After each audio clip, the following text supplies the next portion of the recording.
The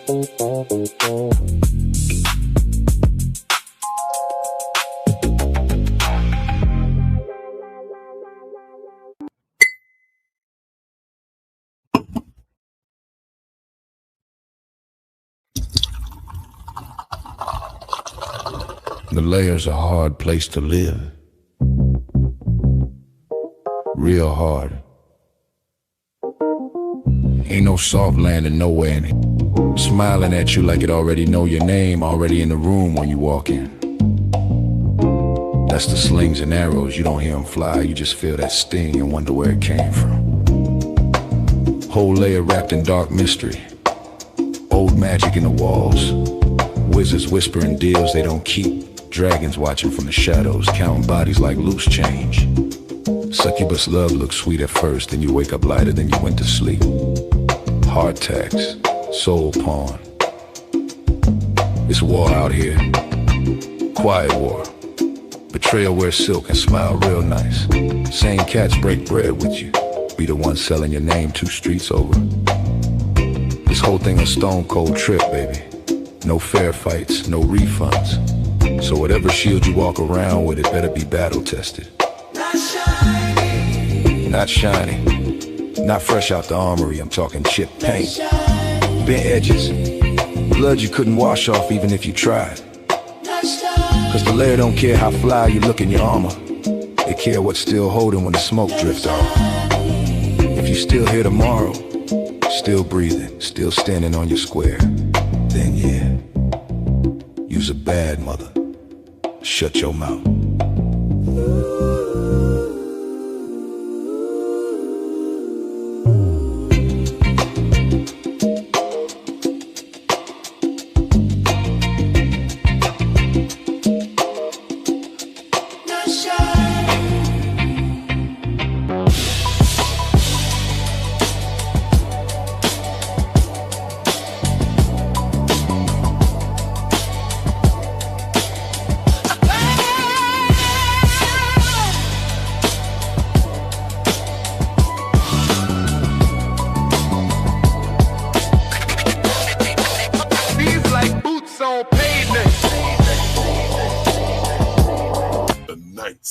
Layer.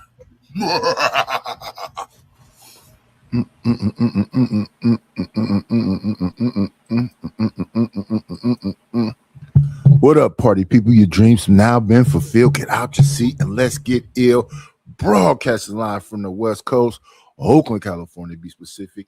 You are in the Layer, and I am the Night. I was supposed to do the show yesterday, like 4, and I, got preoccupied. Is all. It said that Zoomer was here at 3:47 p.m. Sorry I missed you, Zoomer, but I'm here to kick it this morning on this Sunday morning at 5:30 something. What's going on with Vic, the Raging Rooster? What's going on with a brother of a certain age? Good to see y'all here. It's just another one like the other one. We got folks, content creators running around here talking about intelligence now. Why are y'all looking at those morons? And all Nice can talk about is movies. No matter how much y'all hate y'all, when you get your tribe, as I keep saying to y'all, when you get your tribe, you good. There's nothing nobody can say about you.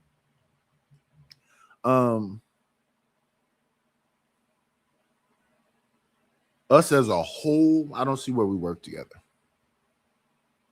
Even folks that's in churches together, they got groups in there too. They all divided up. It's the older statesmen versus the younger people, old money versus young money. Ugh. It's always going to be some kind of drama. It's always going to be some kind of drama no matter what the space. But, you got to get the people what they want.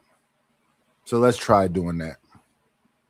Let's try giving the people what they want. We try to have a positive show about Brownie and Candy Cane hooking up in Chicago before Brownie left. Try to have a positive show about that. And as usual, what do you call them? Nigmas came in, tried to, end the party. That ain't what we doing. Let me see now. Got to get that primordial ooze behind us. And since it's early in the show and it's the real ones that's in here, uh, let me do this. Let me do this right here. Let me do this right here. Do, do, do, do, do, do, do, do. The king. Put the king up. Shout out to Ryan Bardwell. Hello, Joneson.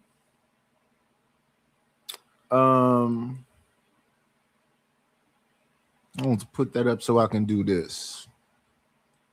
Do, do, do, do, do, do, do, do. Since it's the beginning of the show, we're going to listen as I was doing yesterday to some things. Let's listen to this.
Hey, Shiesty Bum.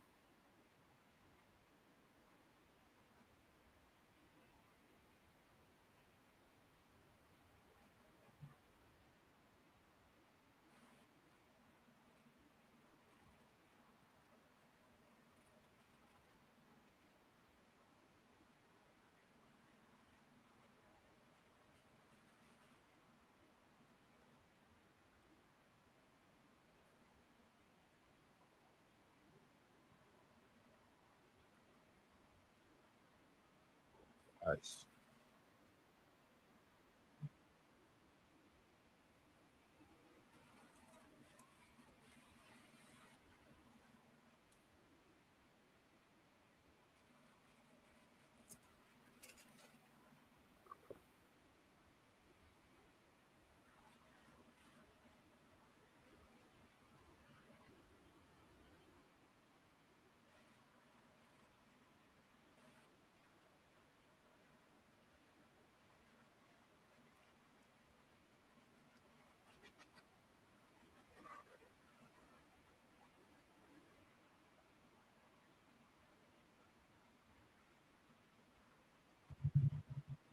What's going on, Willing to Win?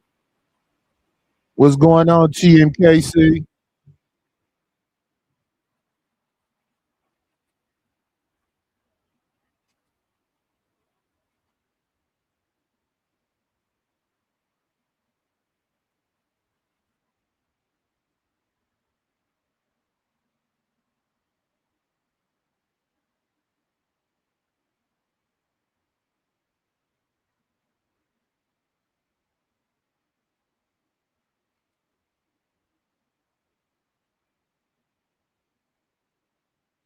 What's up, Yoli Co?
What up, brother Noomsy?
Let's see how many people I can turn off early on a Sunday morning.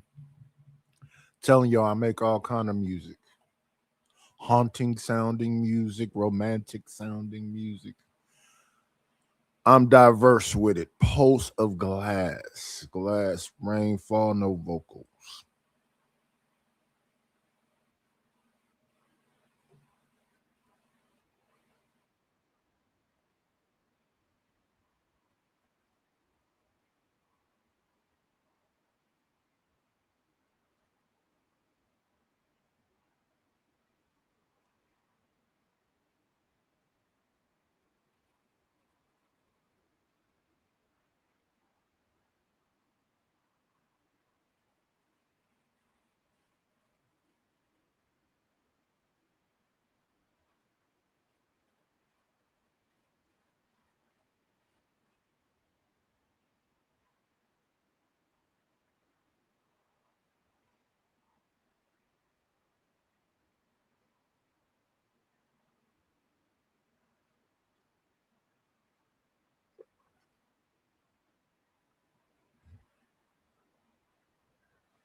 What up, Lord ADS?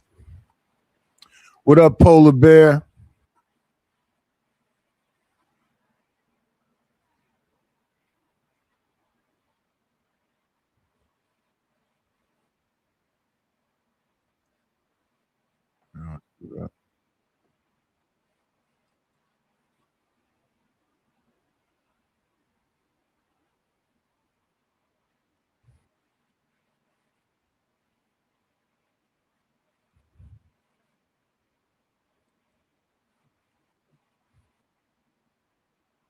Let me see.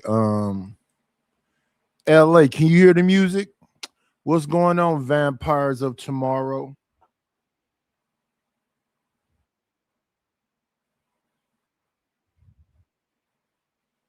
What's going on, Ronnie? LA, could you hear the music? No music. Y'all didn't hear none of the music I was playing? No music. So it was just silent that whole time? Let me see the volume in here. Let me rewind this.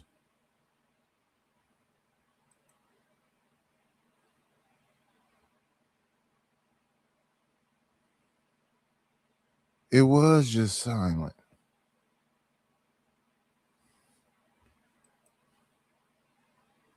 Here I was playing the music. Y'all didn't hear none of it. Let me see. Let me fix this. That's what I had. Yeah, let me drop the Queen. Let's get the Queen up out of there. Let me put the link out there. I'm gonna start charging LA to drop the link.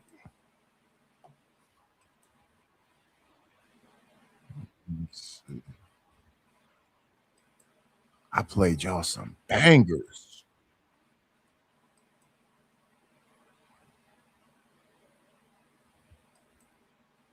You want to be a part-time YouTuber?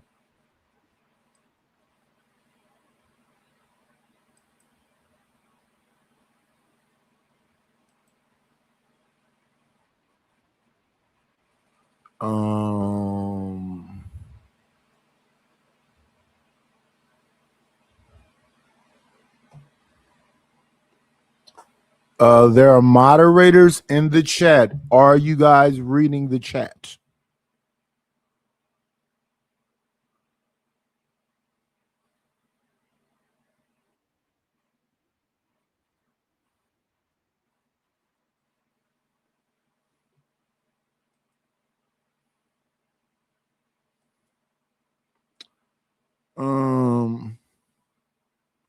You know what?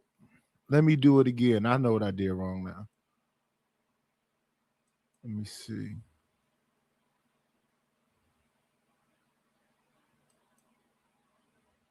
Put the Queen back up. Then add this to the stage. And then bring this person up.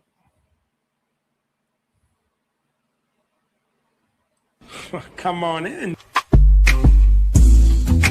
Playing, it's always a treat when players meet. Just. What's going on, LA? Assalamu alaikum, my good brother. Happy good Christian Sunday to you. Yes. Here I was thinking I was playing this. No, sir. We couldn't hear. We thought you was just losing your mind for a second. It's okay. Now I know what to do. Just put the overlay up now. There we go. Y'all should be able to hear it now. Y'all should be able to hear everything now. She's still in love with me. Here. Huh? She's still in love with me. Who? What's the name on the screen? Oh, the Queen? TMKC. Yeah, she's still in love with me. And that's a beautiful thing. That's a fact. Can y'all hear it now? Yeah, we got it.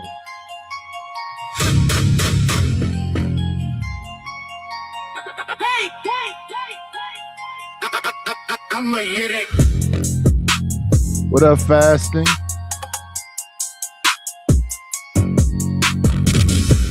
Again, moderators, read the chat. Ain't nobody saying nothing crazy. The vampire dude is. I thought that was the woman. I don't care what it is. It said something stupid. It said you handsome. I don't give a damn. So you want them out of here because they called you handsome?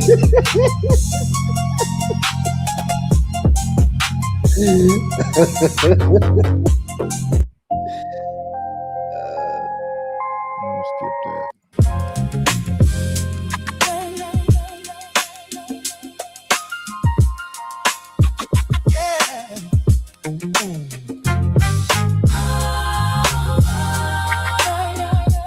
like that.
What up, SD?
Oh, this is the twerk music.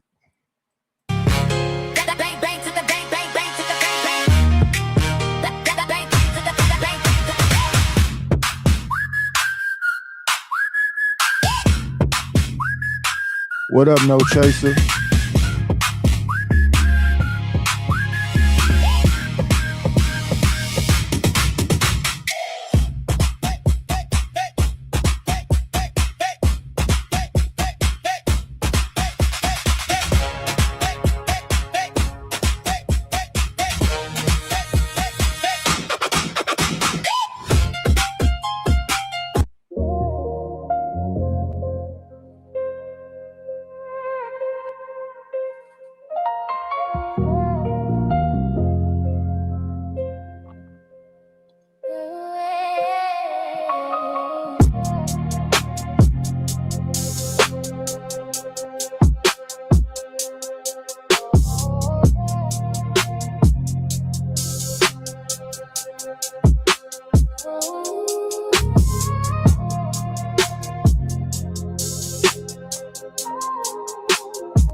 What's up, Seymour? Pull up a chair with just two good old girls, sharing laughter, love, and a little bit of life. Now clap those hands. Two good old girls, won't you come on by? Dewey Bug and RLM, smiling through the sunshine, reaching for the sky. Dewey Bug and RLM, like, comment, subscribe today. Help us keep this dream alive. A little cash will keep us going. Thank you kindly. We'll survive.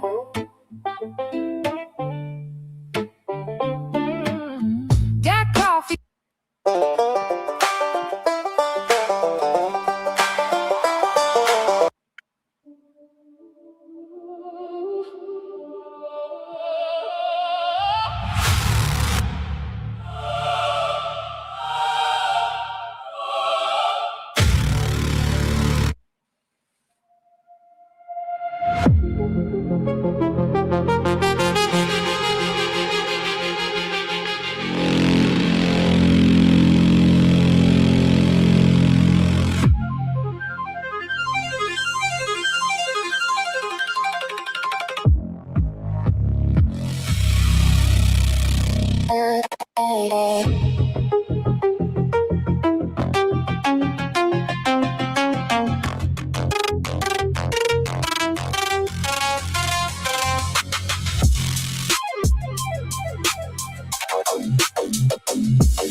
Seymour's writing paragraphs.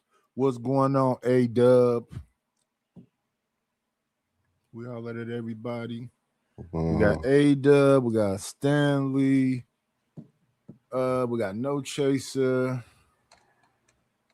Seymour,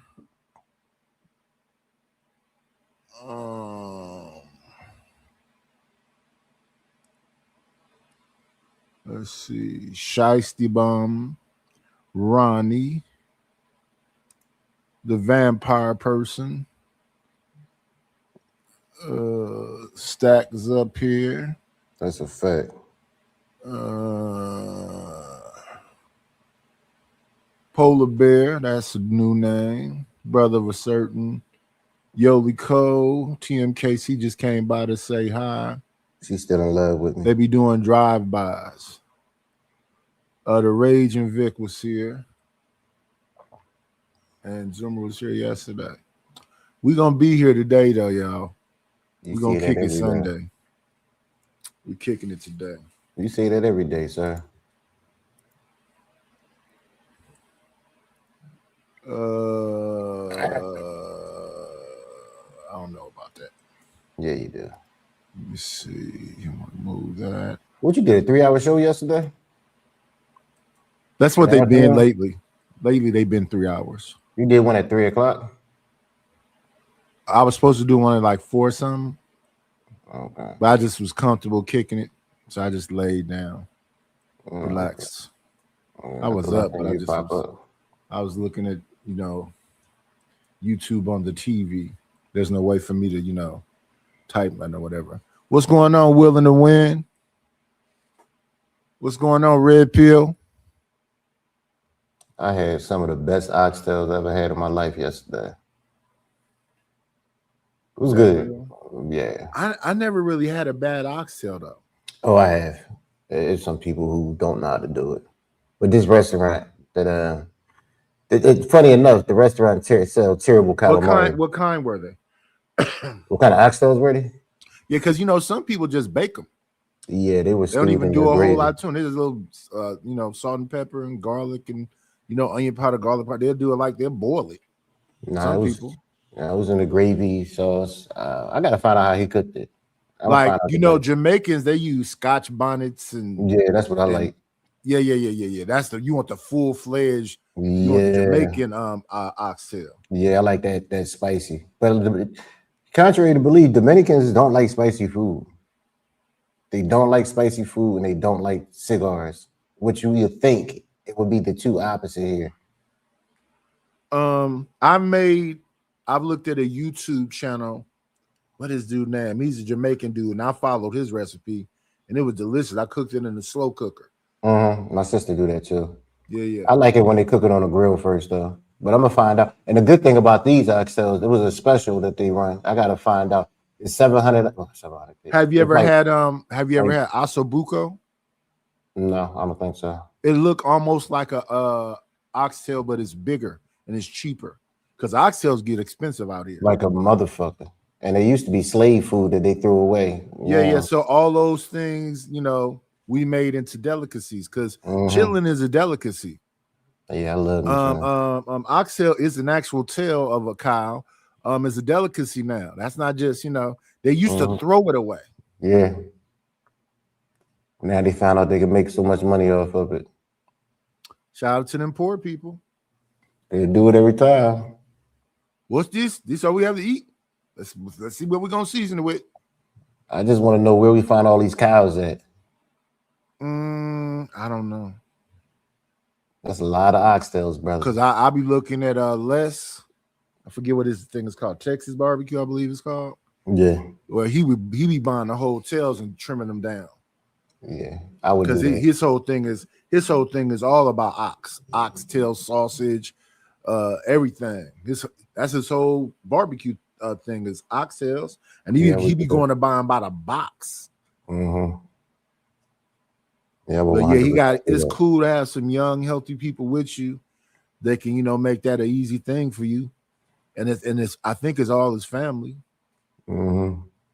So that's good to see. Working hard in the beginning when you selling oxtails for $70, and he's shipping them, but he making money hand over. That's what you want, direct to consumer, something. Coloring book, an actual book, some merchandise, a hoodie. Yeah. You can do it these days. You don't need the third parties or the middleman. The third party is using like if you do the shopping on demand. Yeah. So Printify got the hoodies already. All you need to do is send them the design. You have the design on it. So all you are is a middleman. The thing though these days, what you can do is, because that's what I'm gonna end up doing, is buying my own equipment to start printing my own stuff. Print presses and stuff. Yeah, because I go through so much of it. I go through so many shirts, so many flyers, so many posters, so many everything that it's just cheaper for me to just buy it and do it myself at this point. You're not gonna beat the Asians. You just got to have a quality product. I really like. I like mixing things. So like about embroidery. Of course, yeah. Yeah, embroidery. And then the print. I need some good quality stuff that is not gonna fall apart that easy. And then like splitting things. Like I like a thing that looks like a hoodie on one side, right? And then it looks like a blazer on this side. You got to show me that. Half hoodie, half blazer. It look real. Well, hoodie, it's a full hoodie, but on this side is like a suit blazer. Same color as the hoodie. I send it. I'll make some up. You know me though. I got the graphics down. So another old person wanted to have a AI off with me with the music. I'm like, okay. I don't think you're gonna win, but okay. But it gotta make sense. We both gotta promote it. We'll run off a whole bunch of people. We'll only have the diehards here trying to support that music. Because I just played a bunch of junk just a second ago. Was it eerie? Was it just sound a little scary, but had enough bass behind it? What did you think of all the orchestral instruments and the timpanis and the distorted 808s that I just played? Not my style, but I'll leave it to the experts. And I felt like it was some go-go music in there too. It was a little bit of everything. Yeah. I got a country music in there, rockabilly. That Tootie Bug and RLM song is supposed to be bluegrass. And then, you know, Seymour was in the chat talking about soulless music. You're supposed to give it the soul. You're the human element.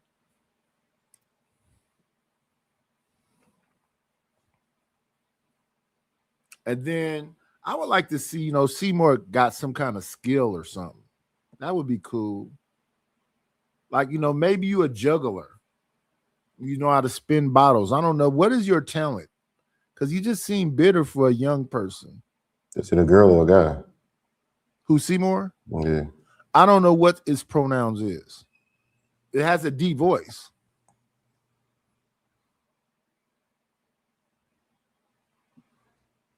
Is it supposed to be Seymour Butts? No, I don't know what it is. It's too long a name for me to care about. Let me see.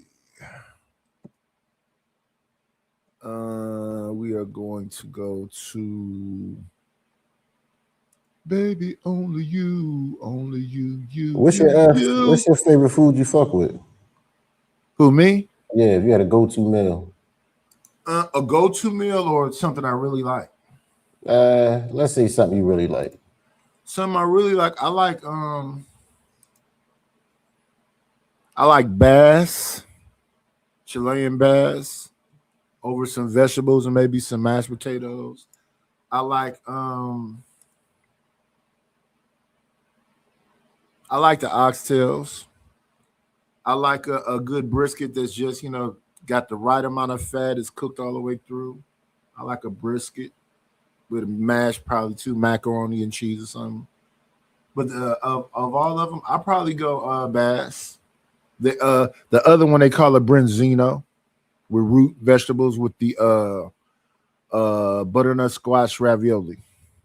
You spicy food or no? I do eat spicy food, but ain't none of them been, you know, crazy. Like it's a stew that you make with bass. They got jalapenos and all the stuff cut up in it, but at the end of when you eating it, it's not like burning you up. Okay. Because I'm about to start doing since I got the app, I'm about to start doing food. I already did a few of them. We're doing food review episodes there. All the restaurants and everything that we have on the app. We're going to actually start doing food reviews and putting them out there for people. Y'all got a relationship with them those places? Yeah, they on my app. Yeah. So they're gonna let you film them in the kitchen and all of that? Yeah, if you go to my Instagram, you see we do videos, promotional videos with them all the time.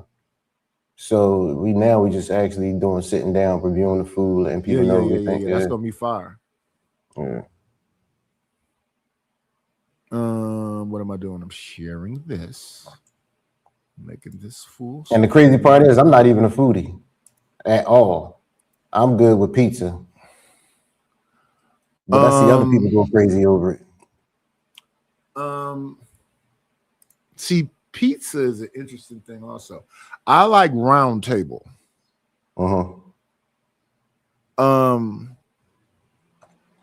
Because they change up, they try different things.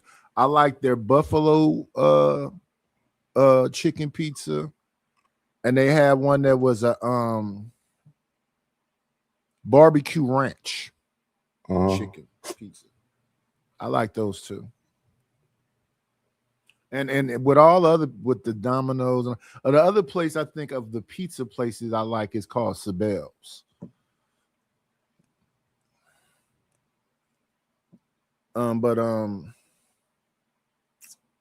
Yeah, man, ain't life grand. That's what they told me. I think it is. Do. Let's see. Beautiful ladies. Birds is chirping. They got their sundresses on. They light and feminine and soft and sweet. Hey, listen, man. Come on. Let's do a celebration, man. It's a beautiful day. Hey, Today is a good day. Let John tell it. Yeah, it's a beautiful day, but let John tell it. Every black person live in a crack house and trap house and do methamphetamine with him and do dope. I got that dope and all of that. So just more proof. Yeah, he over there playing. John, that's the reason why it be like about that. girly. This is definitely girly, just by the way. There's no question about that, man. Come on, bro. Like, I know you deal with the snow bunnies, but come on, dog. Don't hate on the black. He claimed that he only deal with black women, so I don't understand why he tripping. Hey, John Goss said, I just had a Hispanic female tenant call a black woman a very ugly and fat. Time to be honest. Just because one black woman that lived next to your Hispanic tenant is fat and ugly, you try to say all black women is fat and ugly? What you got going on, man? What you got going on, Y'all man? get too much attention. When it's two perfectly good looking, what you say? Y'all get that nigga too much attention. Who, John? Yeah. I don't give him none at all. But if he come by, I'm gonna just make fun of him. I shouldn't say y'all. I get to use my sound effects and let me see. I was checking to see if that working earlier. Yeah, it worked. I got a couple of sounds back here for him. I got a couple of clips.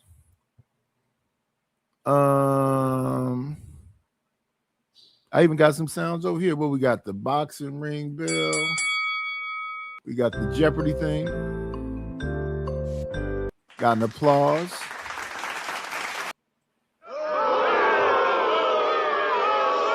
Got some boos. Whatever. We can do it. There go my girl. Get it sexy.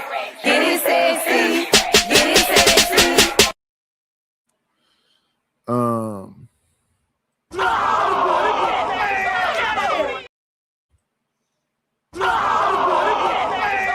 I said, close them doors. Ushers, close the doors.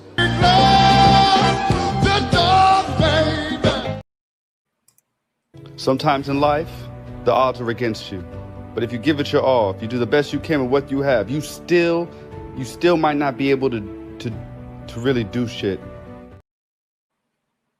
That's a blast from the past.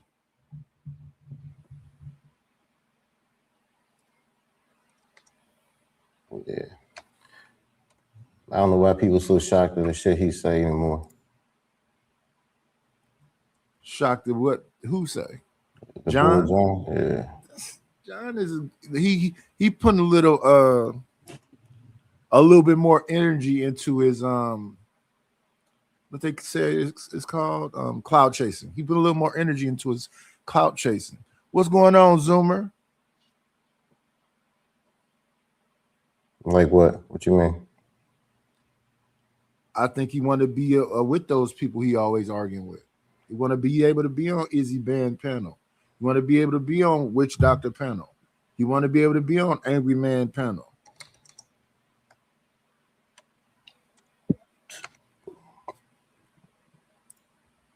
So he say some crazy shit to get their attention.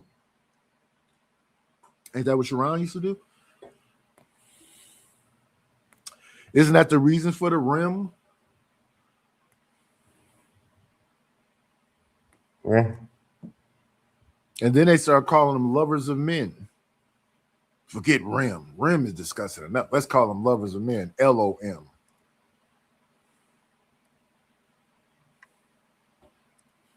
And him and Brownsville and PhD were carved out a niche in this space and made a lot of them people come there.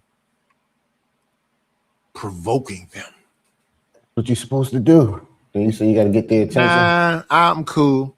I ain't provoking nobody. Y'all can say wherever y'all is saying whatever y'all say. What's going on, Red Scorpion? Yeah, they spent $500 to ban you from Izzy. John Galt. That's burning in his soul too. So now you're just gonna make shows about Izzy, probably.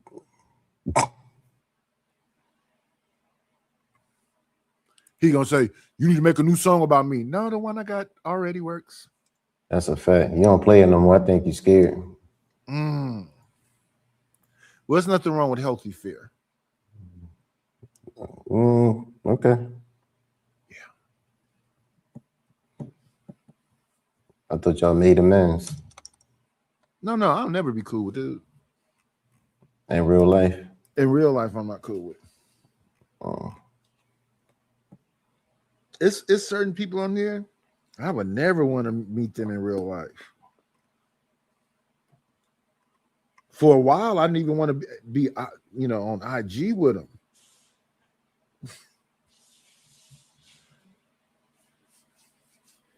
I don't know if you know, it's some weird folks in the space, man. Yes, it is. They're hella weird, and they think, and it's normalized weirdness. So they think you down because they into some weird stuff. When I tell y'all the day, I'm vanilla. I'm not into most of the weird things you thinking of. Maybe you get some of these ladies to go along. I'm Gucci. And I hate having long conversations. Ain't no money at the end of it. Got to be some kind of reward for that annoying listen I just took.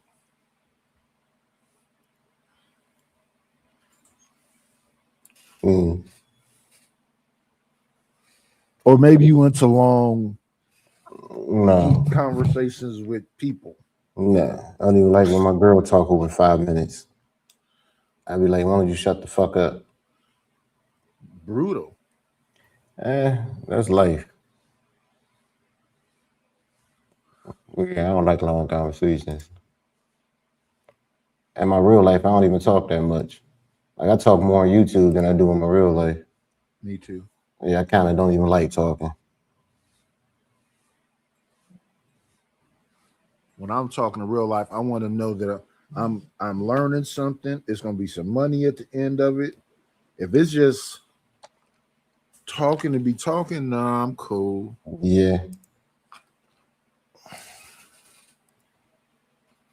Yeah, I don't really care for the words like that because most people full of shit anyway. Yeah. And it's a waste of time. When you look at them directly in their eyes, do they see you looking them directly in their eyes? Can't they see by the look on your face you kind of feel they full of shit? I don't think people care. And that's the problem. Because now you that's provoking things. I'm saying to you before we ever get around each other, no, I don't like talking to people like that. Just tell me exactly what it is, you want, so we can just get right to it. It's easier for me. I don't know why Stanley keep putting me in LA, but hey, man, whatever. And I believe,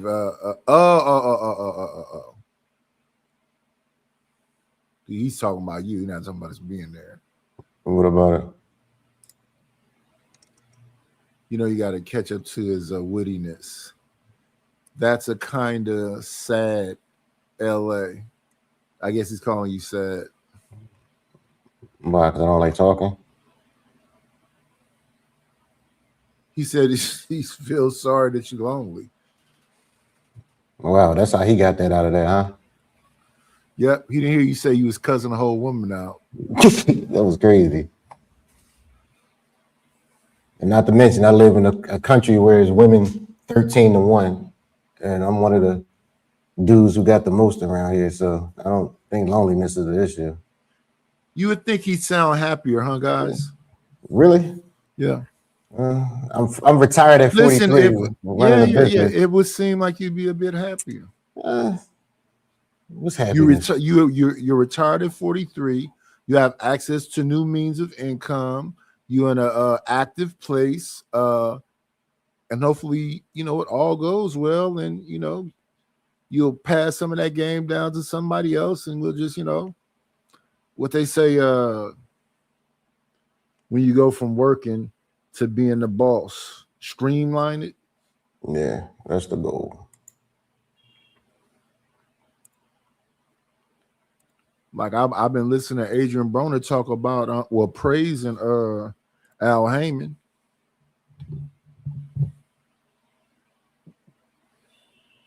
For what? Having access to people and getting venues and setting up fights and making sure the money is kind of cool.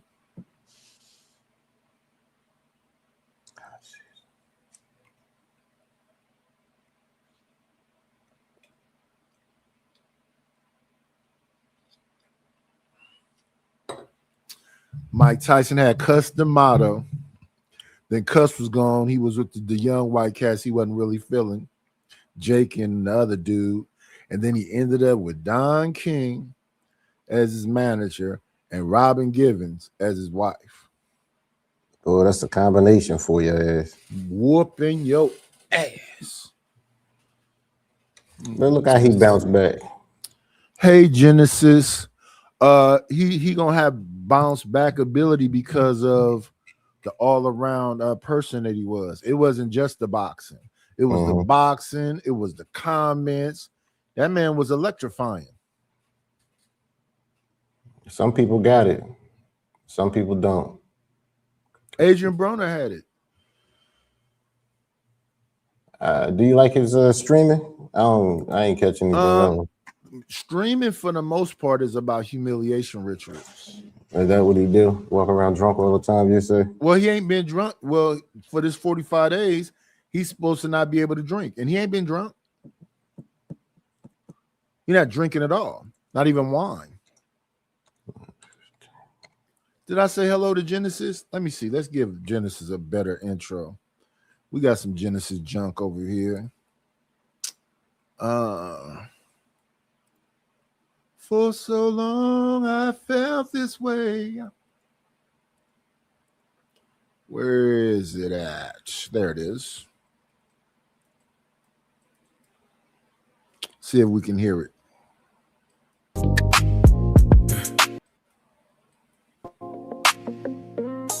Yeah. I don't feel that timeless. You know what it is. That's that Genesis vintage, yeah. Vintage, yeah. Real soft touch, no gimmicks, yeah. No gimmicks. Ain't no rush, we drifting, yeah. Drifting. Got that old soul feel in it, yeah. That's that vintage, yeah. Slow wine, no limit, no limit. Whole vibe authentic, yeah. You don't find this every minute, yeah. She move like a record on replay, slow. Warm like the summer, but the nights stay cold. Silk on the skin, got the lights down low. Whole room froze when she walked in the door. Ain't loud with it, she subtle and rare. Tight, make a boss man stop and just stare. No. Shout out to Genesis. Hey, Nighties. Yep. Is YouTube one word or two? One. Oh. And it's supposed to have an S on the back of that. I'm trying to figure out how Stanley got all his education, and maybe I understand because I didn't know what the hell he was writing. You talk more on you to that your lonely life. I didn't know what you was doing. I was confused for a second, Stanley. I'm sorry. I got it now.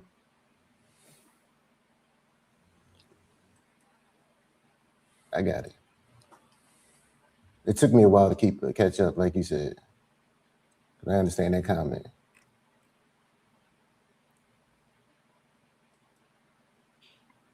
Well, that's about it.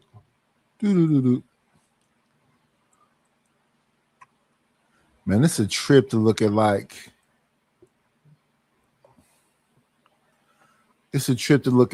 our restaurants in America and other countries.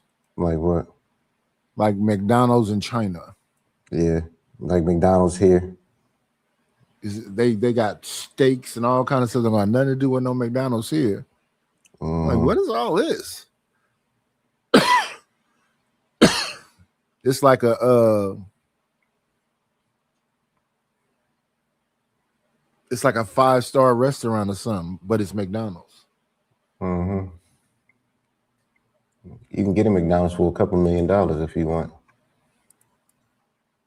You mean franchise? Yeah. God damn it. Hey, shout out to them people that do that. Shout out to the dude that work at Subway and getting cussed out. To deal with people like that all day, from early in the morning.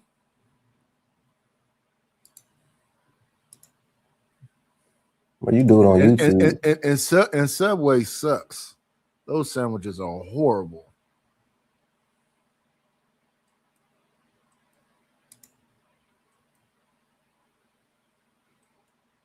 Let me see. Out of the sandwich places,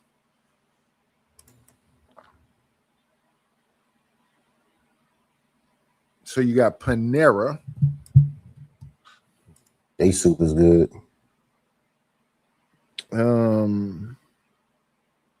We have a place by us called Scolari.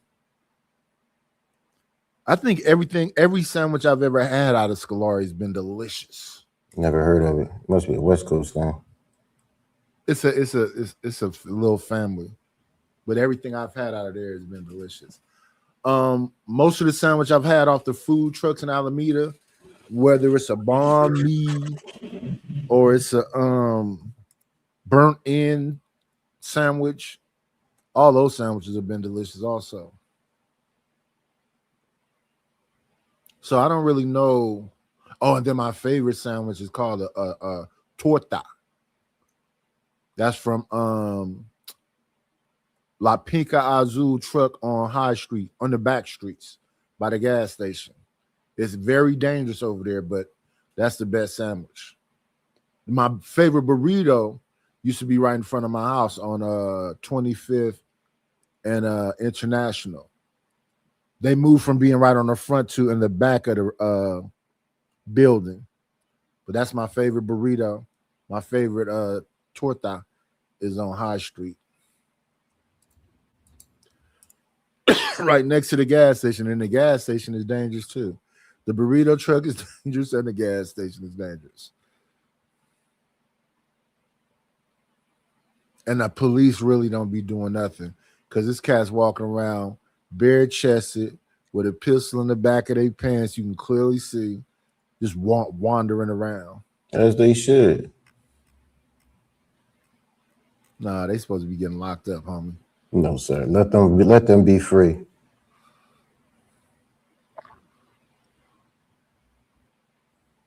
Nah, let them be free, sir.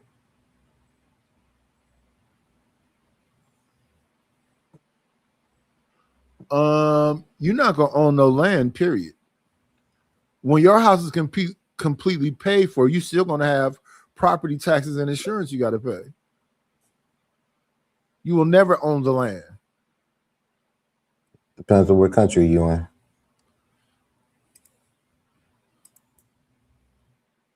Man, these people gonna get some money out of you one way or the other.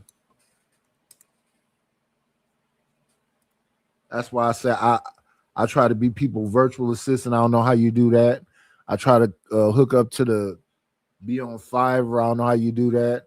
I try to hook up to be on Upwork. I don't know how to do that. What you mean you don't know how? Don't they give you instructions? I mean, I filled out the paper and did whatever else. You know what I'm saying? But you getting jobs is based on who knows what. People who search for you and you pop up, they look at your resume and see if they like you. Maybe you just don't like you, not likable. I'm lovable. I'm like a Santa Claus. Yeah, maybe they look don't at know my that. hat. Those people don't know that. Hey, I just put another picture up, make me look more jolly, maybe smile more. But let's see the profile.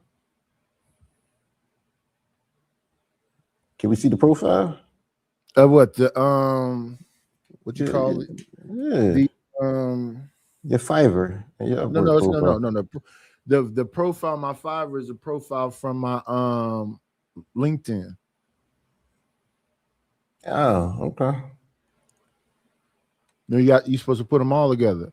Your LinkedIn, your IG, all that stuff. But so I signed up to a bunch of things. It's something called Respondent, where you take surveys. It's something called but even in those surveys, they want professionals, this and that. So it's really a scam to get rich people to do them surveys.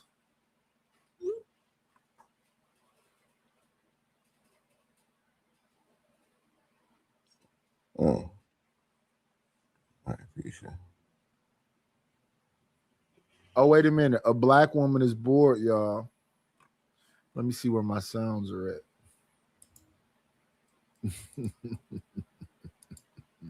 I've been wanting to use this one too.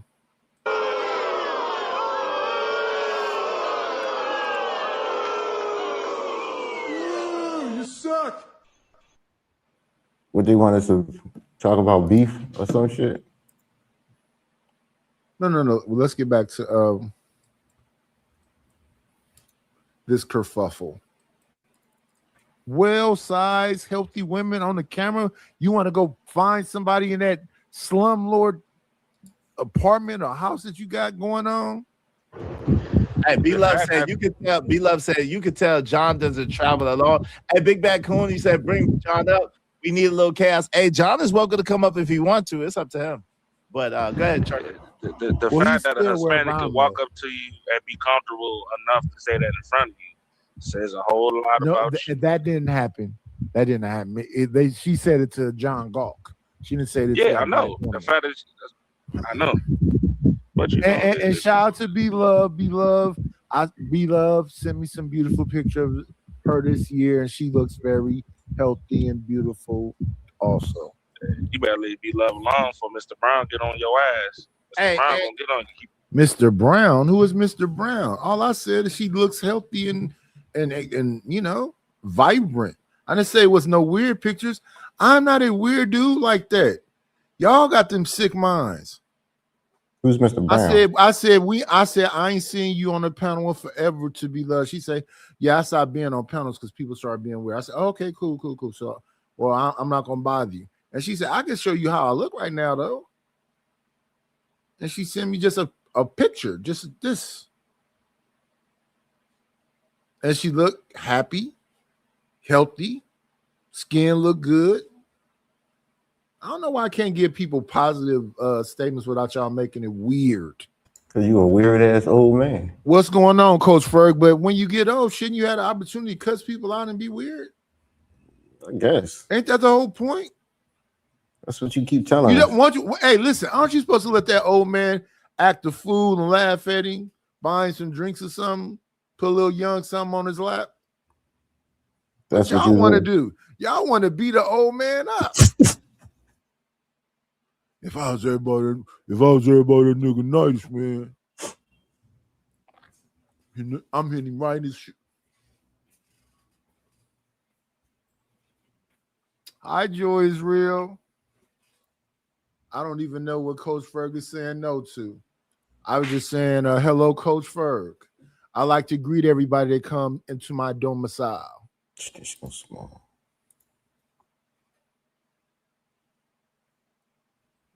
And Stanley is just antsy. He on his zesty vibe this morning. Feisty for no reason. You want to fight all the youngins. What do you call us? Old YNs and the young YNs. His Coors Light must be running low. No, he retired too. He got big bread. I know. I said his Coors Light must be running low. No, it ain't no way. He got deep freezers and stuff. He got cases of that shit. H3, what's up, Southside Atlanta said, HF3 said, John be treating his female tenants like he's their oppressor. Yo, you wild. Yo, shout out to Young Riaz. What's up, Young Riaz? How you doing, man? Hey, Black Beauty Gaming. Black Beauty Gaming is in the building. Good to see you. Good to see you. Good to see you. Good to see you. Let me answer this question. Being a parent is just being a parent. It's a thing you're supposed to do. But being appreciative is something else I think people should do. No, anybody, for the most part, could inseminate somebody and they can have kids. But I would say this as a parent, try to love them, try to have them in a loving environment. Let's not argue. Let's try to figure out these things and get through them. Let's show these kids what love is, that kind of thing.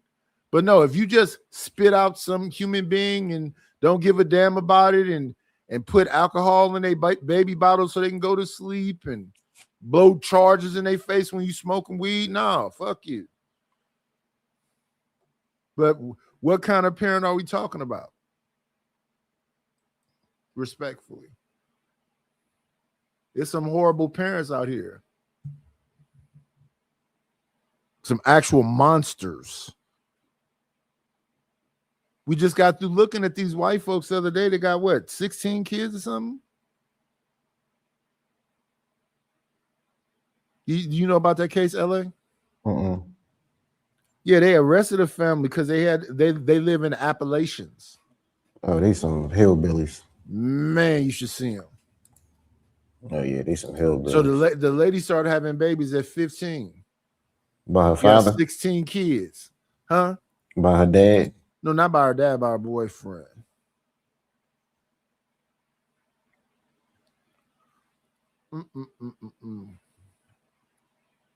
They all look dirty, don't they? Something's going on. They wasn't in the sun very often. Wait a minute. Again, moderators, are you reading the chat? This is what your wrenches are for. Are y'all reading the chat? My chat is not for Stanley and Seymour to come over here and you know, tiddlywink with each other. Time them out. Let them rest in they whatever pronoun they are. What does that say? Manny ready? I don't like wiping these glasses off all the damn time. I need the senior citizen font. How do we make the font bigger? I think Manny Reddy is the vampire bro. I could be wrong. I apologize in advance, but I think Manny Reddy, if I'm reading that name right, let me see now. That name is Manny Reddy. Okay.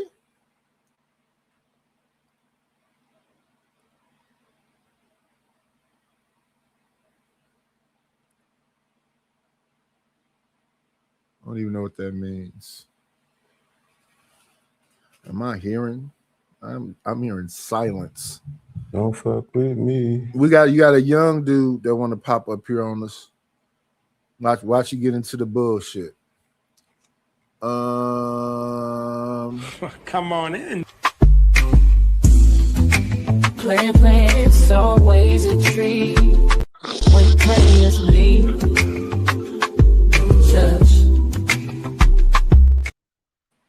Hey, turn your mute yourself. We can hear your asthma machine. Who got an asthma machine? You? What was that? I don't know. I'm breathing it like I don't know. It's good. Something going on with your septum, brother. I hear you. What's up, fat ass? What's wrong for the? Why do we have to be unpleasurable to each other? I mean, every time I go somewhere, I'm this weird guy. Are you claiming California? I'm not saying you're weird. I'm not saying you're weird. I'm saying you're weird. No. I'm saying no. Listen. I'm not saying you're a weird guy. I'm saying you're violent and young. I'm saying you're soft and old. What's going on, Palomino Ricky? Yeah, if I saw you first, you never see me. I mean, are you claiming LA now? Because I heard you talking about some LA. Like that's a long I way. didn't say nothing about his name is LA. Can you read? Sometimes. LA Wilkes. Yeah. So what's up with all this hating, man? You telling me out the chat? I'm in other chats with you telling people. I'm not hating on you. I'm cool. Is it because you from Oakland, not from LA? I'm cool. I'm cool with Is it because you from Oakland, not from LA? You wish you was from LA and Oakland love each other. No, they don't. From the Bay to LA been a thing. I guess. No, you don't have to guess. It's a fact. It's been a thing. And then Tupac say California love? Yeah, California love. When was that ever since? California's the most territorial place in this world. Niggas really fight over territory. What are you talking about? Like, so I gotta listen. You know what be fucking me up, LA? Respectfully. I gotta have arguments with niggas with lisp and nasal problems. Is any one of you young niggas healthy enough to just have a plain conversation without a lisp or without a nasal blockage shit? Where the regular talking motherfuckers at? not if you're 300 pounds, you have one foot. I don't give a fuck if I'm 600. If the big bitch can have a nigga, I can have a bitch. What are you talking about? But you don't have a bitch. How do you know? Because you act like a bitch. Oh, how do you know that? Because look how effeminate you are. Calling people. Is it because of the wait? Let's have this conversation. Because I know January 25th, 1970, a man was born. So you saw something in me that you feel is a little soft that you can kind of relate to? No, I can't relate to it except for one. I'm not. Then why are you here? Because if I saw a soft ass motherfucker, I wouldn't want to be around him. You like to be around so-called what you just call bitch ass niggas? So you saying you a soft big bitch? No, I'm asking you. Do you like to be around bitch ass niggas? Because that's what I think that's one of the names you call me. No, I don't. No, then why do you stalk them? Why do you be all in their chat? Why do you need their understanding? Because I'm like it's like a father son like understanding like a son y'all like who the dad? Yeah, I'm the dad. daddy. Like, I'm the daddy. I'm the daddy. You know who the daddy is? Come on, daddy. LA. I'm more experienced in life. That was crazy. Like you never even fucked a bad bitch. See, look. This is the thing. Have you ever fucked a bad bitch, Nitus? You ever What's a bad bitch? What is it? You ever had you a hot blonde bitch, a big booty Latina, a bad yellow bone? I'm pro-black. I'm pro-black, brother. I'm saying you never had none of that. I've had it all. I'm pro-black, brother. Okay, what that mean? Are you pro-black because you can't get nothing else? No, I've had opportunities with other women. I did sleep with. I think that woman is Palestinian. Oh, she has some good coochie. No, I don't know. I don't remember. I was high. I don't think it's this lady man that you think you are, Nitus.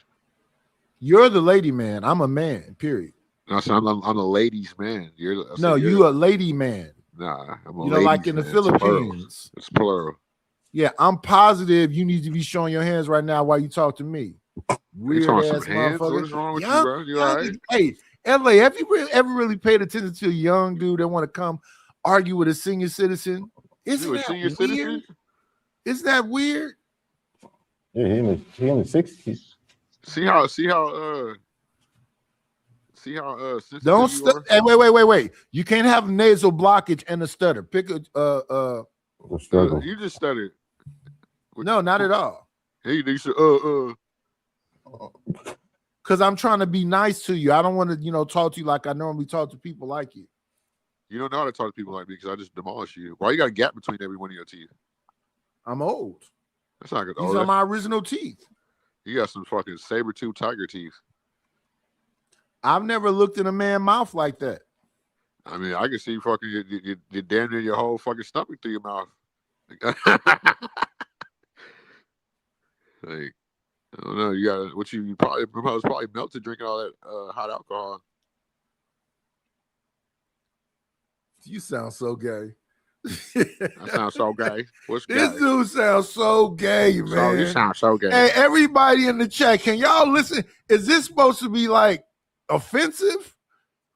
It sounds like he flirting with me. It don't sound like he trying to be mean. Am I confused? You been confused. Look how you dress. Why are you showing me your chest? My chest. Why? Look at me. I'm at the gym. I just got done working out in that picture. This dude got a nasal blockage. I bet his thumb's bigger than a bitch. You got clogged arteries. Anime. He got all the anime games, and he said he getting all the bad bitches. You got clogged arteries. This kid messed with slow women. I mess with women. Whoever them women is that be at the store that be helping you bag and they smile a lot, that's who he be messing with. You look like you chew on grocery bags. Listen, I remember when I was younger, we used to have to walk dudes like you to lunch, and then y'all would leave early. Get your barbed wire chewing ass up, nigga. Yeah. This is LA roast versus Oakland roast. Y'all not real Cali blacks. Y'all. Hey, have y'all ever seen? Portland. Have y'all ever seen his braids? They look like roaches. Like roaches lying back to back. At least I got hair. At least I got hair. What you got? Hair. At least I got hair. Like, what do you got? Diseases? I just can't have this conversation with you. It just sounds so weird.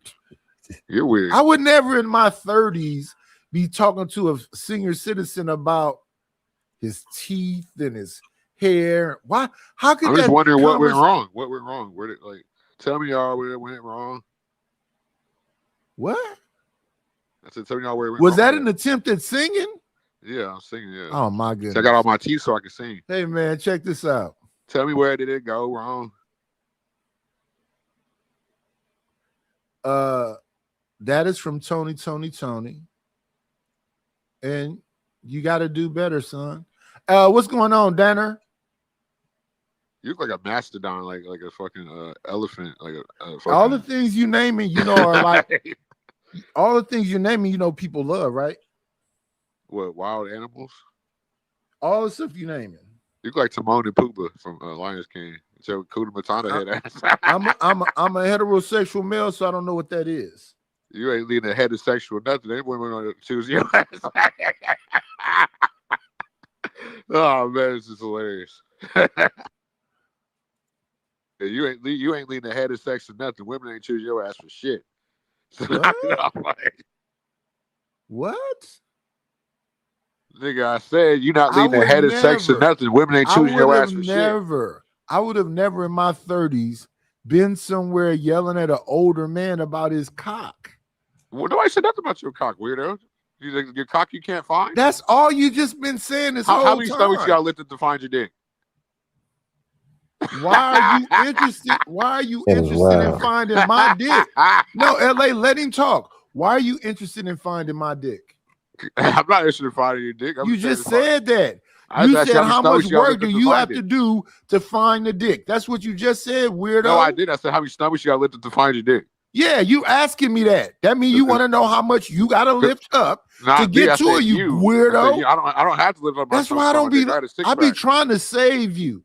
I be trying to save yourself you. With all the clogged arteries. I'm trying to save you. You need to save yourself on clogged arteries. Hopefully you get to this age, but I'm trying to save you. Get past that age. If I was you, if I was getting my ass whipped like this, I'd have quit a long time ago. Huh? If I was you and I was getting my ass whooped like this, I'd have quit a long time ago. Your mouth look like you got your ass whooped. Back in my mouth again, huh? You's a weirdo. Your teeth look like they throw them gang signs. What's going on, B Snezzy? Why your teeth look like they throw them gang signs? I don't know nothing about that. Look at your teeth throw them east side, north side, west side, and south side. I don't know nothing about that. Your shit and you laugh weird too. I mean, you just you ever seen DW from Arthur? You look like DW. It's from Arthur? Walrus-ish. Oh, okay. Now you doing imitations. I said you look like a walrus. You look like a walrus? A walrus? Yeah. What is that? You know what walrus is. No, I don't. A walrus? Oh, that's they say certain people would know who they are. They got to find out who they are. So I guess you know he was a walrus. You know your own lineage. Listen, it's called a walrus. It's like a seal with a beard. I mean, I'm sure not a walrus. Dumb fuck. Tell me about where you come from. Talking. You dig in a deeper grave. Tell me about where you come from. Me. You young and dumb. Can you tell me about your bloodline? And I'm positive you on some kind of narcotic. Can you tell me about your bloodline? Keep fucking with me. Keep fucking with me. I'm gonna call the authorities. You gonna call the cops on me, you snitch? I think he was a snitch ass Oakland nigga. That's why we don't like Oakland. Y'all not, we gonna kick y'all niggas out to Washington. Like y'all already far enough. Y'all 8 hours away from LA. Get out. Y'all breeding snitches that can't even take a joke, but don't want to go around telling people that I'm weird and crazy, and then when I come back, I'm ready to roast your ass. You ready to run. Listen, no. You want to call the cops? No. Listen, sir, you are weird. I don't know if you're crazy or not, but you are weird. If y'all took from me talking about him that he's crazy, no, weird, socially awkward. I bet he got a peanut allergy. Bro, you say that shit to everybody. Like, what the fuck is a peanut allergy, Mr. Planner's Peanut? That went nowhere. Let me see. I hit him with this one.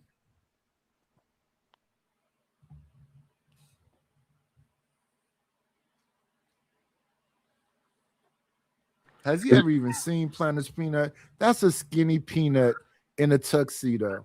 Call me some fat things. Jabba the Hutt, like a mountain, juggernaut, big things. You know, you cool, nice. You all right sometimes. Goof ass nigga. You all right sometimes, nice. Yeah. Survive, nigga. Yeah. I just gotta go in on the haters sometimes, teacher. You know what I'm saying? Let them know who.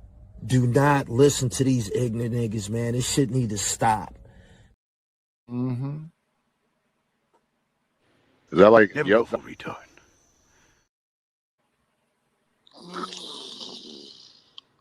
Oh my God.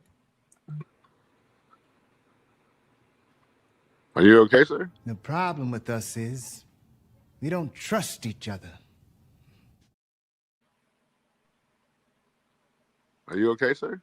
Nah, I got you in your feelings. He'll be all right. Nah, I got you in your feelings.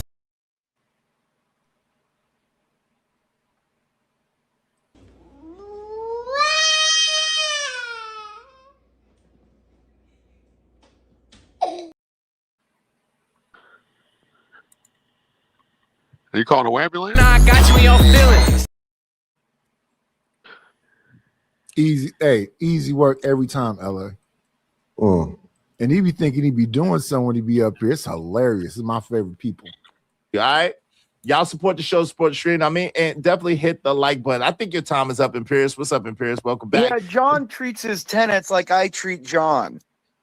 That's the issue. And remember, you know what I love? The more Ryan donates to kick me off, the more valuable he makes me to you. That means I have more justification to demand a spoon. So it's all like to me. Wait. So let's understand this clearly. That means you're gay. Wait, whoa, partner, whoa. Pause, baby. Nah, nigga. Hell no. Pause, my brother. Pause. That's what CM is on. That That bullshit. crazy.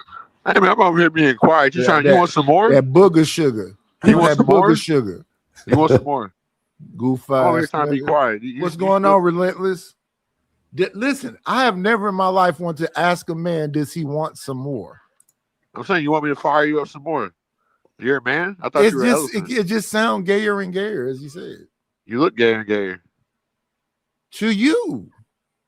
Yeah, to me, yes, you do look like a Right. That's a you thing, not me. Yeah. What I look like to you is a you thing, not me. No, you look like a fucking animal thing. A zoo thing. What? You said I look like a you thing, you look like a zoo thing.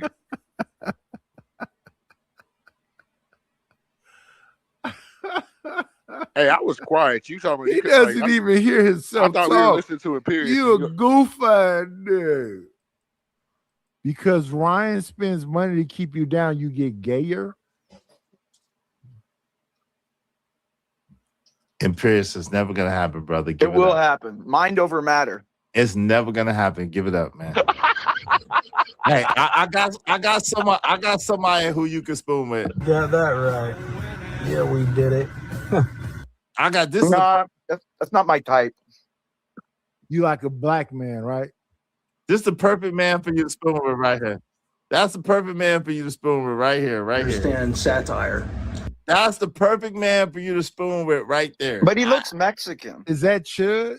Nah, that's Remington. The dude, fake ass Chud the Builder. He's a fake ass Chud the Builder. Oh, I don't know who that is. Yeah, that's the perfect person for you to spoon with right there. Yeah. Yeah, that's your best friend right there. Any black man that was service imperious, we gotta shoot you on sight. Guillotine. Hey, Nightish, can you just admit you love me? You No, do. You have not a at soft all. spot in your Not at heart all. for me. I think you're I a don't weirdo. even know you. Like, what the hell you I think talking you're a about? weirdo. Ryan Barwell said weirdo. Shout out to Ryan. Nightish, you have a soft spot in your heart. I for me. believe you're a weirdo. It's nothing soft. It's on like me about you know, bro. you have Wait, it's a. all hard? Wait a minute. Whoa, Yep. whoa. Yep. No. Yep. See what I'm saying, Izzy? See what I'm saying? Though it always comes out eventually. It always comes out eventually. No. The words I said stand. That other part, that was somebody else's mind. No, well, that was your mind. That was Izzy Band's mind. He said there's something soft on me, which was some innuendo something. I said, yeah, no, it's not. And then for the mind to then go, so you saying you all hard? I just want y'all to listen to people. Maybe ignore me and listen to them. I let them talk for themselves. That right there was this.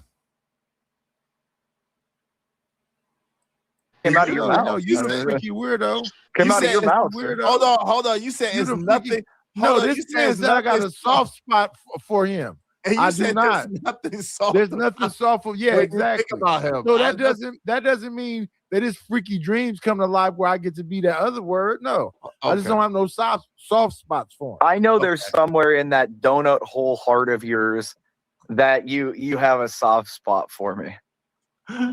Shout out to not knowing. Yeah, you sound like you really in love, huh, bro? Shout out to not knowing it at all. I appreciate you, man. Thank you for the $4 now. What's up, 18th letter? What's going on, man? How you doing, bro? What's going on? Yeah, he's got a hard spot for me. Pause, my brother. Pause. Lord, what's popping? What's going on with you, brother? What's up? 18th? What's going on? Shout man? out to the OG Knight. Shout out to Trucker Yale. Shout out to Cajun. How you brothers doing? Shout out to the White Devil Imperious. Cool, brother. I'm with you. Oh my god. No. Hey, Pierce, Let's be get those respect- shout out. It's hilarious. Let's be respectful. The white slut Imperious. Damn. Let's call people by their proper name. Damn. I What's prefer up? White Devil better. It's older. Damn. Hey, what's up? What's that 18th? What's going on, man? This crazy. Hey, Pierce, you do know. You do know. It's not welcome. Yeah. You do know that, right? So I just want That to what? know that. Listen. It's not welcome. Yeah. Oh, it's not welcome here. No. Yeah, the devil. We don't do the devil stuff. Like we don't do the devil stuff. All right. So what about voodoo? You remember? Did you ever watch? What about voodoo?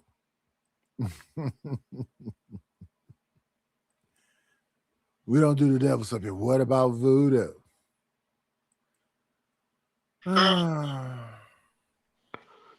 You just shoot that guy Seymour Spicy, Stacks. I agree with CM, Seymour talking Stacks. to some- See what Seymour Stacks said? I agree with him. What? I agree with the guy. Seymour Stacks seems like a pretty wise That's guy. you. Oh, yeah, it seems like a pretty cool guy. It must be me. This dude crazy. But yeah, I mean, you're reviewing homoerotic content for? No, that's just you and Stanley doing that. No, I don't review homoerotic content. I don't think so. Are you okay? I'll be moving like that when I got a boo-boo real bad. Are you okay? Everything you say just sounding gayer and gayer. Why would I tell a man about my bowel movements? Because you look like you got to go take one right now. I've never looked at the man. Is this y'all king? I thought you were the king. Hey, wait. No, I'm the knight. Is this y'all king?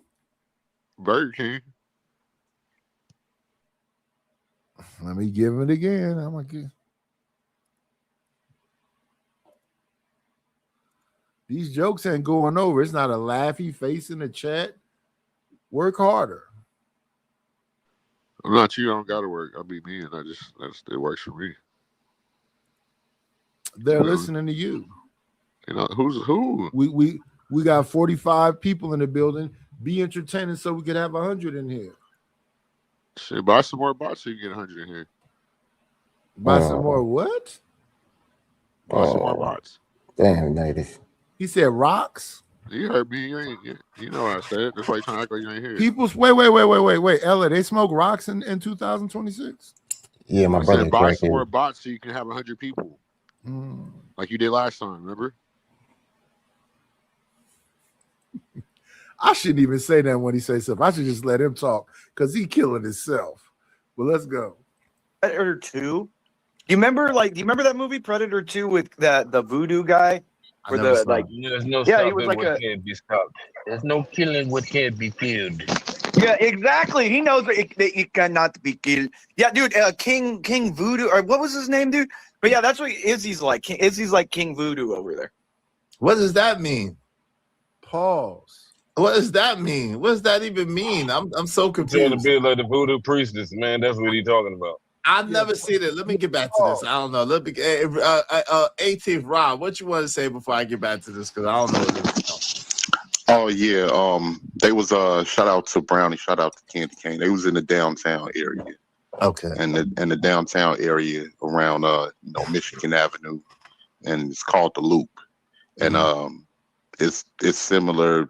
Well, our downtown area rivals New York. Our downtown area rivals New York. It's like the New York of the Midwest. Real nice. A lot of nice different restaurants. That lady tried to say, I didn't say hello to her. I try to say hello to everybody in my chat. But let me say it with all sounds off. Hello, Creative Solutions. Nightish, you might want to tread light. Listen, just leave me alone, Stanley. I don't get UNC more. Y'all just want to come over here and have hissy fits.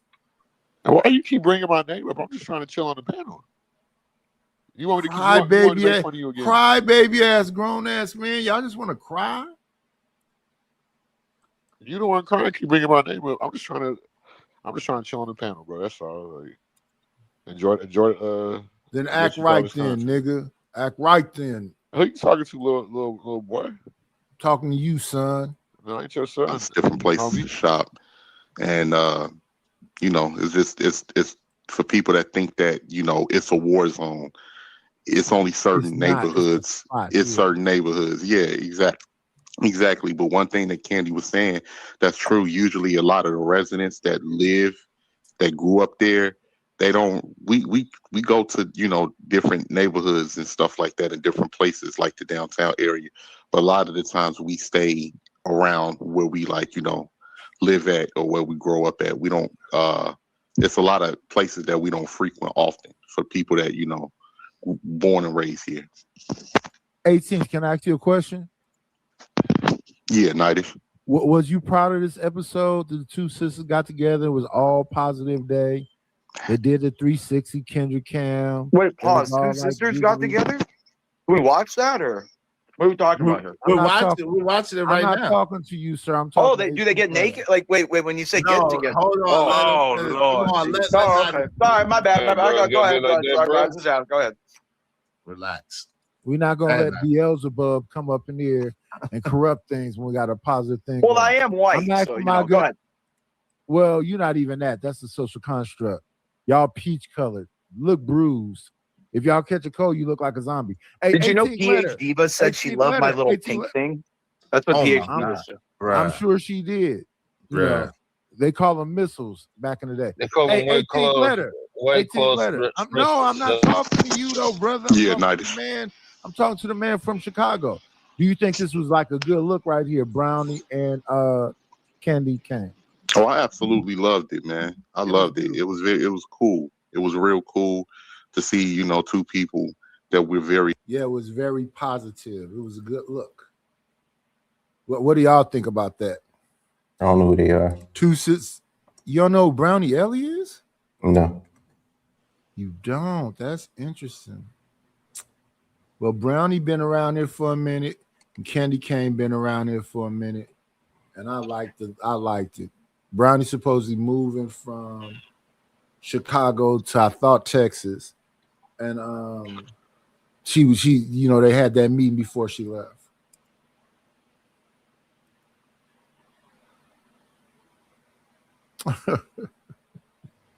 Stanley, just leave me alone. Just leave me alone. I don't want to cook you no more. I didn't flambe. I didn't whooped all y'all. I don't want to fight. Y'all got it. Y'all win. Y'all win. Because they gonna get you. Hey, LA. You think if I make one more song and do some more characters, they're gonna be completely done? Mm-hmm. Don't make me do it. Come on in. Playing, it's always a treat when players leave. Judge. What's going on, Willing to Win? What's up, Nightish? Happy Sunday. Yeah, same to you, sir. Did you see the clip with Brownie and Candy Cane got together in Chicago? Yeah, I did. It was pretty cool. I liked I'm glad they enjoyed themselves. Yeah. It was nice. Are y'all serious right now? Yes. Hey, another one I like, y'all probably don't know about, when Granville went and visit with Jay Prince. I didn't see that. Go to the local. Granville drove his truck away to Jay Prince. Job applications. That was cool too. You need to go to a random job fair and fill out some job applications. Nightish. Just quit worrying about people's endeavors. This ain't got nothing to do with Nightish. I don't know what you're talking about, sir. I said you need to go to the job fair and fill out some job applications, Nightish. Oh, okay. I got you. Thank you. You want to be like one of the loved guests. What's going on, Yakub? You want to be one of the loved guests. So Seymour, maybe if you think about what you say before you say it and try to make it funny or try to make it intelligent, I think you would gain more people that way. What are you talking about? I'm not trying to be funny. I'm just why talking you're about weird. Class. I'm explaining why you're weird to me. Well, it's like your energy is focused on all the wrong shit. Why are you worried about my energy? I'm just saying I don't because you've had a whole conversation up here with me that sounds suspect, a little weird. So now I like to have a regular conversation with you about maybe try to act masculine. Look at the definition of what that word is, and it'll change. It'll slow down a little bit, at least the talking that you're doing. You're just talking. Wait. John Galt is in the building. John, you're not banned from here. Come up on the panel. I'm positive Willing to Win would have a wonderful conversation with you. He's scared of me. He ain't gonna come up here while I'm up here. I don't know why. That don't make no sense at all, what you just said right there. Yeah, he's scared of me. Is it because of the weird things I was talking about? No, because I know how to dominate you beta males, beta orbiters. I've never wanted to dominate a man. What is that about? What do you mean by dominate? Men. That's why I said males. You're not men. Okay. What does dominating a male mean? Just putting y'all in y'all's place, showing y'all what superiority is. How? How do you do that online? Well, just in general, just showing y'all No, we're online together. I'll never see you in real life. So how are you going to do that? You don't even know people like me exist. I don't care nothing about it. I do know people like you exist. I've been in this world 56 years. Yeah, attractive people. What? No, my bad. Dude, you look like 607 Unk. Okay. Damn. You wish. You've been on camera before. It's like a cross between a salamander and a rodent. Okay. All I gotta do is look at you. I don't gotta guess. But see, that sounds weird. Yeah, after I said what I said, and you said all you gotta do is look at me. Yes.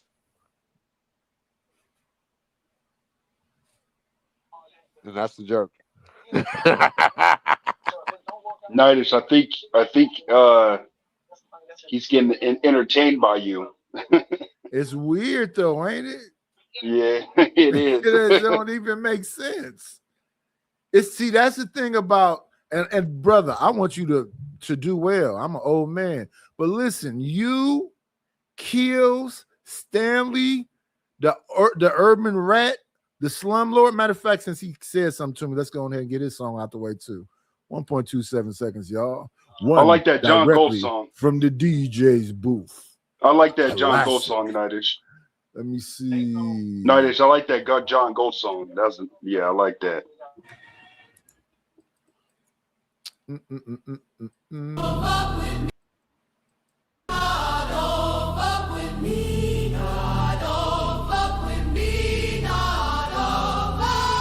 Don't fuck with me. No, don't fuck with me. No. Fuck John, got what's up with CT. We see the truth, don't lie to me. Fuck John. On repeat. Treat his tenant like shit, no remorse in his eyes. Collect rent while the toilets overflow and the ceiling dies. Wall crack, kids sick, ain't no heat in the room, but he drive by smiling, brand new perfume. Talking about work hard, but he built off pain. Living like a king off somebody's strain. Ain't no heart in that luxury suit. Just cold lies and the cheap ass truth. Fuck John Gard. On repeat. Treat his tenants like shit. What's up with CT, where the justice at? We bleed facts, they tweet cap. You hate your own people, ain't no soul left inside. We the ones that built you a place to hide. Mold in the bathroom, rats in the sink. You don't fix nothing, you just blink.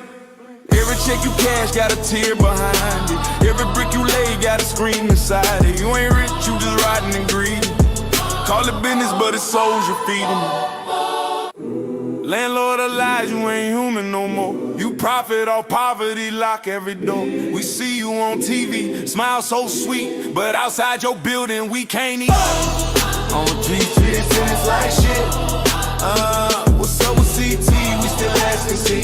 Whole block dying, and you let it be. Fuck John Gold. Treat his tenants like shit. Bad landlord, no mercy left. We still stand, we ain't done yet. Fuck John Galt, keep spending that bread while the people that you text barely keep their head. You talk their hustle, but you feed off pain. Collect checks from the poor, don't feel no shame. Stealing crack, flows full of mold. Babies coughing, the story gets sold. Tenants screaming, but you act like you deaf. Whole block dying, but you still cut checks. You built your throne on misery and greed. Selling dreams we can't afford to need. Smile in our face, then steal from our plate. You the reason whole families hate. John said I need to make a new one. No, that one still work. What's going on, LA Project? Let me see. And John Gawk, you can come up here. No, he's scared of me. He ain't gonna come up here with Big C up here. Pause. Big C, what do you mean? What's going on, Gurkha Legend? You look at me and all you think about is fucking this superiority, huh? You have to say pause everything I said, huh? I only said pause to that. Because I said a Big C? And you scared of me? And he is? You don't hear what you're saying though. Okay, that's what I said. You like I can't hear what you're thinking. No, I'm trying to Yeah, because it just don't make sense. For a man to say I'm Big C after another, it just all sounds weird. I'm Big C, not the little one. And you're repeating it. You're just out of touch, old man. Yeah, maybe that's what it is. That's what it is. It's that Oakland, Cali shit. Like I don't even consider y'all California. You from Washington, nigga. We're gonna politic y'all on out. I'm just gonna let him rock out. He keeps saying dumb shit. You're not from Cali, dude. I'm sorry, Oakland don't count. Like it's like 8 hours away from fucking LA. What's going on, Speak Radio? Let's get back to it because this nasal passage blockage. Ugh. That we're very familiar with get together and have a good time and go downtown. It was a lot of positive energy, especially when we've been dealing with so much negative, prior to them meeting up and everything. negative energy in the space. Yes, that's beautiful. Yeah. Izzy, can I ask you a question as a black man? Like, so okay, You're not so a black man, so no. well, oh, Izzy's not. Well, I'm talking to Izzy. Wait a minute. Let's do this. I want to focus on something. What benefit is it to me to be on a black channel? I give out the last welfare yesterday. So why are you in the chat? Let me agree with you. So why are you in the chat? Just be in the cloud and hate from afar.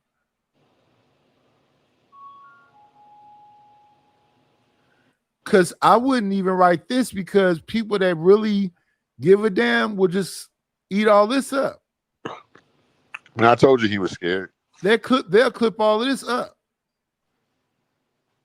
Bitch ass nigga wouldn't even go up there because you giving them ammo. Man, I don't bite John Gawk. And you know what's crazy? You know what's crazy, John Gawk? You blocked me and took away my membership and did all this stuff. You notice how I haven't blocked you? I haven't taken away your membership. I haven't done none of that stuff to you. You're just weird, dude. Same with Stanley. Just weird for no reason. I just think we beefing. No, I think you're a person who was in the military. You got to know something about deleting people. So no, I'm not playing games with a senior citizen that's want to have his last alley-oop and do some dumb shit. Yeah, I know you bored to fucking death. It's like that on the internet, Nightish. You got a bunch of weird people. So weird as fuck. When I turn this motherfucker off, I don't even think about you people.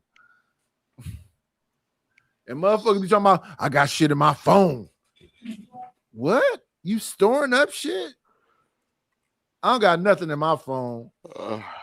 Don't leave that in the back for me to. Oh, here go to. Dude, I know your name, right?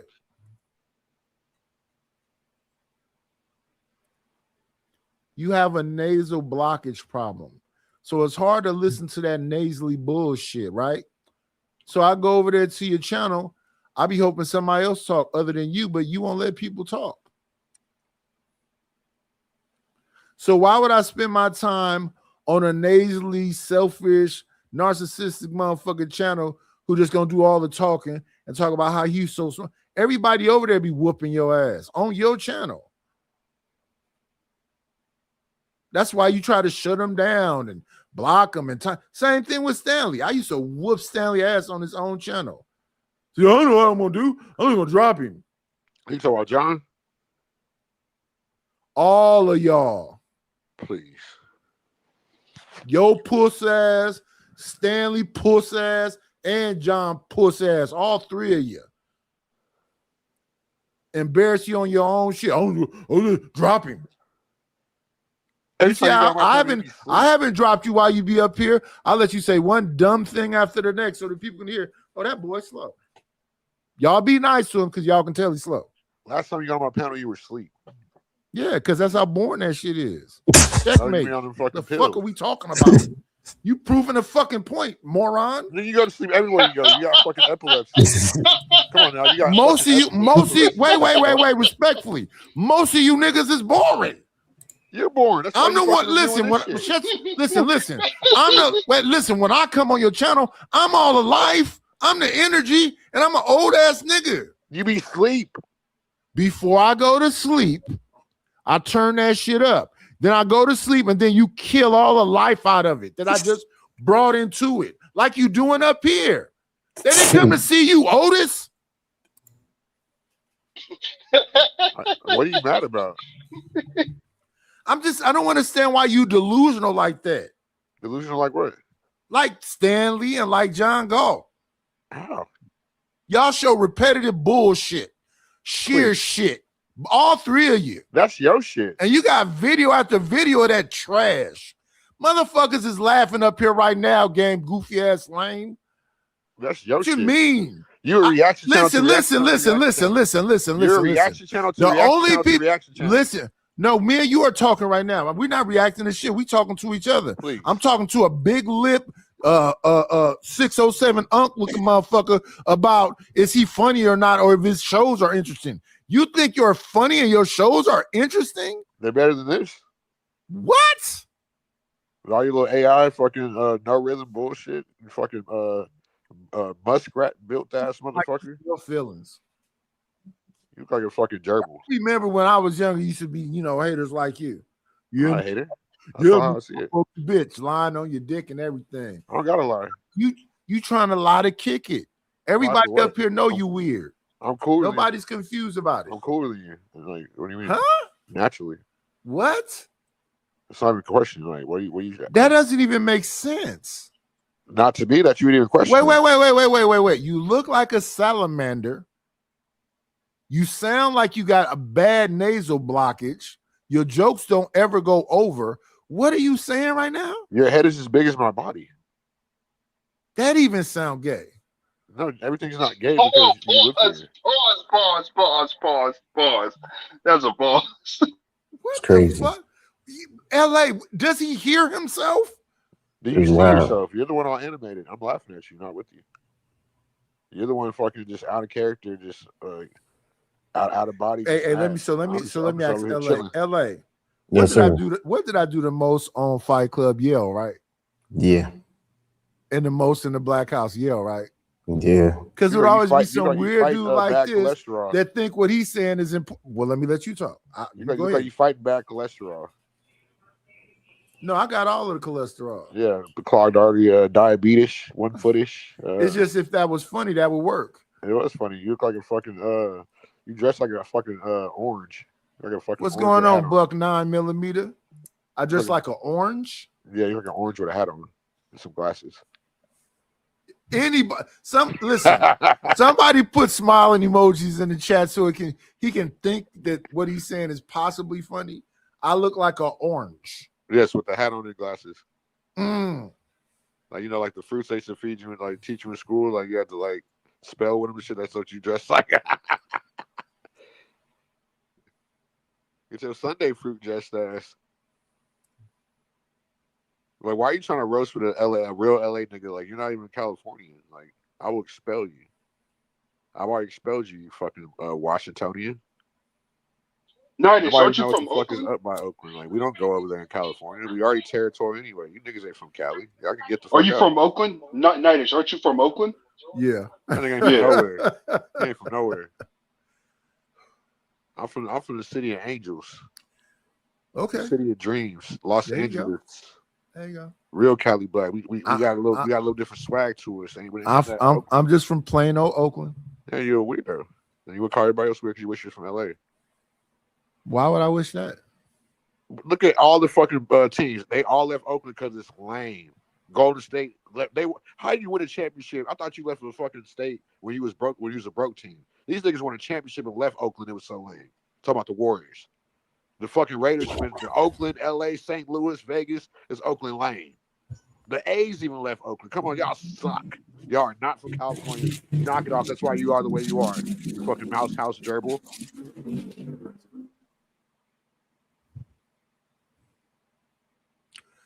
Yeah. Yeah. You be thinking you be cooking too. Nah, I mean, just because you look like a Thanksgiving turkey doesn't mean I be cooking. I'm questioning. I'm asking Ezzy a question as him being a black. Him a question Hold on, as a I'm black going to ask man, him a question. and you Hold are on. Let me ask him a clearly, question. you are clearly assaulting. Nightish, let me Not a ask black him a man. question. Let me ask him. No, and not act. It's ask. Nightish. act. All right, go ahead, man. What's up? Why are as the speaker of the black community, can you tell me why you wouldn't allow like the whites to just do like a couple tack teams and go through like the south side and like wipe all the bad people out? So then like you guys could have like cheaper housing, go down there, build the neighborhood. Like, why would you guys be like, we whites can take care of the problem, but you get all mad if we do. So I'm like, why? Up there? Hold on, Cajun. Hold on, man. What's the question? Well, why wouldn't you just let a couple like white tack teams just take out all the gangs in Chicago? Like everyone gets mad about that. because that number one, it wouldn't happen. Number two, What? Number two, it's kind of like the same thing with free speech, right? If you try to control one people's speech, where does it stop, right? And so if a TAC team goes downtown and tries to wipe out like the gangs or the bad people, whatever the case may be, where does it stop? Because again, there's a level of profiling, there's a level of prejudice, there's a level of bias. So that's the reason why we would But do you believe there's like a level that it comes to where you just go, okay, do what you got to do? Like, let's say you're in Mexico. You're in like the golden triangle of like central Mexico. You know what I mean? Like, would you be at that point where you're like, do whatever you have to do to get rid of these people or no? Like, Hey, Imperious, No. I'm not afraid. I'm not afraid of opposition or the underworld has always been with us. Opposition has always been with us. I'm not. Have you ever been to the South America? Imperious, the biggest threat to you. Oh my God, bro! You need to understand. Wait, Imperious. The biggest threat to you is another you. I know. That's not what I'm talking about. You have to worry about a black man. That's not what I'm there's a talking white about. man I'm out talking about. there that got a psychological problem that want to tear everything down. That's not what I was talking about. I'm talking about as black people. Like, wouldn't you want to get rid of these people? No. You know what's funny? Before we ever get to us, y'all gonna delete each other, and your women really don't like you. What are you talking about? What is it? Listen, you're spurging out, buddy. No, Imperious. If you keep tripping, I'm gonna send a white woman at you. Say what? something. I've had white women my whole life. Say something else goofy. You're saying it goofy. You're gonna send me my women? Like, what does that mean? Yeah, because we own them cracker women. You don't own anything. Hold on. We got. Look at it. Get him out of here. That's a $5. I'm gonna send this. Not $5. He charged $5 for the F word. Goofy. Learn the rules. Yeah, I have fun on these panels. Let's see. A field day. If the white man can come up there and say wild stuff, and they say, "Oh no, Nitish, be quiet." I said, "Okay, that's what we're doing. Let me sneak a couple up in there." Did y'all hear that when I say that when they catch a cold, they look like zombies? No. Yeah, I hit them with that one too.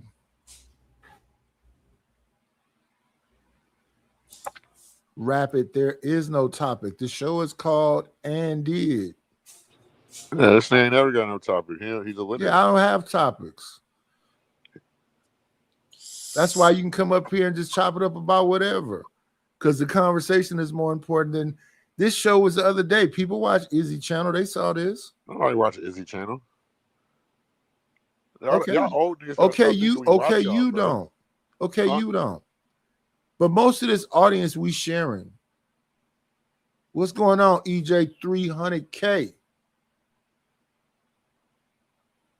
And that's why I say when I get support, that's why I be like, thank you, because they could be anywhere. They got all kind of people they like in the space. They be at Trey, they be at Fatty, they be at Ali, they be at Cellulite. Tyler, Faggot, who else?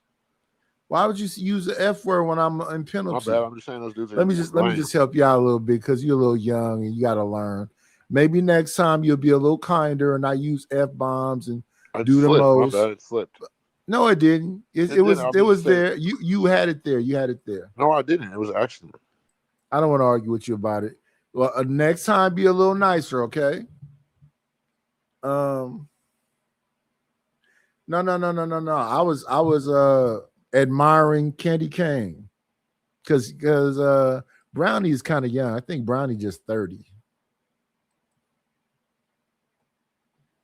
And I'm gonna send one at you. Hold on. We about to get back to this video. Go I'm gonna ahead. send a dick slap at you, Nitish. Hold on, relax, man. Chill with the language. Go ahead, 18. What you want to? Well, I was gonna ask Imperious because he's talking so negatively about the South Side of Chicago. Actually, the culture that Black people learned when we came up here from the South was through your people, Imperious, the Gaylords, the C-Notes, the Simon City Royals, Chicago and Western. All of those was the gangs that actually existed that was attacking Black people that came up. And those was Polish, Irish, Italian. You know what I'm saying? Listen, just go back. Learn your history. So then people that was doing the St. Valentine Day massacre and running around here on runners of cars with Tommy guns and all that. Y'all act like that history don't exist. From the South, which forced us to have to form our own gangs. We didn't know anything about no colors, no different colors. Yeah, that came way later. Let me see now. Was I the best? Was I your every fantasy? Until Come on in. Playing, it's always a treat when players leave.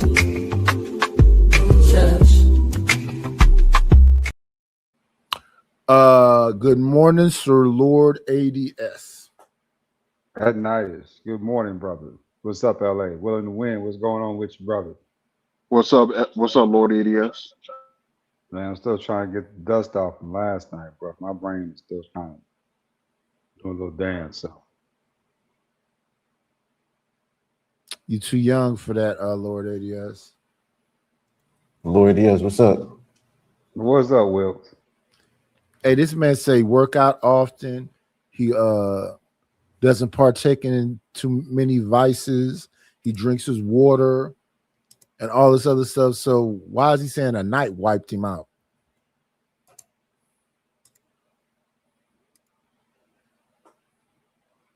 Let me see. Is this thing on? It's a show. It's a show. Well, who are you talking about? It's people watching. Well, I'm talking. Lord ADS was the last person talking. I'm talking to the last person that was talking. What do you mean? If I choose not to answer your question, I am not. No, I wasn't asking you. I was asking the audience and the panelists. No, I think you're a person that says pretty healthy. You say you work out often, you drink your water, and you do all this other stuff. So how could a night have wiped you out? Why are you so nosy? You know he like drinking Coors Light too. Nice. No, I don't think so. I don't think not. Yeah, he got a couple DUIs, sir. He all right. Give me a cold Heineken, man. Chill out most of the time. Heineken's is for psychopaths. I like them shits. I know. Put back 2 or 3 of them. Just chill out, man. Heineken's is for black men that like white women.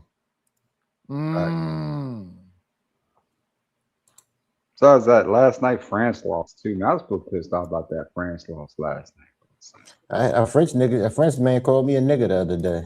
Wow, really? Yeah. Fuck me up. Diabolical. Called me a nigga. He said, "Don't you see a white man talking to you?" What you do about it? Laughed. I'm gonna punch him in the face. Talk to us about it. Talk to us about it. I'm gonna punch him in the face. So I own in the business of the Dominican Republic. You should turn the music up and leave the spot.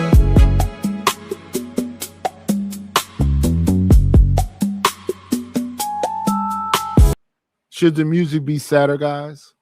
Yeah. I used to have that.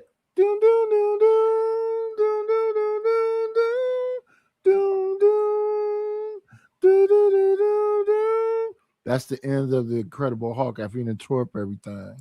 Yeah, that last beat was relaxing. That's nice. Let me see, trying to figure out what's the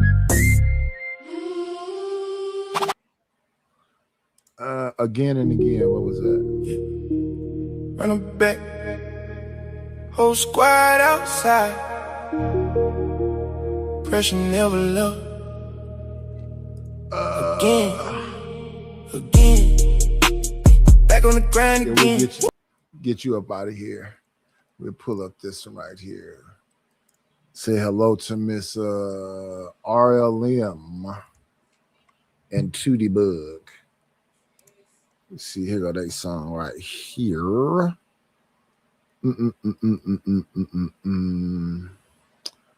But Lord ADS, I'm trying to understand what's going on with the brother. What is this? This is right before? Do you go to sleep in the morning time? Is that what's happening? Sometime. Oh, that's probably what's going on. So you come up here, it's like this, like knocks you out. Nah. Y'all ain't too bad on my nerves, man. You know, y'all Okay. right most time. This Look, is man, for Tootie Bug and RLM. Okay, I'll go.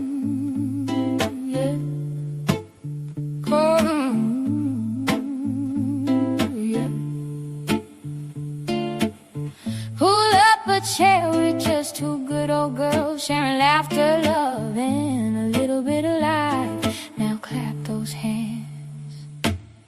Two good old girls, won't you come on by?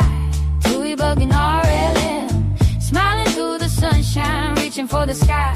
Dewey Bug and RLM, like, comment, subscribe today. Help us keep this dream alive. A little cash will keep us going. Thank you kindly. We'll survive.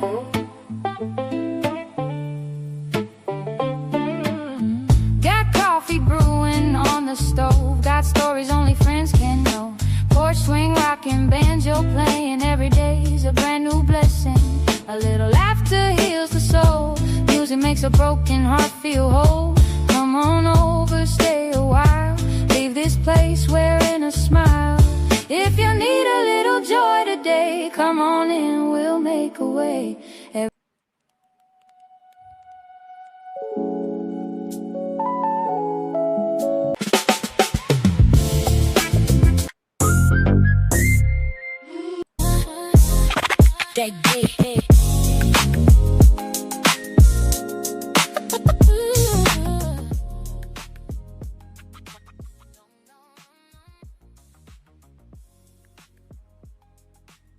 Okay, that's our background vocals. Where there's no hand signs, anything. We learned that all from Europeans when we arrived here Yeah. in the city of Chicago, coming from the South. So I was wondering No, if he was I get that. I mean, but we killed all of them. familiar with them. Hey, nigga, No, you Why don't. would No, you you use don't. that word? Wait, hold on.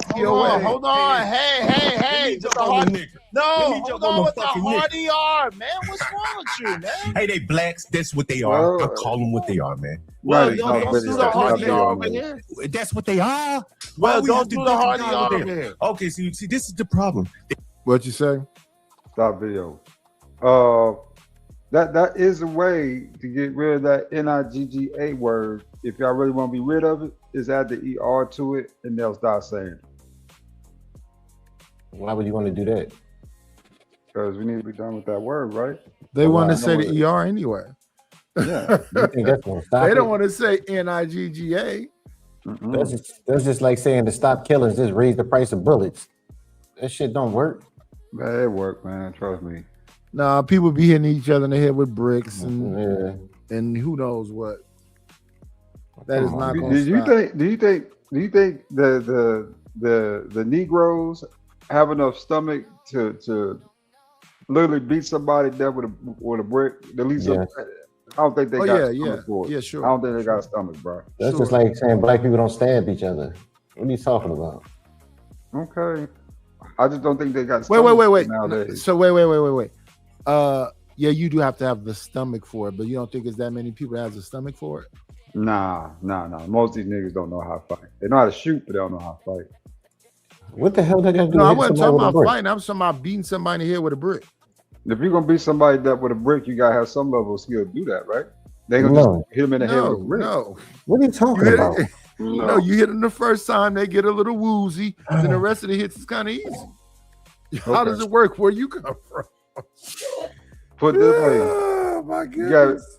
so if you're gonna brick somebody to death, that means you're gonna have to hit them with multiple blows with that brick. Yeah. Yeah. Yes. That takes that takes a little skill set, a little skill to do that. No. No, it Definitely don't. don't. Hello, Nightbreaker. Let's do this. Let's give some love to the people that support the channel.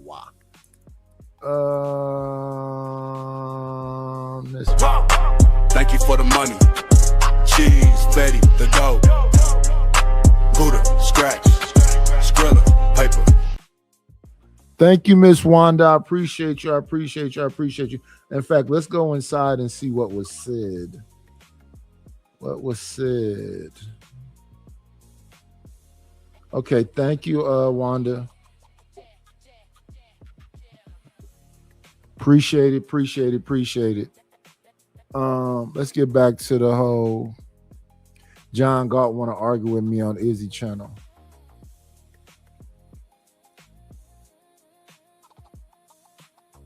They are what they are. They should be called whatever they are. They should be called whatever they are, wherever they are. Don't come on yelling. Let him spew his thing. No, hold on. Wherever they are, wherever they are. If Imperius can get up here and call you a dog, why do you try to enforce these?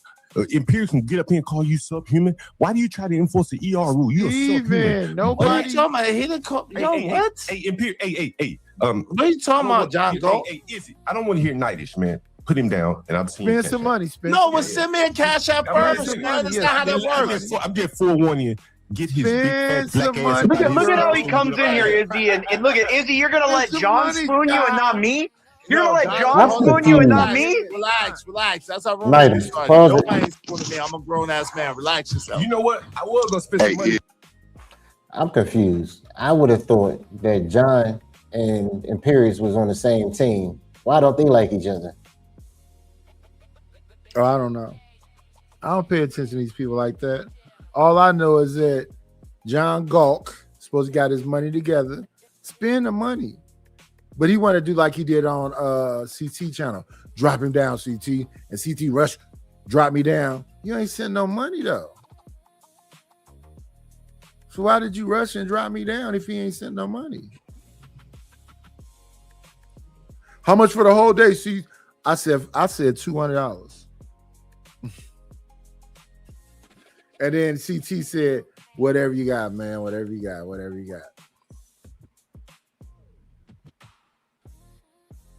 I'm a little tired tonight too. Did he spend the money? I don't remember. But I try to make them spend it. I start getting disrespectful. Make sure they spend some money.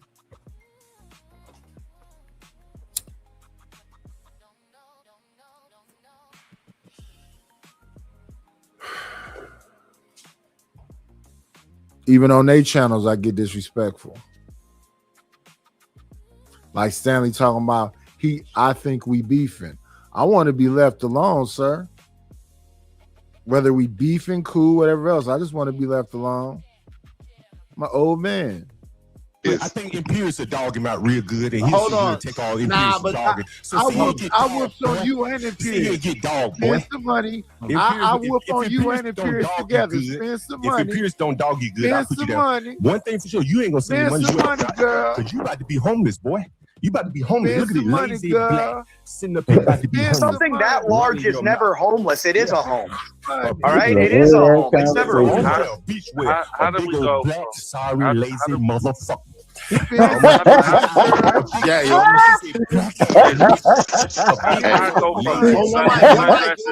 One mic.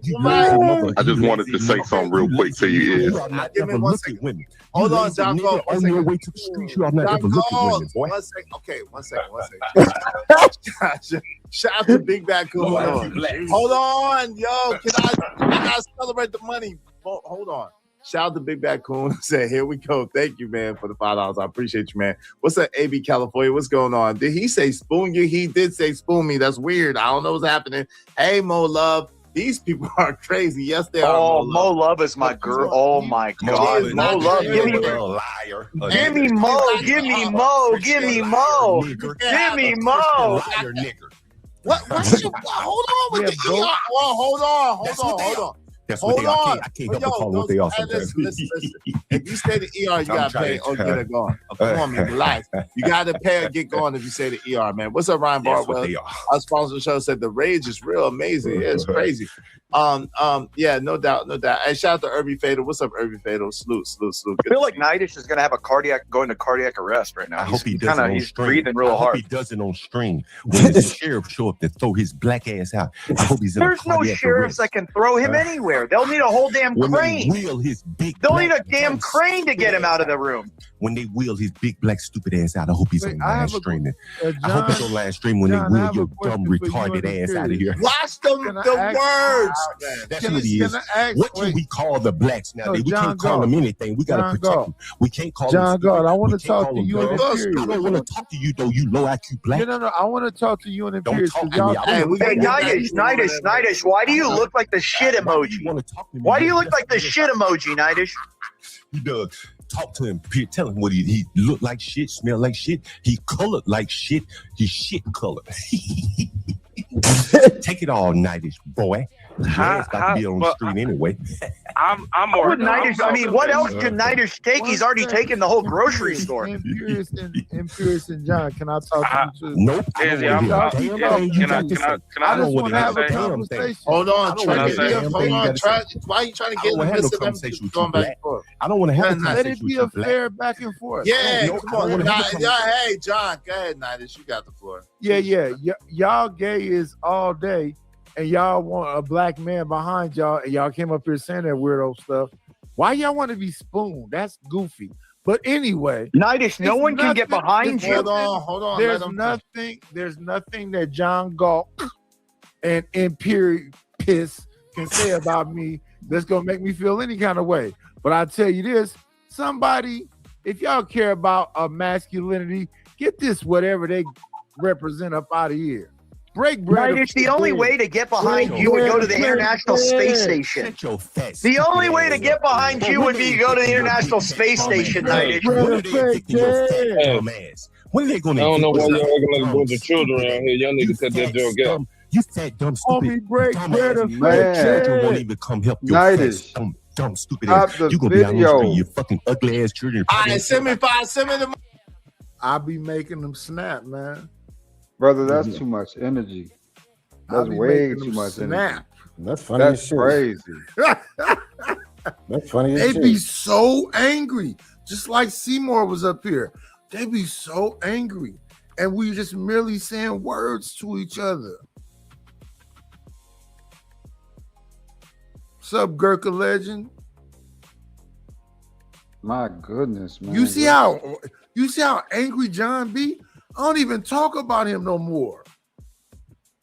He'll just see me somewhere and crash out. If I gotta share the stage with this fat motherfucker, this big old fat motherfucker, I'm like, damn, why are you still thinking about me? Niners, they got active energy reserves for you, brother. When they see you come up, I mean, they go all the way in. That's As they crazy. should. I wish they had. They wish they was on my stuff and make me some money. losing. They was losing. Because all they was saying, it was a bunch of, public humiliation rituals and zesty stuff. When can I spoon with you? He said that stuff to me. Nightish, I own you. I want to spoon you. I don't know why y'all niggas like hearing that subconsciously. I don't like hearing that shit. Talking about you gonna spoon, you own me, all types of weird shit. Man, ain't none of that ever Y'all gonna cool with happen in that life. shit. Ain't none of that ever gonna happen in life. I'm Happen or stabbing the not, I'm fuck out not- of anything coming close to me if I don't shoot it first. Okay, y'all say so. But like I said, man, that's too much energy for And me. look at this coward. He was here before everybody. He gonna be the last one here. That's what's weird about him. It's the Stern effect. Your haters be around more than your supporters. My haters be here on time. Come in hating.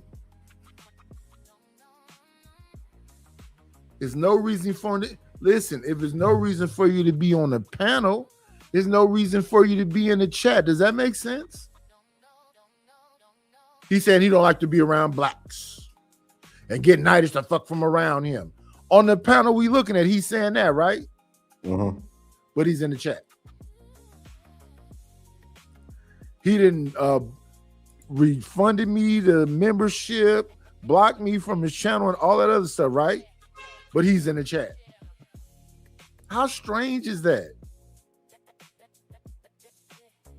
Same thing with Stanley. I'll subscribe from your channel and blah, blah, blah, blah. Then he run off fantastic the other day. You're not even a supporter of the channel and you running people off from being I got you. And then he sent me $10. What kind of a whore do these two whores think I am? I be trying my best to save them. I say, leave me alone because y'all getting mad in real life.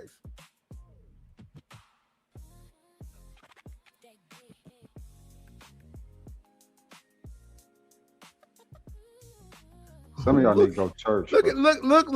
Look how hard they be trying to fight back too. It's so cute. It's so cute.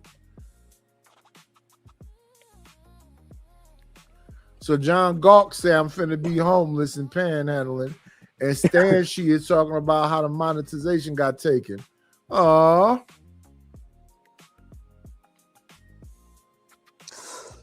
Excuse me. Let me see. Let me get this right here. I don't ban people. Yes. So that's the difference. You banned me from coming in your chat. I don't give a fuck. But you're here. Make that make sense. Does that make sense to y'all? He don't fuck with me. Is that what the argument he's making? I don't even know I was banned from his chat because I don't fuck with him. So am I confused or is it in its feelings? I don't know its pronouns. But can the moderators see these conversations? Hello, CJ Brooks. Can the moderator see these conversations? You begging me to be on your panel. I didn't go anywhere looking for you at all. Period. That's why I don't even know I'm banned. Because I don't be over there. Period. I don't want to see no more shit toilets, piss bottles, drug addicts that you having tequila and beer and smoking trees with. I got it. I get it. You are literally the slumlord. You should change your name. This should say the slumlord clips. I don't know how y'all do it, but I couldn't. I really wouldn't be able. I probably wouldn't be as prepared to handle the back and forth every day like that, like this. Because to me, listen, Lord, yes. When you don't want to talk to him, you just don't talk to him. But when they come in my chat, double teaming, triple teaming, trying to say the worst shit they can say, I just let them know. This is what just based on what y'all say. When you say you don't fuck with somebody, isn't that like mean you don't fuck with them no more? Why are you in my chat? Yeah, that's weird. Now, I didn't say that about y'all. I don't fuck with y'all no more. I saw y'all was all in a tizzy. So I said, okay, I don't need to go there. It's millions and millions of YouTubers. We'll never have to talk again. But you are literally in my chat talking about, I went and found you somewhere or saw your bitch ass in the chat and said, why cry in the chat? Come up here so I can thump you in the head and give you noogies and wedgies for everybody to see. Or I could bring up your statement that you make and embarrass you this way. It works either way. Look at these hoes, man. They addicted. Are there any moderators? I get him up out of here, sir. Which one you want going? Imperious for sure. The man got me a damn strike. Oh, okay.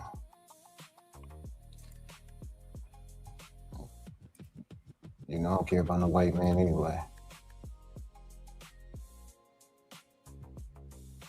I don't think about this stuff though, Lord ADS. Hold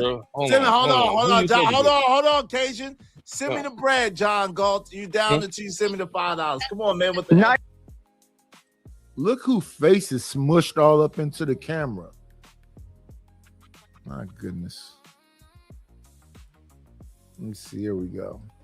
Come on in. Grand rising queen, shine like you mean.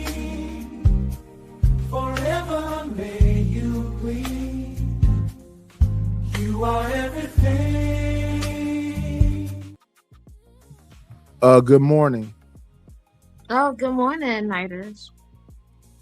It's other people up here too. LA here, willing to Oh, win. what's up, LA? What's Sir up, Lord Lord ADS. You be stalking me, that's all. What's up, Lord ADS? Good morning. Good morning. What's up? What's up?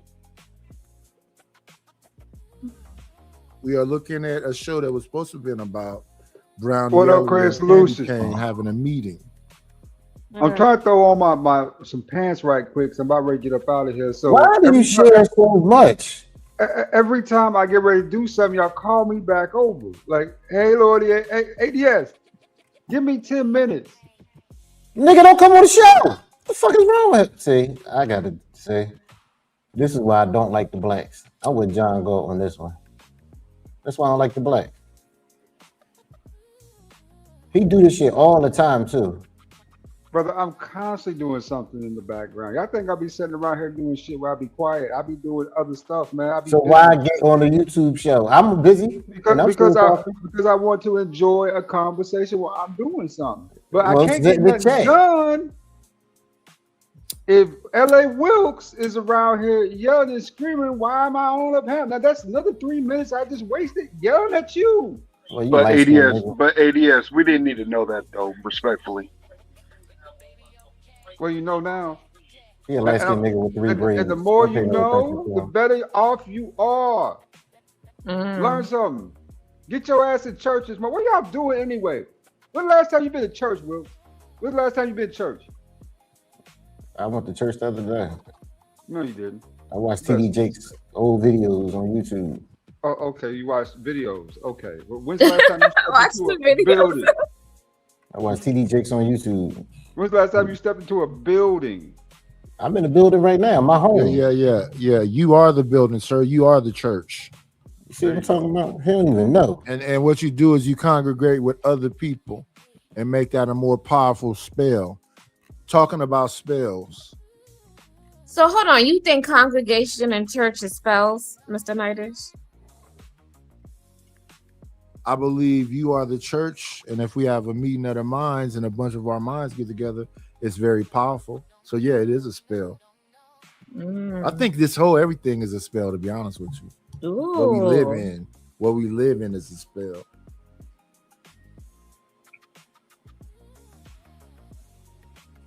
What Y'all y'all don't think think about so? that? What ideas? Y'all don't think it's a spell?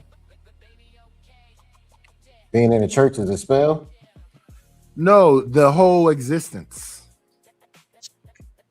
I think spell is a little too oversimplifying everything. If we for supposed to sure. be physical, if we supposed to be spiritual beings, meaning not a body, a spiritual being, living in a physical realm, then that means it's like a memory thing, right? That's transferring. Because Like they the say Matrix? energy never dies, right? So it's Yeah. like a spell. You live in like a dream. But you could control it if you want to. You're the controller.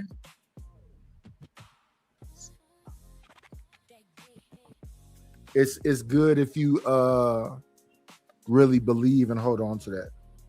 A lot of people think That's they have no true, control yeah. over their You a life. motherfucker. That's why Well, people CeeLo do made have that control. song. Yeah, but a lot of people don't know because it's that old thing about the Willie Lynch letter. They tie elephant up when it's a baby, then when it's adult, they think it's tied up.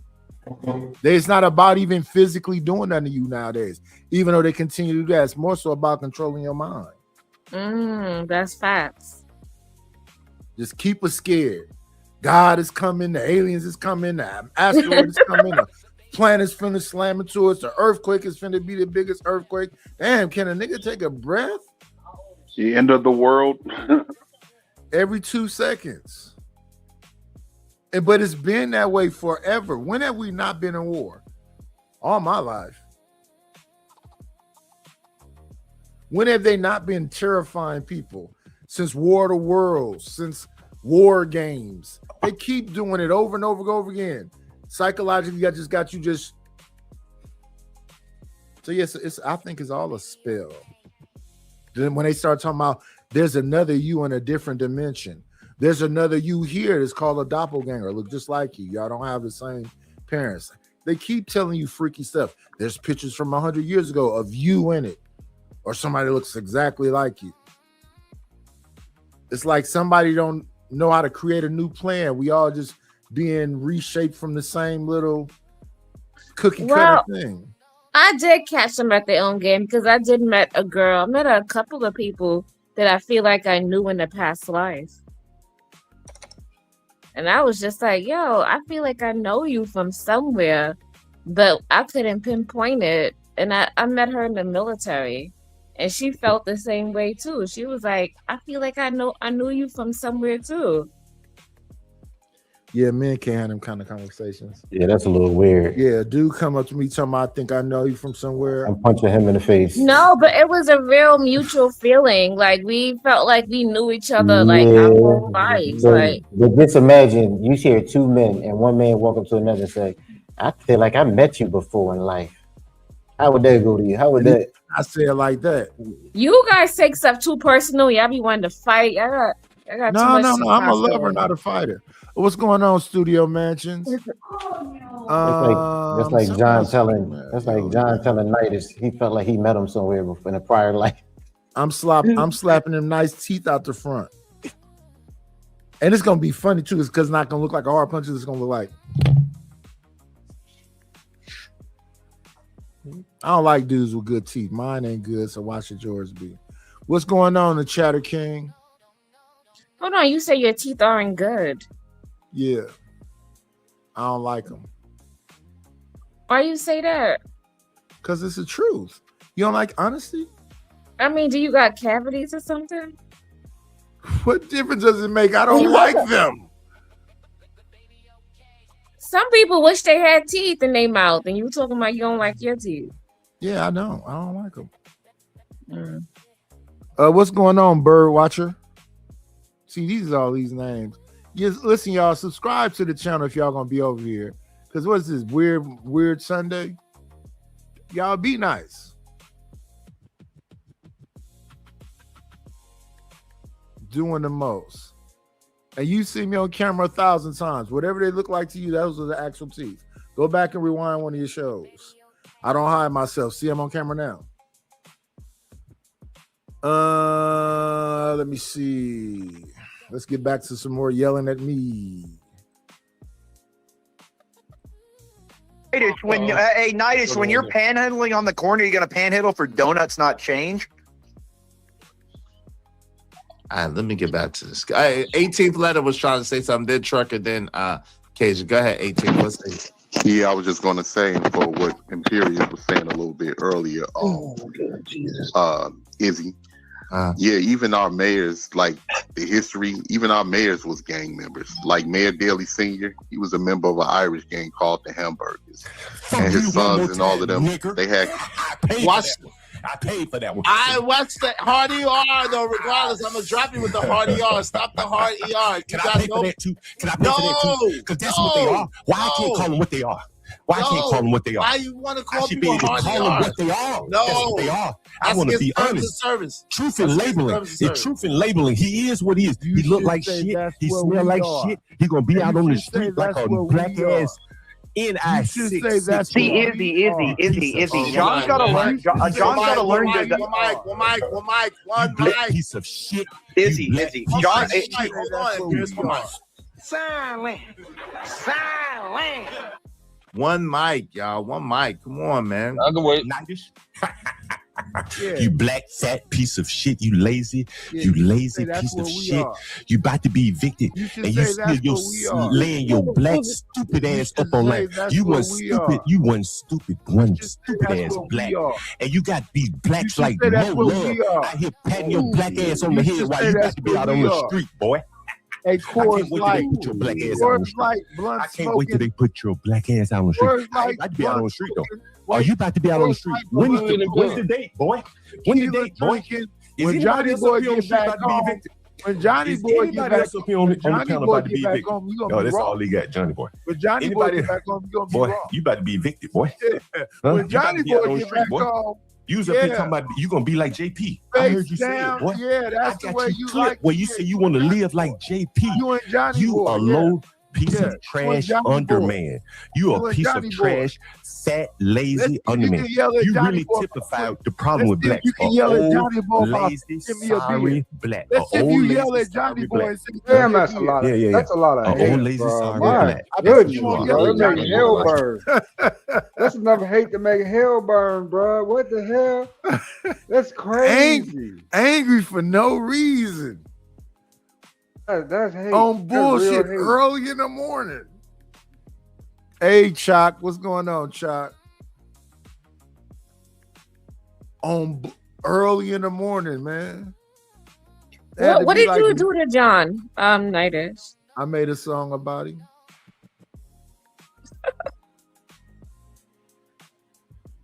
That's literally it.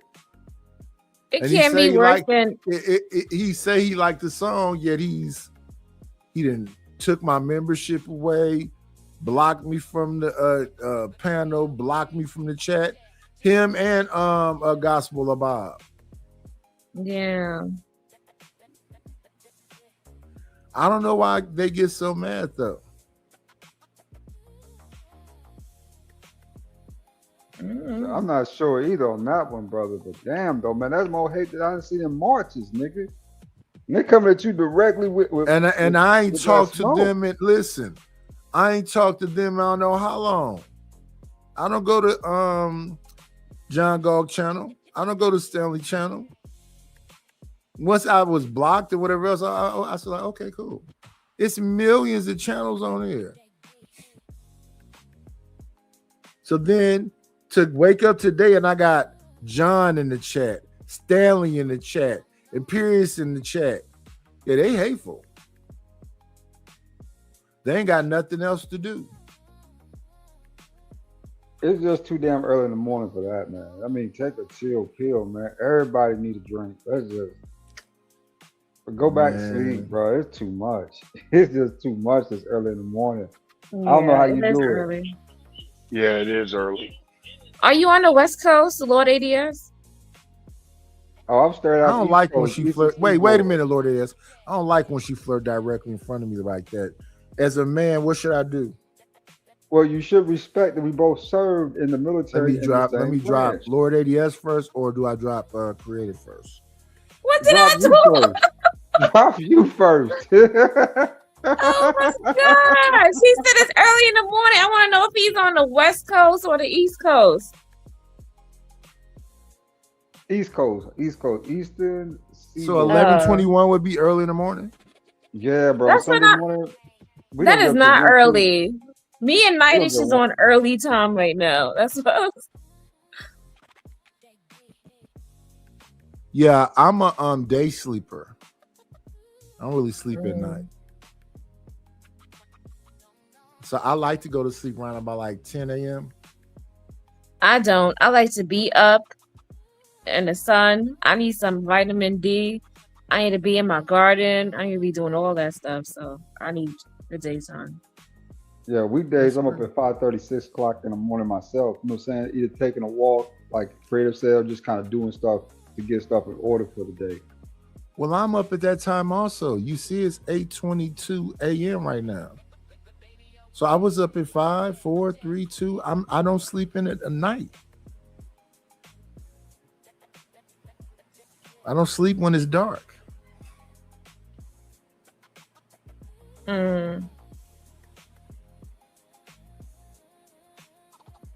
So are you gonna play us that John Galt song that he's so mad about? I played it earlier, just moments ago. Okay, good. Are you this dominant when a person is in front of you? I am not dominant. I was just asking. I'm asking a question. You just cut off the whole conversation and say something that does it fit the conversation? It kind of It's does cute. because It's cute. You showing us a whole video of you and John going at it. So No, we're looking at Izzy Band's channel, and it's supposed to be about Brownie and Candy Cane meeting up in Chicago and how positive and beautiful that was. And John Galt came out of nowhere calling me Hardy R's, and then Imperius got me a warning the other day. So now I got 90 days more of probation because of him. So if y'all see Imperious in the chat, just time him out. I don't ban nobody. Imperious, you got a Cash App Nightish. Come on, you got Cash App Nightish a couple of $100. That is not cool.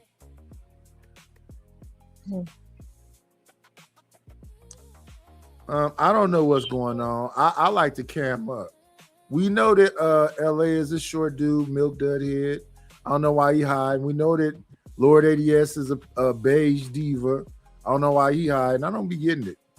You know, Willin, we don't barely see Willin on nothing, so maybe he just don't like to cam up. But these other two dudes, and they in beautiful places. And then LA be coming up here like his life is frustrating with all that Dominican sun, sand, and whatever else he wants to go on.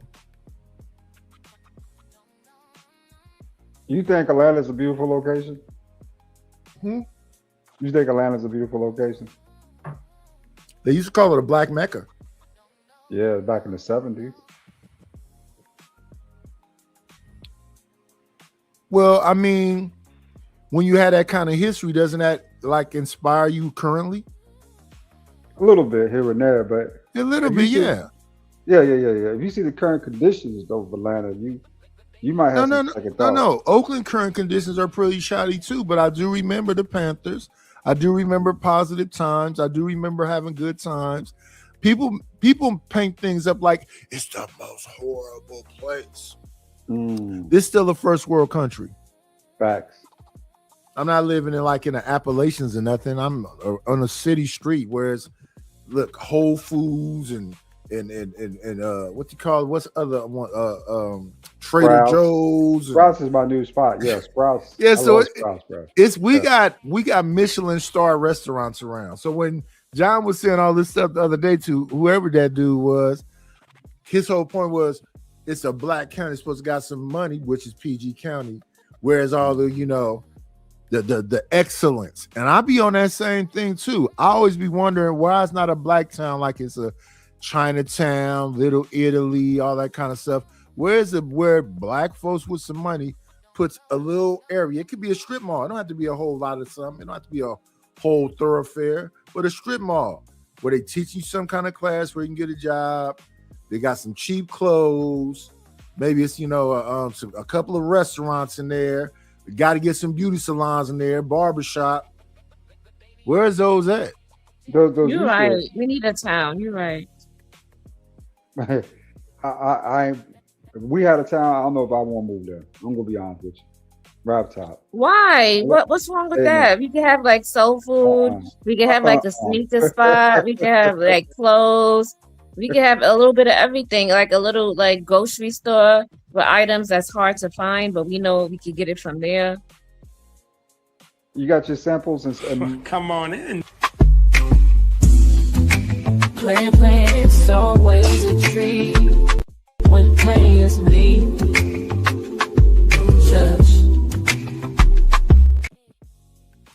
And the dude's supposed to got all his bread with this faulty equipment. Device not connected. Facts. Who was that? You don't see him right there? Oh my God! Right, Hey, I'm gonna come in cool. Hi, Creative. You're so nice. I always had nice words to say about you, Creative. And now I'm gonna answer your question, Creative. Why we can't have this and why we can't have that? Because the blacks are immoral. That's part of it. But they're also stupid and dumb.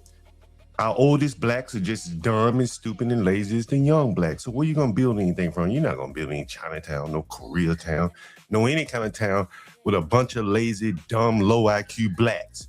So that's your very simple answer. Why you wondering why we don't have a Koreatown or any of that? I came to bust your bubble and bring you back down to reality. You're never gonna have that. You can't have anything with low IQ blacks that steal. Right, you have to start there. So right? Wait, John, let it be a back and forth conversation. So why did they need to? Let's have a back and forth conversation. I just ended it. So wait. Let's have a conversation. You didn't end nothing. You don't control anything. Okay. you're a chain smoker, a beer drinker, sip on little Well, tequila, I thought y'all smoke talking a about little business. weed. I thought y'all talking about business. No. What we're saying is this: every Well, time creative they at the build push. something, you got Rosewood, you got Seneca Village, you have Tulsa, Oklahoma. So you saying that them planes that came in there and set stuff on fire, and them hangings and them burnings and them shootings, that wasn't no N-words as you call them, building anything. You know what I would imagine. They wasn't building anything. You just cut me off. You want to answer? You want to just talk? Were they building anything? You sure? Okay, I'll give you that. Okay. But what I was wait. Did they revolt and do it repetitively? I don't know. You tell me. I don't know much about history. I just named a bunch of places. I said Rosewood, Seneca Village, Wilmington, North Carolina. You don't know about all these places where black people was supposed to be at their worst self and built all these things. So my thing with these new black people is, what the hell are you bitching about when we ain't going through none of that? And you can't build anything. You're right. You're not listen. You're not going. Okay, you're not going through any of that. No Rosewoods. I'm not worried about seeing a bunch of white folks. And blacks can't build it, and that's right. And black, so this should be the best. This should be the best time to do all these things because those obstacles aren't in front of you anymore. It's people getting rich off sleeping. They have sleep streams. They have drunk streams where they take shots every time a word is being said. And with all those, this is the opportunity now to buy a warehouse or a factory and make it a strip mall where you got to sell clothes up in there, get your hair done, get your nails done in there. Why don't they do it? All of that. But they don't do They it. need to be inspired. But they need inspiration. They already supposed to be being beat up, right? They need inspiration. Hey, you said what you said to do to wait. What did you say? Wait. What did you say do to Camelo? Give him 100 years? Yeah, 100. My mom said 75. My mom said 75. So listen, Steven. You got to get that hate out of your heart. But the only reason I can't. So the reason why I think you get so upset with me is you think I give a fuck as much as you think you know when you spend all this time to ban a person, block a person, do all that stuff, it sounds like you and your fifis. You want me to respond, or you just gonna keep talking? I was quiet. Once you hear me quiet, okay. Time to shine. Nighties, I think you should be honest with your audience. The only reason I banned you is because when I left my panel one day, I went to use the restroom or something. You came on. You were already on the panel. I allowed you up, and then you insulted me on the panel. I have a clip of it, and you insulted me for like 2 minutes while I was away from the stream. And, that's a fact. And there was no need for that. I never ever insulted you. I definitely would not do anything like that on your panel. You should tell your audience that's why you are banned. Doing it now. But that's okay. So I just told your audience that's why you're banned. But so you wouldn't do it back then, but you changed. I wouldn't come up on your panel, and if you rolled yourself to the bathroom, I wouldn't say, hey, Nighty just I wouldn't do that. I just leave, or if you I just do it everywhere else. Yeah, I do it everywhere else, but I wouldn't come up on your panel and wait for you to leave and then hurl insults. Wait. When you do it everywhere. I do it. That's right. I do it to your face. I do it on somebody's panel. But I'm not going to come in your house, right? I see this is your house, and John, you wheel yourself to the bathroom, and then I just start. At best, you just talk loud and talk. Okay, well, but I'm just saying you should be able to be so intelligent that we could have a back and forth. But LA Will just admitted that you did it, right? Did you do what you said you did? You did it, right? And you have never apologized for that, and. You know, this is why blacks don't have anything, right? See, this is why blacks don't have anything, because you can't trust anybody. I couldn't get up and leave my damn studio without you undermining my channel. That's a fact. And this is why creative. I'm answering your question. This is why blacks don't have anything. That's a I couldn't even get up and leave my damn studio chair without this black undermining what I was trying to do on my channel. So. I try to help you, John. I hope that you didn't. That wasn't. You weren't trying to help me. Do you know when I'm trying to help you? I don't like need your right help. now, if you shut the fuck up and let me Sure. finish my Go sentence, ahead. I can tell you some of the things I try to help you with. I say pull back away from the camera a little bit.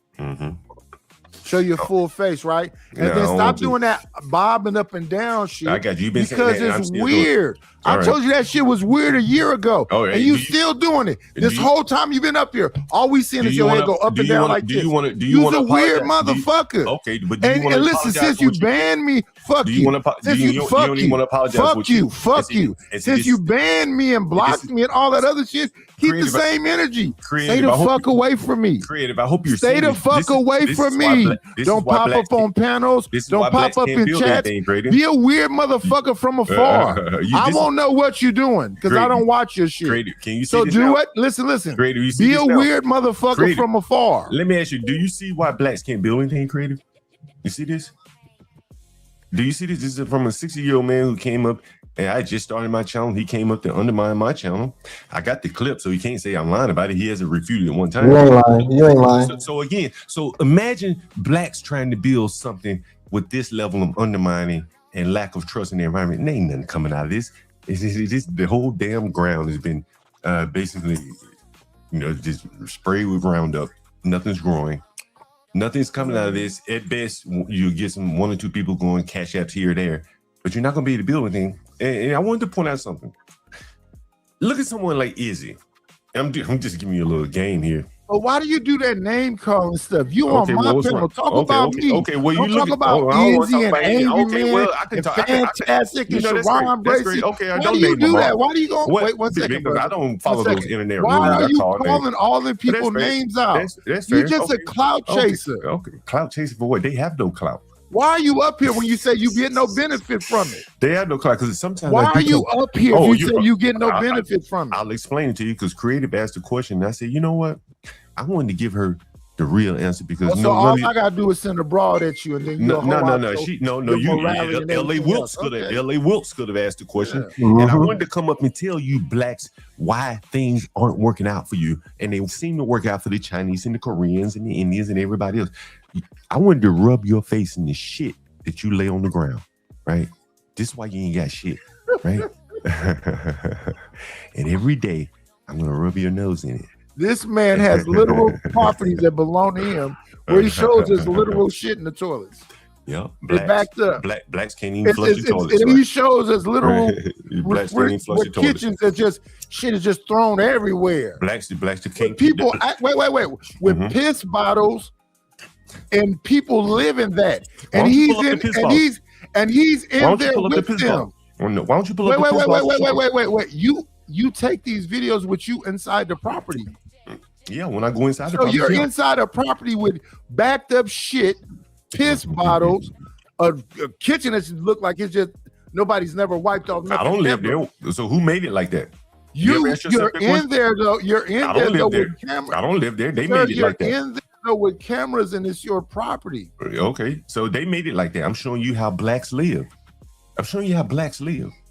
In your property? Well, What wherever about they you? live, wherever What they about- live. what about your saying standards? I'm saying What wherever about they your live. standards? I can't enforce standards on people inside their private rooms. You try to explain to me how to enforce standards. You said okay, but nail the 2 cabinet doors that's up under the sink. so they don't put nothing up under there. There's a Knock lot the you can pipes do. Okay, loose. sure. That's the best you can do with Blacks who are basically undermen. No, but in you a- in a said you first world didn't society. do that. You did do that. I did do that, but I can't stop them from pissing in bottles in their room. Even if I provide them a bathroom, they still want to piss in bottles in their bathroom, in their bedroom, because they're too damn lazy. See, this is the problem with Blacks. I bet you're pissing in bottles right now. Ain't no way you haven't left the stream. Are you pissing I in have bottles? multiple times. I always walk away. Oh, I bet you piss in bottles.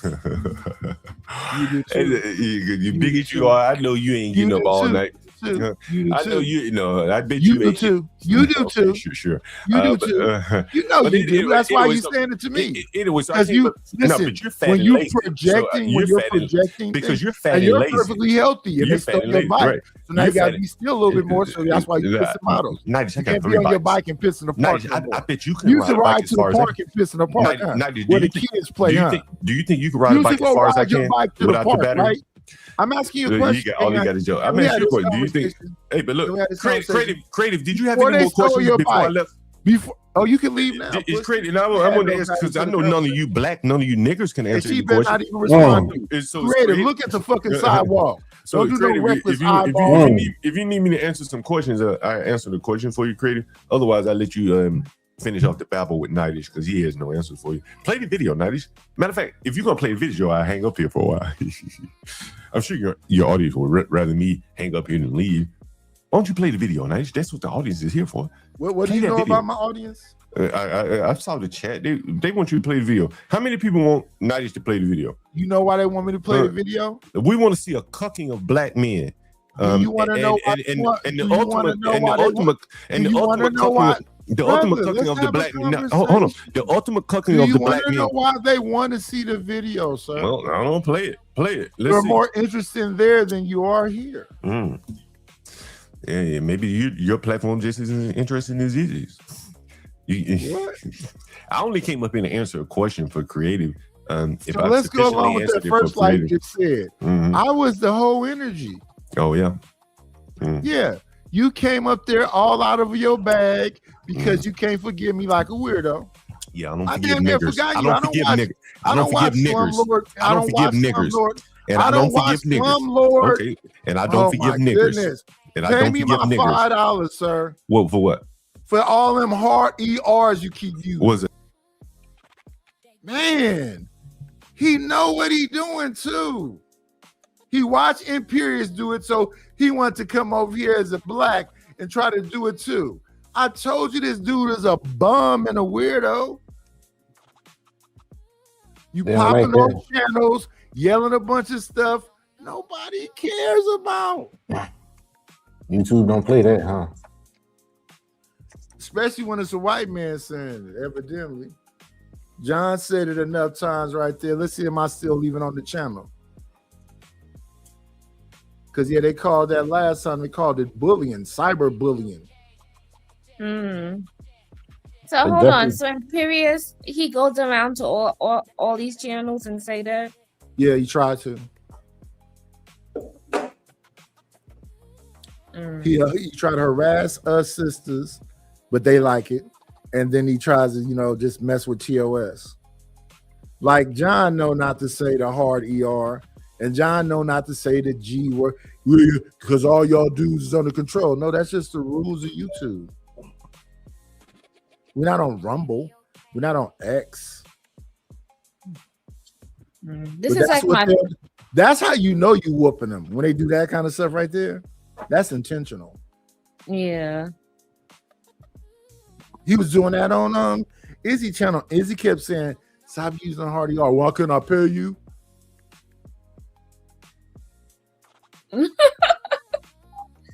Yeah, he messed up. But bless his heart, he says he's elevated and better and intelligent and all that stuff. So you got it all figured out, brother. You can listen. You can dance on whatever you think is finna happen to me. I hope the best for you. Because my grandmother taught me when I was a wee little child. See, you hating somebody's them occupying your brain. I ain't got time to be hating on you people. I don't even know you people. And I think hate makes you sick. It does. The other person don't even know you hate them.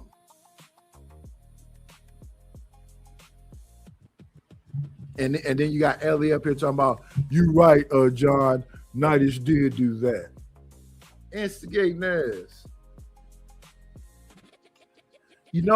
I got the videotapes of it.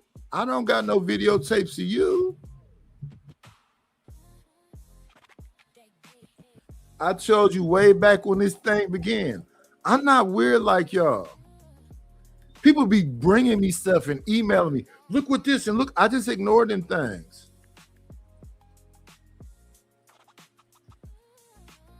I have to organically mess with you to even be on your channel. So I think Fighter Complex still do stuff. I don't know because I don't watch Fighter Complex. I think still does stuff. I don't know because I don't watch him. I don't know what John God is doing because I don't watch him. Ain't that important? I don't watch Tommy Sotomayor. I watch him if he on somebody I know. If he pop over the Sharon panel, I see him there. But I don't watch Tommy Sotomayor. And then there's people y'all will go, well, you don't mess. No, I do watch Fatty. I watch Fatty. I watch Ali.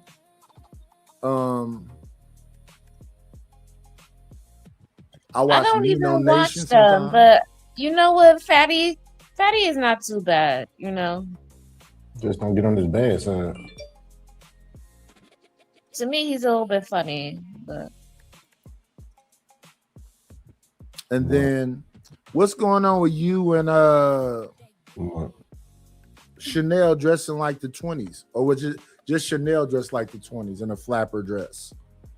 oh, we had a game night show, and yeah, I feel like I was bullied on that on that show. I'm just playing, but we Who was bullied you? drinking. Who bullied No, you? no, I wasn't bullied, but Chanel made No. us. Who do you think did it? Oh, Chanel. Chanel loves you. She don't be. I know. I'm just playing. But Chanel had me go open up my bottle of whiskey Did you drink or whiskey? scotch, whatever it is. I had to open up my bottle of Johnny Walker, and she had me take like a lot of shots last night. I did not know that. Yeah, we had a game night. We got drunk. Yeah. No, I saw the game part, but I didn't know you were drinking also. Yeah, I was taking shots. I think the game part was like y'all had cards, right? Chanel was reading off cards. Yeah. Yeah, I saw that, a little bit of that. Cause I came in when I started looking at y'all, it was like y'all was about to end. That's why I said bye. Yeah, we was. We was taking shots like have you ever had sex in the car? If you did, you gotta take a shot for that. That's kind of regular, right? That's kind of Yeah, so every question she asked, we had to take a shot if we did it. just yes or no and then a shot. Yeah, yes, no, a So shot. have and you ever gotta had tell- sex in a car? You say no. You then gotta take a tell the shot? story too. Oh, okay, that's better. That's better. If you got a story, you got to tell. Yeah. Damn, It was a sex fun in show. a It was car. really fun. It was fun. I mean, y'all got each other. Y'all can vibe off each other. Yeah, we had Simon come through. We had Poppy come through. Poppy we had Blanco? Yeah, and we had Miss Kim come through. Yeah, Poppy Blanco came through. Oh man, Miss Kim is a J cat. But shout Yeah, out to her, bless her heart. She came through, but she was chill, so it was good. Yeah, I saw y'all was vibing. And Chocolate came through also. Well, yeah, Chocolate's family. Yeah, she She is. might as well be the third one over there. Yeah, you're right. You're right. And she come with good energy. She don't never come with no bad energy. Yeah, I love her. Let me see. Come on in. Playing, it's always a treat when players meet. Just What's going on, Ray? Midnight. Darkness is darkness everywhere. It's darkness. The darkness is always the darkness where the light will always be the light. Yeah. In chat, I want y'all to understand. I love Ray Midnight. That's my dog. We just be playing with each other. We are not doing nothing goofy. No. That's John Galt is my enemy. He just decided he wanted to be my enemy, so he's my enemy. Ray Midnight, that's my guy. Nah, yeah, John, Triple OG Nuggish is like my uncle, big bro. For real. I told you, I would go to Oakland and see him and sip some wine and smoke with him for real. Yeah, just like I did with Poppy in Arizona. Yes, sir. Yes, that's my guy. That's my guy. And salute to Creative and salute to LA Wolves. And I just came up here for a quick second while I charged my phone. Creative, y'all done got drunk on the game night off the Johnny Walker and they send no invitation links to the night's lair, to the lair. You didn't let us in. Didn't send You me didn't nothing. let us in. She didn't let us know. Hold on. Ray Midnight. Wait. Once I Ray, are you got the subscribed to invitation, me? Ray Midnight. Once I got the invitation, I damn sure shot it to you. Because we were just talking about smoking. Yeah, we would have been up there.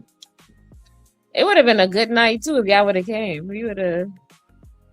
We didn't know. And I don't drink like that, but I will drink with y'all. You know, I participate in fun stuff like that. One time Ray Midnight drank I think it was a Boone's Farm and we smoked some trees on an old show back when Granville was here. Definitely not no Boone's Farm, but it was. I forgot. Was it Moscato? Was it Moscato? It was Moscato. It was Moscato, something like that. Yeah. Yeah. Yeah, I almost forgot about that. Triple OG. Now we was taking shots. You taking that harsh, that Johnny Walker. Lord have mercy. Yeah. Jesus. Yeah, she just be smiling and looking innocent, but you hear these stories she be talking about. She been with shamans. She done took the ayahuasca.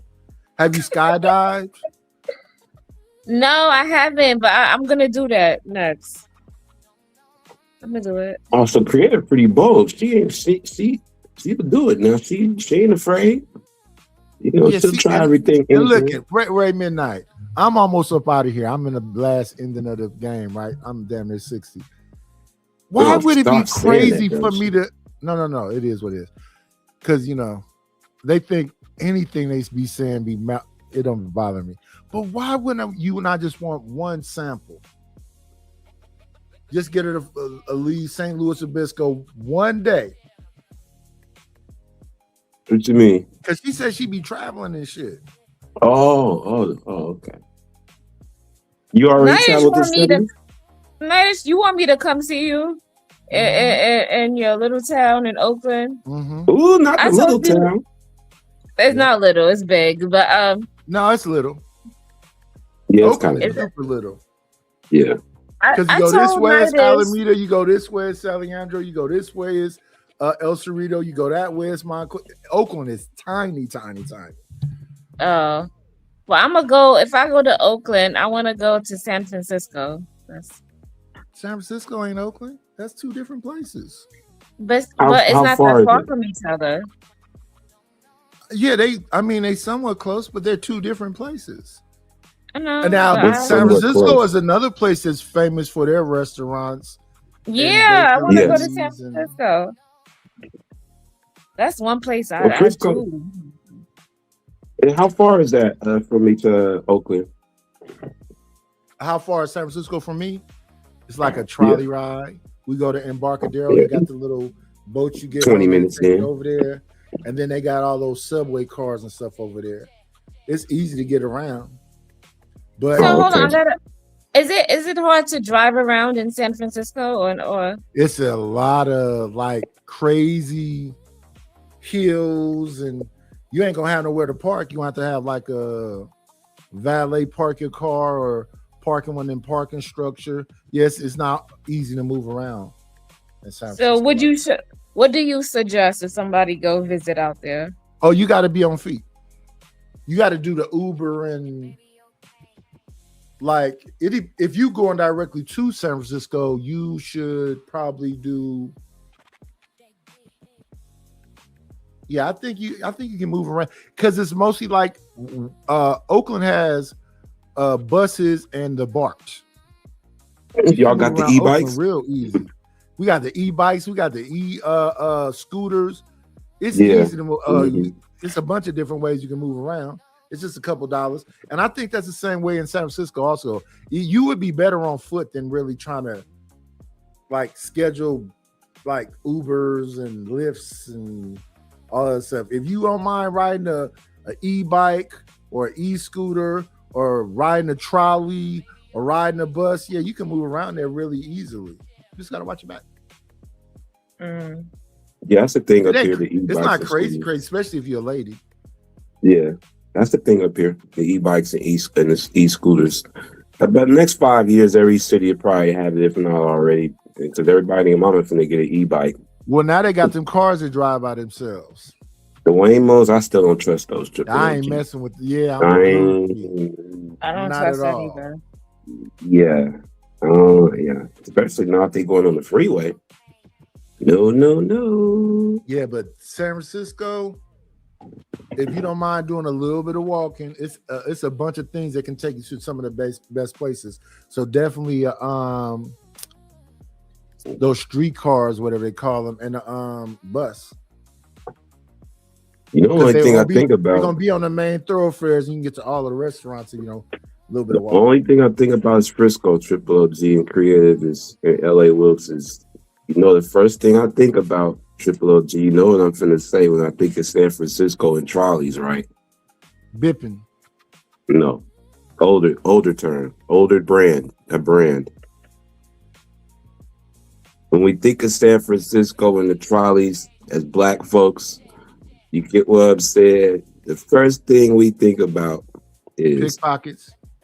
No, that's on your side. That's the West Coast Oakland culture. You know what I think about? When I think about San Francisco, I think about Full House.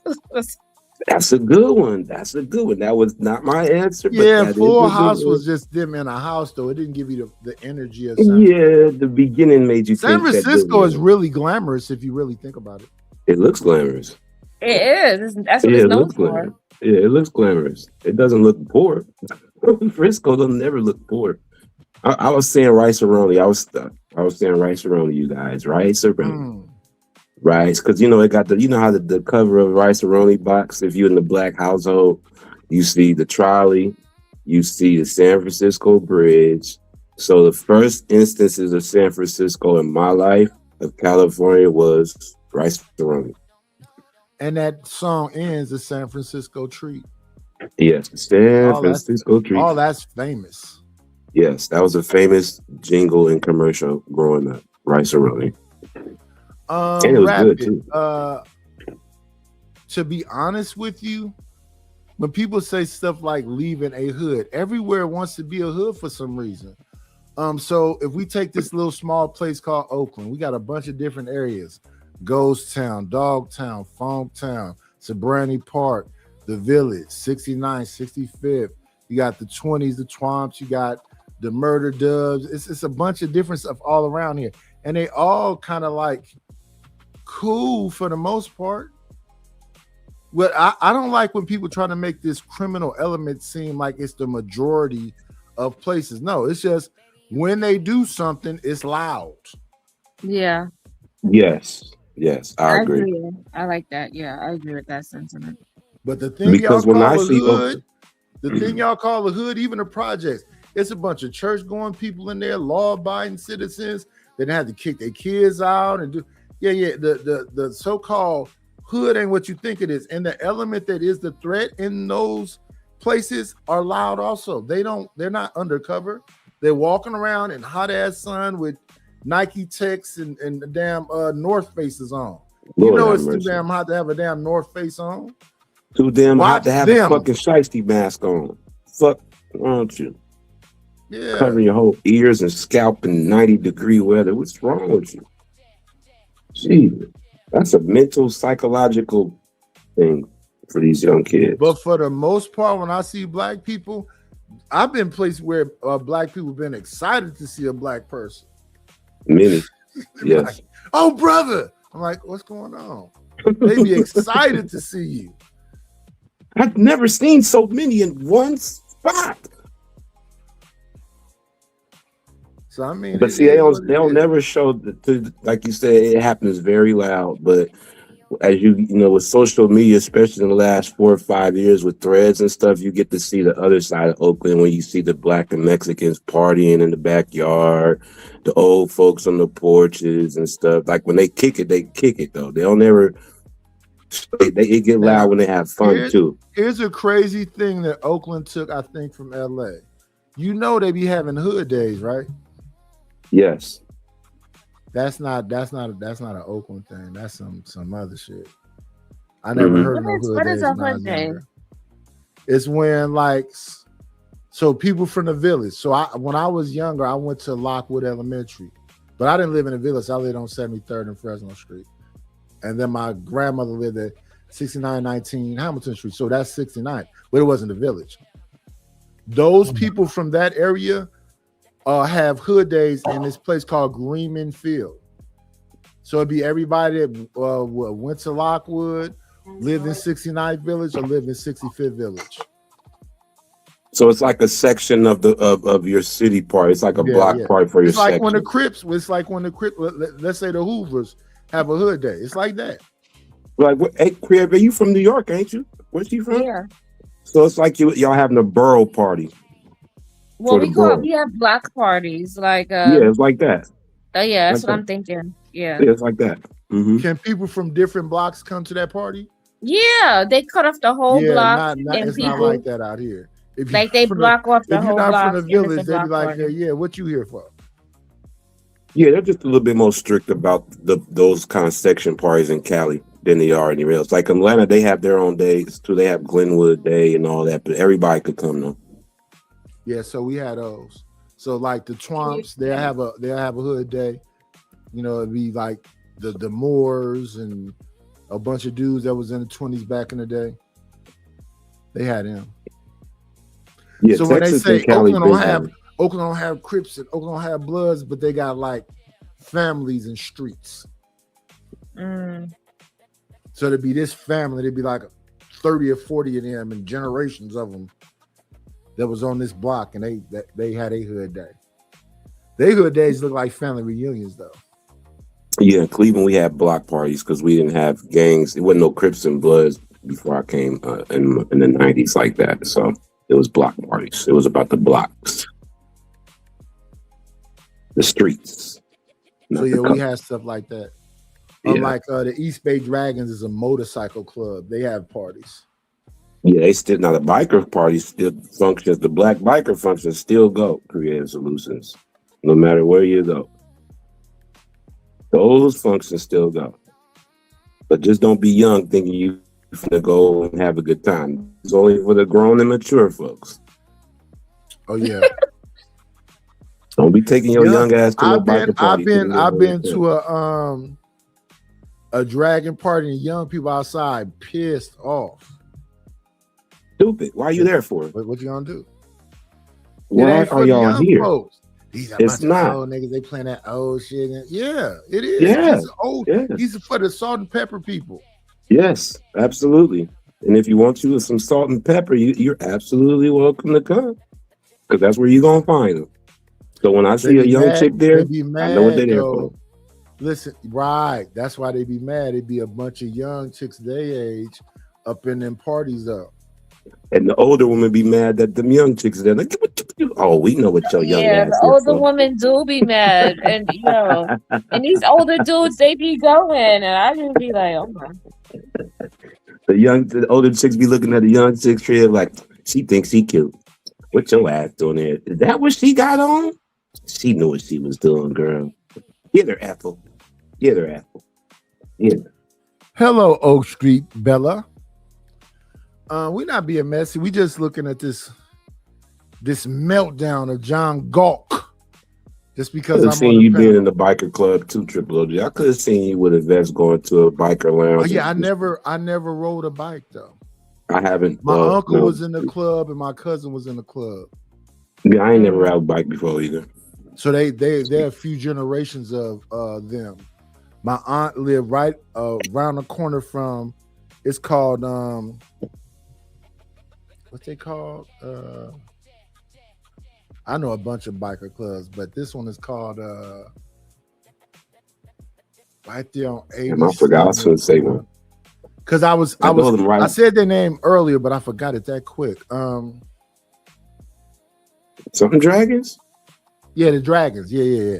The Dragons. The Dragons is right on the same block as my aunt.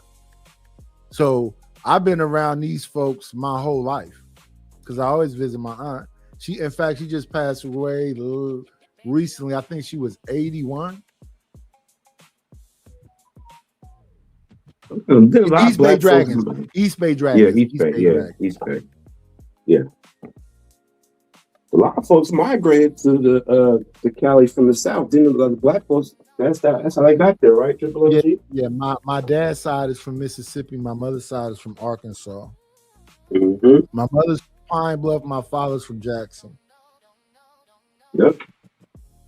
And there's a bunch of us there still. And now they getting ready to leave to go right on back down to the red ass southern states and think life is going to be bliss for them going to the red states. No, that's drama everywhere you go. Yeah, everywhere, Triple OG. Ain't no getting away from none of But that. John Goss said that's because we're lazy. Nah, nigga. It ain't because You of gotta that. be begging for sympathy about to bet be you won't yell evicted. at Johnny Boy You're like that. disgusting, bro. You're disgusting. You a loose. No wonder you don't have a woman. You are the You know worst what? Could you meet a woman and tell her, hey, I'm about to be evicted? You're the worst kind of. You're the Live like JP. You and Johnny You Boy. a low piece of trash underman. You a piece of trash, fat, lazy underman. You really typified the problem with black. You can yell at Johnny Boy about lazy, give me a sorry beer. black. Let's see if you yell at Johnny sorry Boy black. and say, give me a beer. Yeah. Yeah. Old lazy, sorry Yeah. black. I That's bet what you you won't are. yell at Johnny Boy like Getting that. up here begging for sympathy I about to bet be you won't evicted. yell at Johnny Boy You're like that. disgusting, bro. You're disgusting. You a loose. No wonder you don't have a woman. You are the You worst know what? kind of. Could you meet a You're the woman and tell her, hey, I'm about to be evicted? You're the worst kind of. You're the worst kind of I wet. can offer you a place to You're the live, worst boy. kind of wet. You can't offer me a smelling- damn thing. You're the worst kind of. Do you need a wet, place to live, weird boy? smelling- All You're I the got for worst you- kind of You wet. shouldn't be talking to this. Weird You shouldn't be smelling. talking like this to a nigga, to Triple OG, somebody that can you pause it real quick? All right, shout out to that. So thank you. What? Hey, listen. I just seen one of the comments on that stream in there. You know who's one of the most two-faced people? Look, Jack, I'm gonna tell you this. You know, I'm normally quiet about stuff like this, but one thing I can't stand is a two-faced person that's willing to jump on everybody's chat for an opportunity to be seen. I can't stand it. Listen, y'all be warned of that chick Moxie, man. Look, y'all be aware that chick will two-faced hog frop, dick hop to any other motherfucker that will make her feel good until she don't. And then will be and hop in the enemy's chat game, the one she had a problem with after she was cool with you. I'm like, you over there too? Oh, yeah, she is just a mess. All because Wait a someone told her minute, she ain't had no booty. Where did? Because she don't have no booty. That's all. That's all she was told, that she ain't got no booty, and she just fell out with Fatty over that. And like, you're a whole married woman worried about what a man say about you. But you know what I'm saying? To where it affected her like that. Now you Hold jump on, so in. did she come up on like one of those streams? It was like one of the girls up there. Probably. I Moxie don't know. barely I'm comes ignited up on anything. anymore. Yeah, she mainly Anymore. stays in the chat now. Yeah, she after that. Yeah, anymore. You probably Oh, won't you see said her. after that. Oh my God, yeah. Well, yeah, she's not a bad looking woman at all, Creator. But Hey, you know what? I don't. Let me say this because Ray Midnight is trying to deviate from what Creative said earlier. Creative is trying to say when I suggest her come here that she's gonna dictate how this is gonna happen. Like she's talking about San Francisco. I'm not finna What be you on a talking- bunch of Barts and trolley cars and Ubers and whatever else trying to live out your fantasy about wanting to be at a restaurant. I'm gonna drag Nighters to a restaurant, You're y'all. not gonna drag me no motherfucking where. We gonna get in the Uber and we gonna go. And she gonna stay clear too, because I got bigger arms and hands. You come into the restaurant, I'm gonna drag you there. Whatever What you kind of do to food me. you like, No, Creative? wait a minute, Ray Midnight. Whatever Go you for do it. to me. She don't get that reference, do she, Midnight? Oh my God. You don't know that one, Creative? No. That's Miss C. Did she say no? The color purple. She Did said she no. say no? Very low. Oh, I do Very know. low. I watched that movie so many times. When Hell Miss no, tried to Creative reach Salute. at Did her you say chest, no? she went, Yeah, I do know. I remember that scene when she had, yeah. Whatever You you got do you to can't be me, I forgetting about already the did. Sealy now. You know, it's chocolate. Folks can't remember those scenes now. Let's chocolate. how dare you, sir? That movie give me nightmares. Okay. Really? Really? Yeah. Let me think about You know, it. they dog us You want dark to know a skins movie out that in that gave me movie. nightmares? United. You want to know a movie that gave me nightmares when I was younger? And when I think What? back on it now, I don't know why the hell it did. What's that? Carrie. Oh, and she Carrie, I agree. Sissy Carrie used to Spacek, fuck John with me. Yeah. Travolta. That scene when she stabbed her hand up out of the dirt and tried to grab. That was It the was a- scene. That was That's the what one. I'm saying. When I think back on it now, it's stupid. But I remember walking to school with a stick. If a hand come up out of the dirt, I wasn't just having Carrie dreams was about it. creepy. I thought it was gonna happen in real life. Yeah, But did Carrie y'all was learn not to creepy. bully people after y'all watched that movie? Yes. It wasn't because of that movie. It wasn't because of that movie. I just never liked bullies. Well, yeah, I'm with Nish on that, but that movie emphasized for me younger, and that was my single digit years because that was the '70s movies, right? Triple OG, Yeah, the original, yeah, right? yeah. But it was a famous '80s film. It went into the '80s as Yeah, a but famous I film. saw it when it first. No, I saw it after. Yeah, I saw it on TV. I didn't see it in the theater. Yeah, it was. It got famous in the '80s though, right? But it came out Yes, in the '70s. yes. Yes, that was the petrified scene for me.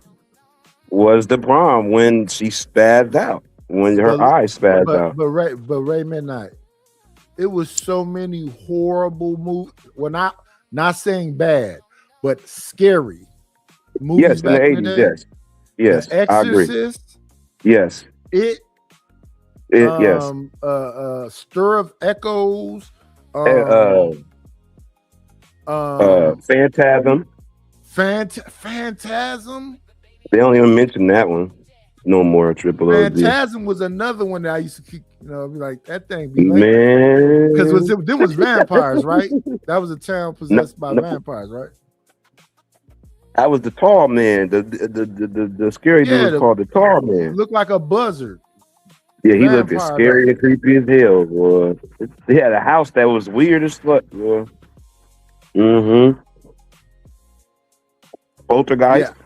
But see, Poltergeist wasn't really that scary to me. Carol Ann. I was scared of that movie. That movie was scary. Depends on who you ask, Triple OG. We would listen. My mom was a TV person, so I watched all the bullshit. So we definitely saw Poltergeist. We definitely saw The Omen. We saw The Omen was scary too. Hellraiser. Yeah. Alien with Sigourney Weaver. Alien was creepy as hell. Absolutely. It was nothing but creepy ass. Have you ever seen? I think it's called The Howling. What about Species? That's another creepy one. But The Howling. Have you ever seen The Howling? The Howling was another one. Yes. That was in the 80s. Pet Cemetery. Anything Stephen King. Cemetery. Yeah, anything Stephen King in the 90s and 80s was creepy. Mainly 80s, yes. Now, like when you look at movies like Jason, the obvious was, yeah, Friday the 13th, okay. Those were the mainstream scary ones. Yeah. The Gremlins, kind of like a holiday movie. The Gremlins was a good movie. Yeah, it's a holiday movie. I agree. Yeah, that's not really no.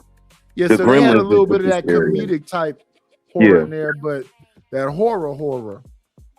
Gremlins was like what's the nothing dude but name? trouble. What's Texas Chainsaw Massacre? Oh no, that was that scary. And that was based on a true story, so that was kind of that was it. Yeah. So yeah, that was the original Texas Chainsaw, not that new shit. Bunch of them. Even it wasn't really like scary, like it's a monster, but Seven,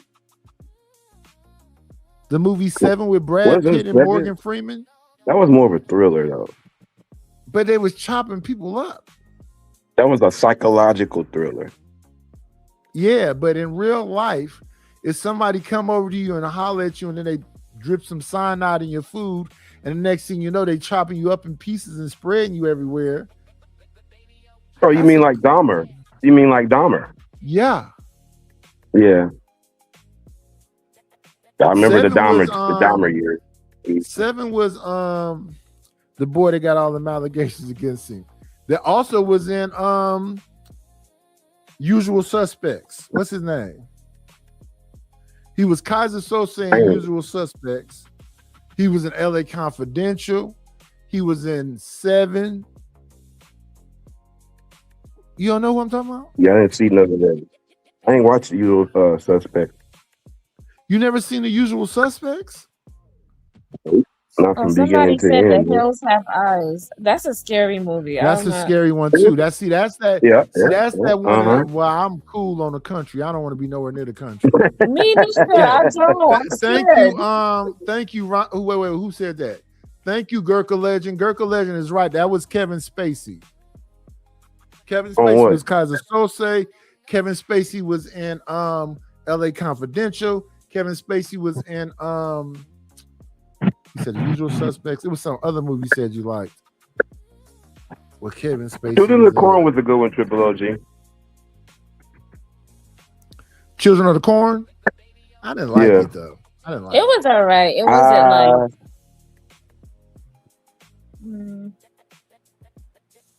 I got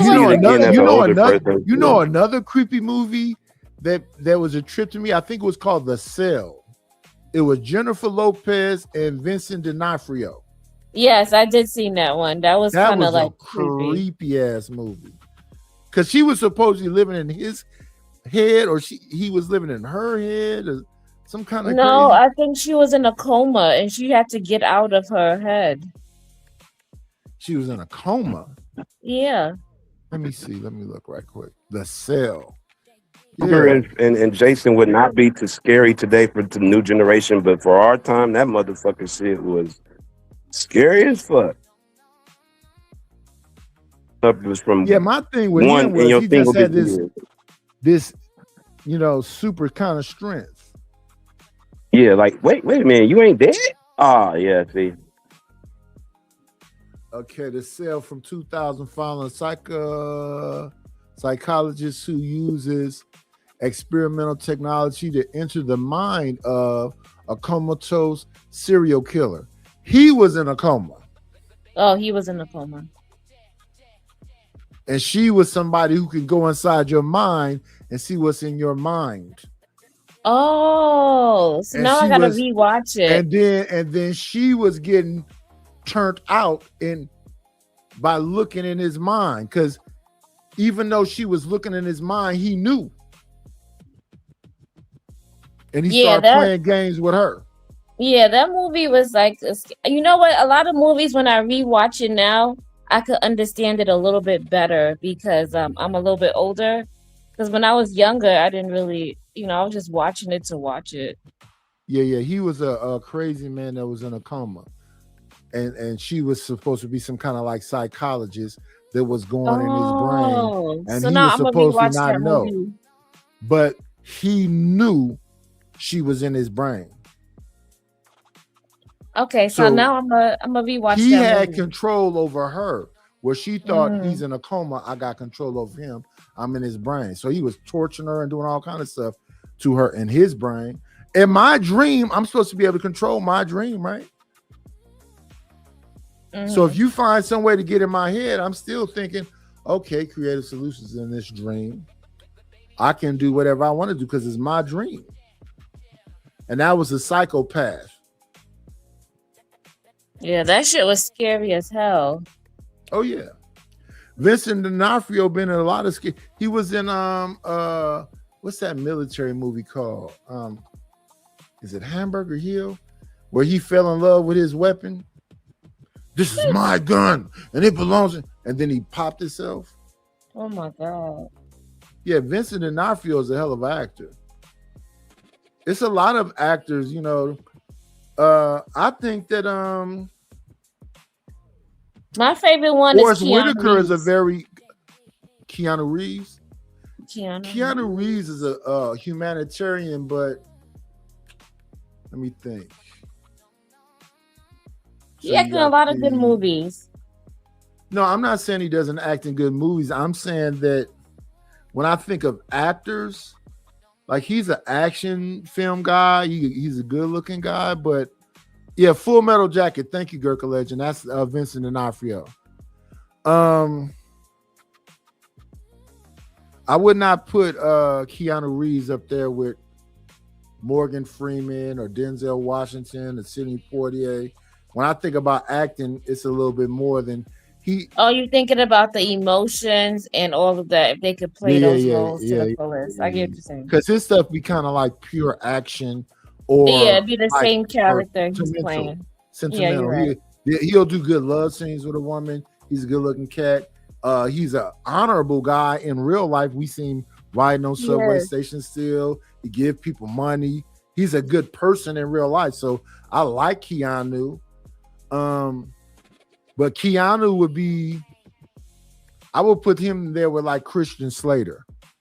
Mm-hmm. I like a bunch of I think I like more Christian Slater films than Keanu Reeves films. Yeah. Because Christian Slater it's the character development in the movies. And in them Keanu films, we already know you this assassin. So somebody gonna do something to piss you off. You finna delete everything around. Can't nobody do nothing to you. Got it.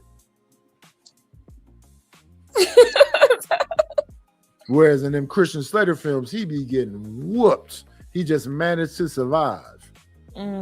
It's a little bit more realistic to me. I like a bunch of Christian Slater movies. But I do like a lot of Keanu movies also. Keanu was in a movie with Christian Slater. Whatever that what's that movie called? It's Dennis Hopper, it's Christopher Walken, it's Brad Pitt. It's no, Keanu's not in that. It's Brad Pitt in there. But yeah, back in the day, them movies used to be actor driven. Even like the supporting cast would be great, strong actors. Nowadays, these movies, I just don't know these people. And in current time of the young people that I'm looking at, I like Ryan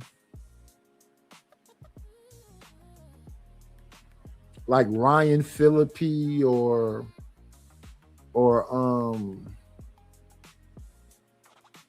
the dude who remade what's it called Roadhouse. The blonde head dude. They got a couple of cats, but it can't just be all. We can't just watch Jason Statham and Ryan Phillippe. Oh, I like Benicio del Toro, but he old now. I like whatever Benicio put out. It's certain actors, they just old now. Did Denzel Kurt retire? Russell. I don't think so. No, he's tired. But how many more times can we see him be the equalizer or whatever it is he calls himself? Yeah. 70-year-old man coming to town to just whoop everybody ass. Not Patrick Swayze, the new Roadhouse. Patrick Swayze was in the old Roadhouse, him and Sam Elliott. I love the original, but the I new love guy, the original. Yeah. the new one, I like the new one. I seen the new one with that. I liked it too. It didn't have, but see, that's what I'm saying. It didn't have the same feeling. Yeah, it did not. As the The old original. one was a little bit better. It was, Yeah, yeah. because the character development, we slowly get to meet everybody. You Yeah. you love more than just you like Sam Elliott, you like Patrick Swayze, you like the blind man, you like Yeah. a bunch of people in the movie. Yeah. And that's what if you just build up the story a little bit, then when stuff start happening, you pick a side. Just like just like the Batman movie, the old one, the Batman, the yeah. Dark Knight, and the You talking about the Christian Slater? Is that his name? yeah, Yeah. yeah. Well, When see, he yeah, played, it was a slow cook up. We got to that see was his a family really get- good Batman movie. Yeah. All three of them was good. Like he did his thing in all three of those. Yeah, because he became human and lovable. Yeah, You saw him as a little kid and the thing that happened to him. Then you saw Yeah. him go and just beat his body up to figure out how to fight and be able to. Yeah. It was a slow build. Yeah. Most of the movie was you getting to like him, getting to know him. yeah. I like the movies like that. Even the old Spider-Man, but with Toby. Yeah, Tobey Maguire. Yeah, even that Spider-Man was way better. Now they not building the story where we can fall in love with the characters anymore. They They pushing just us get into right to the action.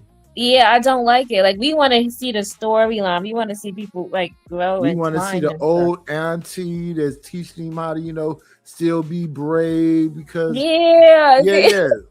Then you get to like him. So when something happens to him, you feel some kind of way about it. Yes, that's what people come to the movies to feel things. Oh yeah. Christian Bale. Why I say Christian Slater? Christian Bale. Oh yeah, Christian, because I was talking about him in the earlier movies. Christian Bale. Christian Bale is a pretty good actor also though.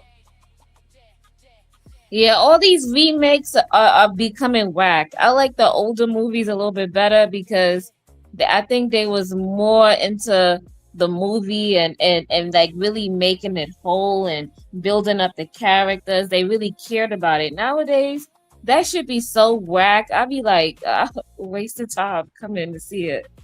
Like I was talking about that the other day when I was talking about Coming to America, the sequel. I say they should have started in New York with Leslie Jones and Tracy Morgan and the son. You didn't need them old men back no more because they would be 1,000. They couldn't still be alive. But start with that family over there, and somehow they find out. And I wouldn't let that be Eddie's son. That would have been Arsenio Hall's son, Hakeem. Hakeem was the one that was banging everything. Eddie was just only trying to mess with Miss Lisa. You can make it seem like it was Eddie's son at first, but no, that would have to be Hakeem's son. And it could have been funny though, the whole thing. But since they started in Zamunda and you rich and what, that's not, no. You got to get the people first. Go back to New York. Your son is struggling a little bit, but it's not your son, it's Hakeem's son. They struggling a little bit, and we get the character development with them because we already know Eddie Murphy and Arsenio character from the original movie. Yeah. Let them come in on the last part. Then you bring in Wesley Snipes and marrying your son off to this other woman. And that would have been Hakeem's son, and Hakeem would have definitely married Tiana Taylor. Yeah, I don't know what they was doing with that. Yeah. Rushing it. They was rushing it. Yeah, the older movies are better. Way better. They time with them. Yeah. They need to go back in. I don't know what these actors are doing or what's going on, these writers, but yeah. Should have sent the fan. All the people want to do is understand why we care about this person. Once you establish a relationship with the audience, and now we care about this person whose mom and dad got deleted, and these criminals did whatever else, and it destroyed this boy so much that he wanted to be able to defend people that was, and then he had to become the Dark Knight because he couldn't defend everybody. Yes, exactly. That's why that Batman movie was so good. I like the Batman, the Dark Knight and the Dark Knight Rises. All three of them. Hey, that's good filmmaking. Yeah, that was. And people, I don't know why people not watching. And then the new Batman looked crazy. I don't even understand it. I can't. Did you see the new Are you Batman? talking about what to do with that come from the what's the Diamond Vampires? My wife was Twilight. What's his name? Robert Pattinson. Mm-hmm. Yeah, it's kind of freaky. It's kind of weird, huh? Yeah. He a little weird, but some people like that. Like for the longest, it was hard for me to get into what's the dude's name that played the new James Bond. I don't know. The blonde haired. No. Who's the new James Bond, y'all? I like him, the actor, but I don't like him as James Bond though. He was in that movie about the Onion with the black girl singer used to dress up like Andre 3000. What is her name? Yeah, Daniel Craig. Yeah, I don't like Daniel Craig's Bond. My favorite Bonds was Pierce Brosnan and Sean Connery. All them other ones.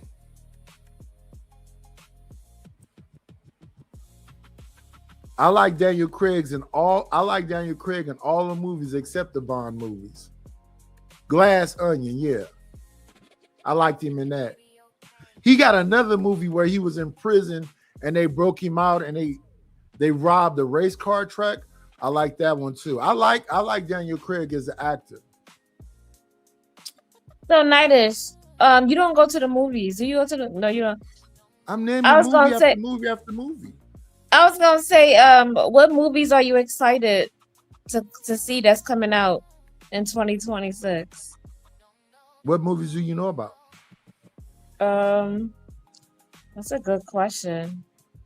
I know they doing the Lord of the Rings, but they doing I watched a lot of that. I watched a lot of the Lord of the Rings and the Hobbit and what's called Doorknobs and Broomsticks. I've been into that thing since I was a little kid. Doorknobs and Broomsticks was a story where they went into a closet and it took them into another world. I saw that when I was really little. And then a Hobbit, I saw that when I was really little also. So when Lord of the Rings came out, it was like, this is the real life version of Narnia. I think that's what they called it, right? Uh-huh. Yeah, so yeah, I was interested in it. I watched all of those. The thing I thought I would have been interested in that I did not watch is the dragon stuff. I didn't watch that. What was it called? What do you mean the dragon stuff? What? It was an HBO show. It was about the Lannisters and the. Oh, you talking about Game of Thrones? I only watched like 3 Game of Thrones things. When the dude fought the giant and the giant smashed his eyes in. When the young king got poisoned. Yeah, I didn't really get into that. And my whole stuff is night stuff. The Game of Thrones is all about, it's a mental game. It's about how you are being attacked from all sides of the board and what you're gonna do about it. Yeah, I agree with that. It's really about a mental chess game. Yeah. Anton, Cool Hand Luke, the Hustler, Ombre. Paul Newman got way more than that, brother. Did you say Cat on a Hot Tin Roof? Let me see. Where did you go with Paul Newman? You didn't say Cat on a Hot Tin Roof? Yeah. What's going on? A random dependent.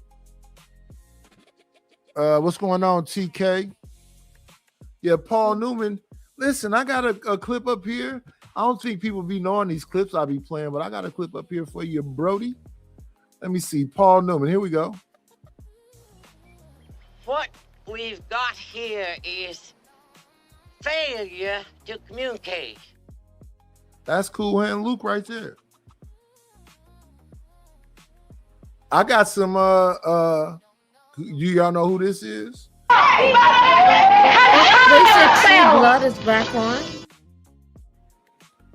That's Lieutenant Uhuru from Star Trek. I have a bunch of old stuff up here. I love me some True Blood. That's some True Blood. That's the True Blood. That's a vampire and stuff. Yeah. I'm trying to think which one it is though, because there's a bunch of vampire. Like my wife used to like Twilight. I couldn't get it. The diamond vampires and the wolf, giant wolves. Twilight was good. It's a great love story. Yeah, I couldn't get into it. But I watched it. I watched all of them. Because sometimes you got to kick back and watch some bullshit because your girl like it. It's the romance in Twilight. You know how they love each other. Yeah, I don't really know that, but was that what they were trying to convey? Well, it was about that. It's about enduring their love and her becoming a vampire. Oh yeah. You talking about Robert Pattinson and then the girl? Yeah. I know about that part. Yeah, that was being drugged to death. It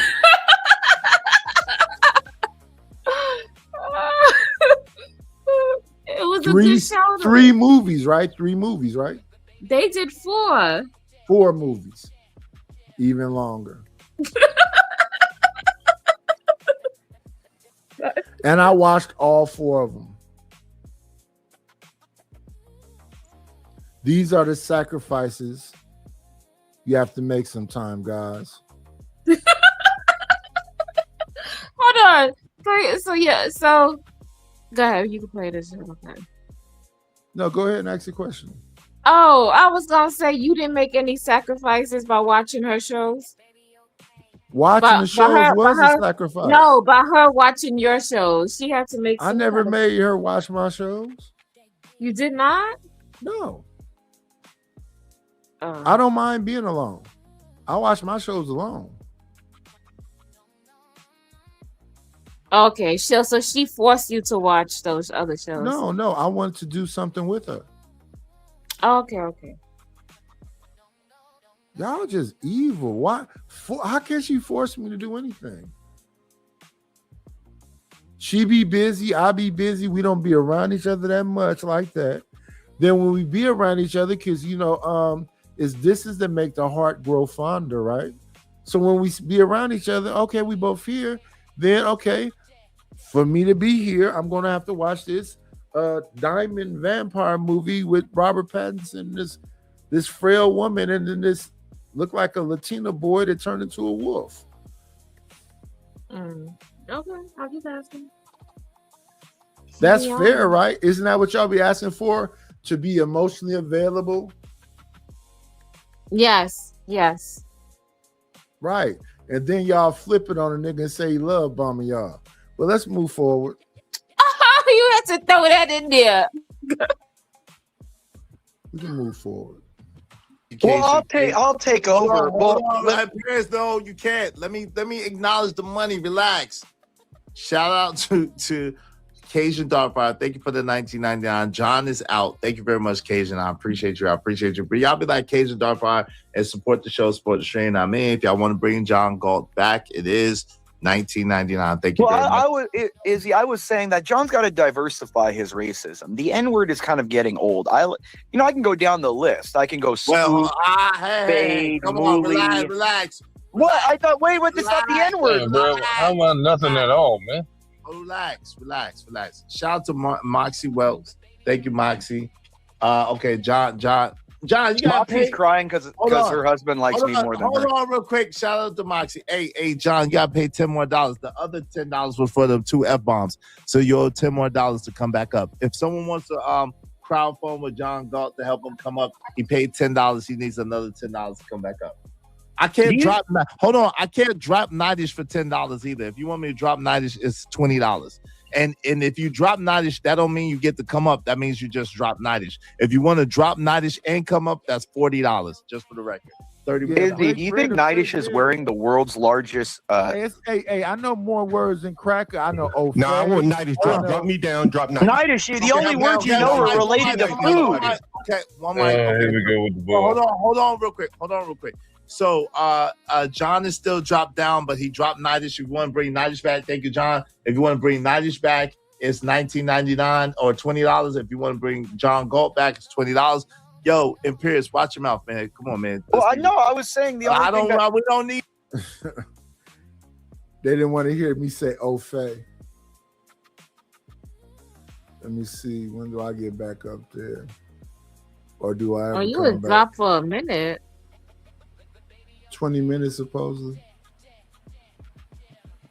I probably left altogether, knowing me.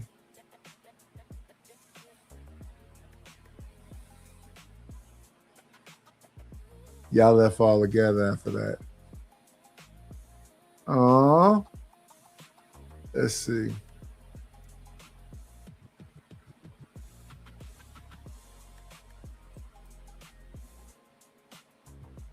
C. Cantrell. Women they showing those two women are like the Black Hadron Collider. Those two bitches are the Black Hadron Collider, smashing atoms between. You gay. They just like men. Put them cows back up there. Put the cows back up there. No, I don't see Let no the cows. cows come home. Hey, how many barrels of hay do they eat a day? But hey, I want to see that big old fat arm. Come on, show the fat arm one more time. Show that fat arm. Yeah, no count. Boy, she probably thought she was cute. Don't step that Wait, head. That big old Nightish. fat arm just flapping all over the place. Yeah, Izzy, there's no excuse to this. Black chicks in the 70s used to Let be me see, skinnier let me than white stop chicks. it. I believe it's creative said nightish. Nightish. Has Imperious ever cammed up before? Not that I know of. No. Not that I know of. He sound like You say he's a fine white boy though. He could take you from me. Oh my god, I don't think so. But the way he talking online, he sound like another JP, just in a different. Yeah, he's just a white one. He's just a white one. Yeah, exactly. He says that he's rich though. I highly doubt that. He must be really bored then. He rich. He got all the females. He live in the most beautiful places on the planet. That's what he says. Y'all To me, believe him? To me, no, I think he looked like Smeagol in real life. I think he looked like Smeagol, and I think he probably. I don't think he's rich. I don't know his financial status. That's him, but he sound like. Well, he keep he's talking about hugging bored. me and hugging Izzy. I want to spoon with y'all. Can I spoon? Give me a hug. Yeah, He weirdo. needs some friends. That's what it sounds like. He needs friends. I think he would abuse friend relationships. People don't like him, but he don't want to stop being who he is. That's the only place I relate with you, in Piers. I don't care what people don't like me. And I don't want to be their friend ever. Keep disliking me. I want to be friendly with people that want to be friendly with me. But my demeanor is to come positively. And then y'all come with y'all vitriol and hatred and anger. Like, damn, y'all young people, what you mad about? Nightish, your channel was known for that back in the day when you had Ruthless on here. Yeah, I used to be going at it. I used to be like, oh my god. I never fought with Ruthless. I'll let him say all that wild shit he be saying. Oh, What's you going just, on, Scam Likely? Are you allowed? I'm not here to change your mind. Listen, Creative, you said you want a dude at least 8 years younger than you so he can be able to keep up with you. I respect your wishes. Why can't you live your dreams out? And I'm Thank saying you. that I should be able to bang somebody like you at least once before you throw your life away. You just had to throw shit in there. What was we just talking? Scam Likely gonna say dust. How dare you? Are you sir? drinking right now, Nightish? Or are you drinking No, water? No, this is nectar. This is rose hips. Rose hips. Yeah, that's one of the things in my green thing. Let me see what it says. I drink all of the best things for you. Let me do my Fred Sanford skit right quick. Let me put these glasses. I think I'm still hanged over. No, you sound perfectly fine. You don't sound drunk. Okay. You think you feel it? I still feel it a little bit. So let me see. So that means you easily get lit. I'm gonna keep alcohol away from you. I want you to do everything while you in clear focus. Wheatgrass, barley, alfalfa, spinach, spirulina, chlorella.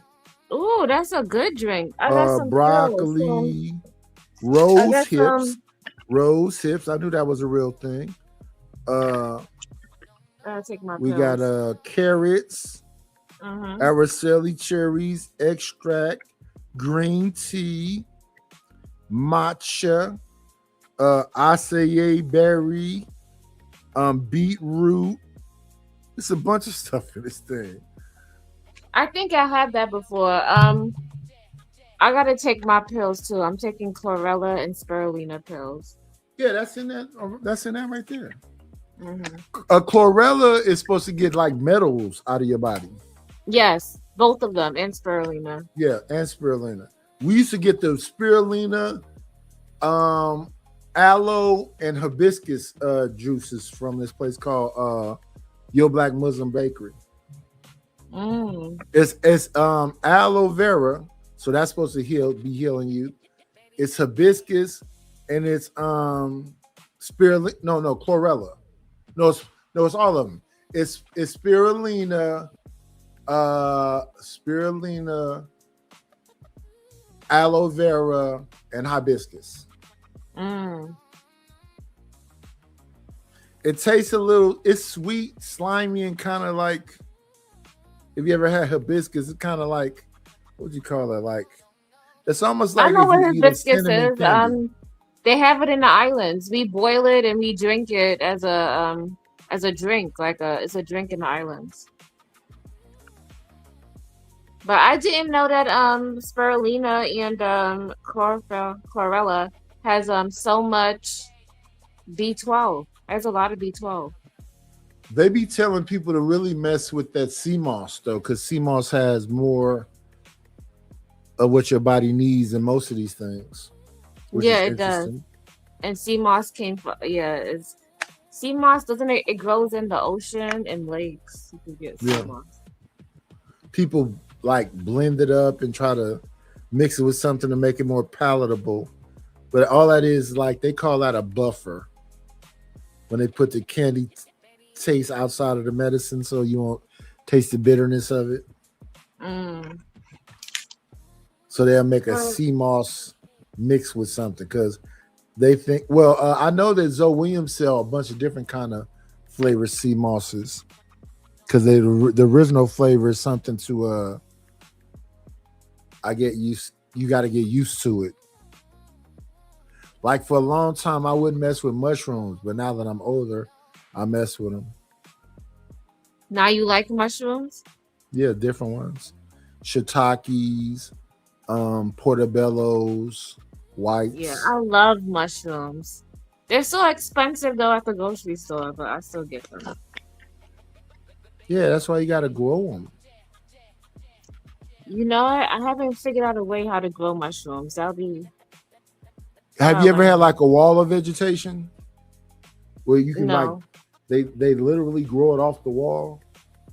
Oh, they do? Maybe I need to look into that because mushrooms are getting expensive. Blueberries are getting expensive and raspberries. This is a knitted beanie cap, gay boy. It's just a beanie cap. It's not a kufi. I don't practice any of these religions. I'm not a Muslim. I'm not a Hebrew Israelite. I'm not a Christian. I believe it's a God. I'm not an atheist either. But I think there's a lot of wars been fought for people to have their perspective of what God is. And I think our brains are too small to even have an idea of what God is.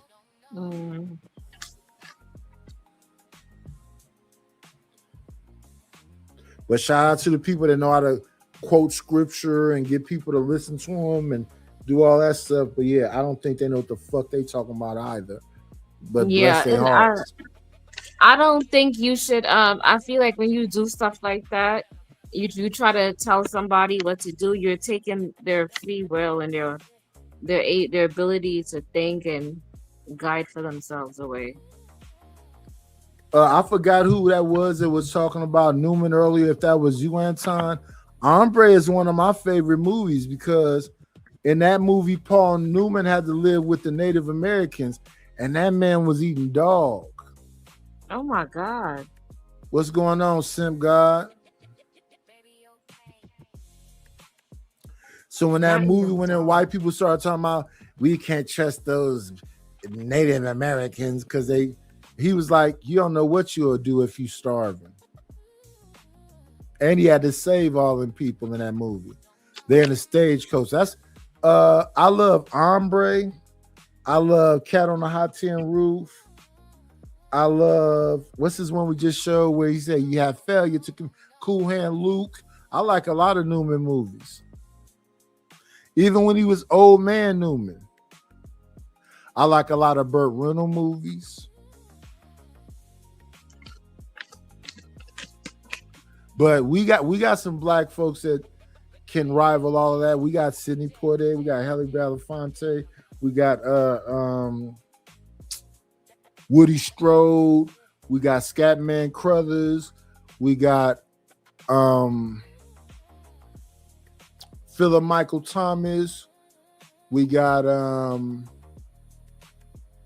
Terrence Howard, Lawrence Fishburne,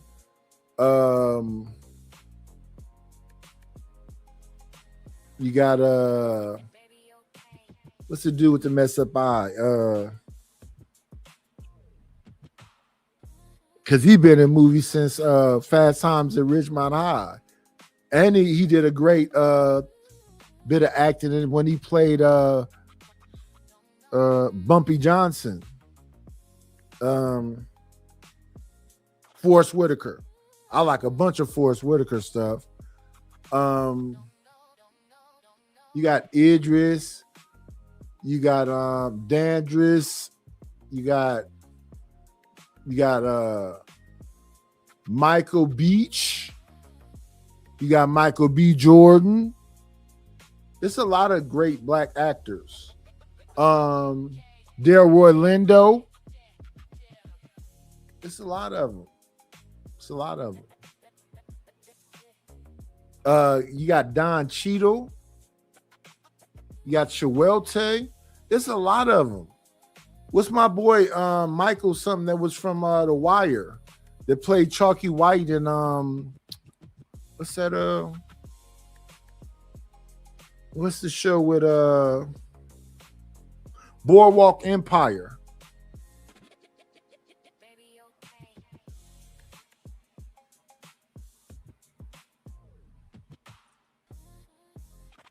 Yeah, he overdosed with some fentanyl. He got some dope with some fentanyl in it. That took him up out of here. Michael something. He played Chalky White on Boardwalk Empire, and he played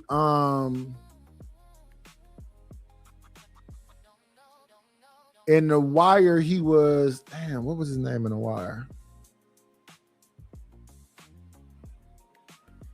Michael something. Let's get back to the supposing roast of me. No excuse for that. Older racist black dude. We got and then another dude who never show his face. Talking about two black women that they can never pull. Y'all can't pull them though. We don't want them. I don't want them. I don't How want do them. you know those are how do you know those aren't women and those are wildebeests? Look at you. Those are wildebeests, not women. Bulls. Put the bulls back up there. Nope. Run to the bull. I ain't seen the bulls. I ain't seen the bulls. I ain't seen the bulls. John, where's your girl? Put the cows back up there. Put them cows back up there. Hey, where you want me to go? Put the bulls back up there. Little boy, the women show. Why you like little boys, John? I didn't see it. Hold on, one mic. I didn't Put see the bulls back up there. I didn't see them. Well, put them. Izzy, I find it funny that you see type of women. What are you talking about? Why you acting like you talk show, bro? You wouldn't be able to be around these type of women. They wouldn't give a. They wouldn't give your opinion at all. Hey, you the imperious little white little boy looking at you is not getting no action. You are gay.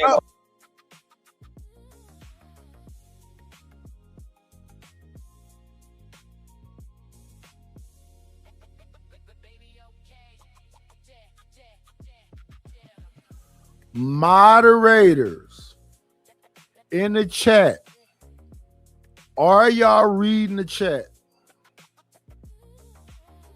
Scam got a wrench. He's the last person I saw. He's a moderator.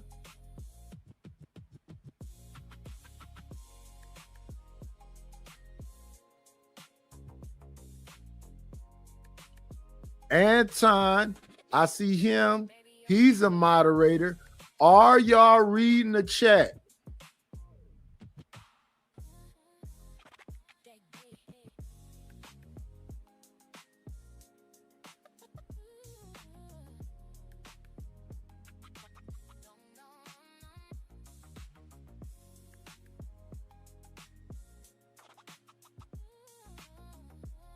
Moderators, Are y'all here or am I talking to myself? Am I in a vacuum?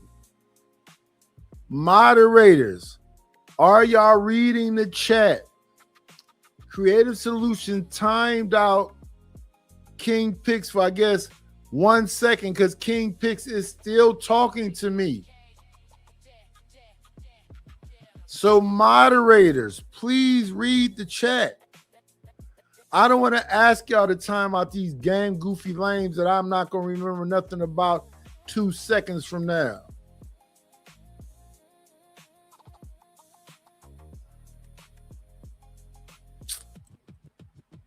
Let's listen to a little bit more of this man cry on his stream. Who you and Imperius are homosexuals, and that's why you want to sit up here and talk about a beautiful black woman. You gotta pay to get laws like that, brother. Idiot. Oh, what a loser. Well, Mike, Run them bulls. Hold on real quick. Let's do one at a time. Hold on, one at a time. So you think they're bulls? And shout out to Keon. I think they're wildebeest. Hold on. Hold on for a second. Fucking clown. Keon, I need that $5 before you. He ain't got it. He won't be back. He won't be back. You guys say that F-bomb. It's $5 for the F-bomb. All right. That's the rules of the show. Hey, relax. Relax. Hey, Angie, if you find that attractive, are you into bestiality or no? If you find them attractive, does that mean you're into bestiality or? I'm just wondering. Listen, y'all got y'all. Man, I didn't run the bull. 1 second. I'm moving. Relax. I didn't bring up those lovely ladies. I didn't bring up those lovely ladies to be disrespected. You know what they look like? Dugongs or sea cows. Hold on. Yo, Imperius, put yourself on I don't need no help, man. I got this. I didn't bring up those lovely ladies up here to be demeaned, to be disrespected, or to be talked about in that manner. So y'all gotta chill out. Let's move on. Let's move forward. No, I just said they look like no. dugongs. Okay. Y'all entitled to y'all opinions. Y'all have said your opinions. You stated your opinion. So for you to keep continuing to state your I'm saying they're an essential part of the ecosystem. Okay, but for y'all to keep stating this opinion is beyond, over and beyond. They did not get on stream for you two homosexual men to degrade them into Well, then it shouldn't matter if we're gay. Listen, but y'all are gay and y'all like dudes, so it's okay. But listen, y'all take that. So if you can call me gay, why I can't call them fat? That's you did. You already did. Yeah, you already did. I'll call me fat. I'm fat. I still want creative cheeks. I got to have it. And I'm not going to no fucking San Francisco to get it. The fuck?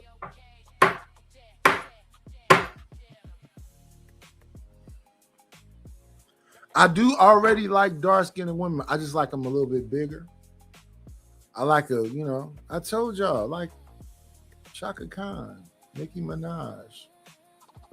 Like Candy Cane, she looked from the angles I've been seeing her in like my type. She just not dark. But she beautiful. I would just like a very dark-skinned me personally. It's just a me thing.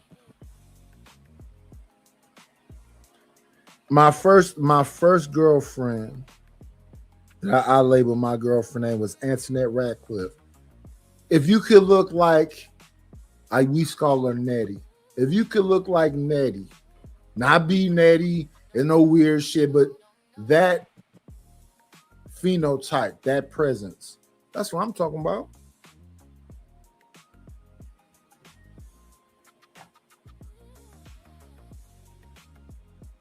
Izzy, that means you like them. You like wildebeest. You're a bestiality. Izzy likes animals. You got man boobs, young girl. Izzy likes animals. He's a white guy. Izzy's a white girl. He likes animals. And this cokehead freaking Imperius dude. Hey man, put them bulls back up there. Run the bulls. You a trick. Run the bulls. You can never get no ladies like Can that. somebody run You the a whole bulls? trick. Put the bulls back up there. At least we have Come something on, to laugh my at. nigga. Put the bulls back up there. At least we got something to laugh at. Hey, do you think it was one of those chicks that flipped the white man at Yellowstone or no? Do you think she flipped the white man at Yellowstone, or I'm sorry? Oh wow! Here we go. Put the balls back up there. At least we have something to laugh at. I don't know. He won't even put the balls back up. John got a whole 20 minutes ago. Hold on. 20 minutes ago, they were talking about how pretty they are. Now he won't even put the balls. Now he put them back up there. Then put them They are pretty. Hold on, real quick. I would not listen. I cannot be a part of y'all tearing those beautiful women down for no reason. Just because y'all like, just because y'all like men, I cannot go. Listen, you said that already. You said that already. How many times you done said I'm gay? How many times you done said I'm gay? They like Skittles. If I'm gay, they fat. Can we at least say that? You say that fat, I'm gonna say you gay. Okay, so if I'm gay, can you at least admit that they're fat? Okay, I'll take the gay. Are they fat? Right? Are they fat? No, not to me. That one in the front, them big old arms. She not fat. Izzy, let me ask you a question. Izzy, let me ask you a question. Izzy, when they get together, would you call it a herd? Man, you're weird, bro. No, I can't. Weird, bro. This is so weird. This is weird. 40, 50 years ago, over here being gay and homosexual, trying to talk about a woman that wouldn't even touch you. This is fucked up, man. Nah, stop it. And what I would say is that I didn't talk to Brownie. She's a beautiful lady. She's very intelligent. She's very respectful. She's very submissive. You can't say that shit about her. And she's not fat or whatever the fuck it is you saying. And she's a younger lady. My daughter is older than her. Now, I don't know how old Candy Cane is, but yeah, I like that right there. Exactly that. We wouldn't have no arguments unless she just liked to fight. I wouldn't want to do nothing but just. Well, what did Ron say? I like the way you receive me. Yeah, y'all just gay. You niggas is just gay. Like I said, okay, you blocked me from your channel, you draw us up. I don't care. You took my wrench. I don't care. I got my wrenches taken from a bunch of places. I don't care. I don't care about none of that. You know what I care about? Hit the like button, subscribe button, send some money on the Cash App, the PayPal. I fuck with the people that fuck with me, man. And the reason why you see me is because people mess with me. And I'm not even in my full, I don't know if I got to drink tea, coffee, or whatever else to get in my bag, because I know a lot of things. And I just want to show you a lot of things and do a lot of things and get, a larger audience and get some, I don't have to be rich. I just want to be comfortable. Well, John God went out of his way. Oh, no, this is going to be homeless. Blah, blah, blah. Sir, I'm a homeowner, pussy. I'm not a tenant. And even with tenants, they're protected. I protected my tenants when they was doing stuff that was going to hurt me financially. I love people, brother. I believe I'm going to find whatever it needs to be found, to get whatever it needs to be done, to move on amicably. I like to move in silence like a G, like the G in lasagna. I don't want to fight with you. You say, I don't even think, dude, I'm somebody for real. And not because I'm a senator, I'm a best rapper, I got a Grammy, I got a YouTube plaque. No, motherfuckers, all of us are somebody. I think that's where the everything get lost at. You think you got to do all these lofty things to be, no, I'm somebody. I was somebody when I was born. That whole thing is women was born as somebody and men have to, become somebody. I don't know who you was born to.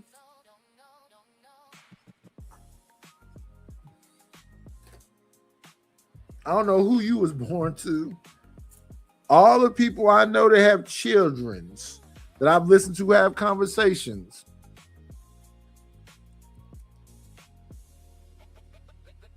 And it wasn't in the best of situations. Blood and babies. This my baby. What can I do for my baby? I want the best for my baby. Now you bums, crumbs, that don't stand on shit. Maybe you don't give a fuck about what happened to your babies. But that's a you thing. John Galt could never get up under my skin. Because I just don't believe nothing he says. Respectfully. There's no way I can say everybody that looks like me just ain't shit. That's why we don't have shit. In 2026, I can't say that. He can though. He comfortable with saying it.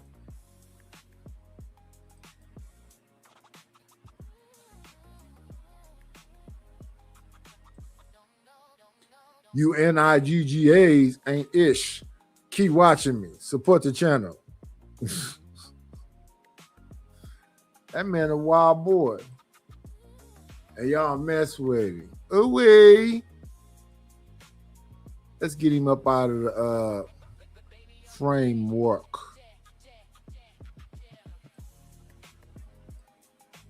Let's pivot. This show was with Sexy Red TV. Shout out to her. Full scream it. Move that X over. And let's get to it. Oh, we got to wrap it up to speed. 145. Playback speed. 145. There we go. Let's go.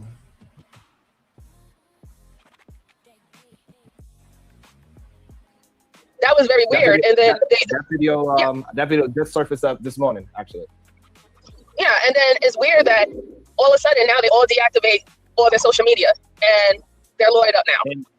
And they're lawyered up. So that's the interest part. Deactivation and lawyered up. Also, coming up to the show to have a debate on this topic. Welcome to the show, Tommy Sotomayor. Hey, what's going on? And what is your position on this? Well, first, I would like to say to you, because I know that you and English have a very adversarial relationship, it's provocation. Provocation. I said provocation. You and English, I know y'all battling out a lot, y'all. English comes out on top a lot, but I'm trying to help you out. I'm trying to get some ammunition. Thank you. Number two, you spoke about having a conversation. That has been one of the things that I said from day one. Conversation is always a good thing to have because you spitball ideas. So that's where you are correct. Number three, I hate that brother who came up here last time, one, he wanted to talk to you. I think he was correct on that. But two, he was wrong whenever you asked him a simple question. Like, I do not like when somebody say you don't matter or whatever. And then why are you here? I don't respect you. Okay, then why are you here? I don't like when you ask him who else is doing this. And he said several people. Who else? I ain't going to name them. I'm not trying to clout chase. Then don't talk about certain things. Like, it's stupid. It gets to be a headache. And I think that's why we don't get very far, because even simple questions we don't want to answer. We just want to be adversarial. Now I'm going to go back to what you said. You talked about the Confederate flag and talked about how that's intimidating to blacks. I'm a 50-year-old black man from the South. That is a complete lie and a made-up lie. When I was a child, there was something called the Dukes of Hazzard. Dukes of Hazzard was the Duke boys who used to drive around in a car that was painted General like Lee, the General and Lee. every black kid I know had it. The Georgia flag, the Mississippi flag, the South Carolina flag had it on there prominently, and none of us were afraid of it. White people used to fly it during 4th of July. For a Negro of today, and this is my problem with you, Sharon, and a lot of y'all will make up this whole boogeyman and try to tell people that the white people are the worst people on earth and we're afraid of them. Meanwhile, y'all will be working with them, married to them, living with them, best friends with them, and they ain't got no problem with them, and you know it's not an issue. You're talking about this issue about the young man. You said, who else is talking about it? I talked about it. Talked about it just last night. And you know how I talked about it? I made a joke but was being serious, and I said, my problem with him on that picture is he the only one now. I said, I went to a white high school, and you know what I did? I always not only brought another black kid with me, but I brought a real ninja with me. His name had to be Jamar Quavius. His name had to be Trey. His name had to be something. He had to be the realest nigga alive. Now, that was part joke, but part serious, because I also tell women, if you go in by somebody's house, you should have a whore friend, a friend that you can tell her exactly where you at and exactly who you with. That's just common sense and backup, though. Because I also did a story on the same night about a young girl by the name of Bree. Did you see her story? So which is more important? The one we don't know what happened right now. About Bree, I'm sorry. I mean, that was the one in Miami. We went over it briefly. That's her name. Okay. Did you see the video of the shooting? I didn't see the actual shooting, but no, so I didn't see the actual shooting. The video is insane. They drove by that girl in that car and all you saw was da-da-da-da-da-da-da. Da-da-da-da-da-da-da. And then after they realized they had gotten him, they then rolled down the street, shooting up in the air in celebration. Okay. One of her cousins has now passed, so it's now 2 bodies in that car, and the third one is in critical condition. Okay. This all happened because, and I showed everything that girl was doing on her pages. All it was about, supposed to be about being pretty, but it was about thugging, sucking, but every degenerate thing possible. And she had been doing it since she was 16. Talking about all the money she got, how rich she is. They got murdered inside of a Lamborghini. Do you know right after that, their family got up what? A GoFundMe. They claimed they had spent $100,000 for the party on the night that she lost her life. They got a GoFundMe up. She had all this stuff and had to have a GoFundMe. This is very theatrical, y'all. That man is talented. What you are looking at right now is a performance, a good one as well. A very good performance. The way he talks, his mannerisms, his movements. This is fake outrage also.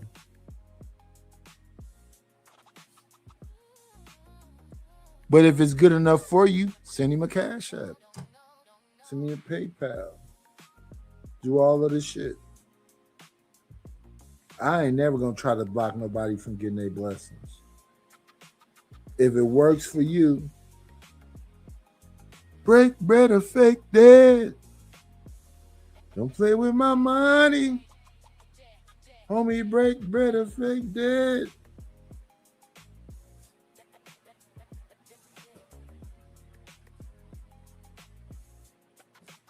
Yep. Break bread or fake dead.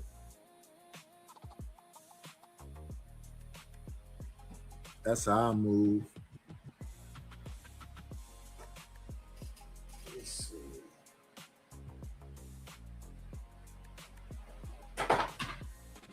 I'm doing the most. Because I know a whole bud fell. And I don't see that. And we don't want that to just go. Don't play with my money. I'm gonna break bread and feel good. No.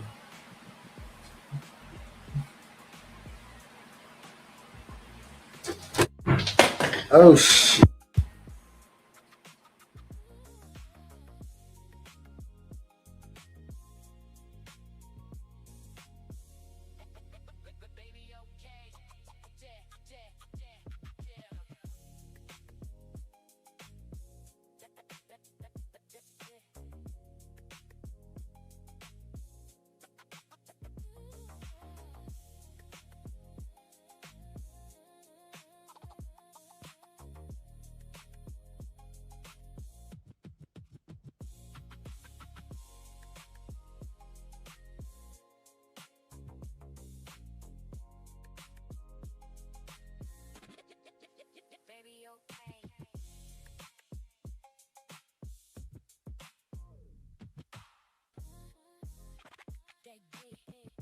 That don't make no sense. So, wait. And not only did they ask for 15,000, once they got over 15,000, they didn't ask for 28,000. No. You asked me for 15, I give it to you. Right. No. You moved the GoFundMe up to 28 now. But suppose it wasn't her family, it might be found out. But based on what we know, based on what you're saying, we could go with it, like you would say. Well, I was about to say, see what you just did, which is fair, but watch what you did. You said, suppose it wasn't her family. So what you did was made an out for her, and I'm okay with that. I'm saying I'm okay with that. But that ain't what y'all doing for the whites. I ain't heard you one time during this story today give the white people an out. Let me tell you, I have 2 daughters. If they ever get in trouble, because I didn't know it and I didn't have family, when I got in trouble, don't talk to the police. The Central Park 5 would have never went to jail had they lawyered up. So for us to sit up here and now say it is wrong for the white parents to lawyer up, it look crazy that they lawyer up, anybody should do it. If someone's dead, so what? Hold on, y'all. Okay. Hold on. So, all right. So I want to address a couple of things. So, the Confederate flag situation and a TV show. TV, we know, has made a lot of black men docile. And that's why they was willing to accept so much things in our community, because they put it on a TV screen and then we act as if it's not dangerous anymore. However, when we talk about the Confederate flags today, and they marching in DC and they shouting out certain things, and they are part of a certain group, that is completely different than a TV show. With these over 200 men marching in DC with Confederate flags, that is a real threat. Those people are completely Tell the people different. how it's a real threat. Tell them. Right, so those people are a real threat, right? Because we know what they stand for. We know what kind of rhetoric they are pushing for. We know what they want to accomplish. And luckily, we have things. Luckily, we have things pushed in front where they're not getting those things accomplished. And it's a plan. It's a long list of things. They don't even want women to vote. They want black folk. They want all these things reversed. A lot of the things they want reversed. We've all seen Project 2025. That is pretty much their staple, right? So this idea that a whole bunch of people in white pooch iceys with Confederate flags marching in one of the blackest cities, like that's no problem, is the same. That's offensive. Number two, the reason why I'm not talking about the Bree case, because I don't know what kind of things she's into. Because maybe she is a part of a lifestyle that is, detrimental to her life. This could be just a hit of some jealous brothers that just want to take a life, or it could be that she's a part of something more nefarious and it's a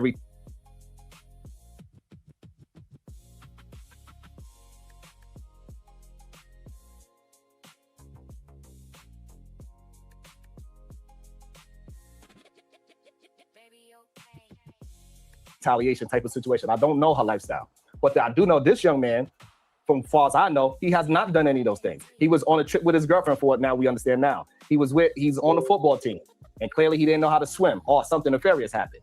I'm not sure, but one thing I do know, instead of these young men coming back and say, hey, we only got his phone and this is what happened, that would change the whole rhetoric that I'm believing in. They coming back and not saying they don't know what happened to him, and all they had was his phone. To me, if that was my child, I would be thinking of you and your group did something nefarious to my child.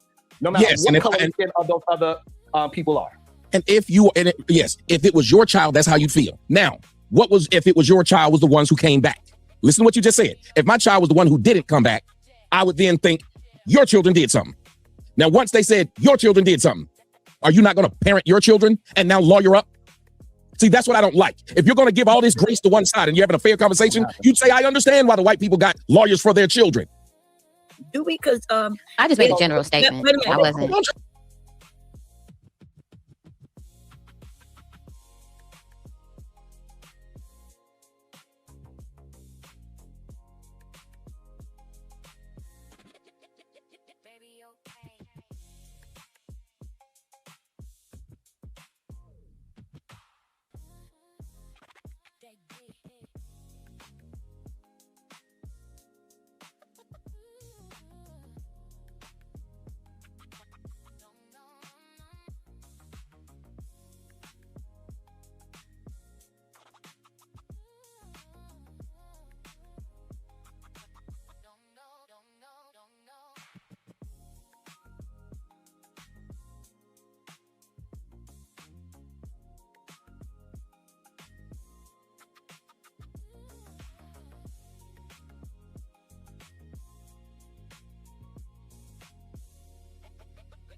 Testy.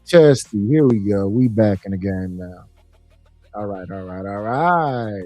You're muted, sir. It looks intense, whatever you're saying. Am I still muted? Can y'all hear me now? If y'all can hear me now, can y'all put a 1 in the chat? I was saying let Queen, whatever Shicey Bum call it, in its pronouns. I don't know what its pronouns are. Let it rest. And pay attention to what it's saying so you can let it rest repetitively. We don't want to go for the BS from Imperious, and we don't want to go with the BS from Queen, whatever the name is.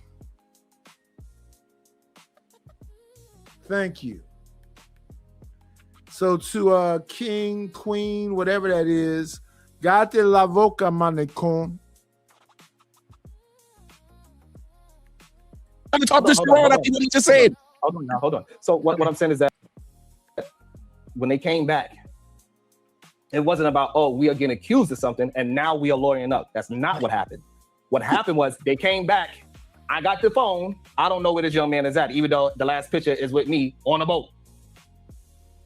They lawyered up right away. So that to me shows that it was something else possible. No, it shows up that you got listen, y'all do not, anybody out there with common sense and some money, do not listen to Sharon. Don't worry about what somebody gonna say that means this because you lawyer up.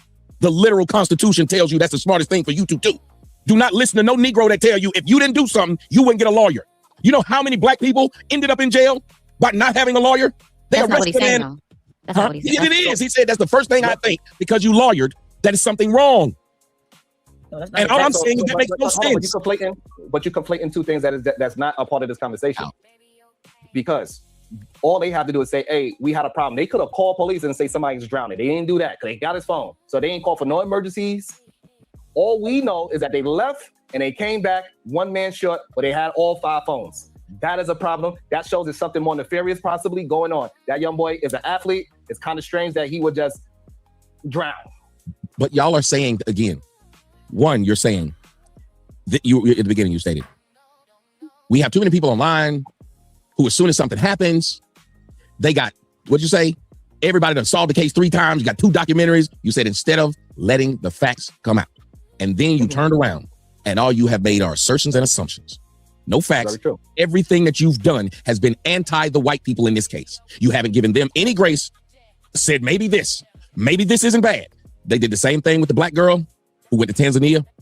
They've done this same thing with a lot of people, and to try and make it seem like, oh man, this happens a lot. These black kids are going places with white people and ended up dead. Well, that's not true, because anybody that goes to any school that's worth a damn know that their black kid has gone on several vacations with several white people and nothing has happened. I guarantee you the number is way higher about your black kid going to camp, your black kid going to a lot of things with whites and they came home fine. So to sit here and try to make it seem like, man, we need to watch out for this, is disingenuous, which is why I asked you about the Confederate flag. There is no one seeing a Confederate flag that's afraid, because by that logic, then anything, y'all should be afraid, and you grew up in New York. You know what you should be afraid of? Gang signs. But you ain't try to stop nobody from doing that. Colors. But you ain't try to stop nobody from doing that. And more blacks have lost their lives for wearing the wrong color than a white person sitting up here with a Confederate flag, which is why I asked you, show me how it's dangerous in 2026. You can't. You can't tell me the last crime you've seen where a person had the Confederate flag on them and they did something to a Negro. I'll wait for you to tell me and the audience when this happened. So the problem is that they don't have to do a crime to be a danger to our society. The things that they are getting policies moved in a certain way that is detrimental to black folks in their community. They don't have to do a crime. Name the policy. They could get things moved in a certain way that is detrimental to us, particularly our women, our children. We see it time and time again that is happening. So we are not just talking about criminal acts. It's a much bigger plot than that. They are trying to get things done in a way where it's going to be so-called legal. That's the issue. Can you give me examples of this? Please don't hold on. Let me say this. And I want y'all to understand, when people talk to you in nebulous terms and will not be specific, they're just fear-mongering you. That's no different than a white person putting out Birth of a Nation, telling you about be afraid of these blacks. And then you got other people saying, oh, yes, let's be afraid of them. And then they ask you for the examples of blacks doing it, because everything they did in the Birth of a Nation, they couldn't show you blacks actually doing it. They couldn't. The problem is, just because I'm telling you that it's raining outside and you have a 90% chance of rain, and I go get an umbrella, right? That doesn't this mean analogy works. It doesn't. Whoever told you this, I'm fear-mongering you to not get wet. I'm not fear-mongering. No, you're fear-mongering by lying and saying they have done something with the government. You cannot allow me to talk 2 words and then try to tear apart an analogy that you let me finish. So The issue is that you are the one that you can actually prove that these people are good for us. I'm giving example after example of a group of them, one of us, and somehow that person end up deceased. We giving examples throughout the year of how things been rolled back that is negative towards our community and our community only. I would like the examples. That's all I'm asking for. When I ask for it, what are these things that are rolled back that only affect blacks? Go ahead. It's plenty. You could go down. You just told that last guy not to do that. And the reason why, you just told that last guy not to do that. The reason why is because I don't want to start going down. No, that's not how you want the debate. I do not want to have a conversation strictly when you pick one of those things out. If I name 10, you're gonna pick one out. Oh my God! About that one thing. You're no better than the last guy you said was wrong for not doing it. Hold on, let me explain to you why. Because I do not want to have a conversation about one singular thing. It is a broader problem. It's not about one thing, pulling out one thing. If I just say DEI, right? We're not going to just have a conversation about DEI. I don't want to do that because there's a much broader situation happening, and we can't act like we don't know that these things is happening. This.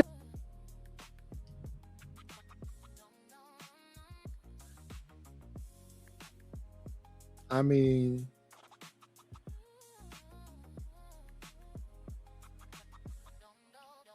Sharon has said that this is not him performing. This is the real him.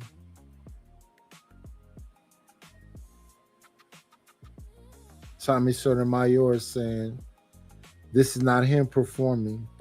This is the real him.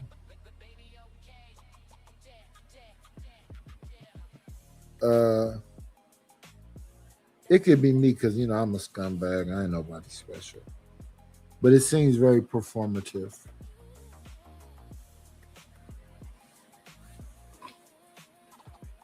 Do a good job at it, consistent. Stay on brand, but performative a little bit for me.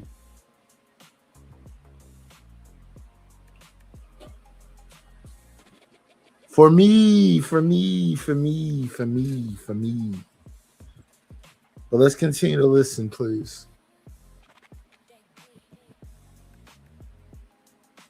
Man, we see time and time again, like with the Carmelo Anthony case, we see as an issue that we don't get the same kind of goddamn court cases as everybody else, but we try to act blind to it.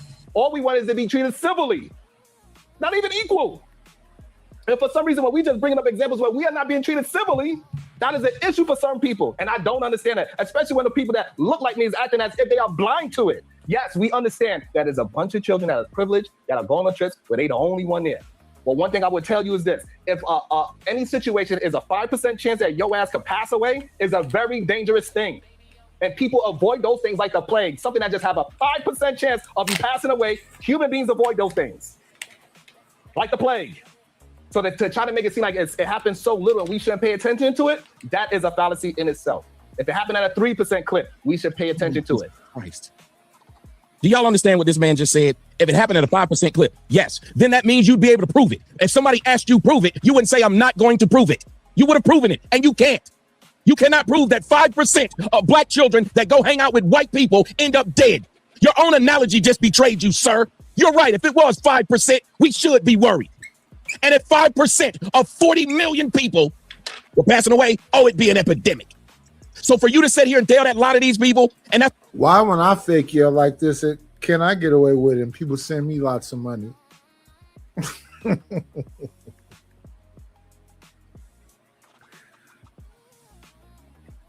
How do you as an audience not know this is performative? Sunday, y'all. I thought this was Saturday, Sunday. I got a grown man on here saying he hope I'm homeless. I'm gonna get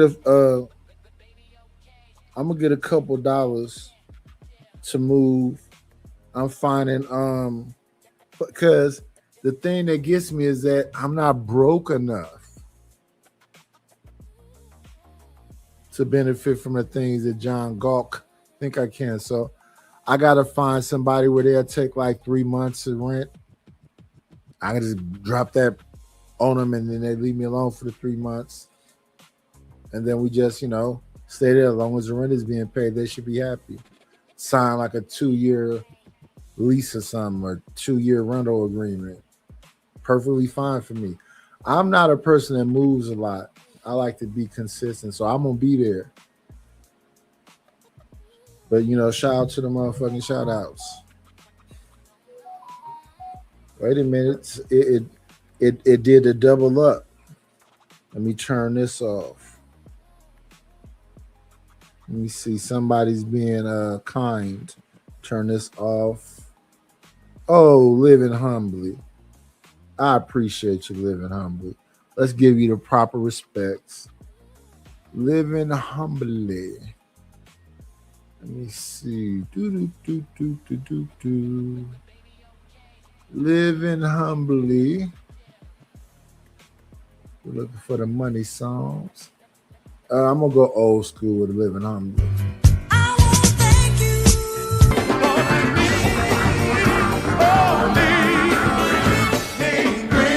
Got me a couple of dollars. Guess what I'm gonna do? Thank you, Living Humbly, for the Cash App. I appreciate you. I appreciate you. I appreciate you. Y'all can be generous and support the channel as well. The Cash App is scrolling on the bottom. The Venmo is scrolling on the bottom. The PayPal is scrolling on the bottom. I hope, all I can do is hope that you are entertained. I could be, you know, so old and just suck.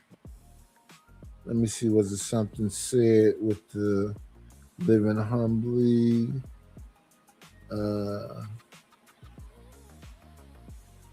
Nothing was said, so thank you, Living Humbly. Appreciate you greatly. Oh, man. I do not like this new technology. It doesn't just do what you want it to do. Okay, so shout out to that. So who was that all together? We had Living Humbly support the channel. And we had Wanda. Thank you, Wanda.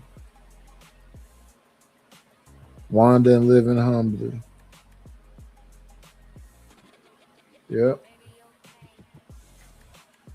Lord ADS, have you been listening to this stuff up here? It's black on black crime conversations, it seems like to me. No, sir. I just got back in from Mass, and I wanted to apologize to you for this morning. I was a little frumpy out of bed. I don't remember what you said. Nah, it wasn't much, but it was still a little something, right? Yeah. I'm drinking, smoking, and some everything. I'm on everything right now. I'm trying to roll these raw wraps. I'm drinking Jose Cuervo Gold. You already know what I'm drinking. Jose Cuervo Gold. I got a little Chardonnay. I got to go turn my camera off so I can give me another big block of ice to get my wine. It's a whole production going on. While we listen to Sharon and Tommy Sotomayor. When I look at it, I like to just look at it as like, is it a good dance? They both got their thing that they do. Is it a good dance?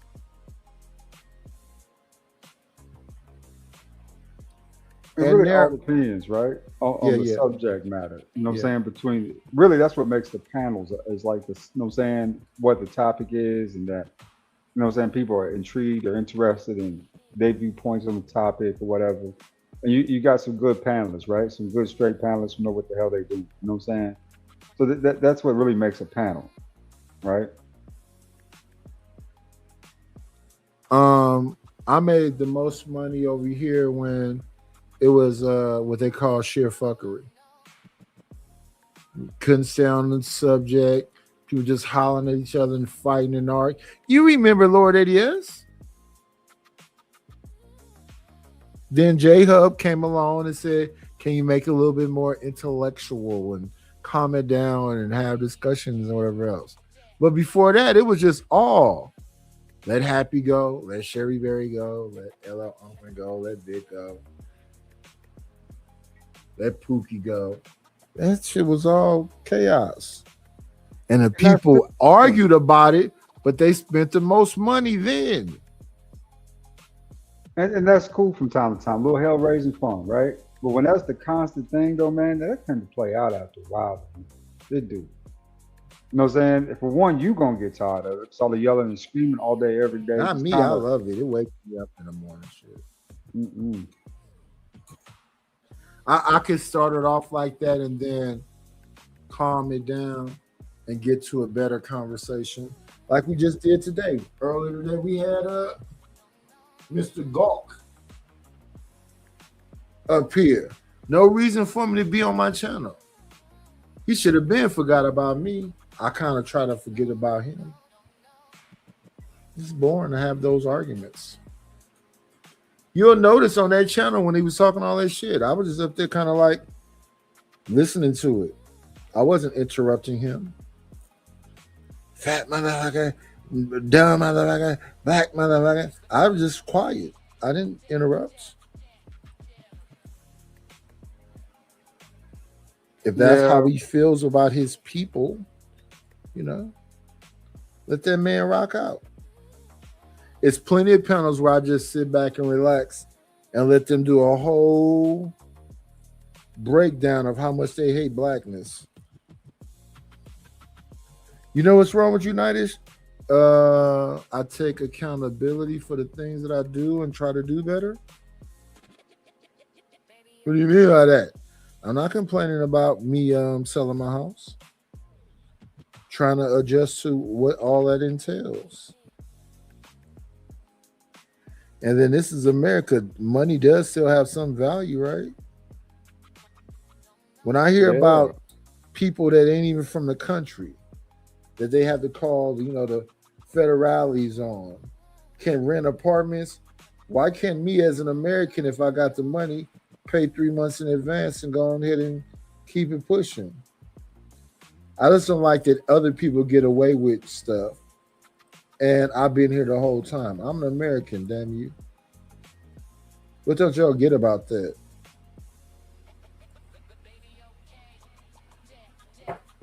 I've never looked for a handout.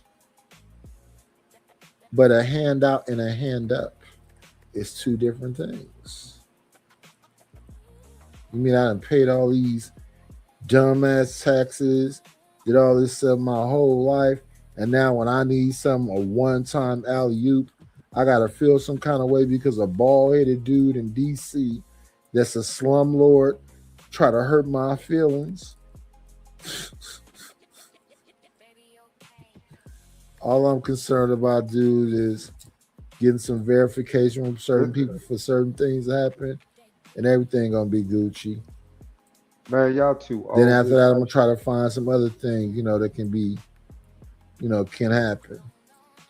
Because I think a lot of times what happens is you motherfuckers just give up. Man, that's the main crux of it all.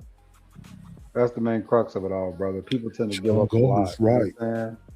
Stephen was never right. Who is that on that nag? The people, you know, to be honest with you, it's the scary people that scare me.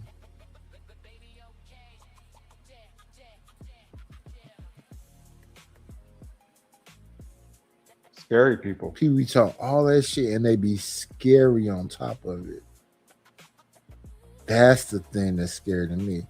A real gangster, you know, a dude that's, see, I don't think that dude will ever be playing around. That'll just be straightforward. You understand what it is.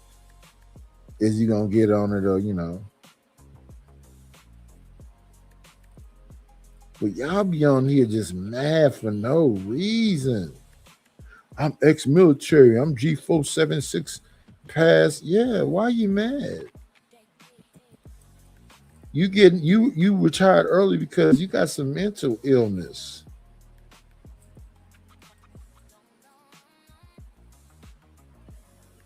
And I still hope it work out for you, even though you slow. Let's see. Lord ADS is up here and I want to talk. I'm listening. I do what I do. I listen. That's what I don't like. Y'all will talk around and just, I had to sit here and listen to you. That's the premise that you keep. Wow, now I had to sit here and listen to you say things that were wrong, and I had to wait. Hold on with the premise. Hold on, I said if. It was Yes, a 5% clip. I gotta teach you my dad. Hold on, Tommy. Hold on. No, but you making the premise. I said it was a 5% clip. I didn't. Why say would it you was. bring it up if that's what we're debating this topic? Why would you throw something out there knowing that they would not know if you were throwing it out as an example or if you were throwing it out that this really happened? Why aren't we talking about what really? I asked you for what really wrong. Now that you cleared it up, now let me finish. You cleared it up. Now let me finish like you got to finish. Is that not fair? You cleared it up. You didn't mean that this was 5%. Now I should be able to keep going, right? Because you cleared that. Or no? Or am I wrong about that? That you should now be able to take it back over and I can't finish. Yo, you gonna let Tommy do this, huh?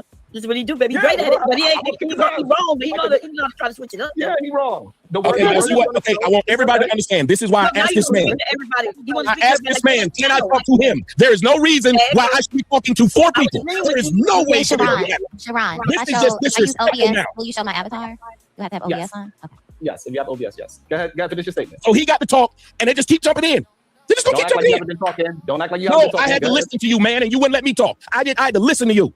And all I did was start talking back to you. I don't need no side people in here. Fine. I asked for that before I came. Motherfuckers just love jumping in, talking between 2 people. It's you and me. Wait, Sharon, did you want us to leave? Because I didn't see you agree to that, and now he's up here making it seem like you agreed to a debate. No, I'm speaking just like you're doing. If you say what you want to say, I'm saying what I want to say.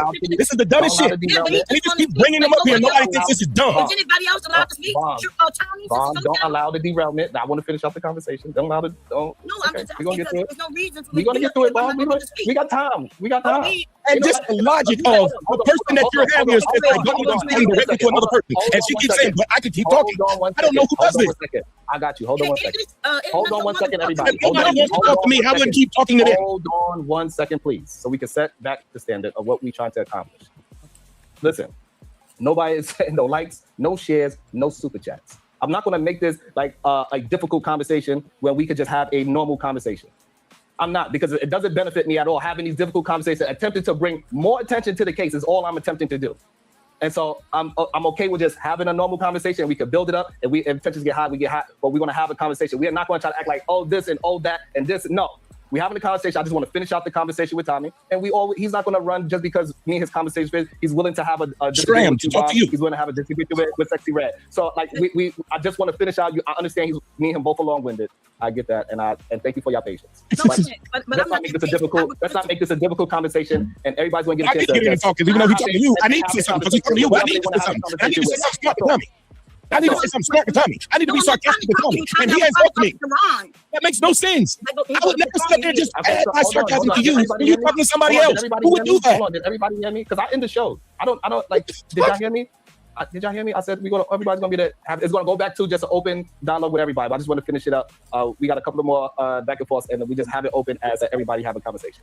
Yeah, so I have a question. So I can't even. I tell y'all that she won't. Be quiet. She won't. She just won't. It is the scariest thing that somebody not involved keeps involving themselves. You gotta allow me, Tommy. You have to allow me. This is scary. Yeah, but you. No, man. She got smart with me and I didn't say a word to her. It was unnecessary. You and I talking. Hold on. She asked the question. No, she didn't. She didn't ask the question. She said, you gonna let him do that, Sharon? He's up there. You heard it. Y'all see what kind of man this is? All you have to say, ma'am, he ain't got smart with you. Why are you getting smart with him? Nope. Because that's not relevant. That's not, hold on, please. That's not relevant. I say Bomb has already agreed. Sexy Red already has agreed. I just want to finish our conversation. Then we have back to an open. Then we have a back to an open. I didn't agree to anything. I didn't agree to nothing. Hold on, please. They did all that talking. They ain't brought no notes. Hold on. Now I came up here to talk to man. I take it up here an hour. I just want to talk to him. They've been talking to him for an hour. Hold on, Tommy. You gotta allow me to host my own. You wasn't trying to do it. You let them talk, so you shouldn't have a problem with me doing it. I can't if you keep on.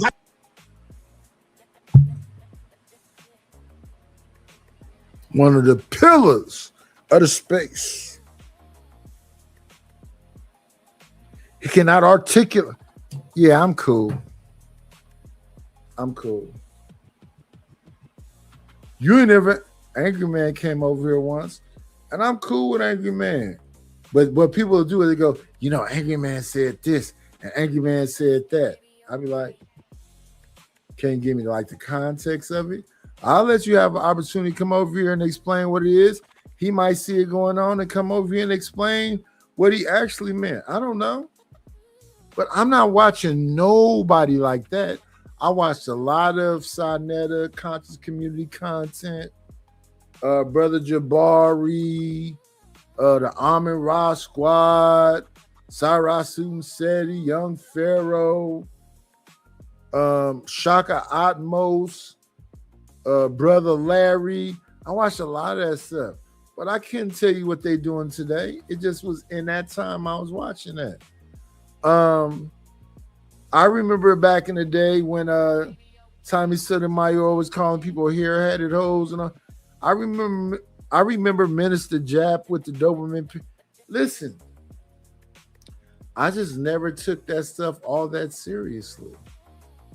These people take this shit either very seriously or they just want to do this performance for us. He has a picture of Marilyn Monroe. If that was my thing, and I want to do that kind of thing, it would always be Dorothy Dandridge, never Marilyn.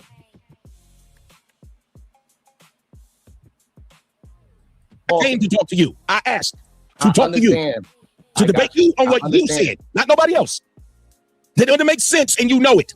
If you came to my show to talk to me about what I said, what the hell? If you wanted to debate, you should schedule it. You should schedule it. I don't need help.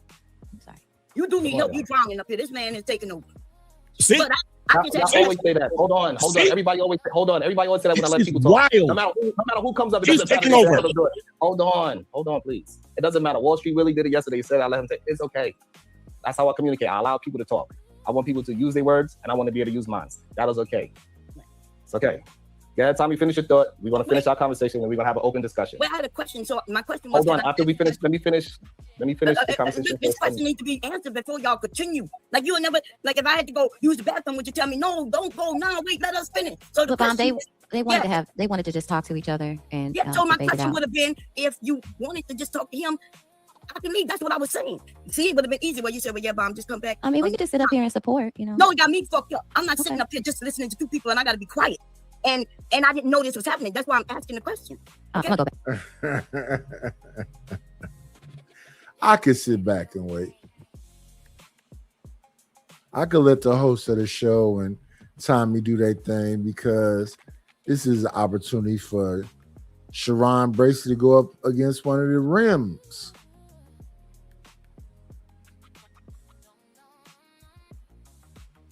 Back on you. Yes, I could go to my channel and chat. And you Right, what I'm saying is that I already answered that. I said I want to finish up the conversation with him. Okay, but cool. I'll see you later. Hey, sexy lady, come over there and have fun with us. Ladies, Thank you. Ladies, come over there and have fun with us.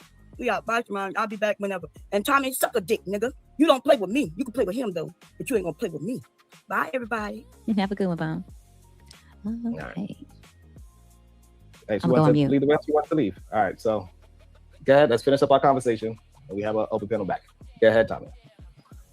Now, don't you say shit when I start talking. Just make sure. You let that woman say what she wanted to say. Don't you say shit when I start talking, or just drop me now. Because you're going to be fair to me, just like you did anybody else. That's what we're going to have. We're going to make sure that happens since you let that woman sit there and disrespect you, because you didn't let that man do it. That woman has sat there and told your own damn audience, since y'all ladies, he won't let me talk, y'all need to come over to my show. And he didn't say it.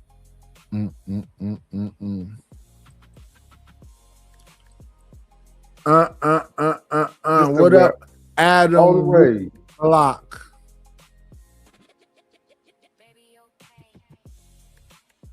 Go ahead, Lord ADS. This thing went all the way left. They in the wood playing around in the dirt, trying to find their way back on track. Let's see what happens.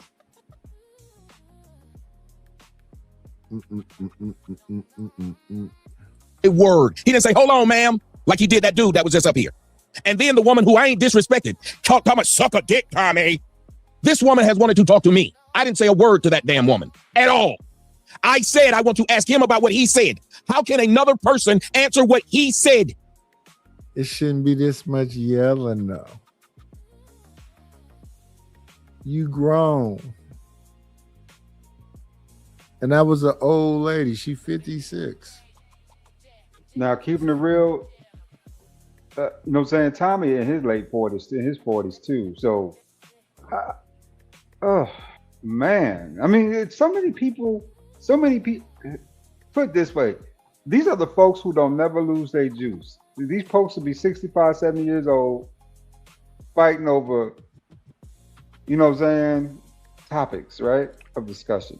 And that's the difference, y'all, when y'all come around me. I'm not just arguing with people just to argue with them or to get no clicks and views. They are stalkers. Somebody cuts me out and say, I'm banning you from the channel, whatever else. I go, oh, okay. And I go on about my life. And then a few weeks later, here they are back. You done blocked me and banned me. This is what John did. I don't even pay attention to him no more. And then he's up here today talking about, you finna be homeless. And I'm like, dude, why is that like something you want to brag about or try to knock me down about? I don't know if you can see the pictures around me. Let me see something. It's a picture that's been on the side of me all these years I've been up here. Let me see. It would be called this. Where is it at? Style. You want to go to style. Go to square it up. I don't know if you can see it, but right on the side of me, right there. Matter of fact, maybe on this side, it's a painting right there of a man reaching down at another man trying to pull him up. Then right here is the Sugar Shack, the movie, the picture from Good Times, and over there it's a picture of a bunch of black people lifting a black baby up to the sun. I don't know what's going on with y'all. I do not dislike black people. I dislike assholes only.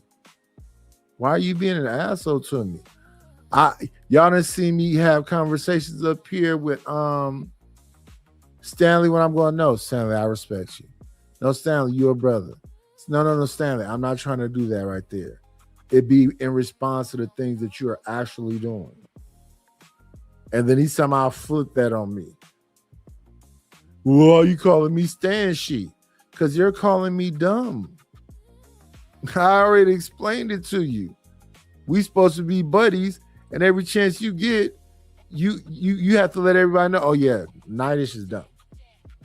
Yes. Let me come in the chat and explain slowly and elaborately how dumb Nightish is. And I'm like, okay, so we roasting each other? Now, if we roasting each other, I'm hurting feelings. Yeah, that right there is fire, nigga. That ain't smoke. That's whole fire right there. Because no matter where you go, it seems like a certain set of people tend to follow you and then raise hell. I don't know what that is.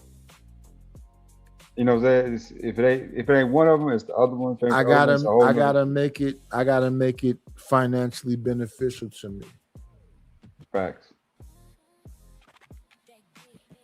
That's what I would do.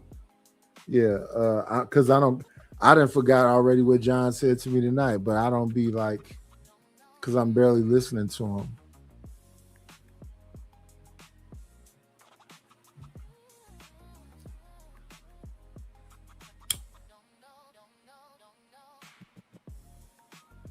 I think the name of the show is Shameless.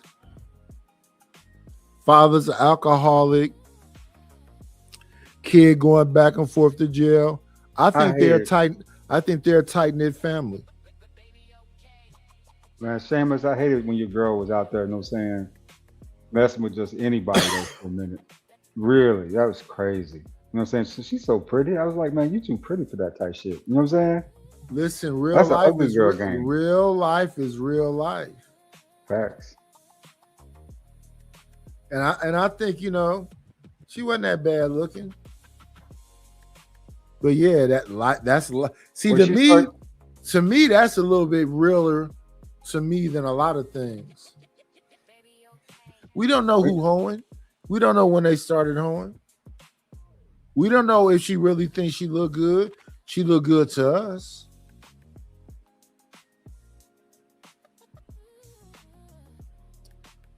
When she started getting tossed up like that, I stopped watching the show. I said she get tossed up too much. I really just started watching it though. I started watching when it first came out, man. The beginning of it was pretty dope. Shameless was a kind of cool show, right? For the first season or so. And then it started getting to this wild stuff. I guess the producers, William H. Macy is the head, right? The leader of the show. Yeah. So here's what I did watch thoroughly and all the way through. I did watch Boardwalk Empire. I did watch Peaky Blinders. I did watch Mobland.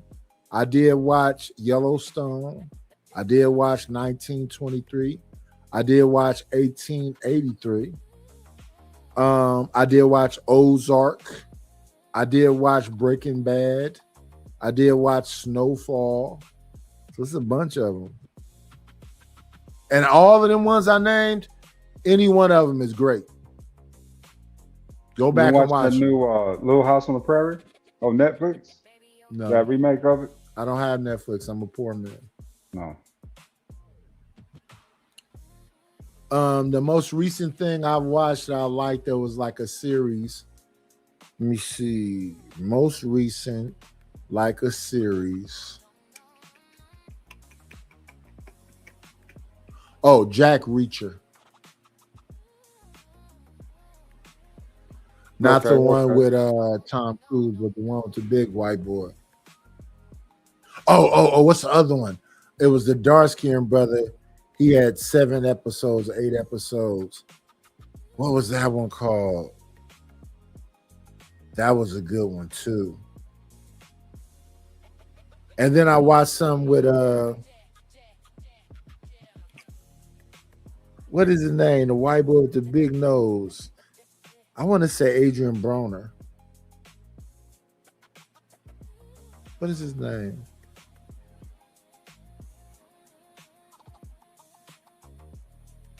He was a garbage man in that movie. That was a good one. But the black man, I gotta go look it back up. Yeah, it's a lot of good stuff that be on Netflix, but I don't mess with Netflix. I mess with I think you gave me this website, if I'm not mistaken. Might have. I got a new one and see if you like it. It's a better site, at least to me. That's one I'll be using most time because they come out with stuff faster, right? See if I can find it for you. And I'm and the thing I watched lately, is called I watched multiple movies of this. I think it's called Cape Fear. Yeah. That's a show too. I watched a little bit of that. Oh yeah. With the Mexican dude that was in No Town for Old Men. What's his name? No Country for Old Men. Y'all tell me his name. Y'all should know.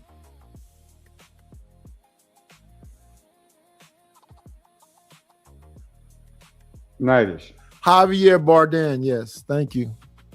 I'm going to drop. I got to open this pool in 5 minutes. So salute. I'm trying to break a record. They keep saying you're only doing 3 hours, so I'm going to do more than 3 today. Shout out to the shout outs.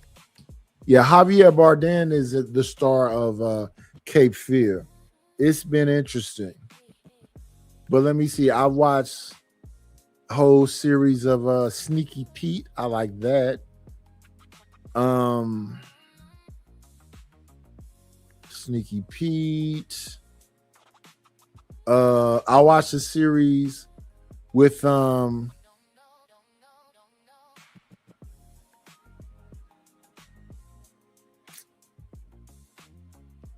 they called him the old man. He played I believe his name is Bridges.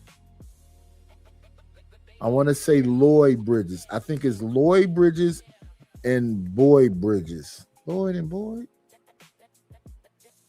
Let me see. Whoever played in The Big Lebowski. Is his name? Aren't they named Bridges? Lloyd Bridges. Isn't that The Big Lebowski?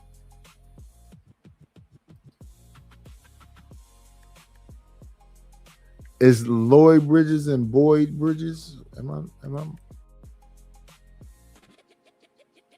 Oh, Lloyd Bridges. No, that's some whole other person. That's crazy.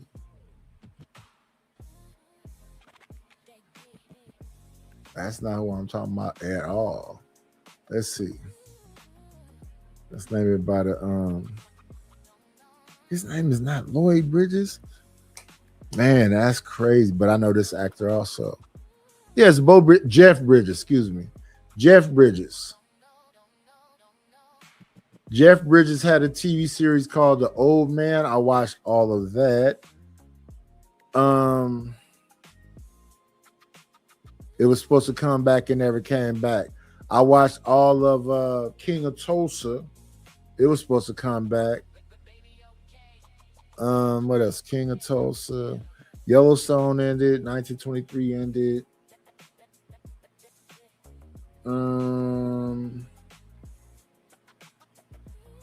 Yeah, Jeff Bridges and Bo Bridges. Jeff Bridges was in that series, Old Man. It's another one.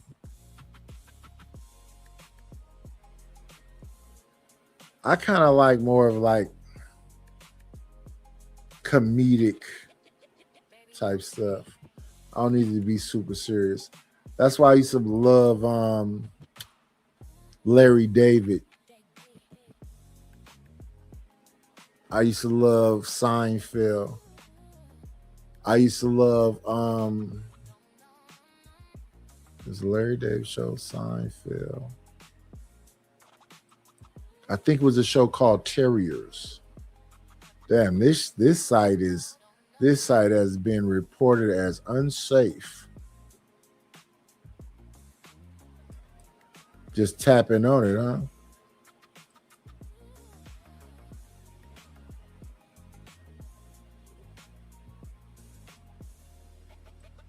Hot as a firecracker. I think it's called Odyssey though, but it ain't worth it.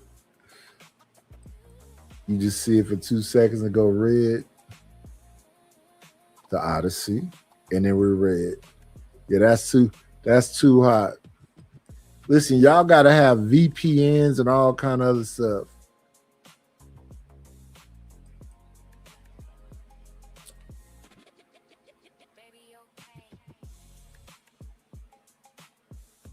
California.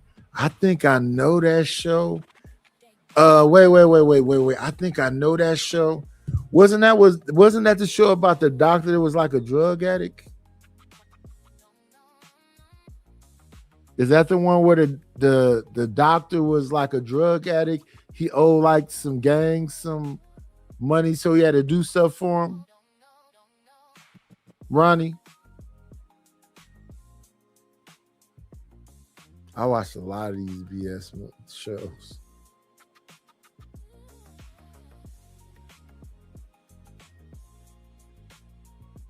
Yeah, Ronnie, answer the question. Is that the show where the doctor owed some mob people some money and he had to do stuff for them? That's not it? I think I noticed. Let me look it up. Californication. I used to love what's the show where they had to make counterfeit money?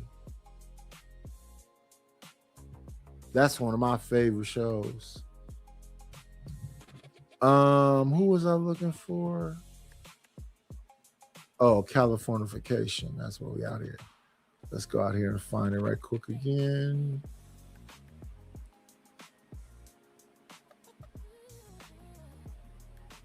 It's so many goofy shows. I watched whole seasons of Monk.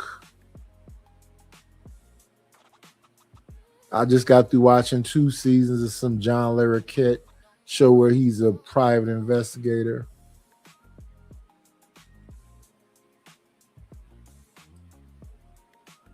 I like my shows to be kind of goofy. I watched 2 seasons of a show called Tires that was hilarious.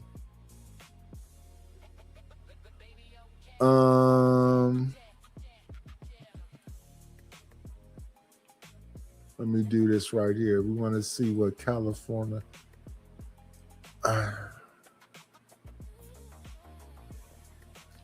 Fly me to the moon. Let me play amongst the stars. Let me know what's happening on Venus and Mars. In other words, let me see. Paste this. It was spelled with a C. It was from 2007 to 2014. 7 seasons. Yes, I did watch this. The dude from the sci-fi crap. What was that called? Yes, I did watch this though. I watched damn Northern Lights.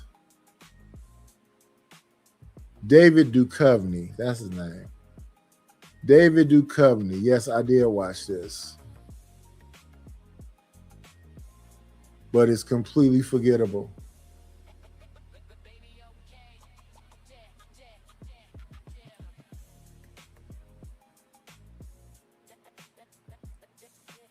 I watched a TV series that was Ray Romano where he trying to sell a house.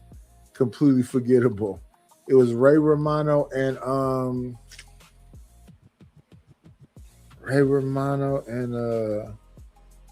another comedian, blonde hair, used to scream a lot.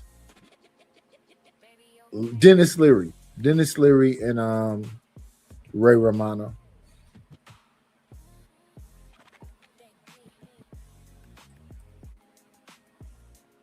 Hey, look, I remember Dennis Leary. What's going on, Shadow? Yes, so y'all, we're about to hit past that 6-hour mark. I told you I was gonna come here and hang out with y'all today. We doing it, right?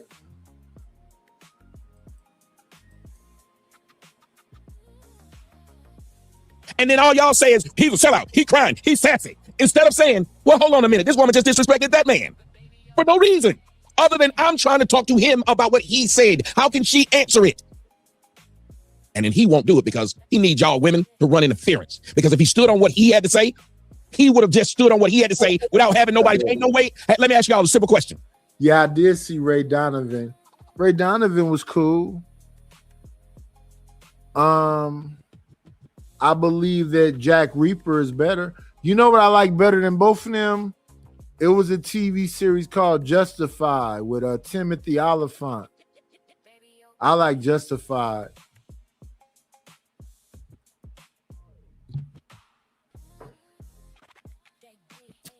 I like Beretta. I like Rockford Files.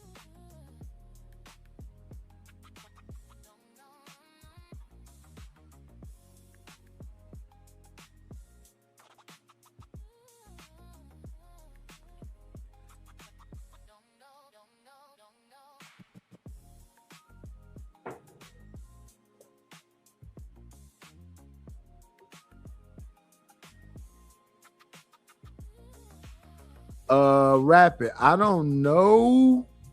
I guess you need 4,000 watch hours because I got the 3,000. I guess you need 4,000 watch hours. Let me go look at my dashboard right quick.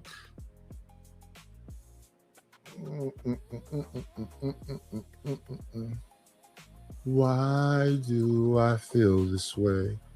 So I got 3,300 watch hours. So I guess you need 4,000.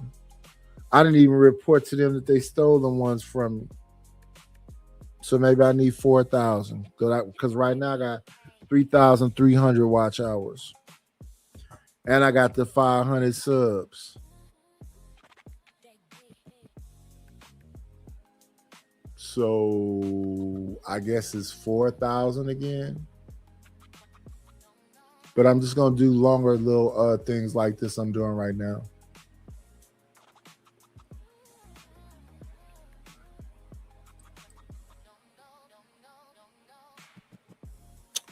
Why do I feel this way? Ain't no way in hell you would go to somebody's show and say, hey, can I talk to the host one-on-one about what they're saying? And they say, well, sure, but I'm going to leave these other people up here and let them keep jumping in. Yeah, but I'm talking to you about what you said. Yes, we can do that, but I'm going to leave these people up here and let them keep jumping in. I don't think it makes sense that you would be questioning me, Sharon, about what I said, and other people would start talking shit about you. That straight up derailed it for no reason. Because you were losing. That's why she said it before she left. You were losing is what she said. The point is, the discussion isn't fair when you do what you did, which was say the 5%, and they didn't understand. You're right. If something was happening 5% of the time, you try to avoid it. You try. But that's not what's happening with black kids that hang out with white people. It actually happens way more with black kids that hang out with black people. So if you truly were concerned about what was happening to black children, black deaths, and black things that go wrong, because I just spent time at this young lady's house here in Decatur, Georgia. And she's a mother of 2 children, and she was currently 8 months pregnant, and she was murdered by a man. You know, one of the same men that your co-host and you talked about how dangerous black men were to black women. So if black men are that dangerous to black women, I think the last thing we need to be worried about is a Confederate flag.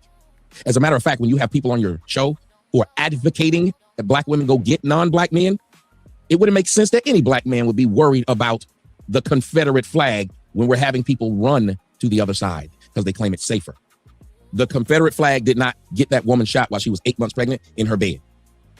You talk about the court system, the man who shot and killed her, he had... Listen, y'all. I'm doing this extra time, but y'all could support the channel. Let me see what we got to do. We got to play one of my goofy songs. Let's do that then. Must be this money. Get the money. Get the money. Oh, don't forget the money. Yeah, where the cash at? Where the cash at? You think you gonna pay? I need a dollar, dollar, dollar. That's what I need. Hold on, bro. I'm trying to get the money. Talk to me about money. Where is the money? We need our money. Don't you think it's about time you gave me my money? Support the situation. Is money is love. You could donate on PayPal now, and you can donate on the Cash App. Thank you very much. All right. Yeah, support the situation. We have very small goals. I'm only trying to get $50. We got $20 towards the 50. $20 towards the 50. I've been on 5 hours and 37 minutes. Let's try to meet the goals. We're going to chop it up and look at Sexy Red, Sharon Bracey, and Tommy Sotomayor. Have this discussion. That's all. If y'all have any comments, comment in the chat or pop up here and let's chop it up. Shot and killed someone else.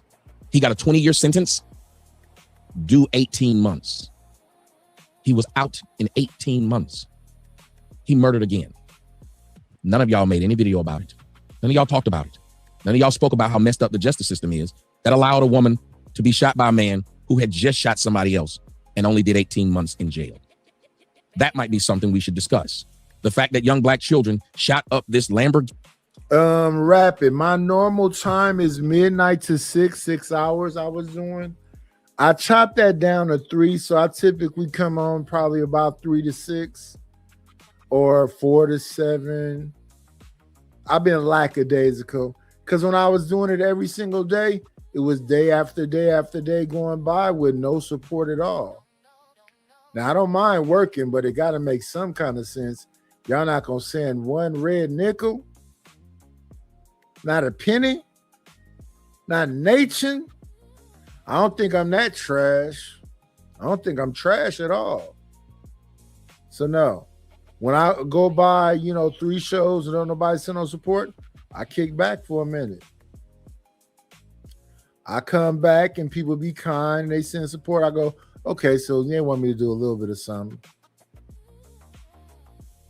And shout out to them people because the reason I'm here is because of them. And y'all know who it is. Y'all know who it is. It's Maurice. It's Hear Me Out. We got Wanda helping now. We got Miss Bridget M.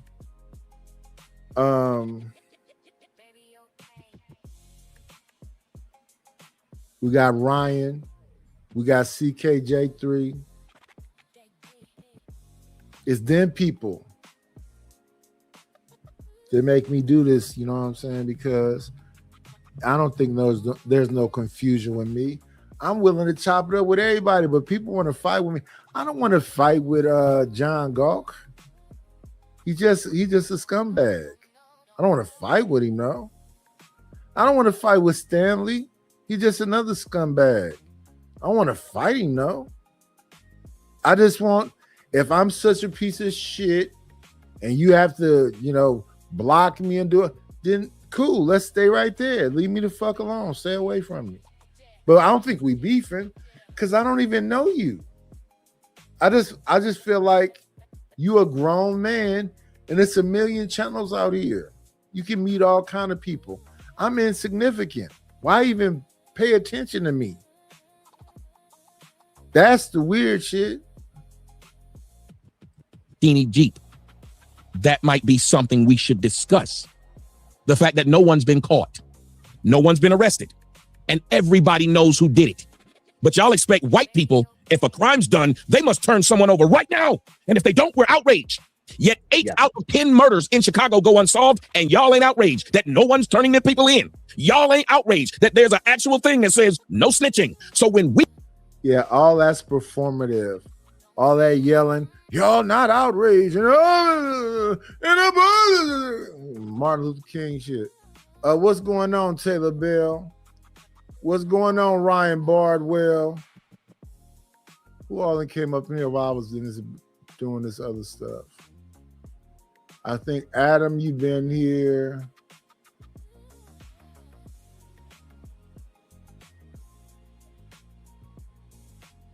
Ronnie been here. Let me see, Sanction. We are actually actively participating in this whole bullshit. We have 5 hours and 42 minutes.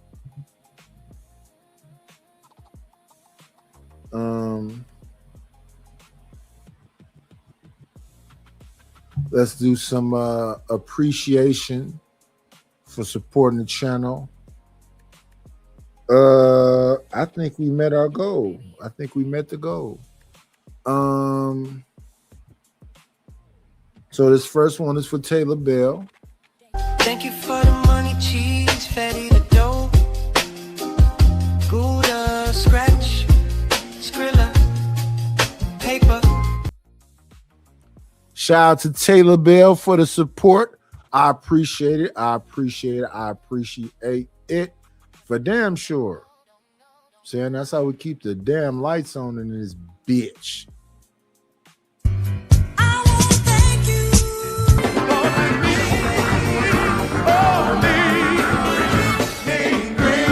Got me a couple of dollars. Guess what I'm gonna do?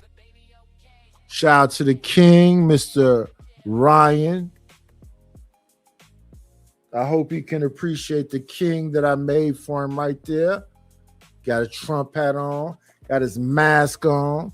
I try to make, step it up a little bit for the king. Same thing for the queen. Shout out to TMKC, the queen of this bitch. Shout out to Maurice Jones, the bishop in this bitch.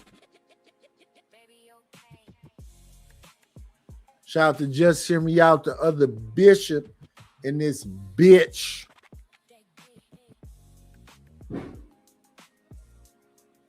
Shout out to CKJ3. The Rook. Yeah, what y'all thought we had no royalty this month? Shout out to the royalty. There go another good one in the chat. Shout out to the Chicago Rilla.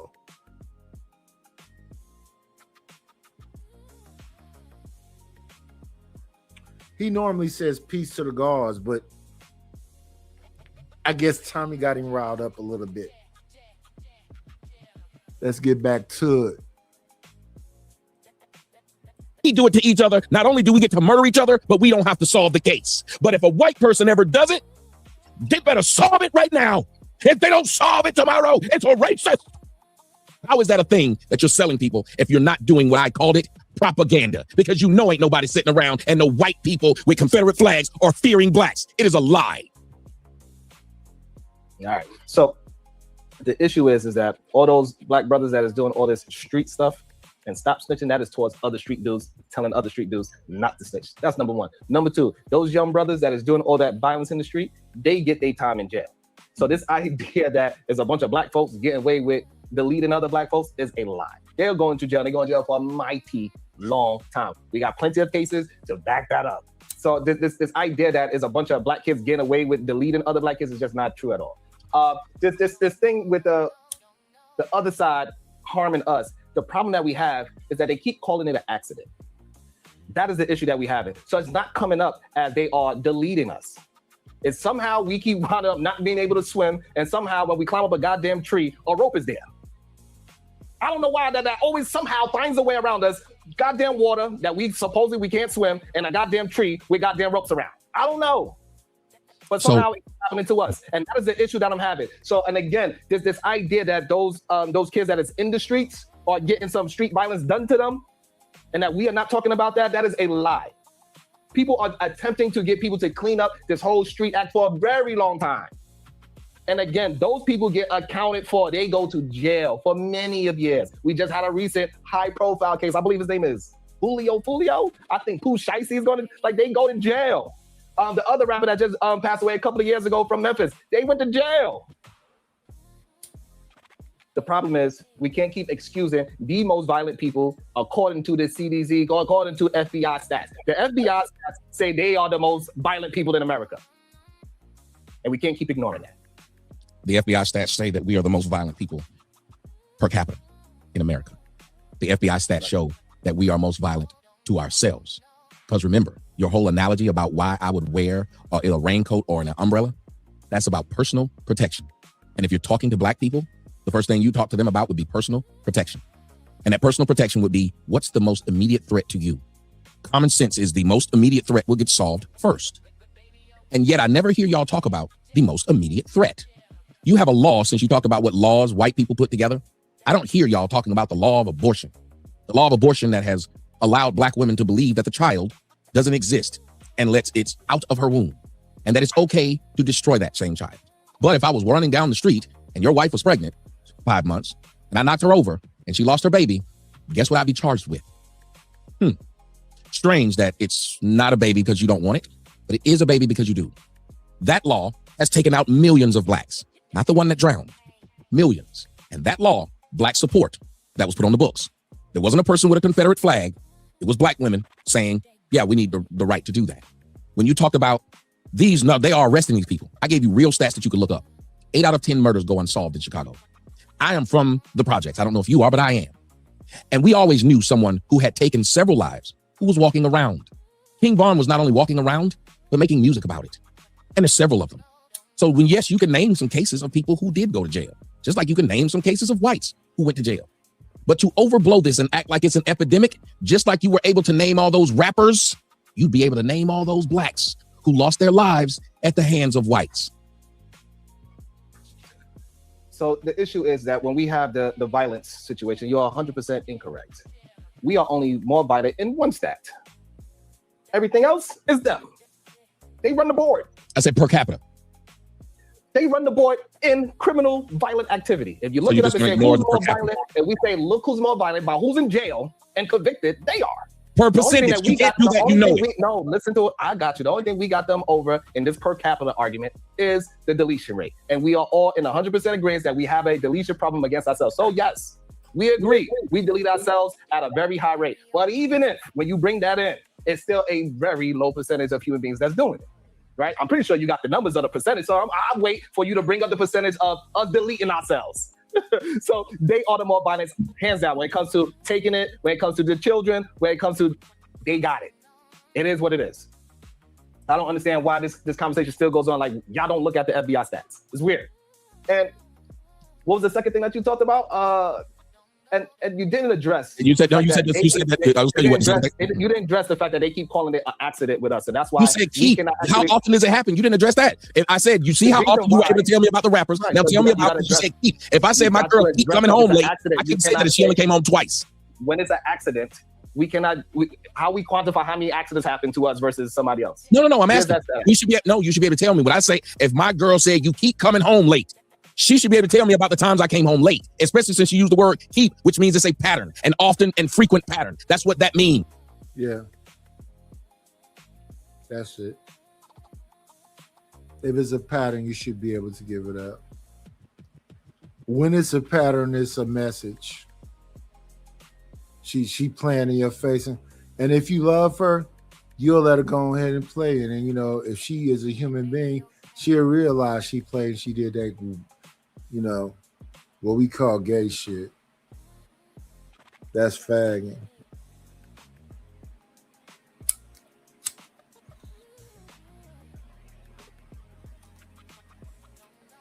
So if you hear a dude say that to a female, because we supposed to be for each other, we supposed to be one.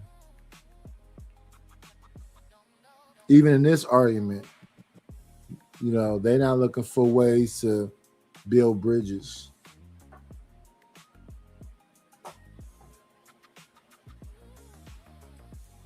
And you know it. Right. Words mean so something. The issue is when I give you the pattern, you dismiss it and say that's not enough. You have never given it to me. You keep saying what I'm going to do. I gave you another name. Tamala Harper in 2018 in Cummins, Georgia. When she was at a goddamn slumber party in Cummins, Georgia, she was the only black person there. Somehow she was able to take a picture with about like 8 to 10 white women, and somehow by the time the morning happened, she's in the backyard deceased. I don't know how that happened. And then now we got this new situation. Damn near a decade later, we have the same thing. He took a picture with 4 of his so-called friends. He's now all of a sudden That's not a pattern. And then so we also have Kendrick Johnson. For some reason, he was hanging out with some of his friends. You're not a pattern. If they was all one certain color, something happened. It's not a pattern. He's rolled up. The pattern is that they was the only person of their kind in that group, and they passed away. That's not a pattern. That's a pattern. Hold on, y'all. Do y'all understand this man has been able to tell y'all something that's happened over the course of 15 fucking years? That's a pattern. Use a what? That's a pattern. It don't rhyme with Zatarans. That's his pattern, not no pattern. What are you talking about? But the point is, it is not a pattern. Y'all, do y'all understand? If an individual is able to 1,000 times, this doesn't happen, and it happens once, that would not ever in any situation be considered a pattern. It would not. It would not. Do y'all understand this? By that logic, if a plane crashes, it's a pattern. That it isn't, and more people would die in that. Hold on, let me jump in. And the pattern that happens when airplanes crashes is usually a white person behind the goddamn wheel. That's the pattern. What? No, it's usually, wait a minute. First off, it's usually a woman. We need to stop having women pilots. We go, white women shouldn't be pilots. White women shouldn't be pilots. If I see a white woman behind in the pilot's chair, I get off that plane. A pattern, though, Sharon? Yeah, it's usually a pattern. Okay, I'm gonna go back on that. Sex City, it's a pattern, goddammit. It's usually a drunk white man driving flying that plane. That's the pattern, goddammit. No, but the point behind it is you're saying this as if there aren't thousands of blacks who go out all the time with whites and come home fine. You cannot call it a pattern then. You can't. Now, it would be if we were like, hey, because I would agree with you if we didn't have thousands of whites doing it because Negroes didn't hang out with whites like that. Cool. And then when they did hang out with whites, the number is fucking insane of how many of them don't come back. That's where per capita comes in at.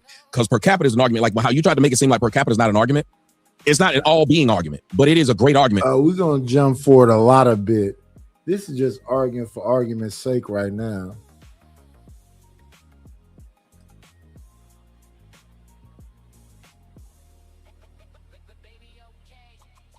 It's good to see you got Sexy Red up there just being innocent. Just being innocent. She didn't do nothing. Done some things in my life that probably I should have been dead. I know that. I should have been in jail. I know that. And I'm not. So I believe if somebody wrote that I'm a people pleaser. Yeah, I think I am. And I don't mind admitting it. Most people won't admit certain things. I am a huge people pleaser. I get my joy out of watching somebody. That's why you enjoy what you do. For sure. Yeah, but it's a bad thing, Sexy Red. Let me tell you why. And she did say this. Because if you're always pleasing people, you don't know what pleases you. And that's why I was trying to get you, Sharon. Sometimes when I'm hard on you, it ain't because I'm just, it's like the alcoholic that doesn't want anybody else to drink alcohol because they don't want them to be in the same spot that they're in. I don't want you to ever feel. I couldn't be on a panel with a nigga who just said, sometime nightish when I'm hard on you, then you ain't never been hard on me. What the hell is you saying? Fixed in words. I don't feel comfortable. The fuck?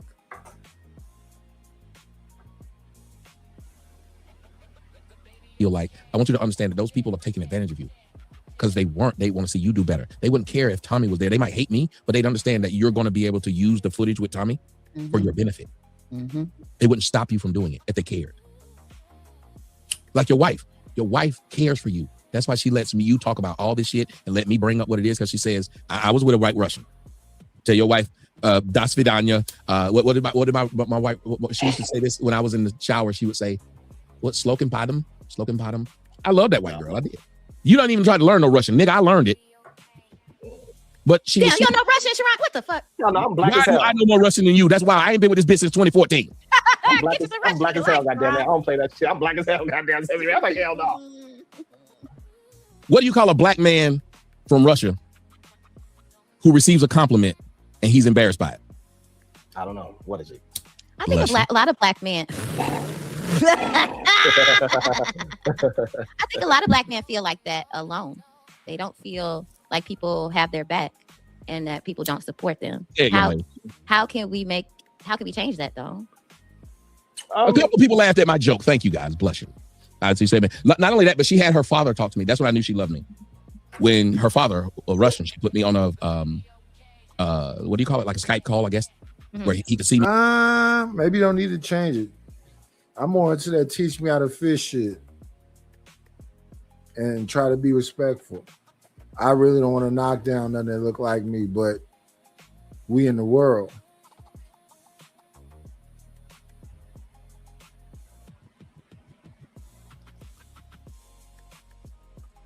I would be happy to survive. I can't stand this damn weed. It's the bullshit. I know what I was doing when I did it, but it ain't gonna work right, huh?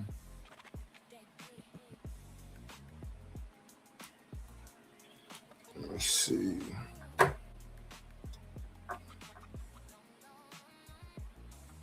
I like the way you kiss me when we're playing the kissing game. Tommy and Sharon debate part 1. And I can see him. And I he think, doesn't speak any English. So she was having to tell him, I'm fucking this nigga. It's a hard conversation to have. It's a hard conversation to have with the family. It is a difficult conversation. It's a hard conversation to have. But he was really nice because he just was saying, and it was like what a father does. And Sharon is a father, so he knows what I'm about to say. He just said, as long as you're happy, as long as you're safe, I'm happy. I just want to say, hey, Wall Street really don't come back if that's how you feel, bro. What did he say? Like, I don't understand. He said, it's not about any real change for the community. It's about profit and clout. That's where Sharon is fraudulent, a total fraud. I don't know. I see it. Yeah, I see it. You're fraudulent. You're just different. But Sexy Red, here's what I would say. If he believes that, Sharon gave him an opportunity to say that in a meaningful way, and he didn't. So everything you're saying about Sharon could be correct, but what you did was show yourself to be a fool. Right. Sharon, there were several times where Sharon would ask him a question. It ain't this deep. But shout out that he listening that deep. Shout out to Tony Thompson. I'm finna do this because my guy Chicago is here who ain't never bought no music from me. I sent him some music. Let me get this closer so it can be heard well. I sent him some music. He didn't tell me that he liked it, was it cool, whatever else. I try to play him some music. Brother, I like critiques. I like somebody other than me to say, oh yeah, that was fire. Let me do this then. Let me be a private investigator, me. We're gonna do this right here. Go over here. Go right here. I think I got it figured out this time. Stop that camera. Pull up this camera. This is for Chicago Rilla. If y'all not interested, I can understand. We got 42 people in the building. Please hit the like button. Support the situation. You got Cash App, you got PayPal, and you got Venmo. It's scrolling on the bottom of the stream. We want to listen to this right here. Share. Let me see. It's in the back. Now we're going to use the overlay of our queen. We love us some TMKC. Booyaka. And then we're going to bring up this. It has been added. Y'all let me know if y'all can hear me as I run through it. All gone.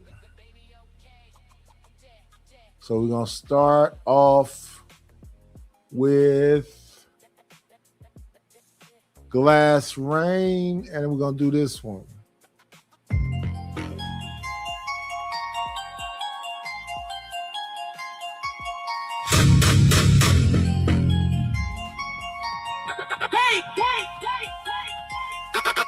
I'ma hit it.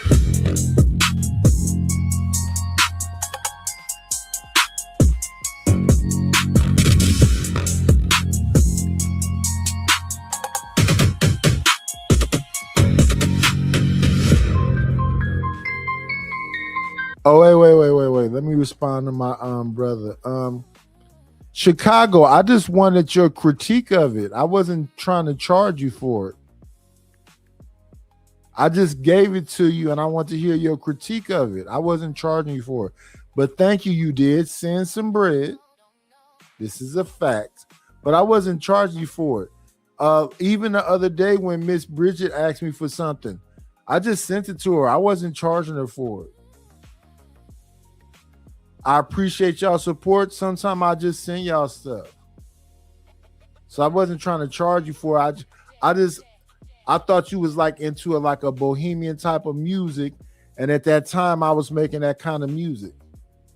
I was making Afro beats, bohemian type of beats. I was making clubhouse beats. So yeah, I wasn't trying to charge you.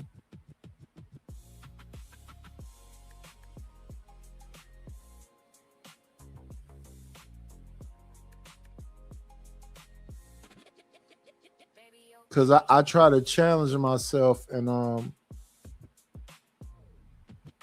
do different things. Like lately I've been messing around with 1920s jazz, and then New Orleans has something called jazz bounce. So when what's her name said earlier, where the twerking music at, that's when I played the jazz bounce music. That's New Orleans thing.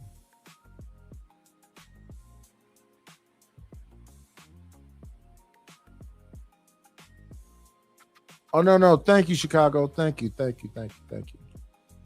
But yeah, sometime with the music, I just be wanting to, know what people think about it. I'll just zip through it and whatever else. But I do all kind of music. I like to get trippy with it a little bit. But let's go ahead and listen to some. In fact, I'm gonna even pause this background music for right now. I don't even want it to be distracted. Background music, we're gonna pause you. Pause. And we're gonna just get directly to the Suno music. We passed the 6-hour point. I told y'all I was gonna hang out with y'all today.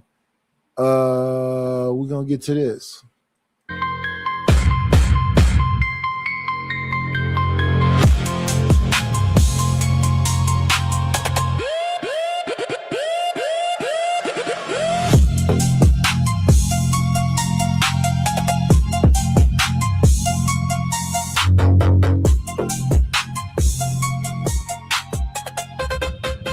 What's up, Simon Hectic?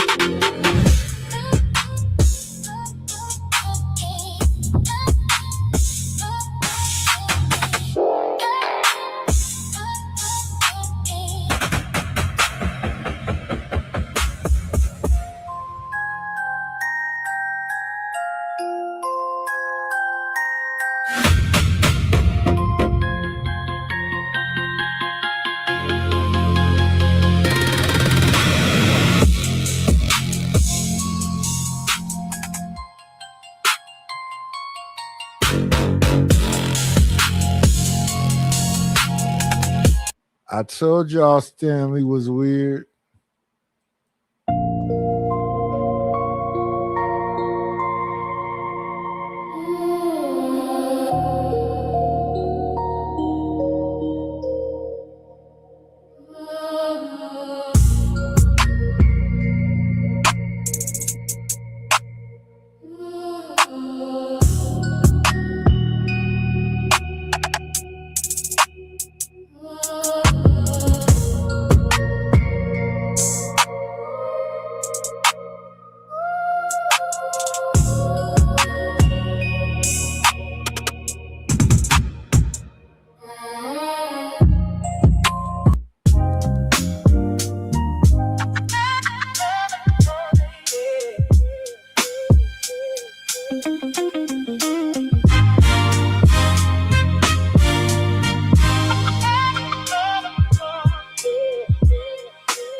Hello, Miss Bridget M.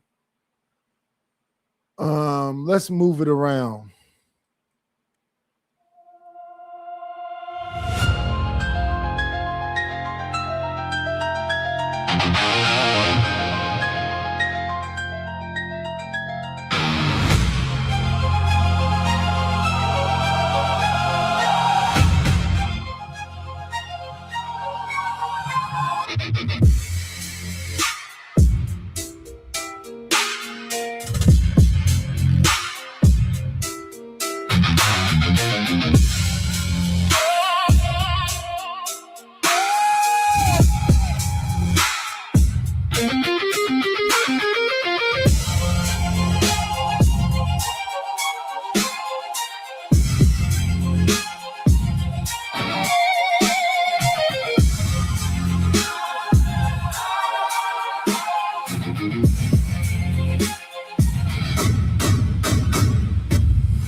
Come on and go with me. Come on over to my place. I don't feel like being lonely tonight. Come on in. Playing, it's always a treat when players meet.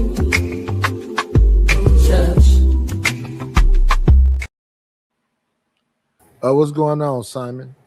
Yo, man, I just need to tell you something, right? I want you to produce my next album. Oh, good morning, Miss Bridget. I've been listening to you for a little while. I was like, at first I was like, I don't know if you go in it, but here we go. So look, we're gonna have to talk about this shit. I ain't even fucking playing with you, like for fucking real. I ain't even feel like getting back on stage or doing any of that shit. Okay, so let's listen to some more music then. All right, yeah, I got you. So let's go with this one here.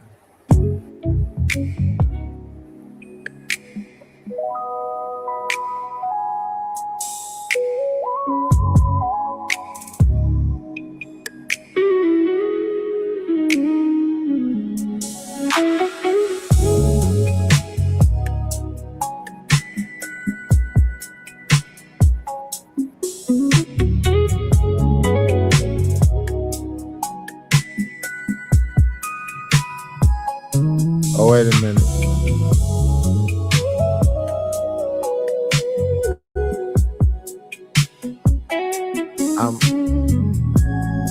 I'm not doing what I'm supposed to do. Give me 1.27 seconds, y'all. I apologize because we do have a king over here this month. The king is right there. That's Ryan Bardwell. And somebody been saying too much in the chat. So we got to let that person rest because you can't disrespect the king in his home. So we're going to let you go ahead and rest your pronouns for 5 minutes. See you in 5. Nah. And we need, listen, mods in the chat. Ryan Bardwell is the king this month. If you see somebody playing with his name, y'all got to deal with them individuals. Y'all moderators.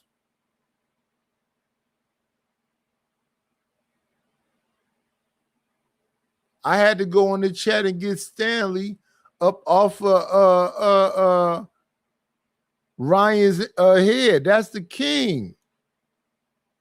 That thing you see with the Trump hat on and the mask, that is Ryan Bardwell.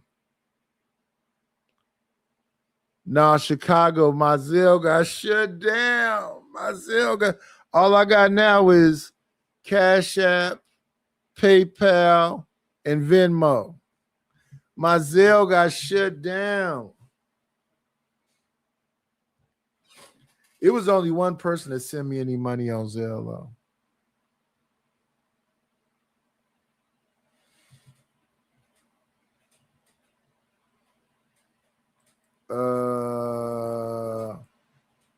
This song is Paper Lanterns. This was the last thing to play. So let's go with this one.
Well, Ryan and CK, y'all both royalty.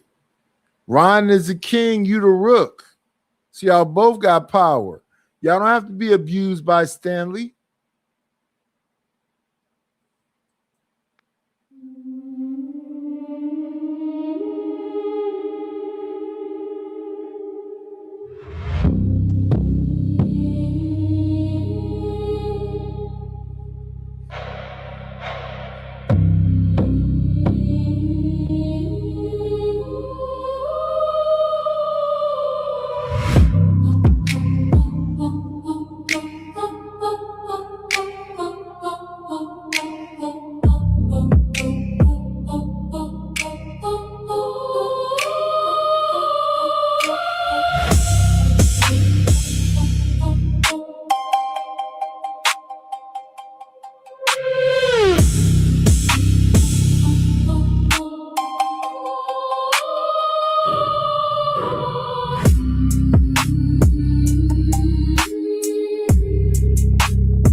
These people be saying they do what I do. Y'all, I don't think so. Maybe I'm tripping, but y'all don't do the same thing I do.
Shout out Gas Mask.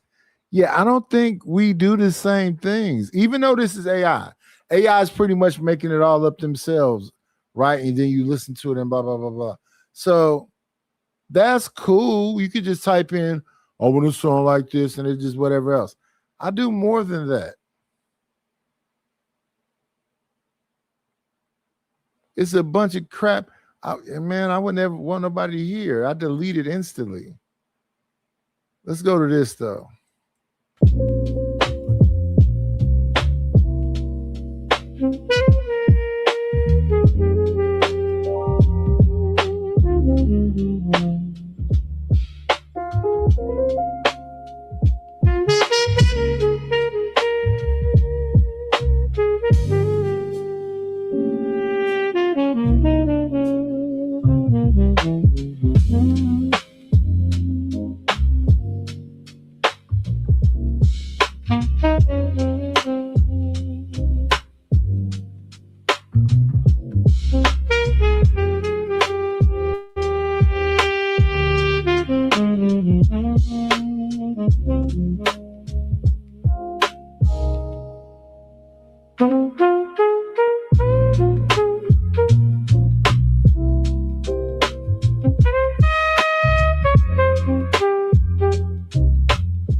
Let me see. Bridget, are you talking about the one that's playing right now?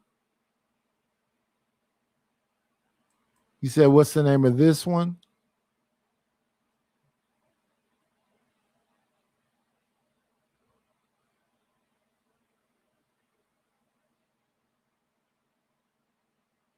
If it's this one you're listening to now, it's called Quiet Pulse. The one with the saxophone is called Quiet Pulse.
That's the shit right there.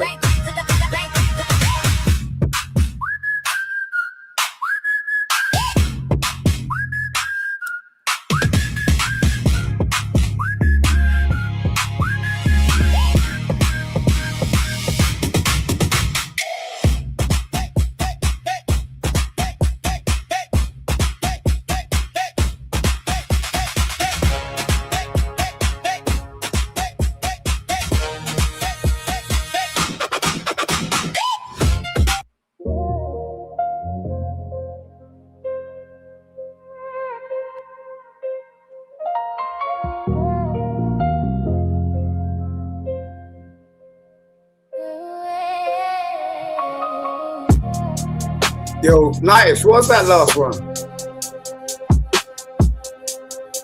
What's that? The one before this? Yeah. This one right here? Yeah. Hold that down. I'm taking over that one. What's it called? Glass Arcade. All right, I got my pen and pad.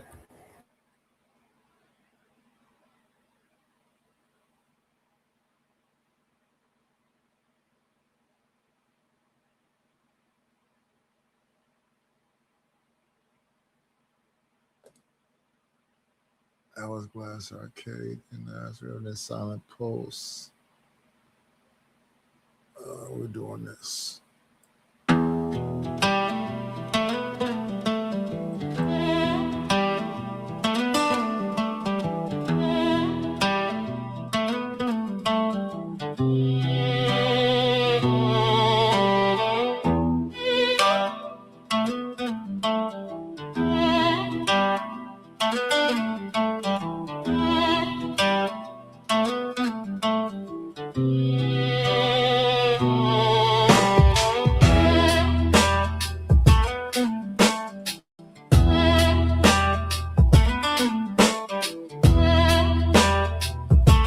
So we going back. I said to her it was Quiet Pulse. So maybe she's talking about this one.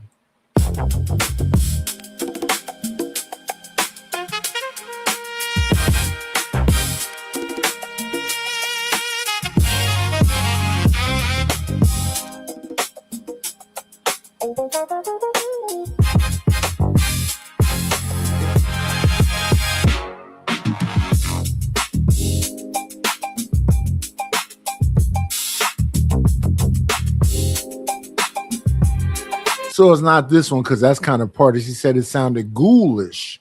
So it's not that one. It must have been No Voices.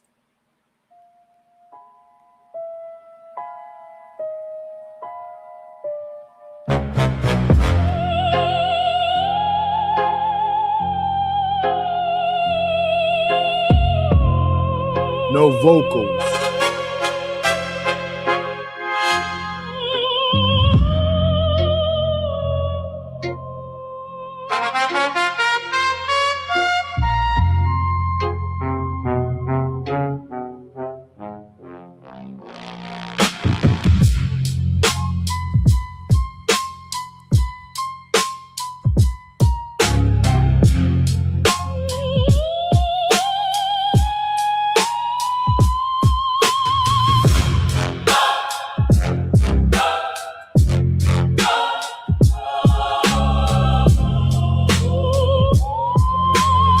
Okay, I think that's what Bridget M was talking about. Bridget, that one is called No Vocals.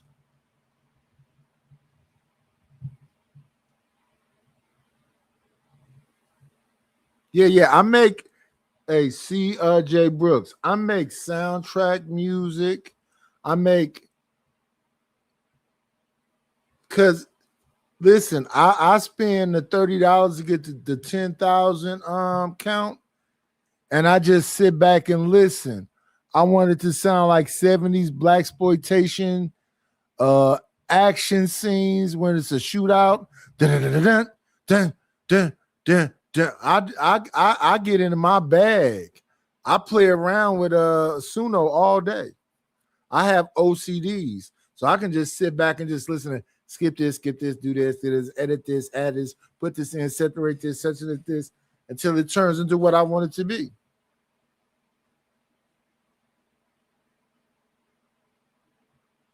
Okay, so that's not the one. So let's go back a little bit more. No problem. We here. We got time. It's before that one. Okay. That's called No Vocals.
So is that it,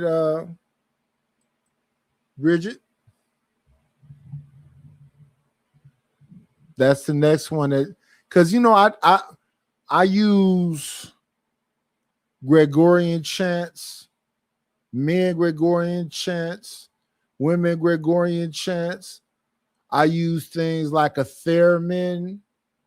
I use things like cymbals. I like arpeggios, staccatos, concertos. I be doing this. That's why they sound so crazy. I put some bluegrass in there. I do all of the stuff. What's Man, going on, Seymour? You don't do shit. You making this soulless music that ain't got no rhythm. Like, come on now. No Hey, fucking. long as they keep paying me the $20 for it, hey, shout out to the shout outs. I mean, that's just Yo, bro, what? Wait, hold up. What are you talking about? Shut up, Simon, you fucking cheerleader skirt wearing motherfucker. You can say what the fuck you want. What? What's Yeah, what gonna stop putting happen? on What? fucking cheerleader Yeah. dresses. No. Yeah. You just want to run your mouth. Look, I'm telling you, like, yo. I don't want to run my shut the fuck up, you fucking I ain't cheerleader that dress wearer, bitch. All right, that's what you can say. All right, go ahead, sir. Fucking weirdo. What? So she You like ain't even done nothing. You ain't done nothing, bro. You ain't done nothing. Shit, you put on the fucking cheerleader outfit. What's the best achievement you've had? I didn't put on a cheerleader outfit. I know that. No, tell me though. Do cartwwheels. Tell me. You still do Tell me. cartwheels?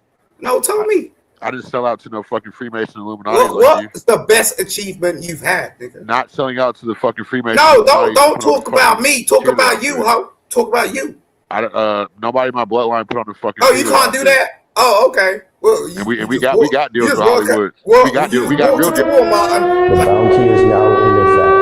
The bounty is now in effect.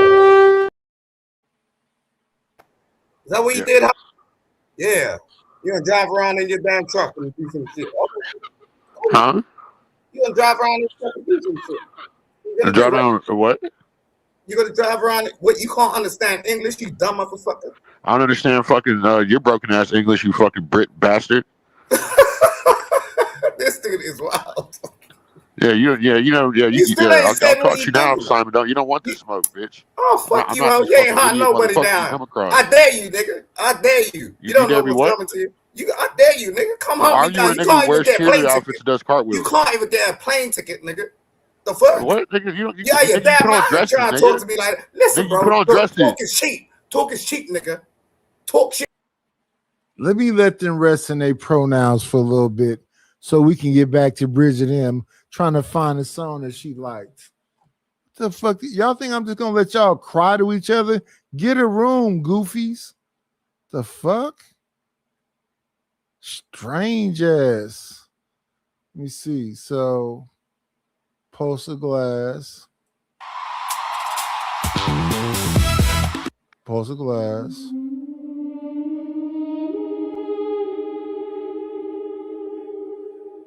This has been our conveyor. She didn't say nothing about that.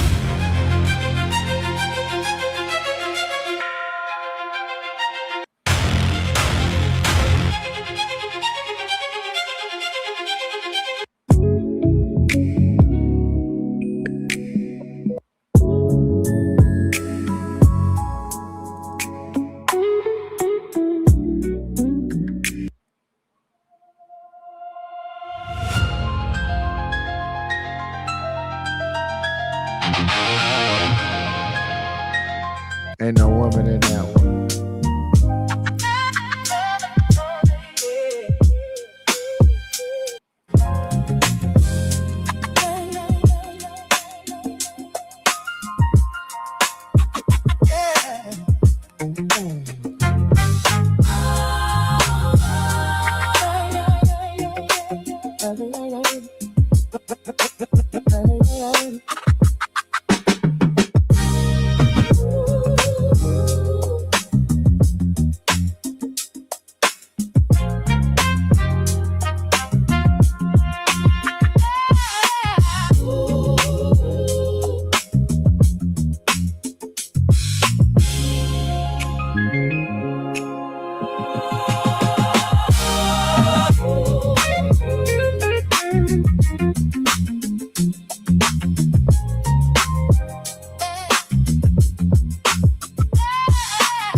Okay, so we went up a lot, so now we're gonna go down a lot, and then we'll bring back Seymour and Simon to yell at each other for no reason.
Yeah, they don't have to yell.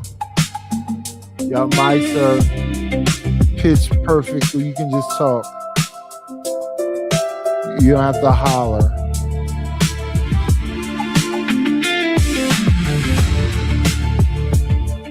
No, Simon, you can just talk. Yeah, that's cool. I'm cool. Yeah, you don't have to type in the chat. You're up here. Right. So is CM. They both y'all both are up here. I'll tell you, stop playing that AI slap soulless trash. Turn that shit the fuck off. Tell them to pay you in the back. Like, come on, bro. Shit's trash. It hurts my ears. No, only you can Has get no paid in the rhythm, no back. fucking, I like to get paid by Cash fucking App, soul, like, nigga. PayPal, or Venmo. Yeah. Sounds like They fucking can pay you in the back. They can never pay me in the back. I like Cash App, PayPal, and Venmo. You like food, you like fucking alcohol. I get, yeah, that's all it takes is You a like Cash you like- App, you a like gluten. PayPal, or Venmo. Shut up, gluttonous. They took the Zelle. Shut up, gluttonous.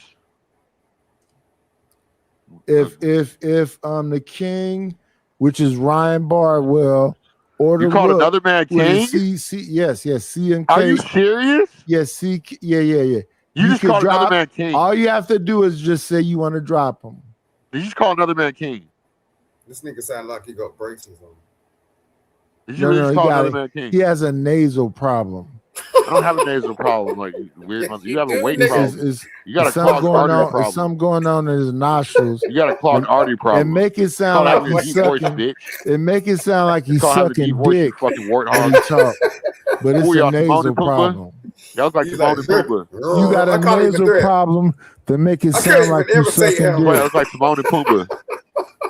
No. Hakuna Matata face Respectfully. ass nigga. Respectfully, you got a nasal problem that make it sound like you You got a sucking fucking dick. clogged artery problem. Hey, all I want baby girl to come over and do is suck the fluid out of it. Man, you So can't even I find can your be a dick under little- all them stomachs, boy. I don't have to find it. She has to. You know she ain't looking for it. He try. He look. Why you trying to look for corrected work for himself. me to What? do, pussy? You a pussy. You got a pussy. Why you trying to look for work for me to do, pussy? You got a pussy. You want me to have one? I want You you to have shit. I weird want you to be a motherfucker. man. I bet if you ever was trapped in a room with what's that nigga name?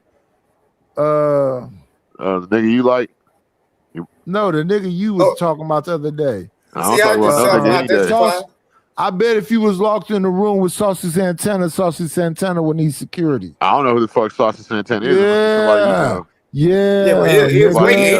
He didn't nigga. he didn't even I don't care know what what they the was fuck from. he He does. knew what's going on. He knew what's going on. Yeah. You get your pride taken away, pussy.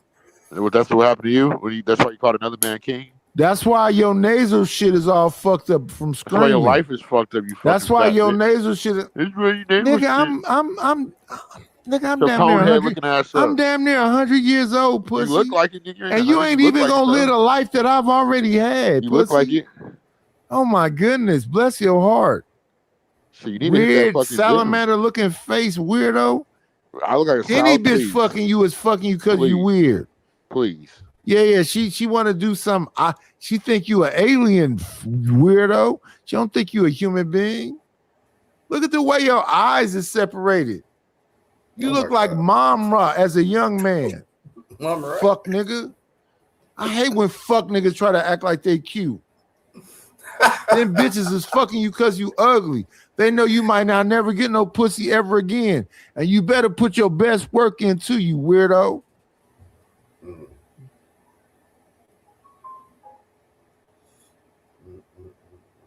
Where this nigga go? He No, I got in came this up place. He Yeah, got in this place. He knew to shut the fuck up when reality kicked in. He ran to the practitioner. Dude, somebody called my phone. Somebody just called me. No one called your My damn bad. phone. People that call me in real life, I don't just be on the internet all Oh day. my god. My bad. No one called you up, bro. You're just making that shit up. The Somebody reason called why me, like, the 'cause I, reason like, why it's you're normal thing to wait, call respectfully. No, respectfully. Let's Sorry, have nobody calls your no weird fat asses. respectfully. Let's have a conversation. I Your have a voice conversation sound with you, like fat fuck. no. 1 second. Your voice sound like that because you's a deep throater. Why you keep talking about dick, you You, faggot? yeah. You a $15 under the bridge ass whore. Yeah. Okay. Loose change. What they call it, a rough trade. What are you? Over You like a Riverside. fucking obese fucking walrus. Damn. Why are these gay dudes? I am a You're the heterosexual gay one. man. Come on now, what the fuck? You I'm a wanna keep talking about heterosexual. dick? I Who's don't wanna want keep no talking about dick? weird You. salamander looking mother. You the one to keep I ain't talking about said dick. How nothing. do I look like a I salamander? said Like you a walrus. suck dick under bridges for $15 a man. Put my picture next to yours and let's see who looks like a salamander. Man. You don't need to do that. Yeah, We already exactly. seen Because you, bro. they gonna see a real fucking. No, we already seen you. He What do you doesn't want need to do that 1 for? second. 1 second, Y'all some Simon. fucking bitches. He doesn't wait 1 second. He doesn't need to do it. He likes to. You worry about what I like to do, you fat fuck. No, I fuck. don't. You Yeah, won't I get away don't. from me. Go sit I'm some fat ass up. listen. Listen. I got AARP, and you should still be out in the clubs. And look at your weird ass. It's early in the morning on a Sunday instead of you getting It's bossed the up with some afternoon, real you weirdo. shit. It's the fucking Yeah, it's afternoon. early in the morning on the. It's 12, It's the afternoon. 13 p.m. where I am, which is early. You should be getting bossed up, and your stomach should be in a knot from that girl. But now you trying to knot another nigga a stomach up, weird ass, freaky not a fucking nigga. brain That's having why ass your up. that's why your voice sound like that, because you's a deep throater. When's the last time you had a woman, Nightish? Deep You ain't never had a woman. Deep throating queer. You're so fat you can't even find your dick. You can't. You never. You, You ain't had no could woman. though. Especially You a bad could bitch. though, Come on, weirdo. stop it, bro. You could though, Stop weirdo. it. That's your job. Nice, I got more kids than you. That's your Nice, job. I got more kids than you. Listen. Nice, I got That's more your kids than you. job. That's your job. Yeah, it is my job to have more You kids. don't know. than You have no idea how many kids I have, weirdo. Because you probably haven't got no kids because you're a little limp dick bitch. Oh. You probably got stepkids or some shit. You weren't realize. Y'all heard him. Y'all heard him. Yep. What, you ain't got no kids? Know about how potent my dick is. You don't have a dick. You're like, come on now, you can't find it. It's hiding in all them stomachs. You're interested in it. So That's why real, you're talking about it. You've been talking about dick ever since I came up here. That's like, come on, bro. No, you started I've been that talking shit. about you being Shut a your little cheerleading throat ass up, nigga. I've been Now you talking got your about you little being cheerleader a up here. throat goat. Go do a cartwheel, Simon. I've been talking about you being a throat goat. You can't even move, nigga. The salamander. Oh my goodness. Now, that's a good question, Yaku. Who had a woman last? You or Stanshi? Because both of y'all fuck bad bill white bitches. I fuck bad white bitch. I fuck bad bitches every race. Yeah, And I you got fucking proof. know, bro. That's why you're on the internet. I got proof, nigga. I fuck bitches you won't even touch. And you're like, I don't want no damn proof of who the fuck you fuck. they never seen. The fuck's wrong with you? Because they do. I got proof. Oh, I got proof they of who do, I fuck. sure. Yeah, because Damn, how old are you? I'm 36. Wait. Let me drop these two niggas again. Because Simon say he rich and this other weird nigga say he balling. But they don't never spend a motherfucking dime when they be at other places. You know, I don't like it. I'm uncomfortable with it. Let me put this banner up. I'm past the 6-hour mark. I'm at 6 hours and 44 minutes. I got a banner already. Once I get past the 6 hours, if you want to extend the show, right? And I did more than that. I got past that time. Now you want to know who actually got some standards that they stand on? The person that left was Simon. He said, "No, I'm not finna be played with like this. You're gonna have to respect me like a man." And you know who stayed? The nigga who finna fry your with the nasal sea turtle congestion. looking ass. The nigga with the nasal congestion stayed. I'd rather have nasal congestion than have fucking clogged arteries. Now, you one cheeseburger away from a fart attack, nigga. You ain't gonna have a heart attack, you gonna have a fart attack. Full of gas, nigga. Just come on, man. Like, Oh, he probably fell asleep. Full of was epilepsy having ass nigga. Don't leave me up here. Wake your fat ass up, nigga. And even Stanley's still talking to me. I own you niggas' brains. That shit is crazy to me. Nice. Why don't you get I own around? You niggas. Can you walk around? Are you I own you. I own Stanley. I own Urban Landlord. Y'all niggas belong to me, and I don't even want you. Yeah, you should have won men, you weird fuck. But I don't want that. Are you paraplegic? All of y'all can get the fuck on. Agitate the gravel. Kick rocks. Yeah. Never speak to me again. Act like I don't exist. I'm the ghost of Nightish Past. Yeah, get the fuck on. Paraplegic? Yeah, agitate the gravel, like I said. Grease ballish. Are you paraplegic?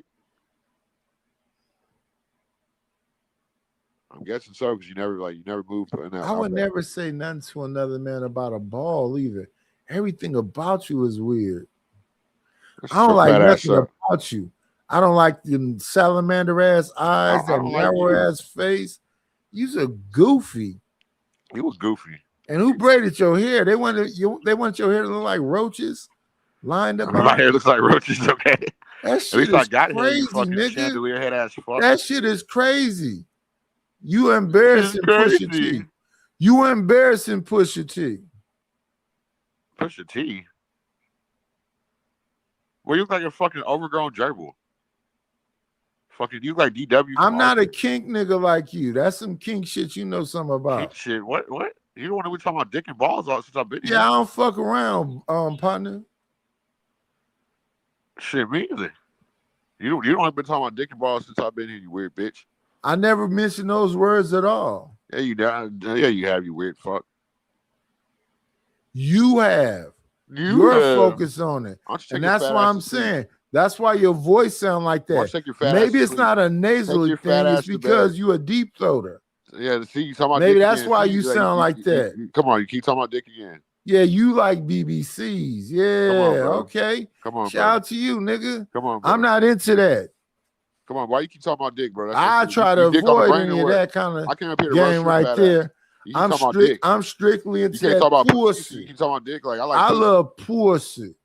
Shit, I said it first, so I love it more, bitch. You don't know nothing about it. You are a pussy. I got more kids than you, and I'm 25 years younger than you. That just means you dumb.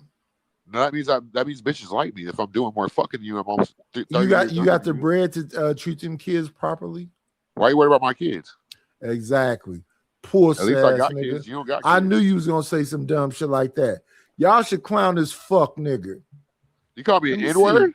Let me see. I'm a hard ER now? See more. I said nigga. Nah, you said the hard ER. I heard you. I never say ER. It sounds weak to me. Stan, the only person somebody time this goof ass nigga. Somebody time this goof ass nigga. Already got timed out. You need to time me out off the panel. I'm roasting your fat ass. No, ain't nobody sending no cash up. Man, you on here begging. Shut your begging ass up, nigga. I'm not begging. I just want them to brutalize you and be mean to you. They like, come on, who cares? I'm on another level. I'm hoping somebody finna do it right now. I timed them out. Shut your bitch ass up, gas mask. Your name gas mask. You probably smell like fucking Nightish in the fucking room. Straight gas and ass. I've never worried about another man's gas and ass. See how queer you are? That's strange. Okay, whatever. When I was younger, I never thought about a senior citizen's ass. That's wild. Stop it. That's strange in the wilds. Oh, freak ass nigga.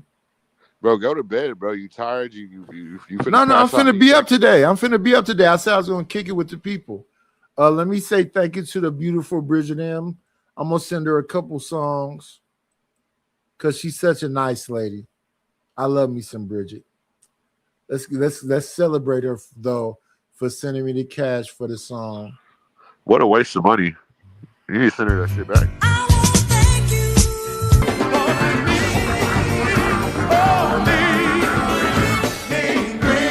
Got me a couple of dollars. Guess what I'm gonna do? Y'all need to buy Let me say something. Hurry up. The way it happens is I'm conveying an idea. And it's subjective. You may think, oh, that shit is soulless and dead, blah, blah, blah. But it may affect somebody in a different way. I'm passionate about the songs I make through the AI shit. Because before you ever get to you fucking lying. Before you ever get to the song that I make, I probably did it like at minimum 3 or 4 times. But if I'm really trying to find something, it could be like 10, 20 times. It don't just come out like, oh, I'm thinking this and that's it. No, it's not. It's kind of it, but you got to do this. It's kind of it, but you got to do this. Kind of this, but this kind of go like this. It take you a minute to get it to where I get it to. That's why I want people to be saying, we do the same thing. I don't think so. What'd you say, obese bitch? I mean, obesis? Whatever your name is, obesis. One foot. What you said? What you said about sucking dick? See, there you go. Talking about dick. Stop talking about dick, you fucking weirdo. That's why you sound like that. You a deep throater? That's crazy. Bro, I'm literally work. in fucking bed. Like, in my Why are you on man? Why are you on boy cock like that? Like, see this? Why are you on boy cock like that?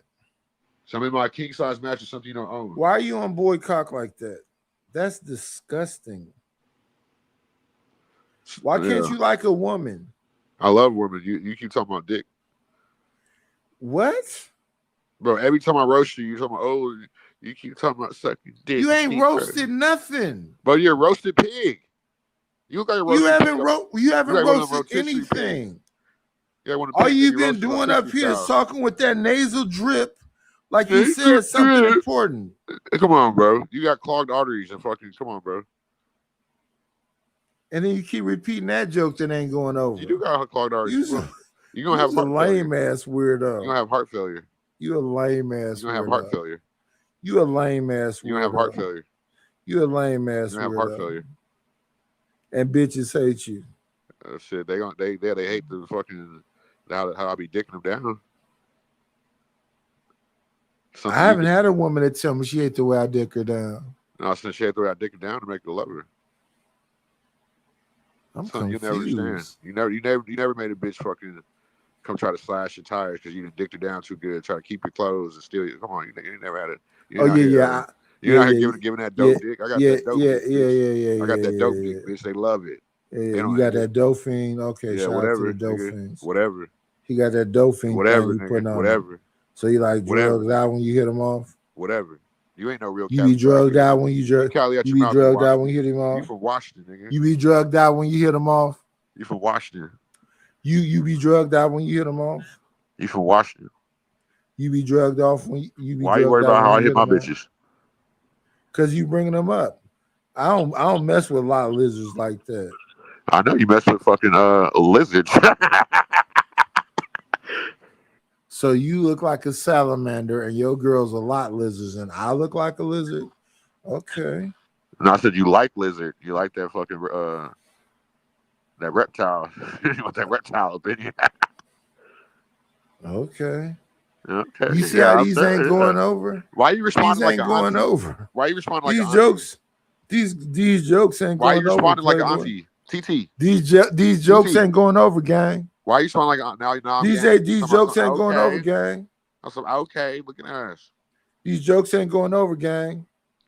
Don't call me gang. You're not from California, nigga. You don't know nothing about a gang. Yeah, these jokes ain't going over, gang. You are a joke. Well, I would call you a walking joke, but you can't walk. Okay, let's try that one. Hey, say sorry. Say I apologize, sir, for being in the way. Like I should have stayed in my lane. Like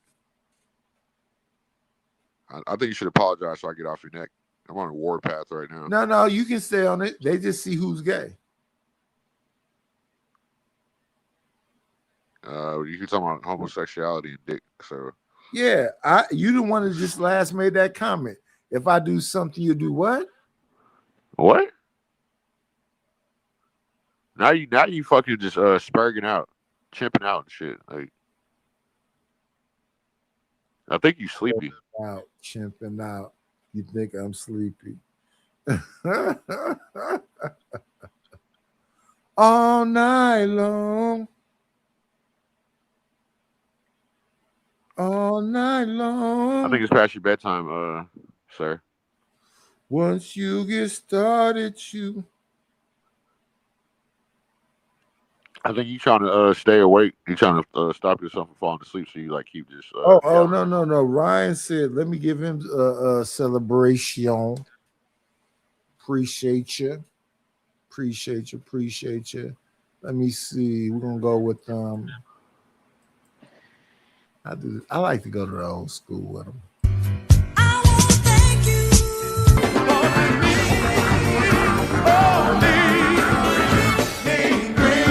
Got me a couple of dollars. Guess what I'm gonna do? Thank you to the king. Said keep going. We passed the 6 hour point. We had 7 hours now. I'm finna be here with y'all for a minute. Yeah, you. Matter of fact, I'm finna also get rid of this overlay. You a damn shame, bro. Shout out to CK.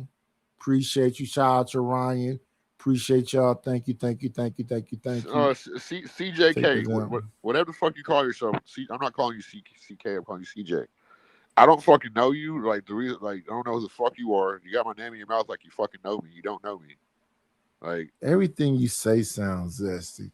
What's going on, Gas think about Mask? zesty shit, bro. Look at even this pitch you got up here. Who is that for? I'm a man. I'm an old man. It's me and you on the panel. Who the fuck is that picture for? Do you feel away when you look at that picture? You shouldn't. It's actually for the ladies. Do I feel some kind of way? Is what you said? I mean, clearly you do. You bringing it up. No, I'm saying if a dude, I'm saying that if a dude that look like a salamander get around me in a wife beater tank top, I'm at the gym. Something you don't know about. No, you asked me a question. I'm answering a question. That's why you got. And instead of you keeping your dick suckers closed, you want to talk while I'm talking. You never been to a gym, right? Instead of you keeping your dick sucker closed, you want to talk while I'm talking, and that's the problem with you. You be talking about a standard. What's the standard? The standard of what? What are you talking about? All I know, keep Cali out your fucking mouth, weirdo. You're from Washington. I'm from Oakland, California, East Oakland. Yeah, that's right. I like a woman around about 5'4", dark skin, big nostrils, big thick lips, a little chubby on the chubby side of the game. I like all women every oh man, I like and the FBA is that what they call them? I like foundational Black American. But I mess with an African that look like that also. Ain't no black is black. You don't like coochie, nigga. That's what you niggas' problems are. Y'all never say y'all like pussy because y'all don't like it. Y'all ain't never beat up no pussy. That's why y'all ain't got kids like that. If at all. That's why I'm fucking 30 years younger than you, weird fucks. I got more kids, more experiences, more bitches, more just everything, bro. I feel bad for y'all. Okay.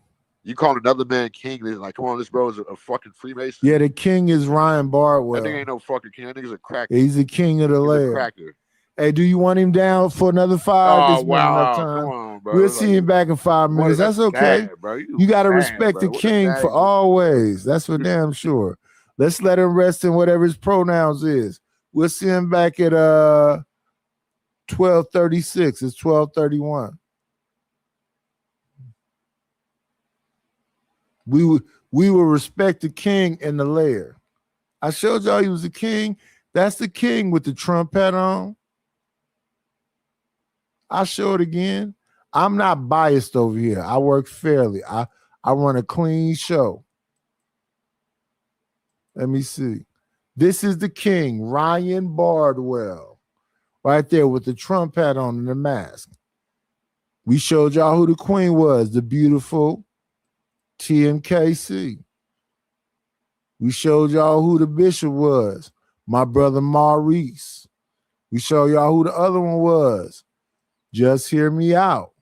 And then we showed y'all who the rook was, CKJ3. Y'all gonna respect the royalty. And we want the moderators to see if people is in the chat talking stupid about them. If somebody on the panel is talking stupid about them, and we're gonna let them rest in their pronouns. Shout out to the shout outs.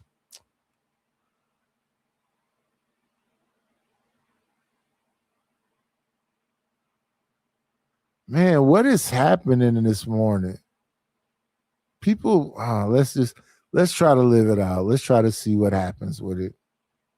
It's a beautiful Sunday morning. Sunday morning. Yes, it is Sunday morning. Come on in. Playing, it's always a treat when players leave.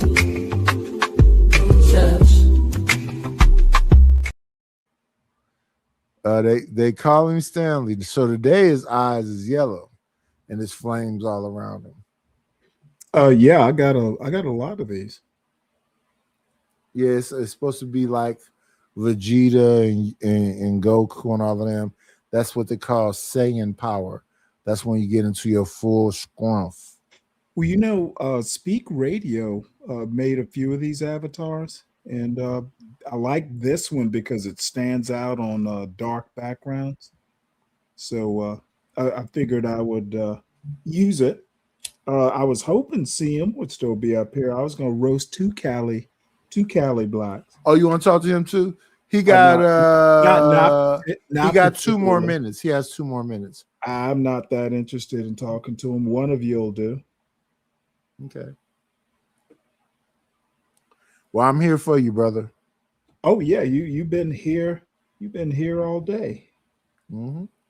You're talking shit. Now I'm here. You have something you want to say? No. You've been talking a lot.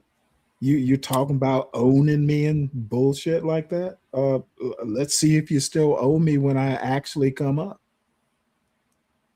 I didn't think so. But, do I owe you? I'm just checking. Hey, you said it, brother. Not you me. said that I owe you? You said it, not me. That okay, I said wait 1 second. I'm just coming up here. You saying that I owe you something? Just coming up here to Are you saying that I owe you something? Did you back up them fighting words? See, once the hard thing about fighting. Once again, you're gonna need your king to drop me because I'm here to roast your dumb ass. Okay, let's go. You better get Kang Ryan to drop me. I don't think he's thinking about you. Oh, he's thinking about me a lot. He usually does. I don't know if that sounds heterosexual. You know what? I have no clue what his orientation is. I just no. I'm talking about your orientation. Oh well, my orientation is kick a Cali Black's ass when he talks shit. That's why I'm here. But my thing is like this: when I was in school, I really wasn't like looking for bitches, and then it would be a bitch that just be saddling up beside you. Miseducation. Stand sheet. I don't think you've ever been to school. 1 second. Stand sheet. It'd be a bitch that'll side up beside you and be like, you found me. And I wasn't even looking for you. Yeah, nobody. Why are you here? I thought you stopped fucking with me when you I thought you were done fucking with me when you unsubscribed from the channel. Oh yeah, other shit. Why are you here? Why are you here? Because you were talking shit. How am I talking shit? I wouldn't be here otherwise. How would you know I'm talking shit unless you listen to me? How many times have you millions said my and name millions of content creators on YouTube? How you know many that, right? times have you Aren't said there my millions name and millions of content creators on you YouTube? Say my name enough times. Aren't there millions and millions of content creators on YouTube? Okay. The millions. Is that a fact or no? The millions is and that millions a fact or no? The millions and is millions. That a fact or no? Stanley. Is it no? Dude, I said Stan you won't leave me alone. It's weird. Today. It's strange. How many millions of other black men could you be talking to right now instead of me? You called my How name many millions of black men could you be listening to right now instead of me? Nigga right here. You kept how many black men so could here you be talking to right now ask your instead of me? To drop me the so only reason why you are saying what you're saying is because you a weirdo ass talker. To drop me. You's a 61-year-old Coors Light drinking. Drop me. That's why. Listen, sir. You said my name. I'm right here. When you unsubscribe from me, you should have stopped listening to me. When you unsubscribe from me, you should have stopped listening to me.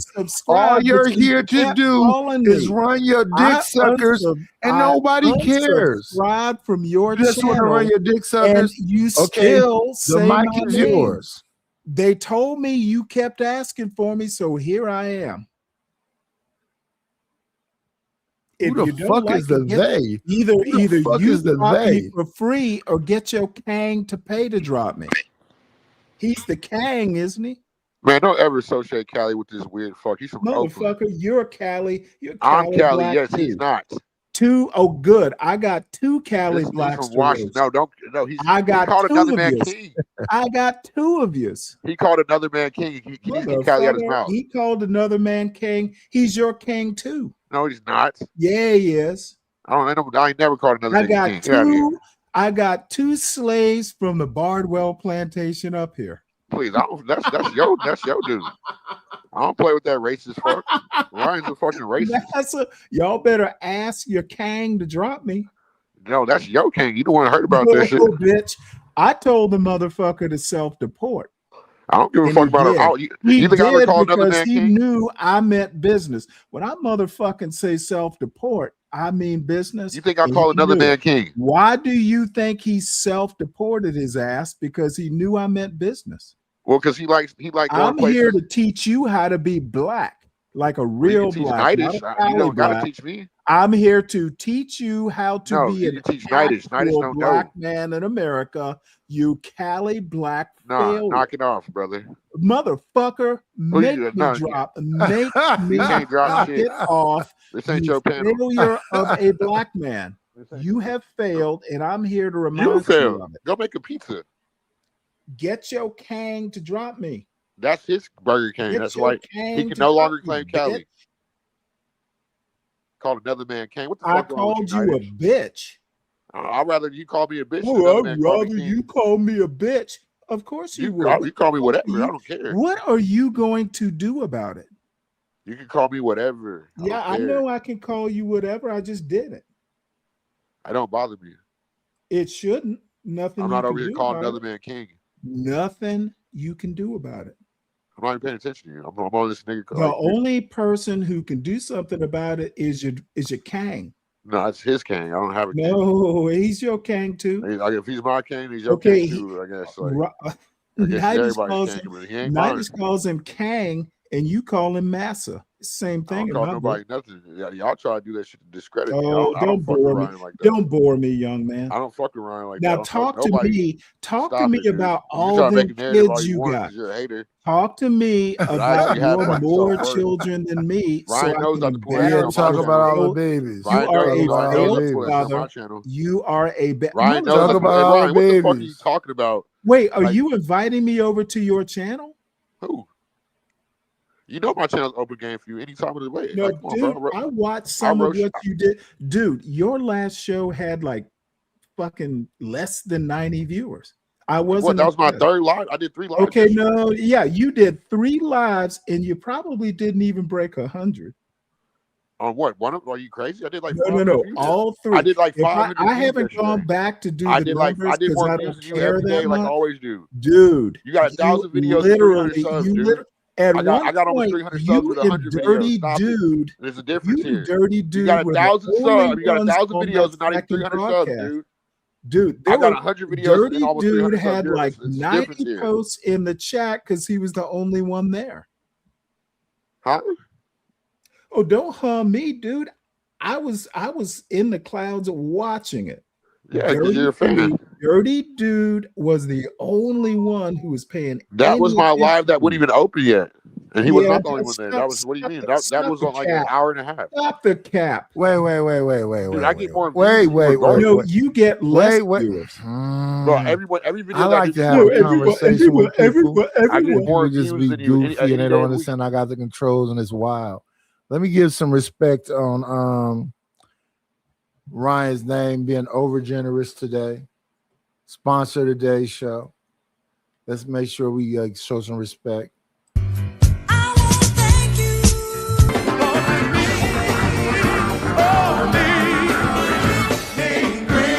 Got me a couple of dollars. Guess what I'm gonna do? Shout out again to who they say is my master, the King, Ron Barwell. He said keep it going. So yeah, let's go ahead and do it then. Stanley Seymour and the Night. Let's go. We 7 hours in. Man, have some fucking respect for yourself, loser. For real, that's why you can't claim Cali no more. You chose the white man. Why you gonna call another man king because he gave you a dollar? You're sad, dude. Yeah, it's $100. Ryan, no, you can't pull that shit up. We don't give a fuck about if you spend $100, you can be the king. Oh yeah, so okay, so come on, bro. You ain't got that means you got a price. I've had plenty of kings. Tell them to buy you a treadmill. I got a treadmill right on. What the fuck is wrong with you? You can't see? Let me turn my camera. Yeah, I can't see your fat ass blocking up the whole fucking picture frame. Okay. Bless your heart. On this side of me right here is a bike, and on this side of me is a hoist. Oh, a what? A hoist? Hoist. It's a pulley system. Yeah, you need it. Okay. You need a fucking treadmill to fucking sweat out that bacon off your back, fat fuck. But man, how you gonna call another man king, bro? Dude, no, I don't want to hear Cali come out your fucking mouth. Talking about calling a fucking cracker king. Ryan, you go places where you can pull that weak ass shit. You know you can't pull that weak ass shit on me. At all. Like, you can't even pull that weak ass shit on Stanley, bro. I don't fuck you. I don't know why you don't understand, King. I keep trying to help you understand you're the king. You need to shut the fuck up talking about you or get timed out, but he don't understand it for some reason. You gonna put some respect on the king's name, pussy. The fuck are we doing up here? Now, see, Stanley is being respectful. He calling you a master and all kind of other stuff. So how can you get mad about that? That level of dick sucking, oh my goodness. I try to spend some money to time out the king if I was Stan She. He said, I'm gonna fix kicking somebody off the. I'm gonna fix kicking somebody off your show. Mr. Fantastic ain't shit. He ain't nobody. He ain't nobody. Let me argue with him and not shut up and act like a little girl until I run this man off your show. Yeah, that's okay. That's okay, Nidish. That's okay, Nidish. That's okay, Nidish. Because that's okay, Nidish. Because you probably have made a couple dollars of having that conversation. But no, fuck that. Let me cry and be in a temper tantrum with your man. And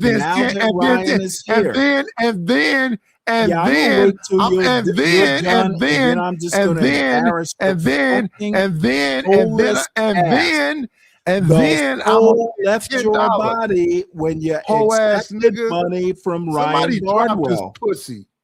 You good morning, a soulless black man. Yeah, might as well be white now. Good morning. Hope you're having an amazing Sunday. Fuck you, pussy. This man did all that shit. Talking about it's gonna be cool. Wow. Let me. Why are you running people off? I'm just gonna mute your bitch ass next time you pull that shit.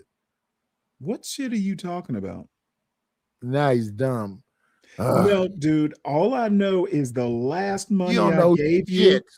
I told you the donation was anonymous. And you shit on the man who paid you. Don't know shit. Apparently, a black man's dollar is good enough for you. It's got to be white man money.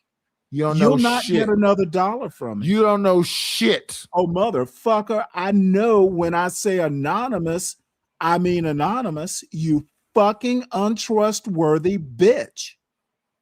When I goddamn say anonymous, I mean goddamn anonymous. Maybe you're too illiterate. I would have say like a broad.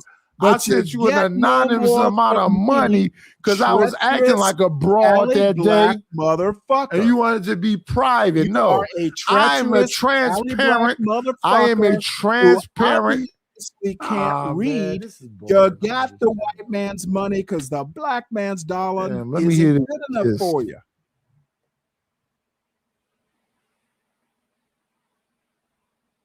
That's a you problem, Callie Black.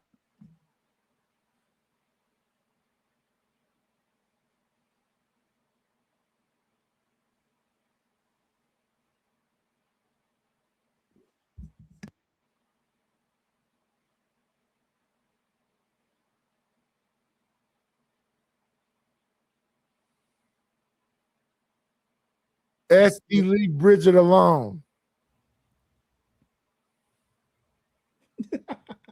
Stephen Moore says you're not from Cali. Because he's a gay guy, and he think a heterosexual like me is kind of like going up against him. He's like Steve Moore CJ used to be in Cali. That's CJ. He used to be in Cali. I mean, first of all, the Oakland dudes, they wish they were from the actual. Yeah, CJ. What you saying, CJ? You never were a boy? Oakland's not Cali like that, dude. It's not. I'm sorry. We don't like Oakland niggas. They're weird. Like Nightish. They're queer like Nightish. Like calling another man king. I'm not surprised coming from an Oakland nigga. I forgot for a second. That's not Cali, dude. Sorry. What made you forget? What made you forget? Made me forget what? That you're a weirdo? You said you forgot I was a Cali dude. What made you forget? No, you're not a Cali dude at all. You're a weirdo. You just called a fucking Caucasian a king. You weird as fuck, bro. Ryan's racist. Ryan's racist as fuck. Who gives a fuck? He donates. He got the $100. Does he have $100? He donates people who sell out to him. Right. He donates people who sell their soul to him. So if you have the $100 to buy the kingdom, it's double to buy him out. So if you don't like that white man like that, pussy, spend $200. I don't care about Ryan. You're not right. Ryan So shut your bitch ass up. You wasting your oxygen. He's just another Caucasian man that failed. Checkmate. That's my motherfucking point. Caucasian man. That's my point. I'm a capitalist, pussy. No, you're a fucking conformist. You just conform for $1. You just tap dance. You just gave that cracker. Elaborate on that. You gave that cracker dopamine release. How elaborate? You gave that cracker dopamine release tap dancing. You sound ridiculous. I sound like the truth. You fucking loser. So like, you called him king, bro. That's so disappointing. Yeah, king. Yeah, King Ryan. Don't ever say Cali, weirdo. Ever. King Ryan. Ever. Don't. King Ryan. You lost. If I was in front of you right now, I say it. Cali, nigga. If I was in front of you right now, I said you can't. Yeah, you'll say it and then you'll get big faced. I would have big face your big head ass. You'll do what? I would big face you. I would big face you. Take my palm and move that fucking rock that you call. You're hilarious. I can tell by talking to you that I could grab you by your throat and just drag you around. Really? Slam you in the shit, just all back head. Really? Pow, pow, pow, pow. Yeah. Why you just be defenseless? Why you call Ryan King, huh? What's going on, Tony Gold? I probably Ryan, would you want me to would you want me to brand him? I can get some metal and shape it into the R and B. Brand is pussy. Yeah, have like you ever Ryan been burned before? Bitch ass pussy. Have you ever been burned before? Ryan just branded your bitch ass. Have you ever been burned before? Brandy. Have you ever been burnt before? Ryan just branded your pussy. Have you ever been burnt before? Shut the fuck up, dude. Have you ever been burnt before? Ryan, you're a piece of shit, dude. Straight up. Like, have you ever been burnt before? Donated to fucking RTARs just because they'll tap dance for you. You're sad, Ryan. Is this what Masons do? This is what Masons have fucking turned to in 2026, Ryan? Because you're scared of me, Ryan. You know what I'll do to you now that the gloves are off. I'm the wrong one. The gloves are off, so you talking about going raw. Oh my god, weird ass fucking weirdo. This weird ass nigga. All you think about is dick, bro. I gotta protect my king. I gotta drop him for another 5. Respectfully, y'all. Weird ass nigga came up here and said that weird ass shit. The fuck? We'll see him back at 12:55. We won't give him the whole 5. What the fuck was that? And then you got Stanchi up here saying some other weird. What is happening? Well, you want me to? The man have subscribed from the channel, did all of this stuff.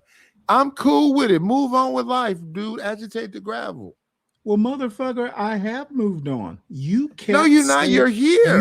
Why are you here right now? My name. Why are you here right now? You kept. Why are you here right now? I'm making a guest appearance. Okay. So stop making guest appearances. Don't say my goddamn name. You don't. I'm gonna say whatever the fuck I want to say whenever I fucking want to say it. Stop saying my name. Get out of the clouds, pussy. Cuckoo. It's a million of other content creators you can watch. My name. You said I'm gonna say the fuck I want to say whenever I want to say it, whatever way I want to say it. 100 times, and I came up here. Somebody listen. The bounties are in a fucking effect. Yeah, motherfucker, give this man some money, but don't send it anonymous. Don't. When you hear this gay ass voice up here, come on, y'all. You kept saying my name. Listen. You kept. What did you say, nigga? Kept saying my name. So, hey, nigga, why you fucking with me? Fuck you, nigga, because I can. Dude, this shit doesn't work. That's old. Nah, I got you in your feelings.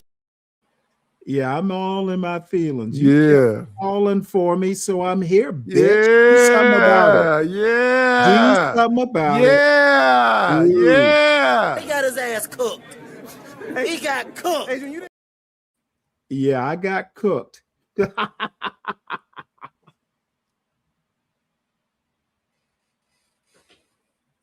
This boy comes up here just for this abuse. This is hey, we gonna call. We gonna wait. We changing your name. 1 second, sir. We changing your name to Thyson. You Thyson Campbell now. Go ahead and change you it. Thyson. Yeah. Why don't you change my name to anonymous? Thyson. Change my name to anonymous. Thyson. That's no. If we got one for you. Change my name to anonymous. I might send you $10. Thyson. $10. Change my name to anonymous. Thyson. Just be anonymous. I will send you $10 if you change. Listen, just be anonymous. Just be anonymous, and you have to send me shit. Fuck that bullshit. Pussy. Those days are be gone, anonymous. Bitch. Let us forget you. A black man's money wasn't good enough for you, so you had to go get Cracker Ryan.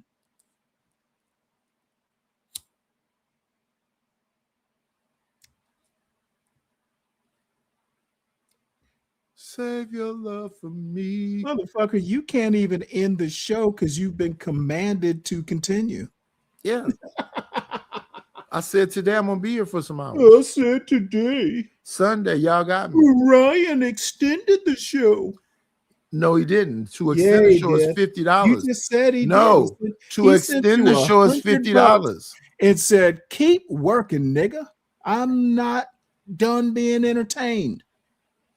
But that 50 only gets you an hour or more time. Oh, he sent you 100. You got 2 hours. He didn't send no 100. Hey, you can't count?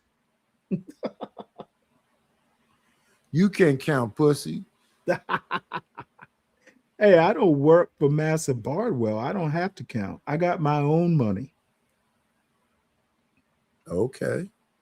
Of course it's okay. Okay. Hey, what is wrong with these people? You're the pain. They're weird as fuck. I got my own money. Sammy Davis Jr. of today. Tap dance, bitch. And then a nigga is on Coors Light. No, motherfucker, you don't know what the fuck I'm on. But I do know one thing. Ryan Bardwell didn't buy the Coors. He bought your liquor.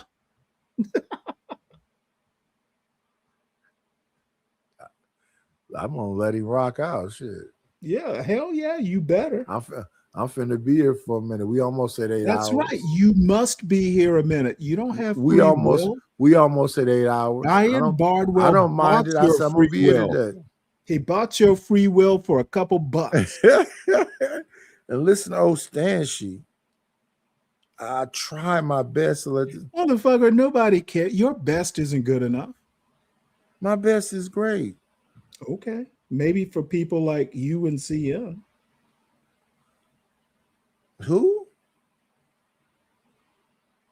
What the fuck are you talking about right now? Yeah, I know you had a couple. So it was a little confused. It was nice having you on for today, but you have to come back another day because he's paid for you. Be going to Massa. Don't want to hear you talking no more, pussy. So maybe another day he eliminates you for today. Oh, bless your heart. Let's bring this one back. Let's play the music. I thought you was lying, Stan. I guess you was being honest.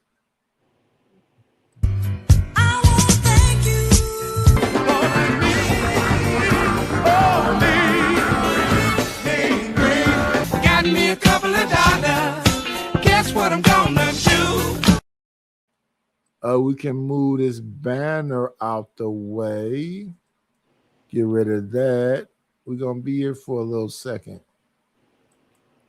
Let's bring this back up. Thank you to the king. Send a $100 ball. Stanley, you gonna have to get your paper up. Let's see if Seymour know how to keep his mouth shut before they get him the fuck up out of here too. Man, get me up out of here with that racist money. Fuck Ryan, dude. He's only paying you to tap dance to be a sellout. I don't mind. I'm on. I got a fucking soul. I don't sell out to Freemasons. Thank you for the money, cheese, Fetty, the dough, Gouda, scratch, Skrilla, paper. The fuck you talking about? I can't be bought. The fuck is you talking about? You can be bought, you fat slave. Calling another man king. Your bloodline ought to be ashamed of you. Yeah, look at your bitch ass moaning and shit. I'm from where the Panthers. He made you moan too, bitch. I'm from where the Panthers is from. I'm from Oakland, nigga. You're not from nowhere. You just up here talking. Nowhere, especially from my land. You just up here running your mouth. You ain't nowhere where I'm from. You running your mouth. I'm from, weirdo. You just running your mouth. I'm from, weirdo. You just running your mouth. I'm from, weirdo. You just running your mouth. You know where I'm from, weirdo. You running your mouth. You call out your mouth. You just running your mouth, dude. You just running your mouth, call dude. me king then, like you call the white man king. No. You a cocksucker. You sound like that because you a cocksucker. Yeah. I'm a cocksucker because I'm black. That nasally shit ain't what it's about. You a deep throater. No, you a deep throater. You deep throating Ryan, bitch. You a throw for you deep throwing Ryan, bitch. You for $1. You a throw for a dude. You a cheap hoe. You a throw deep throwing a white man for $1, nigga. You sad, bro. Shut your bitch ass up. Shut your bitch ass up. Get that white man fucking little ass baby dick out your mouth. Weird ass. Ryan got a little white man baby. Weird ass nigga. And say something about Ryan one more time when you know he's Ryan the fucking try to use his money to make for his black and private part. Yeah. Ryan try to use it. Let me let you rest back in your fucking whatever you call yourself too, nigga. You got 5 more minutes. It's 1 p.m. You got 5 more minutes. You can't just sit up here and talk about the king. Nerd, big thumb having peanut allergy. Told your bitch ass earlier. Yo, you can't say you from California. I'm from Oakland, brother. California. You can say what I can and cannot say and feel good about that, I guess. I don't know, but that don't even make sense to me. I hope the best for you. I mean, you a salamander looking dude. If maybe Bros is into salamander looking niggas. I don't know. I look like a starfish. I'm like Patrick. But when I listen to you niggas talk, y'all think Patrick ain't supposed to get no head? Patrick ain't supposed to get no cheeks? You miserable sons of bitches. Y'all supposed to be cheering for me.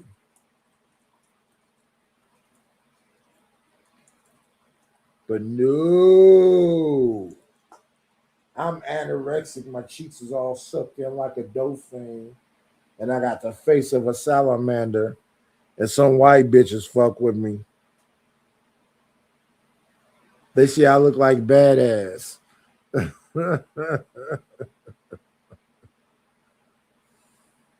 They say I look like Glenn Plummer from Colors.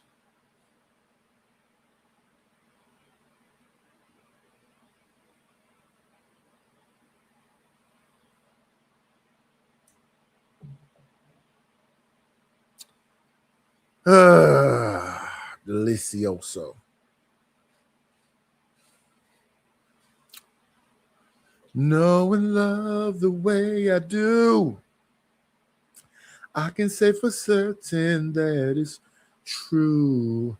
There's a chance for me and you. And I really feel that the time is near. The picture in my mind is very clear.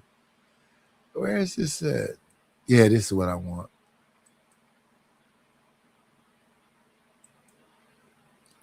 I was just a lonely person with a lonely heart. And it was greeted with silence. Well, he also stated that he couldn't show what he did. So it was like, if you, that's why I was like, well, what did you do? Well, I can't really say what I do. So then it's just really null and void trying to say that he's fraudulent. He's not doing what he's supposed to do, but you won't share the things. Because if that's the case, when you share it, you will want more people to follow and support. Yes. I mean, the problem is that he's just a hoe. And even when he don't hear music, he want to show his song and twerk. Like, ain't no music playing, bro. Why you call that man a hoe, Sharon? I heard the saxophone, Sharon. I did hear the music.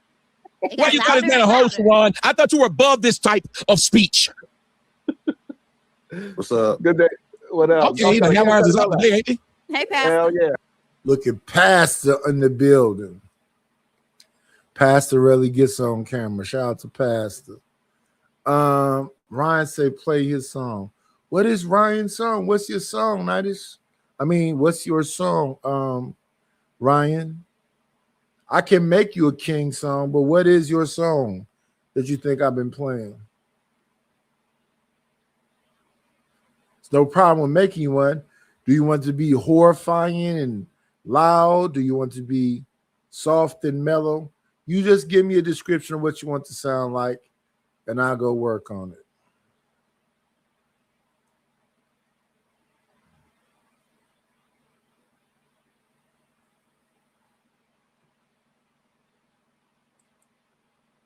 How you doing? How y'all doing? What up, Pastor? Good day to you, sir. What's your thoughts? The headline crew is in the building. You know it, baby.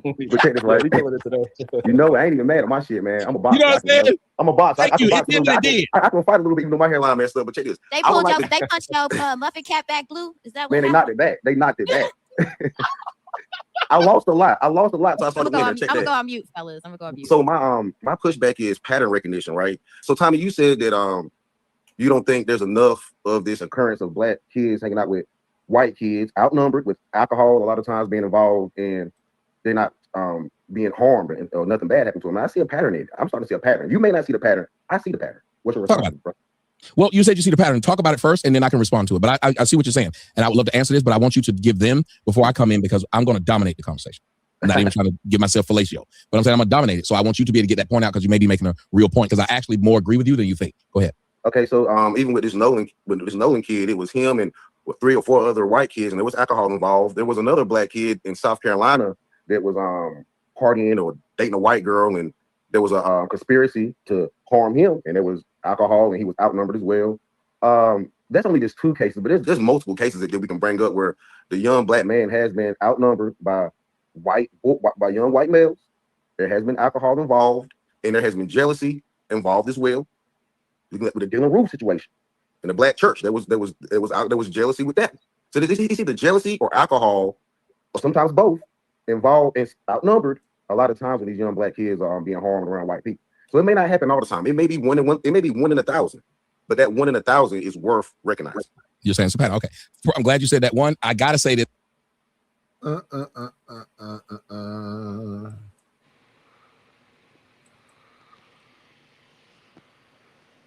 Comments on that? I mean, about fucking time. I was about to burn the fuck off. Like, why is this a review channel? You gonna why are you stuttering? You gonna say like you got some sense. I'm not stuttering. I'm just saying. You. Yeah, that's not. I'm not a stutterer. That's me saying you. That's called stuttering. You don't say that. Stutter box. I'm not stuttering. I'm doing it on purpose. Oh, you got Ryan's dick in your mouth still. Yo, Kane. My bad. 5 more minutes. You just don't want to be up here. This nigga's strange, man. I don't get why I would want to just get abused over and over again. That is odd as fuck. It's because if they send it, I got to show them respect. But I hate, it's a hatred, but whatever. You know, I got to do it wrong. So Son sent $20 and he said, mail in Russian bride. Spencer put in $10 and said, come on, brother. Pro-black and marrying someone white is a shame. You're supposed to be with a sister. You know, in the 1800s, there weren't no interracial dating. You can't put nothing past whites, period, is what they said. So I got that out of the way. Now, let me answer what you're saying. Just like I told Sharon, I'll be Beelzebub's counsel, the devil's advocate. I'll argue things because you have to see the other side of it. In order to understand what the motherfuckers who you hate are doing to you, don't you have to sometimes put yourself, and the only reason I say this is because as a psychologist, I have to listen to some of the worst things in the world from people.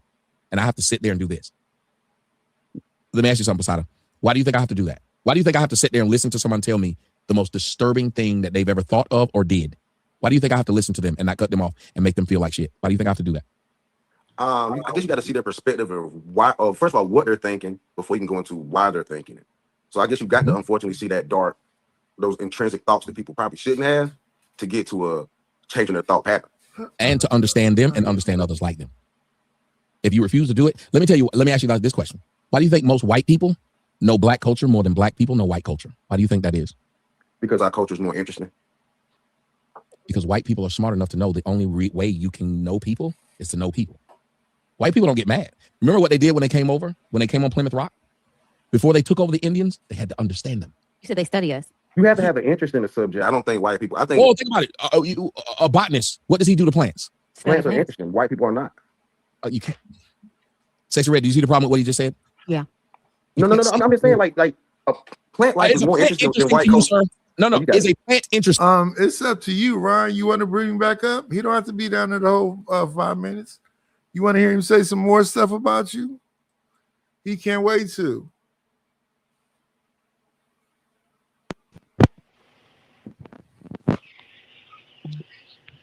Calling another man king is crazy, bro. I'm just so disappointed. Shout out to King Ryan. Come on now.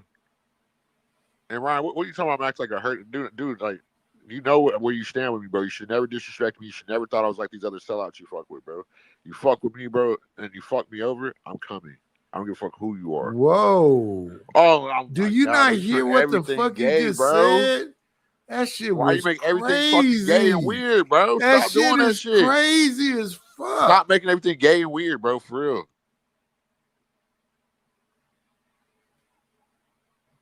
So how much longer Ryan got you tap dancing? What are you talking about? I know you ready to get up out of here. Who? You. No, I'm gonna be here today. You barely awake. How? Bro, I know it's asleep. We almost at 8 hours. Yeah, look how you counting it because you're tired. Ryan got you Not tap at dancing. all. Not at Go all. make Ryan this fucking plantation song. Burger Oh yeah, Burger King plantation. I'm finna make him a fire song. Ain't none of AI shit fire. I'm gonna make him a fire song. Take my time with it. Yeah, whatever. I wanted to sound like some fucking what's that movie? Mel Gibson in Dystopia, and he just had that car. That movie was called Why are you championing a Masonic weirdo white man who's racist who doesn't give a fuck about black people? What's that movie called, y'all? American History Mel X. Gibson. They made a newer one. I like that one too. With American History X. the dude that played Bane, Tom Hardy, is the new Mel Gibson in the new. Well, one. you're a tomfoolery. I like that too. Shout out to Tom Hardy. I like Tom Hardy in a lot of movies. I'm sure you like a Tom Hardy. Call another man Kane. I can just let you rock out because you suck as a comedian. None of that shit. I was looking at you. You are a comedian. None of that shit is landing. I would call you a walking joke, but you can't walk. And that's a shame. You should work harder. No, you should work harder. What up, Marty Mall? Not Mad Max. Oh yeah, that's the movie. Yeah, Mad Max. The Thunderdome and all of that other stuff. I love those movies. You look like Thundercats.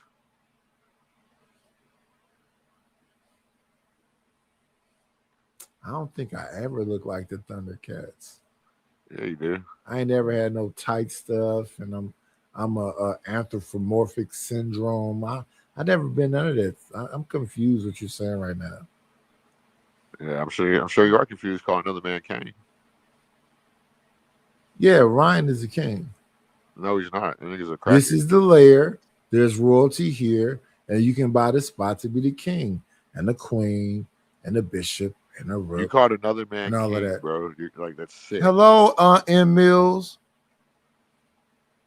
Yes, M. Mills. I'm doing a long stream today. Yeah, he got bought out by a Masonic racist. I got I'm almost at 8 hours. Yeah, I'm finna be here. Yeah, because Ryan bought you and enslaved you. Because they say things like, "Nuttis, you just go to sleep." So I'm here 8 hours. That's a lie. This motherfucker made you do this shit because he's a fucking he likes doing this shit to blacks. And then this dude that sounds like he got something in his mouth. You're black. Because he has a nasal thing going You're on. black-ish. I don't know why he's like black-ish. yelling like this. You're black-ish. What are you, Salamander? Better than you. How? For one, I don't sell out to fucking racist crackers. For two, I got a better channel anyway. Sound like you're crying. Crying what? I'm chilling. You've been chilling. Yeah, I'm chilling. He made you chill. Who? The king did. He dropped you Who's the down king? twice. What? He dropped you down twice. Ryan is the king. Ain't no nigga in my story king with me. Not today. Father. Today you had to sit down for You called another about man 10 king, minutes. bro. Like, that's sad.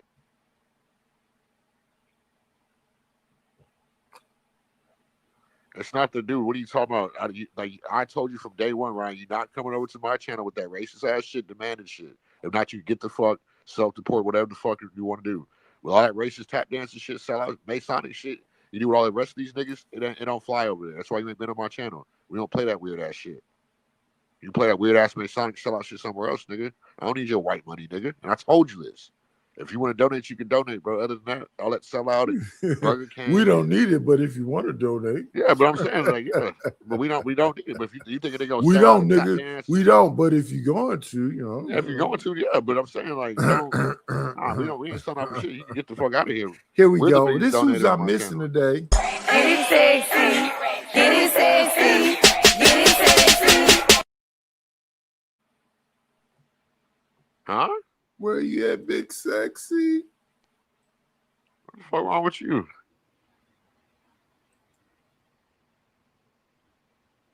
Yeah, this is sad, bro. I seen it all. I seen it all. Fucking a nigga called another man king for a cash app, bro. Like, nigga sell his soul for $100, bro. That's sad, bro. I got nigga cash at me. I'll call a nigga a cracker. Nigga, fuck you, nigga, lame ass Mason. I'll embarrass you, man. If he cash app you, you gonna call him a cracker? Yep, like I always do. Fuck him. He think he ain't gonna call me no nigger. Why? See, why are you saying that? That's against TOS, and you know it. I said nigga. Either way, that's what Imperius did the other day. That's what I'm saying. Y'all don't care about my channel, but y'all want to act like y'all having a conversation with me. I don't care about your channel. Right. And that, At least I'm but honest. I wouldn't do this on yours. Okay. And for some reason, you think as a black man fucking over another black man, that's some fly shit. You did something. Oh, your slave master said kick me, so you know you got to kick me. Did he just say it right now? Yeah. Okay, let me get you the fuck up out of here. Wow, what a weirdo. Get you the fuck up out of here then. Ain't no sense in wasting time. And look, and he ain't even talking about him. He's talking about TOS. Terms and standards. And on your channel, I wouldn't do that to you. I wouldn't be saying the N-word. I wouldn't be doing nothing to try to like, unless you did that shit Stanley did and started talking about my kids. Which I didn't get at all why I started talking about my kids. But yeah, we almost at 8 hours. I'm gonna kick it with y'all for a little bit. Well, we got 28 people in the building. Shout out to the 28.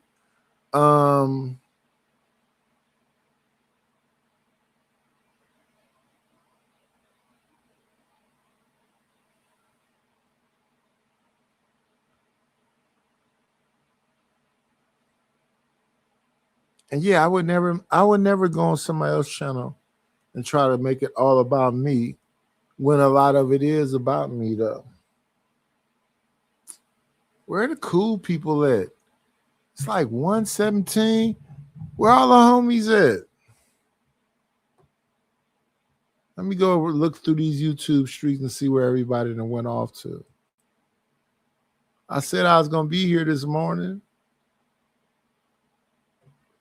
We got to get them watch hours up. I gotta do longer streams. Okay, my guy is up.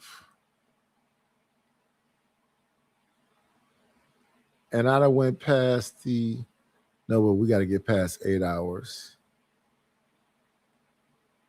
I got to do at least 8.5 hours.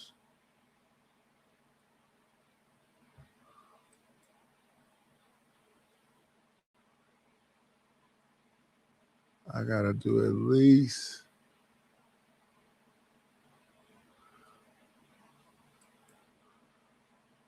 let me see. Bring this back up.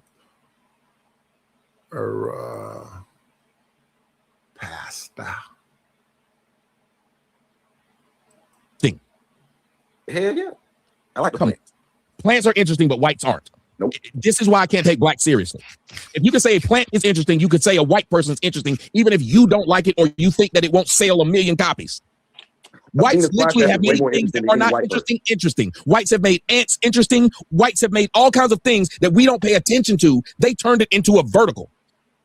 The point is, you study things. If you're going to argue it or you're going to fight it, study it. Only a dumb nigga tells you it ain't interesting. Well, that's your enemy.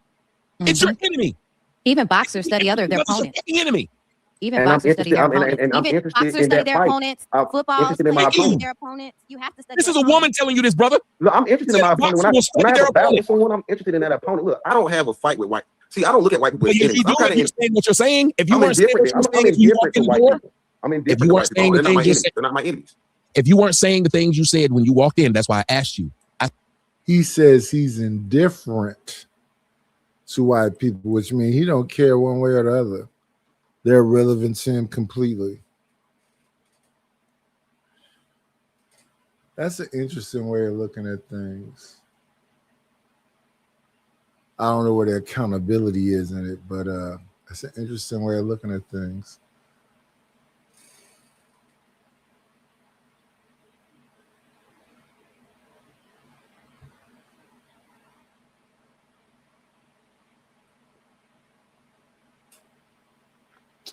I appreciate that you finally rage quit. I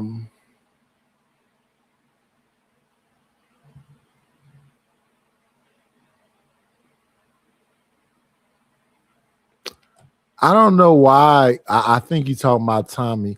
I don't know why they be doing what they doing. I don't see the larger benefits of it. But if he really feels this way, said, I'm gonna let you say before I dominate the conversation, I'm gonna let you say everything that needs to be said. You can't then turn around and say I'm not interested after you said that.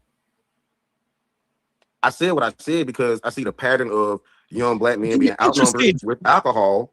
Okay, all right. I'm interested in. Cool, let's go with it. Jesus Christ. Let's go. I might go argue. You don't understand the words matter. Do you understand? Let me ask you something. If I was writing on a chalkboard, every word you read, what did I do to it? Spelled it. Do you understand what a spell is? Do you understand why it's called that? Things get past blacks because They put it right in front of them. The reason why we lose in the law is because the law books have a decorum to it. And all you got to do is read it and you can win. Do you know an individual who read it, understood it, and won? Johnny Cochran. That's why he did. If you understand it, you see what's wrong with it. It is. No, sir, it is. You don't want to. Okay, if you can believe. Okay, hold on a second. If you can believe there's a conspiracy of why this young boy is dead, you don't believe it's a conspiracy of why this black lawyer who dominated law is dead. This is crazy. No-name way more evidence to show that racist. A black man who started to dominate the legal field being dead, you think there's nothing to it. There's way more evidence that there's conspiracy against this Nolan child that the original topic than Johnny Cochran. I'm just saying, could there be a conspiracy on Johnny Cochran's death? Sure. But there's way more evidence that these white boys that were drinking alcohol conspired to cause harm to Nolan.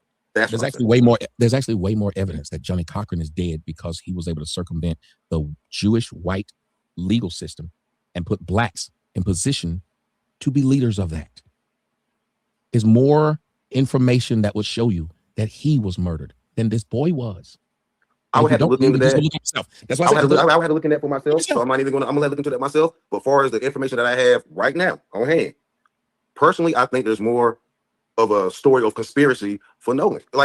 He was 1 and 3. They were drinking. They would say there was some arguments. They would say they didn't have a life jacket. There's a lot of hearsay, right? And I think a lot of that needs to come out. Just like with the Carmelo Anthony case, there was a lot of hearsay that came with that. And I'm still with Carmelo. I think Carmelo was defending himself because he was being attacked by a bunch of white boys that wanted to cause some bodily injury. And we don't know if it was because of jealousy, women.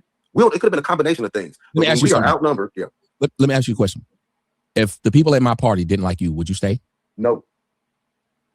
That's me though. And I'm a 39-year-old bad hairline black man. I'm not a 21-year-old. You have a bad hairline, sir. If you were trying to form the bat signal, you would be perfect for it. You know what I'm saying? So I'm not a 21-year-old kid enjoying life. I've learned some lessons. I'm not that 21-year-old kid. Comparing what I would do to what he would do, I don't think is fair. Well, the reason I say this is because most of the time we are comparing what we would do. That's why we are taking either offense or some people are saying he was wrong. We're usually putting ourselves in that situation to say why we think the person's wrong for how they acted. See, that's why I encourage everybody to take some real psychology classes, not that psychology with that black woman who's sexy and light skinned had people believe she was actually a doctor. You don't Mr. Dr. Cheyenne. Yeah, yes, I'll take some psychology classes. For sure. Right, like Sexy Red, maybe you could tell them before I even answer. When you take psychology classes.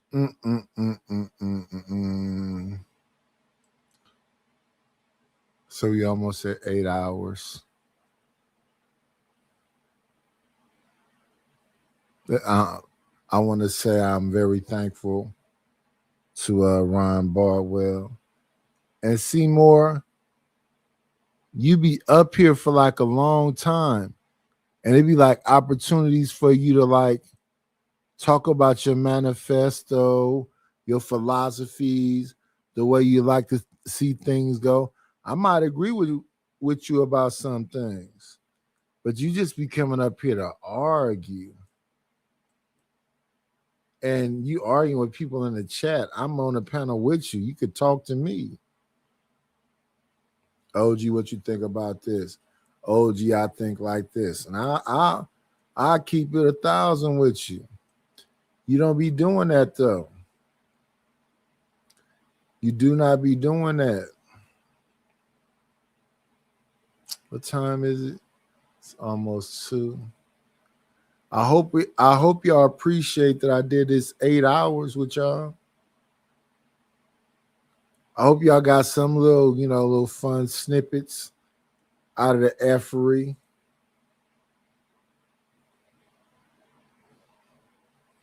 But I'm finna hang out with y'all a little longer. A little bit.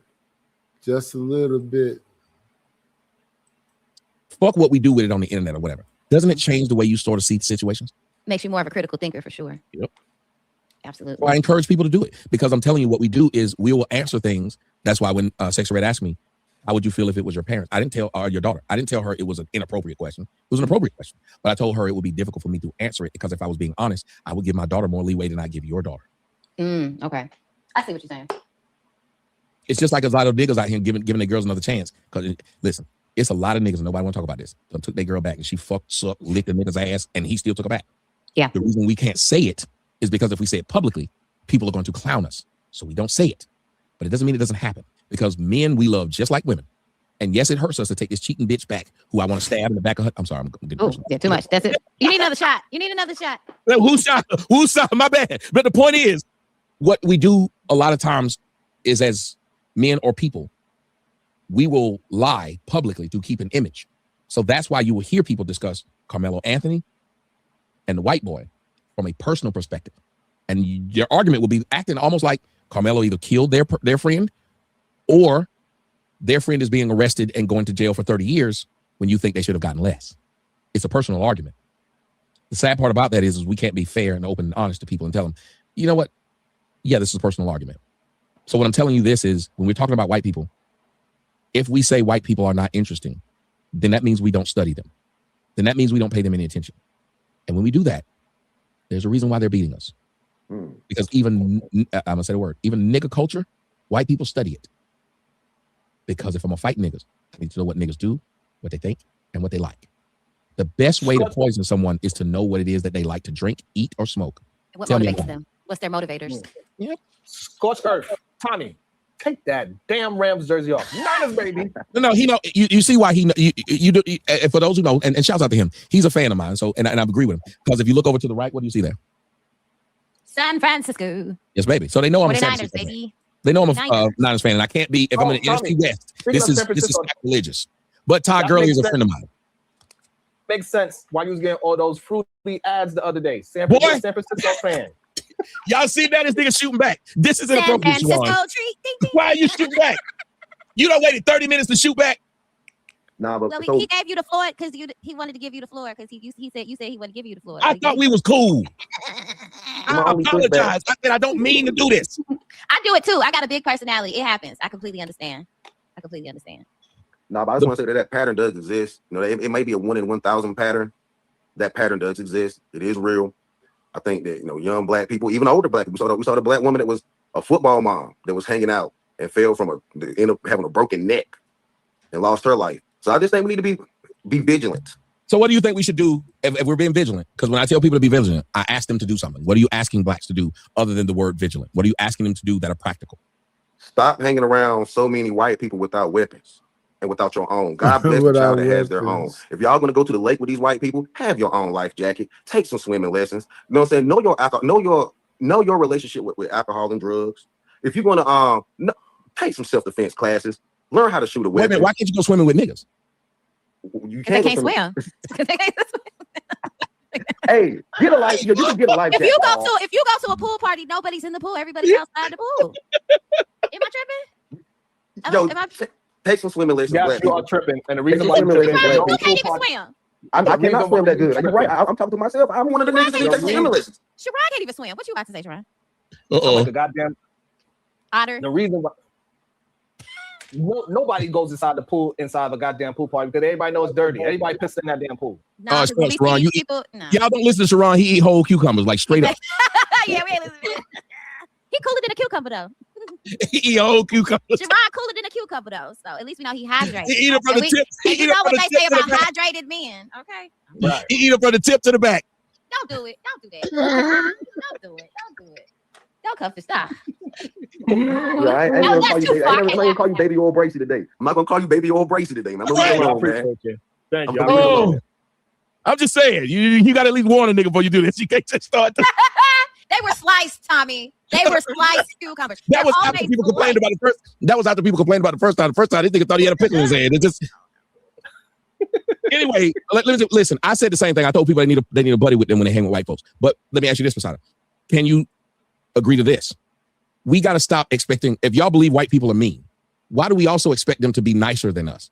I don't expect white people to be nice. I don't expect white people to tell what happened because they were there. That don't make sense. If I believe these people are evil inherently, why do we constantly put ourselves in position for them to execute their evil behaviors? If they're evil inherently, you don't do it. That is why the title is "When Will Y'all Learn?" Well, I think people are trying to assimilate and get along. I don't know what the hell you talking about. I do think a lot of people trying to assimilate. I'm not even trying to assimilate. I think at this point, people feel that there's no choice but to assimilate. Thank you. I think they do it because listen, and I hate to say it, I think we still feel like if there's a choice between white and black, it's better to be on the white side. I would agree that's the mentality of a lot of people, not just black people. I think, hell, you seen the Mexican race, you seen the Asian race. A lot of them will trade being Asian or Mexican to be more American. The Asians don't sit around complaining though.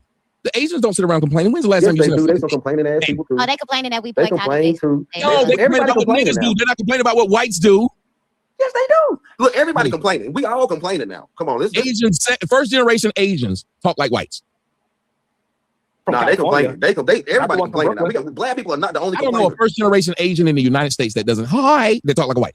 I don't know one. Not the ones in Brooklyn. The ones in Brooklyn, maybe the ones in like California. Tommy, why are you the ones in Brooklyn? No. I'm just saying. Listen. What I'm saying is because the thing is, like my daughter was talking about that. My daughter was talking Let about. me read this real quick. Hey Jay, with the $2, Tommy proved me right about Sharon, that I'm the greatest. How big Jay Triple X? How big Jay have a name like Triple X and he ain't got no OnlyFans page? Uh-oh. Because he got titties. You gonna let him you gonna let him up? You gonna let him up, Sharon? Don't you encourage that man to come up here? You know Big J gonna come up here and give him all kinds of. He was already up here. He was Big J gonna come up here and say everything 3 times. Let him come up here. That's why it's Triple X. I said. He gonna come up here and say everything 3 times. If you did the first time, he got 2 more times to say it. No, it was just a joke, Big J. Damn, is that the message you put back there? Oh. But like, okay, I was supposed to be doing a video today about this white boy, and I was gonna say the white boy was chimping out. The white boy was sitting up there hollering, y'all niggas. He was talking like the thug white boy. He was he was saying nigga like it was just a word. And then the police pulled up. You know what he did? Hi guys, I was just wondering. That vernacular changed real quick. Yes, how was he able to do that? Because they pulled that. Go ahead. Because people like you give them excuses to do it. Boy, no, the point is it's smart. It's smart that you say, I enjoy a lot of like Westerns. I have a lot of guns. Do you know what I don't do? Once I'm in position to where I'm about to get caught or I could get in trouble, I'm smart enough to play the game the way it's supposed to be played. As far as say, I believe if 2 Asians came to my house, there was a domestic situation, and they were wondering what's happening. You know what I say to them when I was trying to let them know I didn't do anything to my woman? I didn't do anything. I did nothing. I did nothing. No, I wouldn't do that. Okay, that's racist. That's a lot. That was too much. That's too far. That's too far. Them drinks hitting back. Okay, that's racist. But the point is, why is it that blacks don't say the situation doesn't call for that? Everybody else does. Everybody else understands the situation causes for me to do this. That's why they even had a skit with Dave Chappelle called "When Keeping It Real Goes Wrong." We're the only people who encourage people to be a dick at all times. Everybody else tells their people, look at what Chud DeVilda did. Did Chud DeVilda go into the court hollering nigga every 5 seconds? No, because it wouldn't help his case. It damn sure wouldn't help his jail stay. We don't teach enough black people. So I had to tell my daughter. She was telling me about somebody being code switch, and I was like, dear, you can't code switch. When I hear you, I hear a little white girl. Mm-hmm. She swore up and down she the hoodest bitch out here, apparently. When I heard her tell me he sounds like this, I was like, do you hear how you sound? Compared to me, or your mom, who sound like she's still out there in a banana boat. Because her mama, I only hear like 1/3 of what she understands. Is what she's. I just guess at the rest of that shit. Good God, Lord. That's I don't know what she's saying. But I tried to tell her, I said, look, you don't sound like either of them. I sound like an old Southern slave, and your mama sound like she just got out the banana boat. So you think black people are more encouraged to ruin their reputations for a moment of temporary satisfaction and a temporary get back when that can cost you your whole life and everything you've worked for? We're encouraged to ruin our whole life. Go ahead, crash out. You remember Sexy Red? You said that's how a lot of people came at you, and that's how you took that route, because they were telling you that. Instead of telling you what would be best for your long-term future, they'll tell you what's best for the fact that they want to be entertained right then. Exactly. They want you to crash out and ruin your whole reputation, ruin everything that you've worked for, just so you can crash out in this temporary moment so I can make you look bad. And that's why I can't hold it against you, because let me tell you something. No matter how old I am, I did it. To prove niggas I was a real nigga, I did it. Mm-hmm. And realized that once I did it, all it was a joke to them. Exactly. We do that too much, Sharon. So if you wanted to really preach to black folks, I think that's one thing you need to preach to them. I get that you're talking about this incident with this young man. And again, I talked about it, what happened to my friend. But I also know Wayne was one guy who died with white people. I'm one of few of my friends that made it. I'm 50 years old. I'll be 51 this year, December 11th. Most of my other friends are dead in jail or they ain't got damn tooth in their mouth. It shocked me when I went back to my neighborhood to talk to them. They're like, what's up, chicken? That was a long story. But they would remember me. They were like, man, I be watching you. And I was watching. These niggas had 1 to 2 teeth in their mouth. We're the same age. All my teeth are my teeth. I was born with them. I don't have one fake tooth in my mouth, nor do I have one missing tooth. I'm sure they're coming. But I started thinking about this. I remember having friends that refused to leave that area because they were worried about what their other friends would think about them if they did. I know niggas in love with women and afraid to tell the world they're in love with this woman because the other friends would tell them you a simp. Damn. Yeah, that's true. That's true. We care too much about what other people think. Other people control black people more than blacks, which is why you hear somebody saying, well, this person is grifting or this person is doing it, because it's true. Dr. Umar Johnson can tell you about how much you should love black women, and he refuses to marry any or take care of his own black female children. These are facts. Shout out to Lady. Yeah, but see, he can tell you. That's why no matter joke I make about you, I say, if Sharon is happy, he's in love. And I'll let y'all sit up here and talk about what he's with. Because the pro-blacks is the niggas out here fucking and skeeting in black women's faces and ain't marrying them and leaving them with children. Every one of them. Any one of them pro-blacks that come tell you something about Sharon, you know what they can't tell you? What they got going on in their own house. They can't tell you about the black love they got. Y'all better pay attention to what motherfuckers are saying. Y'all got to pay attention to what they're doing as well. And that's where they get us as black people. We say something and then tell you you're not supposed to watch what we're doing. If your actions don't match your words, I don't believe you. Now, you can tell whatever lie you want to tell, but I don't believe you. You tell a lie, you have the right to tell that lie. And I think that's how I talk, which is why if you look at me, it's hard for me to make friends because I'm not one-sided. I can hate your guts, but if you say something that's 100% right, I'm going to tell my people he's right. Why they calling you name? Fuck him, he ain't shit. I'm like, no, yeah, but he's right about this. He's not a bad guy. He's right about this. And this, to me, is the bigger picture. This young boy, and a lot of them, will be around these white people. Same way Michael Jackson ended his life the way he did. Y'all don't understand. Mike's family made him feel so scared of them that he was an easy victim to the whites because his own family fucked him over. That's a good point. Almost every black person runs into that problem. When your own family fuck you over so much, the other side puts on a facade to make you think they're welcoming and take everything from you, including your life. So why do people go against the people that's usually walking what they talking? What is your thoughts on that psychology? Oh, that's easy. Because you're shining a light on my life. If you're actually going out every weekend and doing something, and I'm not, you make me look bad. I told people all the time, I said, a lot of dudes got mad at me because I made them look bad. Their girlfriend would start to ask, you online just as much as him, but your house ain't as big as his, but your car ain't as nice as his. No, they would. So the dude would then try to say, said that? Because the dude would say, let's take him off YouTube. Yeah, they said this is what these people do on here. It's not a game. I've been. The reason they take you off is because now there's no comparison. So when you ask, so when you ask that simple question, why do they get mad at the people who say and do what they say? Is because it calls out the lie in their life. You don't never have to call them out. You don't say anything personally about them. You just enjoying your wife. You enjoying your kids. You enjoying traveling. You know what you doing all this makes them think about themselves? Is they supposedly better than you and they don't travel and they ain't got no wife and you never see them with their kids. Your wife is supportive of what you do. They girlfriend nowhere to be found. Your light diminishes their darkness, basically. So if they get rid of your light, they can continue to be dark and spread their darkness other places. So you have to think about the idea of concept. No, it's a lot of people don't think. Again, that's why they pay me $350 an hour to talk to me. Because if you say what now, I get paid $350 an hour when people talk to me. Say word. Oh, we need to come up with a plan. I'm gonna cut you though. I'm gonna do it like half price or something like that. Don't worry about it though. This you getting it right now. Look, dude, like a lot of people. If you go over to my OnlyFans, one of the things that's over there is I give people half price. No, listen. This is me just being real. I give people half price on the thing. I'm talking, teach me how to get half price. Well, if they allow me to do it public, because I want people to see how well what I do is public. So a lot of if you go over to my OnlyFans, you get to see people let me do a public therapy session of them. So they forego the privacy and they allow me to be able to give them a therapy session for half of the price that I normally charge. And everybody who thinks he don't know what he's doing will watch one and they'll be like, "Oh, this nigga good." So I publicly do it. I don't hide shit. You can go watch it. You be like, "This nigga's good." I've never had anybody be able to question my bona fides. I'm good at what I do, which is why I can charge what I charge. But the thing is, most people aren't open to hearing about themselves and how to really change and make themselves better. That's why the grift is it's everybody else's fault but yours. Mm-hmm. I've noticed every pro-black tells you it's everybody else's fault but yours. Mm-hmm. That's why women love to hear a man say it's men's fault. They won't listen to you if you start saying it's women's fault. Why not? Why is it that if women are told, hey, a guy is fucking your life up, why would they want to hear this when if they're intelligent and smart, they would say, a man can't fuck my life up because I have to allow him in order for him to do it. That is somewhat correct. The problem is that a lot of men lie. Have to fuck your life if you don't let him in. And if you let him in, then you have to ask yourself, why did I let this type of man in? But what happens when you set boundaries and he still don't get it? No. How can he not get it? That's called great. Yeah.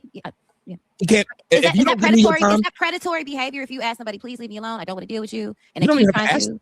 Hold on, you don't have to ask somebody to leave you alone. Let me point something out to you. You remember what you said earlier to the young woman? It was very subtle and very quiet, but you said we can be up here, but we can mute ourselves and just listen to them. But the other person said, no, if I'm up here, I must talk. That's how a lot of people do their relationships, like that. They force themselves into things that they could have avoided. You said the simplest thing. We can sit here, listen to them, and not say a word. A lot of times, if someone's in your life and you don't want them in your life, you can easily cut them out of your life by not acknowledging their existence. Okay. It is the one thing that people won't do. And yet every time they've done it, they see how well and effective it works. Mm-hmm. Yeah, they say if you ignore people, it makes you more attractive. Yeah, I don't have to say what. With me, the people come to my comment section and write stupid shit, hoping I read it. And when I read it, it just encourages them to write more stupid shit. True or false? True. Because they say if I write, I guess, more ignorant things, he'll probably eventually read it. But you don't, which makes them watch. So if you just ignore it, because so there are times when like I read it, I'm acknowledging to the other people, I know that me reading their comments is going to make them write it more. So either I'm going to use that and acknowledge that this is something I want, because if I lie and say it's something I don't, then why am I encouraging it? They actually giving you more value. Thank you.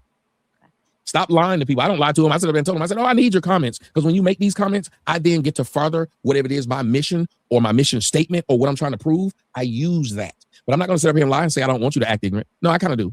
Oh, yeah. I kind of do. I need that. True. I need that. Somebody told me, he said, if black women don't act out, Tommy wouldn't have a business. I said, you're right in half. I said, I wouldn't have that business. Mm-hmm. The best thing to do is see if I can do something else by taking away from me that which I'm using. So if you believe that I had one, the one guy said, the reason that Tommy wants you to crash out. So I crash out when I talk to Tommy. And I'm like, that makes no sense, you dummy. I want you to crash out, hence you crash out. So now I can use your crash out. And that's dumb.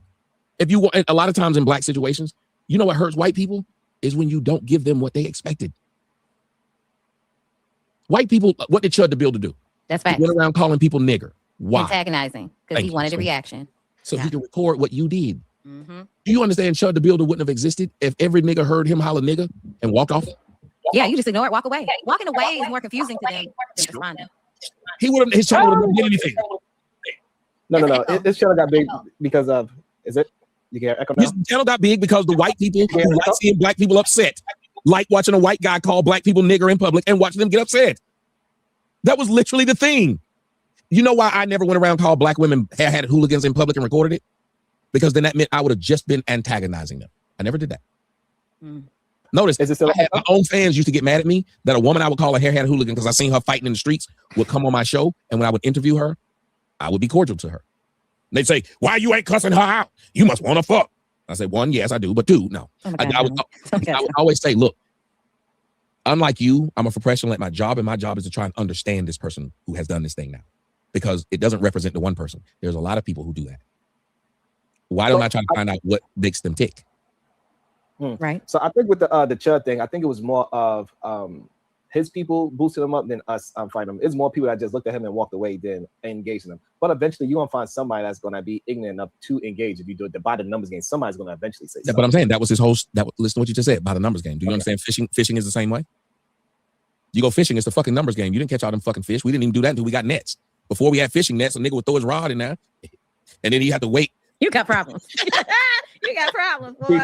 He couldn't even let it go. He couldn't even let that one go. He one of them boys. The more he drank, the freakier he did. I gotta grow up. I'm just childish. I think it's something wrong with me. I'm childish. But the more he does it, he just sit there for hours and he catch one. And then he'll go back and brag to his friends that he caught one. Any fisherman knows it's not fair. And that's why it's not fair to say that we helped him get bigger, because we was ignoring him for the most part. At least no. What I'm saying is this. He had a lot of fish to hold up. Hold on. If you're saying what you're saying, then you say the brother who just drowned, it ain't a lot. By your own logic. Yeah, but that's different because somebody died. You can't use the result and say it's different because somebody. You have to say the percentage. You have to say the percentages. So again, it made us look bad. The only thing that helped us out was that this white boy was too stupid to understand he was winning. He wanted to carry it farther. The internet usually that's the issue that I have, Tommy, is that like we keep giving them excuses to do degenerate things and say that that's winning. No. What I meant was winning was he had an audience. Meaning, like the girl who got shot, I asked the question last night, and the people in the audience asked the question. It was a really good question. They said she was winning, even though she was making degenerate music and doing the same weave and shit that I don't like. But she was considered pretty, and she had an audience, and she could have built it off that same thing I said to Sexy Red. She had a voice. She should have never gotten into the other shit. Just been that voice. That's all she had to do. People like her voice. All she had to do is be sweet, keep doing it. But for some odd reason, some of us will do just like Chud. Chud thought he needed to be a badass when he never did. That girl who was just doing pretty content and slutty content decided I need to add an element of thug in it. That was the problem. She could have just been pretty and slutty. Be pretty and slutty and go home. Well, I don't know the young lady, so but I'm telling you, what I'm saying is don't add the problem. When I say winning means this. At the end of the day, we all want to make sure we pay our fucking bills and we take care of our family. Tell me where I'm lying. If you live like a thug, you're going to die like a thug. Yes. Don't add elements you don't need to. We've all seen it. That a YouTuber who was doing well added something in it and lost everything. So why you act like you didn't understand what the hell I was talking about earlier? No. I didn't understand the way you were presenting. Here's the thing. Life has to be presented a certain way. Let me tell you something. If you give me a steak and you put it on a fucking trash can lid, and I'm trying to help you, sir. You still don't call it a steak. I didn't tell you to eat the steak. I just said, hey, is it a steak? Oh, no. If you'd ask me, is it a steak? But that's not what you're doing. You're trying to get me to consume it. I'm telling you the difference. You're trying to get the audience. Anybody consume. No, sir, you were. You were trying to get the audience to consume what you were saying and agree with you. Okay. The way how we started this conversation is about, hey, let's just understand. It ain't about you changing my mind. Or me when you say understand, that means you need them to consume it. No, that means that I need you to understand it. It's a steak on the trash can. I didn't say eat the steak on the trash can. No. Once you hold on, they understand the event happens. They understand that event that you talked about. They agree that it happened. The consummation of it would have been, do you agree that it happened because? Do you agree that it's an issue? Do you agree that we should be on guard for it? There's a difference between someone understanding weather happens and you telling them there's a 90% chance of rain tomorrow. So get your umbrella. You're asking them to consume your information now. You know what I just realized? You agree with 98% of things I say. You just want to say them before I do. You know what I just realized? I think that's for both of you. Hold on. You know what I just realized? You full of shit. I just realized. Tommy, you ain't gonna sit up and I don't. No, I don't. I don't think you agree with most of the stuff you say. And let me tell you why.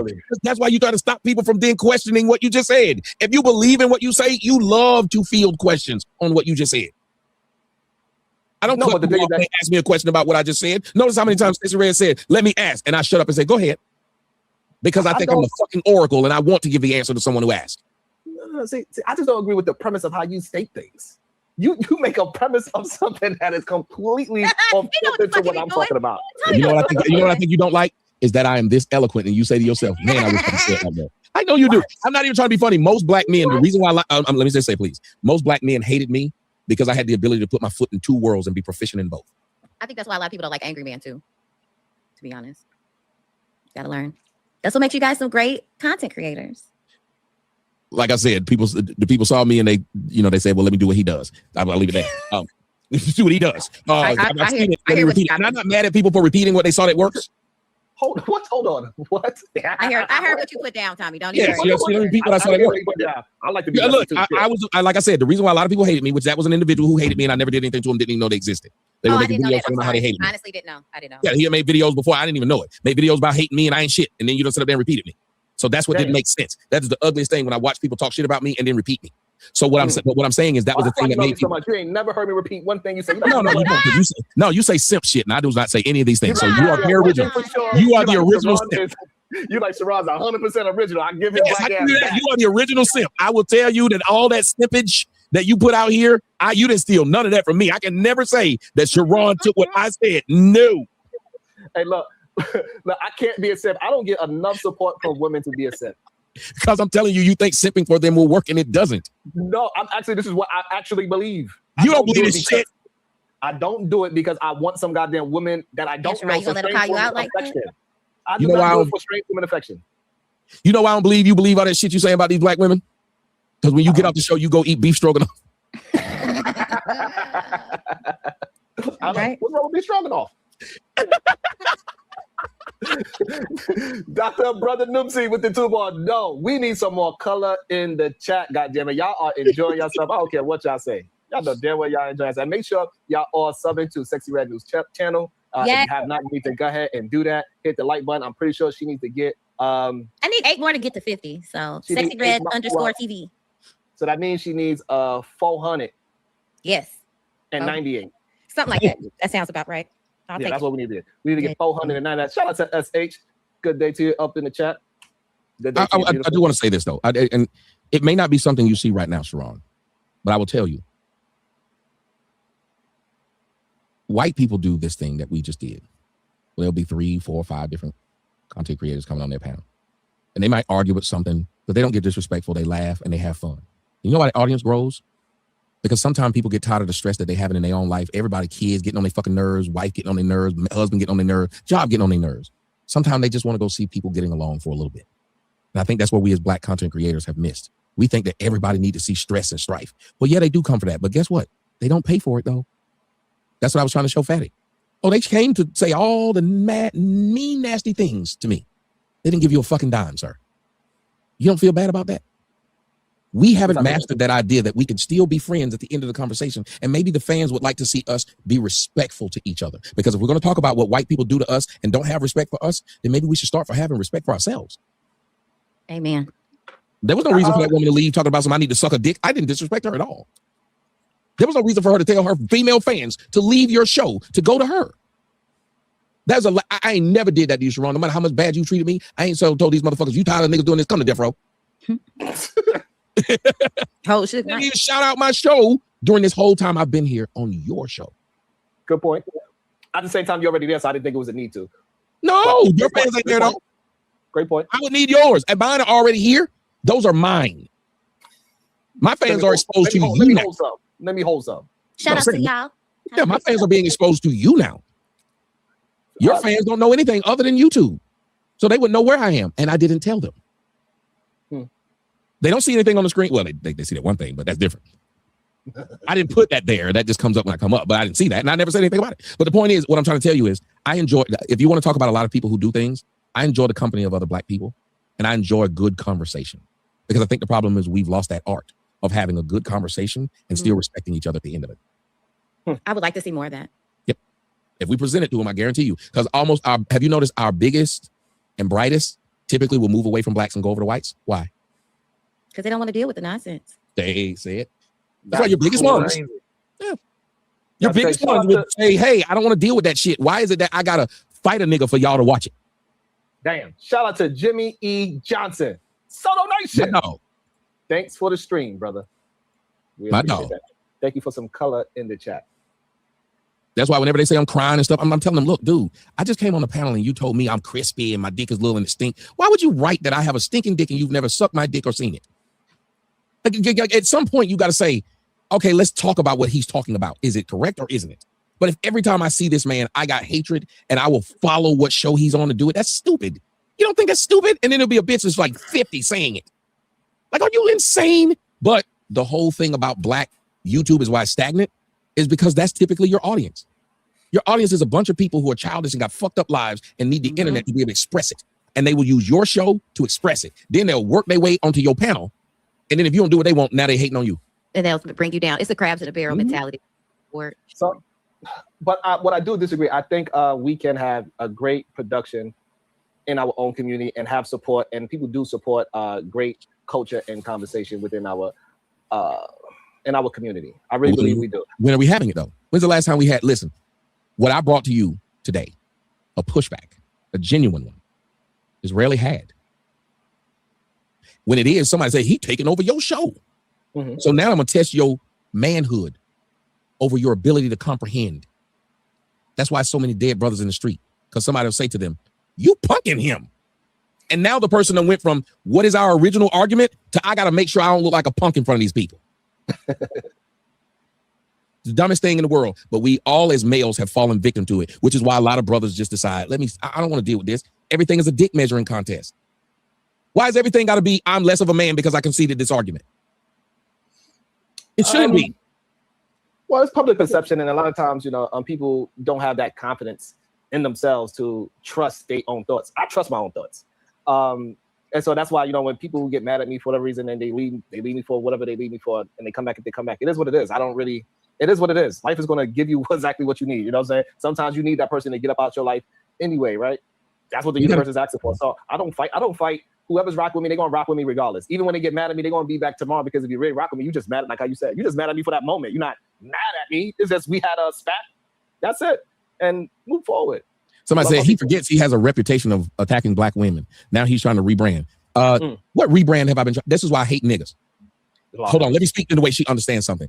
Look, you black bitch, I haven't done anything to rebrand myself. I've been the exact same fucking person, you stupid bitch. When you want to tell me what I fucking forget, how about you forget it, dumbass? You read what I did. You saw my videos and let it offend you, you dumb bitch. So when I'm sitting here talking to you in long form instead of a 5-minute form of a video that you got offended by because I was talking about a person who probably murdered her own child, you stupid bitch, you're worried about what I said about her or black women instead of the fact that she murdered her child. And now you want to sit here while I'm having a conversation normal with another man talking about somehow I'm forgetting what my rep is and I'm trying to change. Show me how I've tried to change, ho. Tell me what the fuck I've tried to change, dumbass. Just imagine somebody, you're trying to now change. What did I do to try to change? I'm speaking the exact same way. But you give me an hour to talk to you versus 5 minutes, you stupid bitch. You're going to hear something and say, oh, he's trying to change. No, you gave me an hour instead of 5 minutes, dummy. You asked me a question versus watch me do a show that had nothing to do with you. If I was talking about a situation, there was no questions being asked of me. I was just saying what I thought about the situation. If I'm on a panel, you have the option to ask me whatever you want. And that's how you get more in-depth knowledge of a person, place, or thing. It makes no, but I want you to listen to this part, Sharon. That's what makes black people stupid. A person will watch a movie and say they don't want to interview the actor about the role. So now, but when you consider, if a lot of women look at what you're doing in the way how she's looking at it, wouldn't you say that it's the steak being on the garbage? No, listen to what she just said. She said, look at how quick he is to go back to being a nigga. So at first she was insulting me because she thought I was trying to change my image. That was an insult to her, that at an age of 50, that I might be trying to change my image. That's what she wanted everybody to know. He thinks we forgot. So then when I go back to what you think you forgot, now you reminded her of the nigga that you was. That's what I'm saying. Like, it's crazy. If I change, listen, John, this is the black community. If they think you change, and they're going to insult you for changing. Yeah. If you don't, they're going to insult you for being the same. So that's fine. But why, if you actually did change, why revert back just to give the other person satisfaction? Hold on. But I did. Entertain that. Like I'm. No, but I want you to understand. The person is trying to insult me by saying he's trying to get y'all to see him differently. That's the first insult. Instead of acknowledging what I said was right, you're saying I'm trying to clean up something. I've been right since the first day they've ever seen me. You think you've been what? Right. Notice the argument people. Hold on. Notice the argument people have with me is never. That's incorrect. The argument is you getting paid by whites to say that. You're black. You must hate yourself. You're ugly. You're dark skinned. It's never, wait a minute. What you just said is not correct. It's factually incorrect. They just tell you shouldn't say it because your mama black. Ain't your daughter black? You came from a black woman. No argument. Let me tell you something. If I said 5 + 6 is 3, you know what nobody would say to me? Your dick little. Your hairline fucked up. Your mama black. You know what they'd say? That's incorrect. They wouldn't care how low my dick was or how messed up my hairline was. They would literally tell me it was incorrect. When people start calling you names and not calling you out, it's because you're right. So now I understand. This is why I always tell you, I'm always right. You keep telling me that I was wrong. This is why I know I'm always right. I don't call you names. Even when I sound like I'm wrong, I could have been right. That's how I know I'm right. What? But you didn't have to cook his hairline like that. You won't tell him he's wrong, but you'll cook his hairline. Listen, sir, I'm not gonna let you get away with this shit at all. What you just said, that was some crazy Jedi mind trick, Sharon Biles. It kind of was, Sharon. That was some. You've been on it today. I don't know what the fuck juice you drank, but I'm telling you, got you thinking quick, boy. You are on it. That killer crossover. You been to Rucker Park lately? Not lately, but I did play there a few times. And I say you got a killer crossover, boy. You leave a nigga ankles broke. But like I said, that's the thing. When that woman would say this, he's trying to change his image, as if that would be an insult. Only a fucking idiot says to somebody, you're trying, if they thought your image was negative before, why would they insult you for trying to change it into a better one? Only blacks want to keep you somewhere where they can beat you at. Because that's what the person would be saying. He's trying to sound like he's a good person now, but we're not going to forget where you were. You look like you stink. I do stink, lady. The great thing is YouTube has not invented smell-o-vision. So only thing you're being able to hear is my words, not my smell. That's what I'm saying. These motherfuckers are idiots. You look like you stink. I do stink, lady. Do you think that's why the black community is not growing? Because when people do try to grow, they're always trying to bring it back. But hold on a second. Let me tell you why it is not growing. Because let me tell you something, Sharon. As soon as that bitch said something like that, she wouldn't be in my comment section. Never again. And let me tell you what. Now, let me explain something to you. If you stop that kind of stupid ass talk, these motherfuckers wouldn't exist. So what you would be left with from every show, not even yours, everyone, if they said, oh, bitch, you can't talk in my comment section talking like that anymore. Now you're just insulting this person who's been up here entertaining you for hours for no reason. I don't want you here. Go somewhere else. If everybody did that, she'd stop talking like that because she'd understand that's not decorum. blacks have lost decorum. So because of that, we allow people around who are just trying to destroy shit. That bitch ain't sent you no money since the show been starting. She ain't put no color in here at all. And she had that much to say. If she had that much to say, she'd have that much money to send to support your show. Y'all let people who sit there and do things like this over and over again to insult your guest to the dumbest degree. You look like you stink. Let that sink in. The comment made no sense. And she's been doing it over and over again because she can. And whenever you have people who do things like this, Sharon, they're trying to encourage the other people who might be as stupid as them to be as vocal as them. But they're not encouraging the people who are intelligent to speak their mind. That's all I'm saying to you, brother. If they cared about you, they care about the perception of what you got going on. It's been 4 hours I've been here. She could have left. If I'm that insulting, if I'm that odorous, but instead, she just needs to say, he looks like he stink. And I'd like to know what that looks like. It's just a dumb, childish insult from a grown person. And what I'm telling you is, my thing is, if I'm going to talk all that fucking shit, like Stacey said, put some fucking color in the chat, ma'am.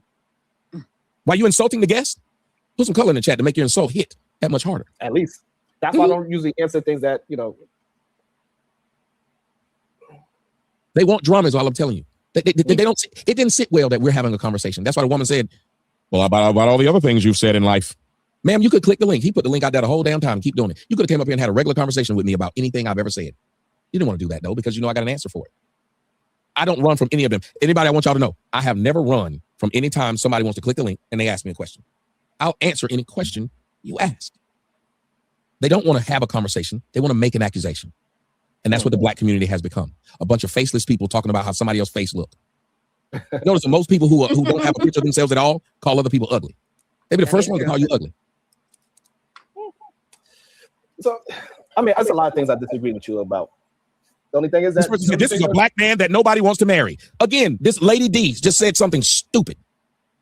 She supports them. Let me see. No, I didn't support. I said she just said something stupid. This is a black man that nobody wants to marry. That is a fucking lie. That is stupid. She has zero proof that this exists.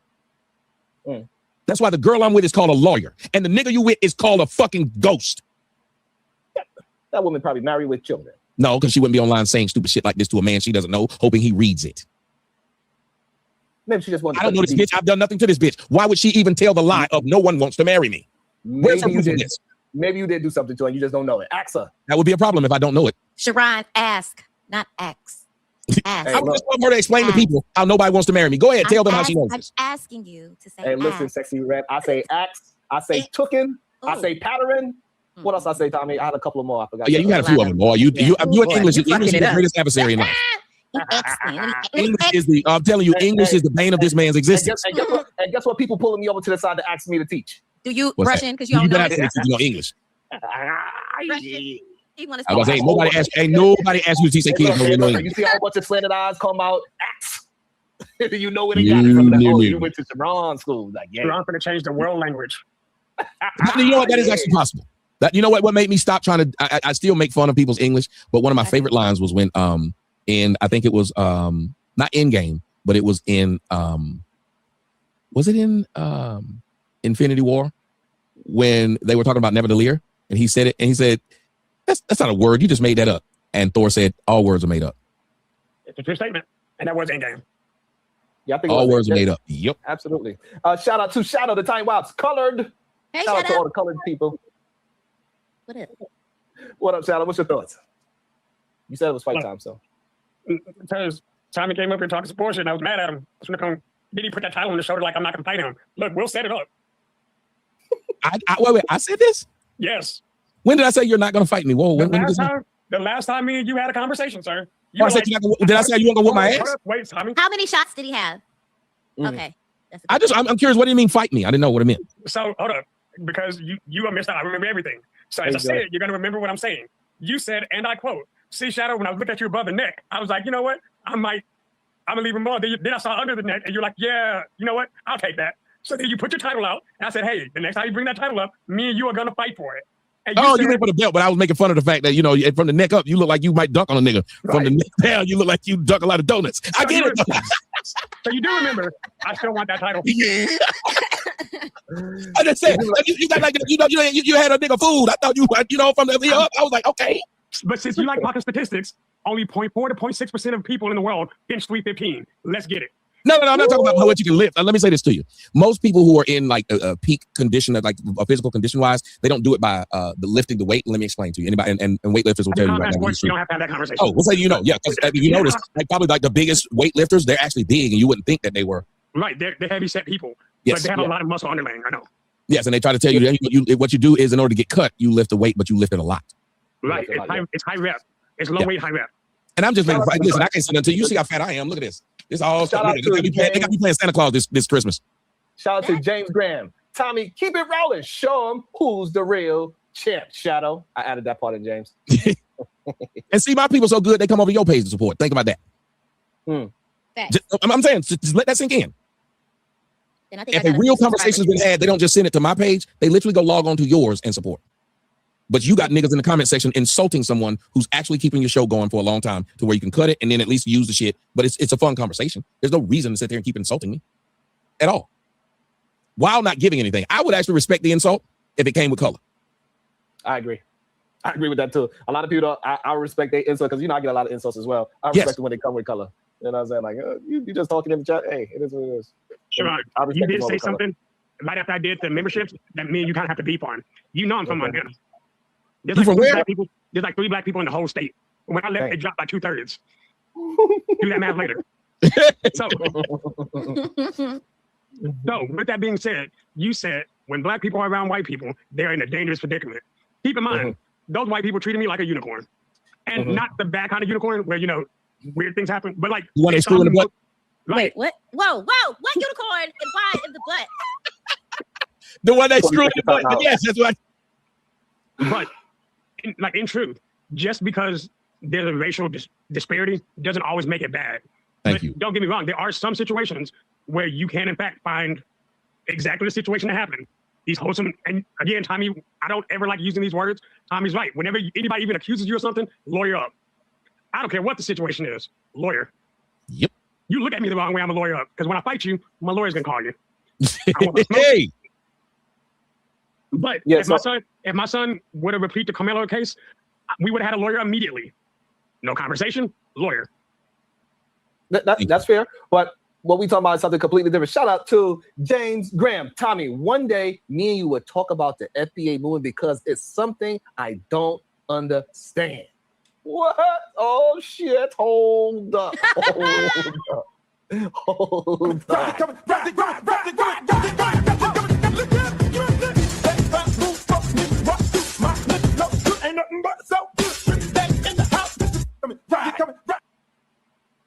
Shout out to I had to put a little dance out, but shout out to Tommy Wild Police video, Sharon a 304 LOL, and I did a dance for that that 304 comment. Now, Sharon, let me tell you what I've done that all your damn guests talking shit about me you hadn't done. I give you 4 hours of my time, and I give you $50 of my hard-earned money. Damn, that was me. Negro, I put people in your comment section, so I didn't sit up here and just insult. And again, I giving you my time, which is valuable. Didn't ask you for a dime for it, and then gave you something because listen. I said to you earlier, if we're going to say something, we need to be the ones who are doing the things that we're saying. That's all I was saying to you earlier when you said, I don't know if you did. I don't. Just like the guy who called in earlier. But if we're going to ask other people to do something, we need to be the first to damn do it. So I wouldn't ask them people to color your chat if I ain't going to color your chat. Amen. And why you have to pronounce the S and make me look bad? And ask. Because I grew up around white people like my man Shadow said. The white people's all right to me. I can't sit up here and say, them white people's all right. Look at Shadow. There you go. Look at that. Hold on, I gotta get a different one for Shadow. Hold on. And y'all gotta think about this. This is synergy. A lot of times, if you see in the neighborhood somebody come out on Thanksgiving and he's starting to hand out plates, guess what happened the next Thanksgiving? Some more people do it. Salute the Shadow, the Titan Watts. He said, "Hush, Tommy, because you know." If you ever have an opportunity where you're like, "I'm not sure what to do," then just come inside. Okay? Wow, that did not come out. That's exactly that's exactly what you got to do. I got sexy red thinking about that. She said, Actually, I'm over here typing. No. Why was you stuttering? Because I was typing a message so I can show support as well. Maybe not as much. But You think about that? I was thinking about coloring the chat, sir. Thank You you. think about me painting your walls. You think about me painting your walls. Tommy, don't ever. Oh God, jeez. Oh my God. J3 again, Tommy. The way you slow roasted Fatty last was pitmaster amazing. Can we get seconds on your upcoming panel show tonight? Woo! Oh, that's why you got the belt. Sexy Red TV. Thanks for having me, Sharon. Thanks, Tommy. I miss all y'all. Yeah, We miss you too.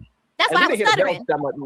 No, you still want me to paint them walls. The only reason we had any stop it, Sexy Red. You know you want me to paint them walls. Let's just get it out of the way. Wow, did it get here? Ow.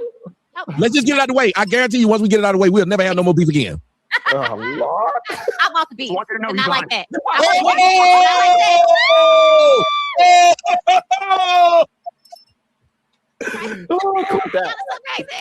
Y'all heard it here first. He wants to be. I said, but not like that. No, Tommy Drew name is Arby's. God damn. Just be making up. He wants to be. What you was talking about, Sharon? He come up with his own premise. He wants to be. Hey, you got to cut that out, Sharon, for itself. That need to be a clip. I want to be. Oh shit, that was crazy. Corinne Maggie, plus give me some hearts. She said, "Put that crown on your head." Thank you so much, Corinne. Always hold me. Oh, I want the beef. That was I said, but not like that. Yeah. Keep on trying to explain it. I said, Tommy. Yeah. You can explain it how you want. I am a lady. I'm about to send that to the doctor. I'm about to send that. We have to make that to a song or something. I can't. Oh God. Oh no. Oh, crazy. But long ago. Crazy. Open up this bottle of wine now and shrink away. Oh shit! Oh, I was not expecting that. I was not expecting to be standing with you this long. No, I was not expecting to have this kind of fun. I was actually supposed to be doing my own show a long time ago. We were going to be talking about Tigger and Marcellus Wiley's wife. Whoa! You seen that? No. Oh, y'all got to. And you know, Marcellus Wiley is one of the black conservatives. Be on Jason Whitlock, ESPN, talking about family and everything.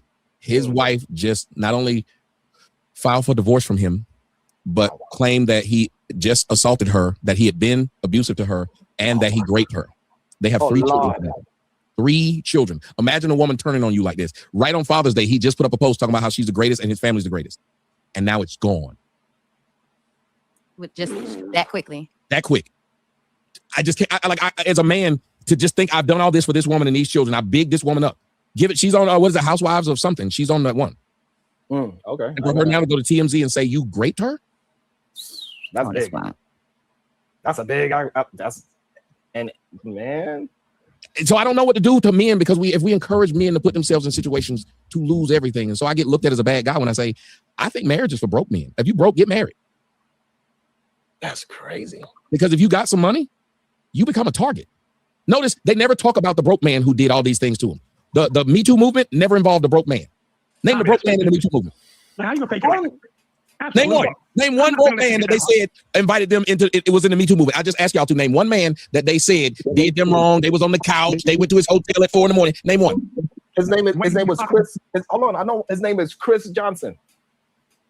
He's from Starlight City in Brooklyn. He lived on the 20th floor, 20B. And you can't even take yourself serious. You see, he laughed in the middle of Sharon, what was that? What was that? You believe your story while you laughing. I was holding it. I couldn't hold the line that time. Right, it doesn't happen. So it's scary that all these women find themselves being abused by rich men, and the abuse was he used his money to do it. Tommy Cap. Right, so go ahead, Shadow. Look, I guarantee you, I can pull up Walmart's dossier, and I can find a bunch of Me Too cases of random Walmart getting him up. I bet you can't, because you know what? Let me tell you something. What a broke man. Wait a minute, Shadow. Let me tell you what a broke man hears more than anybody. He hears these 2 words: N-O. Broke man hears no more than. Hold on. Nobody hears no more than a broke man.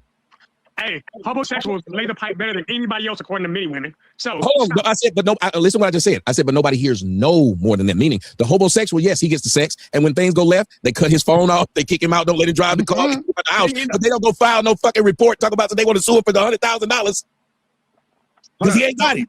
They don't go out and talk about it on Instagram because it's embarrassing. What woman you know is up here trying to talk? It can talk about this man who broke. He's a crackhead. He got the pussy. They ignore him. Let's talk No, about but I the think gender. what it really is, though, Tommy, is that before Shadow go, what it is that those stories, they get spoke about. They just get swept on the rug. People don't really care for those. They really care for the celebrity versions of that. But there's plenty of Me Too movements that is with those men that you're talking about, these unnamed, broke individuals. Yeah, but there would be illegal cases. There's no money. So the legal cases. All you got to do is go seek a FOI and find this information. If you believe there's plenty, we should be able to see these women trying to do this. But they don't because you'll say no to that guy. That guy can't just talk you into going to his hotel at 3 a.m. You say no. When I find them and I talk about it, I have a show about it, you better not say I'm a simp. I would love for you to be able to find these cases of these women deciding to go to this guy they know is broke at 3 a.m. And then after it don't go well, they go into the police and telling the police, he convinced me to sleep with him. Because that's what the Harvey Weinstein case was. No, the Harvey Weinstein case is those women saying he used his position and his money. So when they would get to his hotel room at 3 a.m, they felt like in order to get the role for the movie, they had to sleep with him. Okay, see, I want you to understand you said two completely different things. Thank you. Say it again, Sexy Red. They didn't have to take the role. They could. Right. Hold up. But Tommy just made two different scenarios. Yeah, that is true. One, he uses money and power. Two, they were trying to seek something and then chose an action in order to get that role. But Tommy, the thing those is, are two even if completely she different did situations. choose another role, they could also still try to go after her in some type of way. So it could backfire either way. But the thing is, I'm in Atlanta. People try us all the time. People try us all the time. I tell people about the rapper Loon. Nigga tried me, but I'm not no punk. I didn't say I want to rap, so let me let him do it. But also, And if I he did was let in him a do it, position. hold on, but if I did let him do it, I wouldn't come back 20 years later crying about what he did. What Loon trying to do to you, Tommy? Listen, I tell the story all the time. If you want to hear the story, Hold on. What did Loon try to do? he tried to take me shopping for some tea bags. And Sharon, I need an adult. Me too. Oh, so now you starting the Me Too movement, Sharon? Clearly, because I didn't know. Can you please give me I don't know, because You should call it hashtag him too. You have to put on members only if he does that. He's going to tell the whole story. Yeah, I'm about to tell the story. Listen, a lot of people heard the story, but I tell the story. I tell the story of my OnlyFans. You have to go to my OnlyFans and hit the story. Okay. Because I can't just give y'all the story for free. It has 6 members. Yeah, but it was a fucked up situation. And I'll tell you, even when I first went, I'm a country boy. When I first went to LA, you know how many fucked up situations I was in where they will straight up tell you, here's what you need to do to move to the next step. Some people take it. That's why Cat Williams said he knows some that people. That was a crazy choice of words. Some people do what? Some people take it. Goddamn. So Tommy, how many people take it all? They don't take half of it or just a tip. Yeah, you have there's certain things. That's why I didn't make it, because there's certain things you have to do in order to get to the next level. If you have integrity and things like that, you'll just walk away and do something else. Yeah, I'm not gonna make it. You say, well, I won't do that. And what they'll say is, well, one, since you just heard my offer and you said no, I surely can't have you around the circle because you're gonna try to use that against me. Mm-hmm. That takes you out. It's the same thing about being in a gang. It's the same thing. Anybody will tell you about being in Greeks. The Greeks are the same thing. It's like being you on. can't say I won't do this and still be a part of the group. You can't.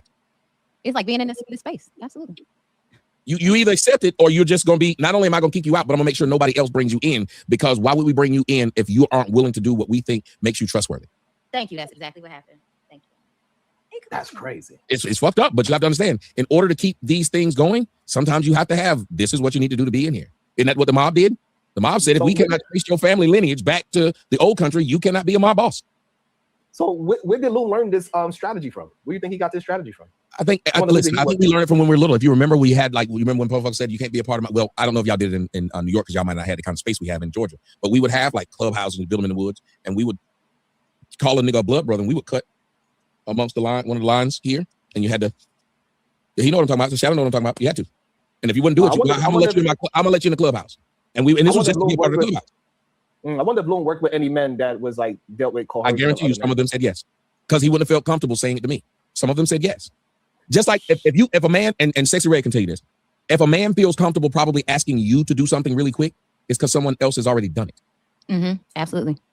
They're already comfortable with asking, and they already and also they expect you to do the same thing. And if you don't do it, that's when you become a target. Boom. So it's been a lot of people whose career has been ruined simply because they just said no. Like they didn't say I'm gonna go tell on y'all. They just said no.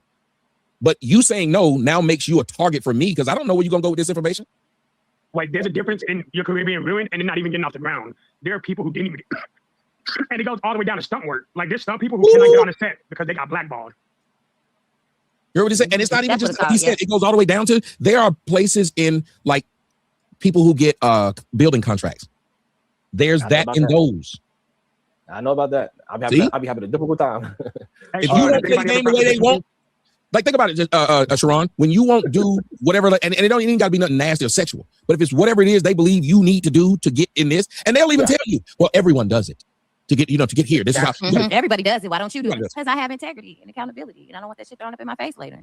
And think about how much that works on people to tell them. Right, What do you think Bobby got here? He did it. But the statement's not wrong. Because everybody does do it, and that's how somebody keep doing it. It becomes a vicious cycle. Yeah, that's wild. And make you feel bad because you said no. How dare you be the only one that don't think this normal? How dare you? How dare you be the only one? Like that shit is crazy. Sheesh. You said no to me? Let me teach you a lesson. I'll teach you a lesson for saying no. They'll throw out somebody you like. You like Jay-Z? Yeah, I love Jay-Z. Well, how do you think he got there? Oh, damn. God damn. Your favorite actor, your favorite whoever, your favorite construction company, your big construction, your favorite real estate, Keller Williams. How do you think Keller Williams got there? And you'll be like, oh shit. You think Elon almost a trillionaire because right? They'll tell you. You think he got that without having to grease certain wheels? And if you were on the bottom, you're going to say, well, I mean, that makes sense. You remember what they did with the Diana Rossini, the woman who got in trouble for sleeping with the Titans coach? They showed the video of how she got out of a ticket. Watch what she did to get out of a ticket. She asked the white dude, who's your favorite NFL team? It's got to be the Jets because she was in New York at the time. And he said, no, I hate the Jets. He said, I'm a Vikings fan. This white chick said, hold on a minute. Pulled out her phone and said, you know who the KOC is? That's the coach of the Vikings right now. Look at these messages. I talk to him all the time. She got out of a ticket for doing it. That's crazy. She made the cop feel like, look how important of a person I am. Why would you give me a ticket? That ain't work. Crazy. And on that note, since Zoom needs somebody to ride, it makes his lyrics very interesting. Well, if you don't stop, you don't shut the fuck up. I didn't sign up for this. You keep trying to stick them in like Loon did. We out of here, y'all. Wow.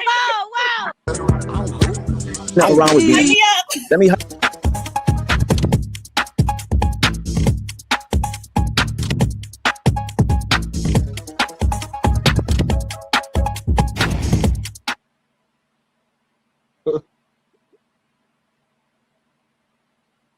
They have them married anyway, so they are clearly successful in what they're doing. So they're just trying to put us on game, and that's how I took it. Instead of, oh, well, that man don't know me, and he doesn't, but he's clearly trying to help. So let me just listen, and that's our part. We don't want to listen. Yeah, you know what? The married ones don't leave it at cook, clean, and shut the fuck up. That's what the married ones don't do. They don't leave it there. So the key to the premise, I think that we need to understand is the roses and bubbles aspect and the sacrifice it takes. Jalen, can you hear me? Yeah. Do women learn growing up, know how to treat men? Or do they only know how to be treated? They're mainly taught how to be treated. Is that the crux of the matter? I would say so. If you're only taught the criteria of what you should want from someone and not what you should exude to that person to get what you want as well, or even just the type of person you want to be with, then yeah, that could breed a problem. Yeah, it could. Do you think it most likely will? Yeah, for everyone, yeah. Well, because I think that's the part of the fairy tale that I think is adopted. She's waiting in the castle. He's fighting all these dragons and stuff. And all she has to do is appear to be pretty. But in a relationship, it requires a whole lot more than that, to Saad's point, right? I think it comes if they're not being taught that by their parents, family members, mentor. The next best thing is experience, trial and error, unfortunately. So that requires you to kiss a couple frogs or whatever they call it, since we're doing princess analogies. I know. I guess my concern is she the frog. Sure, I can agree with that. You think so? Or you think I'm preaching? No, I can agree with that. That also comes with experience, realizing you the frog. What does that look like? When a woman realizes she's the frog, what does that look like? How does that manifest? When you're realizing you're not getting the men that you thought that you were taught that you deserve. Damn. I think that's the best answer I could give for that. So what does this look like in 2026? Oh, was that an answer for me or for everybody? I don't want to. Everybody, you can go. Anybody else? You can go. It's fine. It looks like multiple failed relationships. Because she doesn't know she's the frog? Correct. She still hasn't recognized that she is the common denominator in all of these failed situations. Yeah. Do you think that is the truth in most relationships, Callie? That what part is the truth? That she's the common denominator in the failure? Well, yeah, common denominator is the common denominator. You have all these different people or whatever, and if you're the one that's always getting dipped on, then it is what it is. You the common denominator. So what does success look like in a relationship? Like, what is honestly, for a woman to be successful, what would you guys say that she has to do and needs to happen? For it to be successful. Oh, go ahead, Becca. No, you go ahead. If you have an answer, I can go after you. I was gonna say what it looks like is you're gonna have to do some rearranging in order for it to be successful. You're gonna have to meet that man halfway. You ain't perfect, he ain't perfect. You gotta meet that person halfway. Why halfway? Yeah, it's gotta be at the middle. Why? I wouldn't say like halfway. I understand where Callie is coming from. I would say more if you see a pattern within relationships and failed relationships, and you're the common denominator, you got to understand what it is that you need to change. Because halfway isn't always what happens. You may have more issues than he does, or he may have more issues than you. So you have to realize that, okay, this is where I see we butt heads. This is where we keep hitting the wall at. Understanding what that issue is, what it looks like, and how it manifests in the relationship, I think is more the focus, and not necessarily just halfway, because halfway might not actually complete the whole fixed situation, I would say. Well, what do you think? Yeah, halfway not being exactly 50% type shit. Talking about meeting in the middle. I'm saying, whatever that is. We get up in age though, right? Mm-hmm. Do you think as you get up in age, let me ask you guys a question. Do you think age affects women negatively as it pertains to dating more than men? Yeah. Okay. Yeah. Yes. Okay. So Krishana said yes. Aaliyah said yes. They vocalized it. What do you say? I said yes. Said yes. Callie? No. Jay? I don't know. I gotta think about that. Tay? Yes, absolutely. Sword? I say yes. So let's say we're getting up in age. Remember, most of us are still single at 40, 35, 40 years old, right? You know, and oftentimes people are getting more money at that end of the spectrum too, right? Do you think a woman should require of herself to bring more than just meeting in the middle? Do you think that she should bring more than 50%?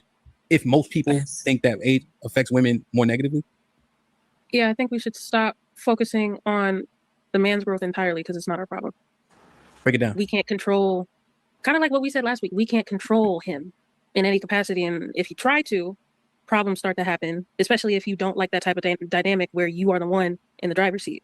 So if you're steady focusing on, is he growing with me? Is he improving?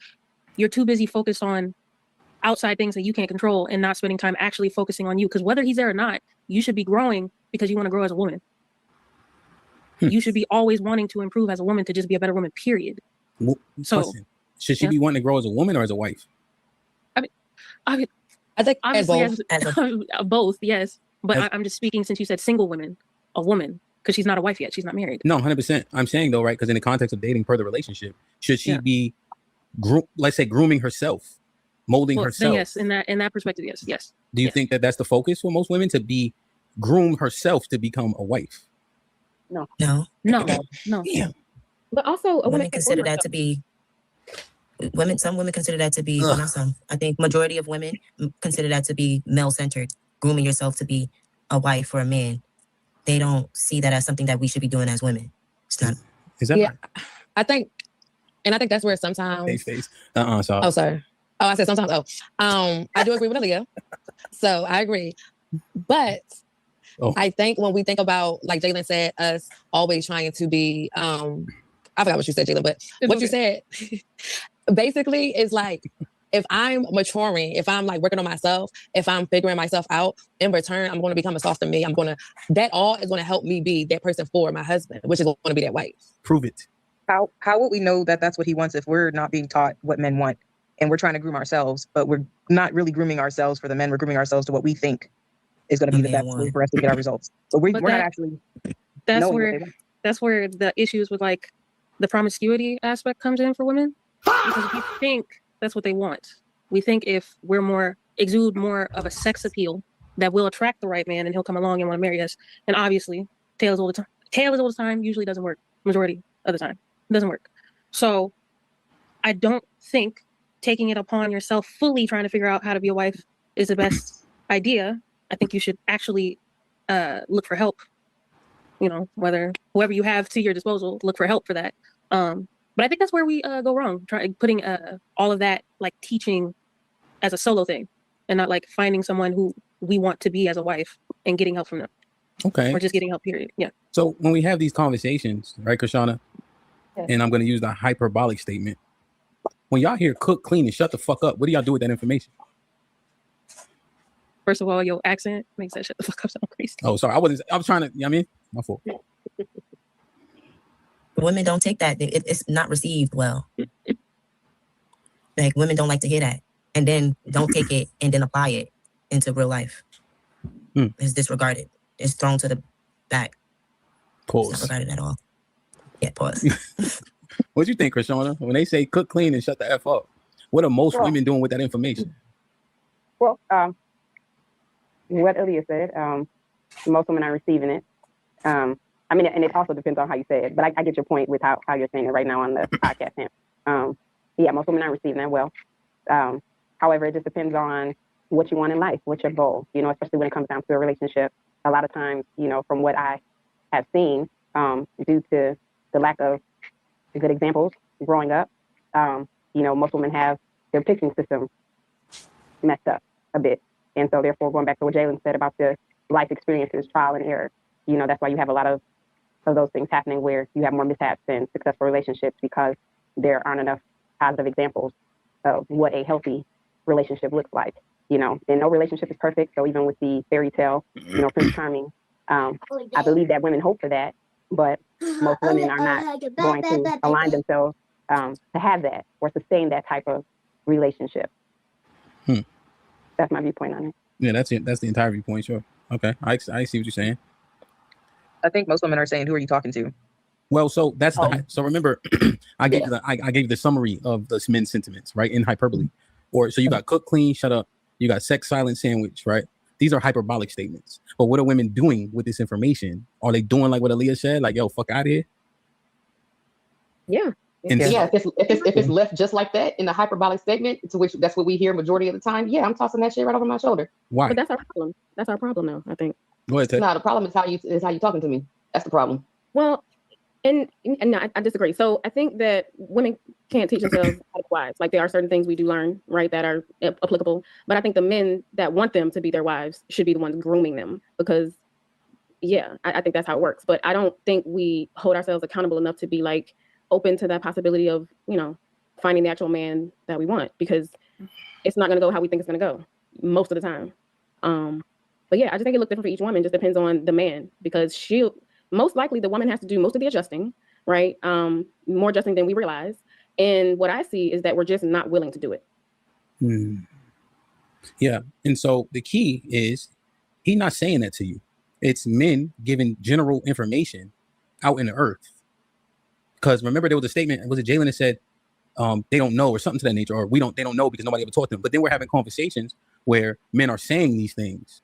And if Aaliyah is true, women are intentionally missing the information. Not listening. Yeah. About right. Sounds about right. And like, they're not taking the guidance from the men that they say that they want. And I say we, me included, right? Because I'm not trying to set myself apart. But I think, again, if it's most women, like most women are right here. So yeah, for the sake of conversation, we can't be like, "Oh no, I don't do that," but that's not helpful for the next person or the young lady listening who needs this guidance from us. So that's, just keeping that in mind. It's like, let's call a spade, so, because you can't fix the problem if you don't see it. So that's half the battle. Like, if we could just see what they're saying and not get so emotional or in our feelings about how they're saying it, because at the end of the day, that does not matter. The fact that you are not giving that man what he wants or needs is the problem. And that's why we get what we get. And that's why this is how it does. So I agree. I was about to say I agree with everything that you said, Coach Tay. Especially like just hearing them and understanding. The only thing that I don't agree with is tone definitely matters. How that message is conveyed definitely matters. So, I mean, Well, fail. Think about this. So it does. Just like he don't want you talking to him no certain kind of way. Riverside, same shit. Remember what we're saying. Just let me clarify once more. Right.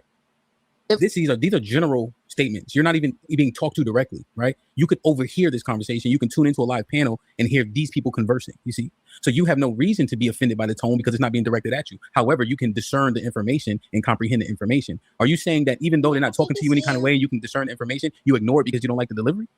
No, I think yes. No, yes. No. Wow. No, I'm not talking. I'm not talking about the delivery. I'm not saying that. So let her speak for her. What I'm saying is, when it's a broad statement like that, yes, I can definitely receive that. But in most of the time, when people are tapping out and saying that they don't receive it, is because this is a one-on-one situation, and how it's being conveyed by their partner may not. The tone matters. The presentation, all of that matters. Sorry, but so in a general sense, let me interject this. yes. Right, that's not the context of the conversation. Right, the context of the conversation is you hear the information. Nobody's speaking to you rudely. What do we do with that information? Right. You hear the information. Nobody's speaking you to directly or rudely. You know what most men are saying. And because you don't like how the information being delivered to a third party, we think that it's applicable to ignore it. It's not applicable to ignore it, but most often after that could clean and shut the fuck up comment also is the comment that says the woman is worth nothing. The woman has not contributed anything. Well, so yes, sometimes the tone and delivery matters. Well, here's what you can't do. Don't start adding things. Right? We're talking about exactly what we're talking about. So I was coaching a kid today, right, Saad? And he wanted something. You see? These women don't want to be alone. You want a relationship, so you want to figure out what works, right? Or am I bugging? And I said, you know what? I'm done. You're not working hard enough. I'm out. Let me know when you're ready to work. He texted me, y'all fucked that up. He didn't say, yo, coach, you was talking to me mean because he wanted something. So at what point do you get over yourself? I guess is my question. When you realize that it's a simplicity instead of like a demand, like this is all I want from you, instead of looking at it for its tone, like you said, it's just hyperbolic as far as like what they're asking. But we need to take it for face value and not take it, or take it underneath and don't take it as face value if those are the words that we're hearing and we don't like what's being said. We just take it like, okay, yeah, let's do the due diligence of making sure he's fed, making sure he's loved, all those things, and making sure, you know, the house is peaceful. Like we can put it in our own words without making it sound hyperbolic, basically like what he was saying. And there are men out there that don't say it like that.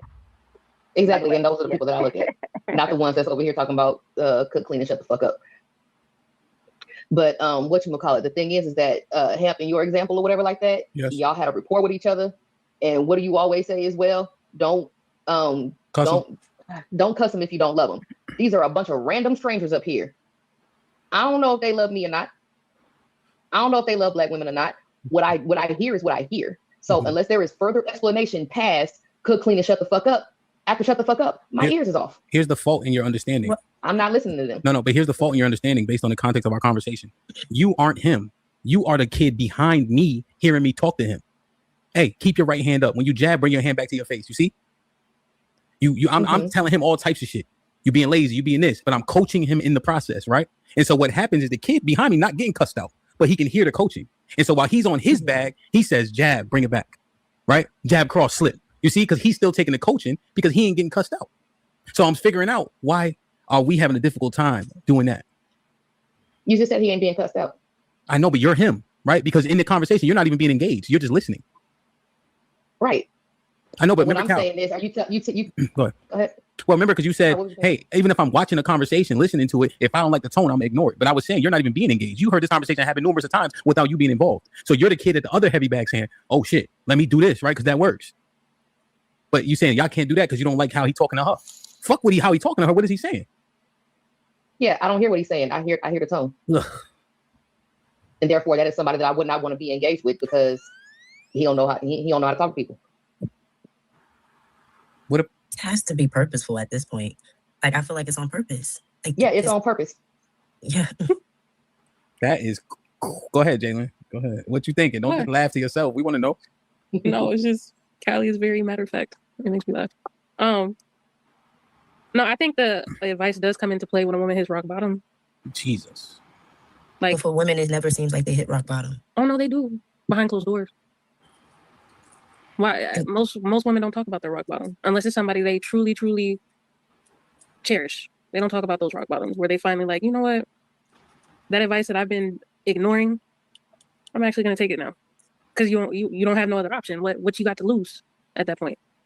Either that, or it's somebody you really, really, really want to keep. You really want to keep, which is that plays into the dynamic of wanting to be with a man who's above you in every way, because you actually want to keep that one. Therefore, you're willing to do those hard things to keep him.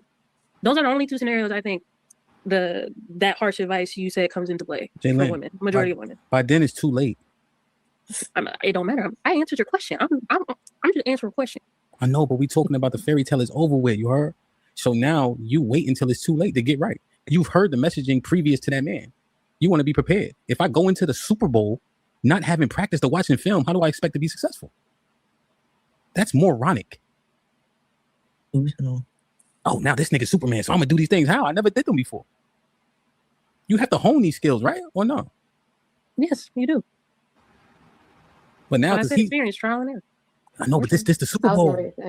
But Callie, would you hone those skills through experience? No, because to Jalen's example, you didn't like them niggas. So now it's this one nigga that made an impression on you that you want to change for, but now you expect to adopt all these ideologies that you never practiced and then put them in play and bring them to fruition. That is unrealistic. That's why you need experience. Callie, you got it. Come on now, but throw that bottle across the room. Do you hear? Come on, you got to follow what's being said. Oh my God, and she actually has a bottle. You got to follow what's being said, right? She's saying none of them niggas mattered. Now the nigga that matters, you're willing to do things for him and there by proxy change. But that means you never done these things previously. So how do you expect to exude these traits and qualities when you never ever developed them? I said it last week. Yes, ma'am. Any nigga, you have put up a complete wall. You don't want to change nothing for. You don't. That's not the one. Full stop. If you just have this whole wall up, you don't want to move at all, and you expect him to do everything, you don't want to change at all. That's not the one. You're not gonna grow with him. You just gonna stay the same. You're gonna be the same motherfucker that you were when you met him. No growth, no improvement, just same bitch. Except for Coach Tay, you ain't the one. You the frog, remember? Here you go. You the frog. You ain't the one. He's not opening your car door. He's slamming your shit after you get out. I want to break your glasses. I'm just saying, like, yeah, that's the one. That's the one that got away, man. I mean, yeah, that's the one that got away. Yeah. But so, Coach Tay, do you hear them? They're practicing negative traits with the niggas they don't like. Those are the traits that are being developed. Am I not? Are y'all hearing yourselves? Yes, that's what I just said. Yeah, I said it. Yeah, no, I heard it. Yeah. But hey, somebody bring me a shot glass. I'm not saying it's the right thing to do. I'm saying you asking questions. But we're gonna keep saying things. Oh, I'm sorry. I didn't know we was living in fairy tale land where you get it right on the first try. My bad. Look at Callie. It's not about getting it right on the first try. It's not about getting right on the first try, but it's about understanding that, like, you're practicing on somebody you don't like. You're intentionally, I'm not changing this. I'm not doing this. I'm not doing that. It's not about getting it right on the first try. Nobody's talking about that. Yeah. But you're intentionally saying, I'm not going to do the thing that this man that I chose to be with would like me to do. That's more of the whole thing. You can't go into it like that and then expect it to be anything. I mean, I'm not even talking about the fairy tale, to realistically be successful. And then for us to miss the fact that the love is actually in the correction, that's another underlying problem. Damn. The love is in the correction. Like, they're telling us because they can. Now, again, I get it. It didn't feel good to me when I heard it. It doesn't. Well, regardless, just then having the conversation I was exposed to, I just saw that, oh, okay, well, this is a common theme. They're talking about it a lot. So let me really hone into what they're saying, even though I may not agree with it, but it does me justice to listen because I do want to be a wife. I do want to make sure I'm being, what I'm supposed to be. So it's like, if I'm showing you the way, I'm literally telling you what the issues are, and then you're fighting me. That means you don't want to change. From a bunch of niggas that say they don't want to be married. Oh, okay, yeah, okay, yeah. You shouldn't be trying, even if they saying they don't want to be married, you shouldn't be trying to do that because of what they're saying. Yo, Aliyah, what she's saying is not true. What she's saying is not true. Married or not, doesn't matter because if they're married, that means they have success. But also, Coach, allow me to interject this. What Callie's saying is not true. Why do we have to have a conversation about that?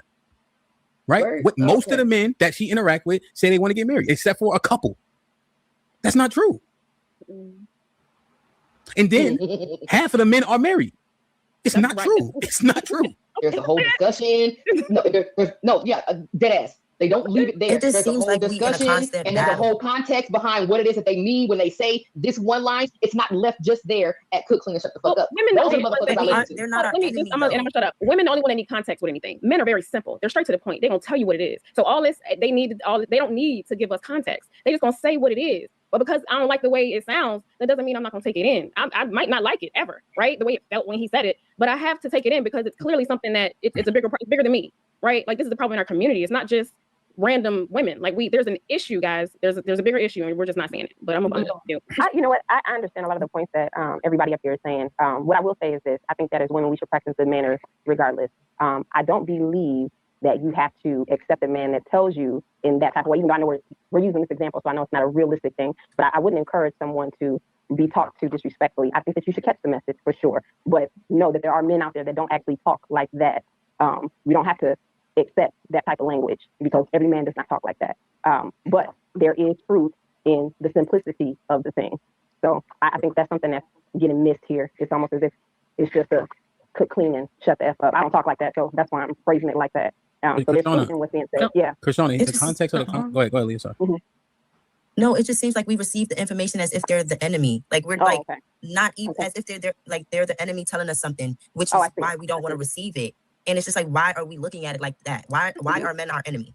If they're giving general advice, right? And this is something that we want to achieve. Why don't we see it how Coach Tay said it? Like they putting us on game. They trying to put us on. Why do we see it as, oh, I'm disregarding that. Like I'm not taking in this information. I'm not gonna apply it. I'm gonna just disregard it because it doesn't matter. It's because of what makes us feel like that. It's because of what makes us feel like that. That's the problem, I think, sometimes. Number one, they say that we the ops. That's a good point. Number two is because they're not talking to us. Remember? Who said you the ops? They not whoever it is I'm talking about. They're not talking to us. Number one, we remember we listening.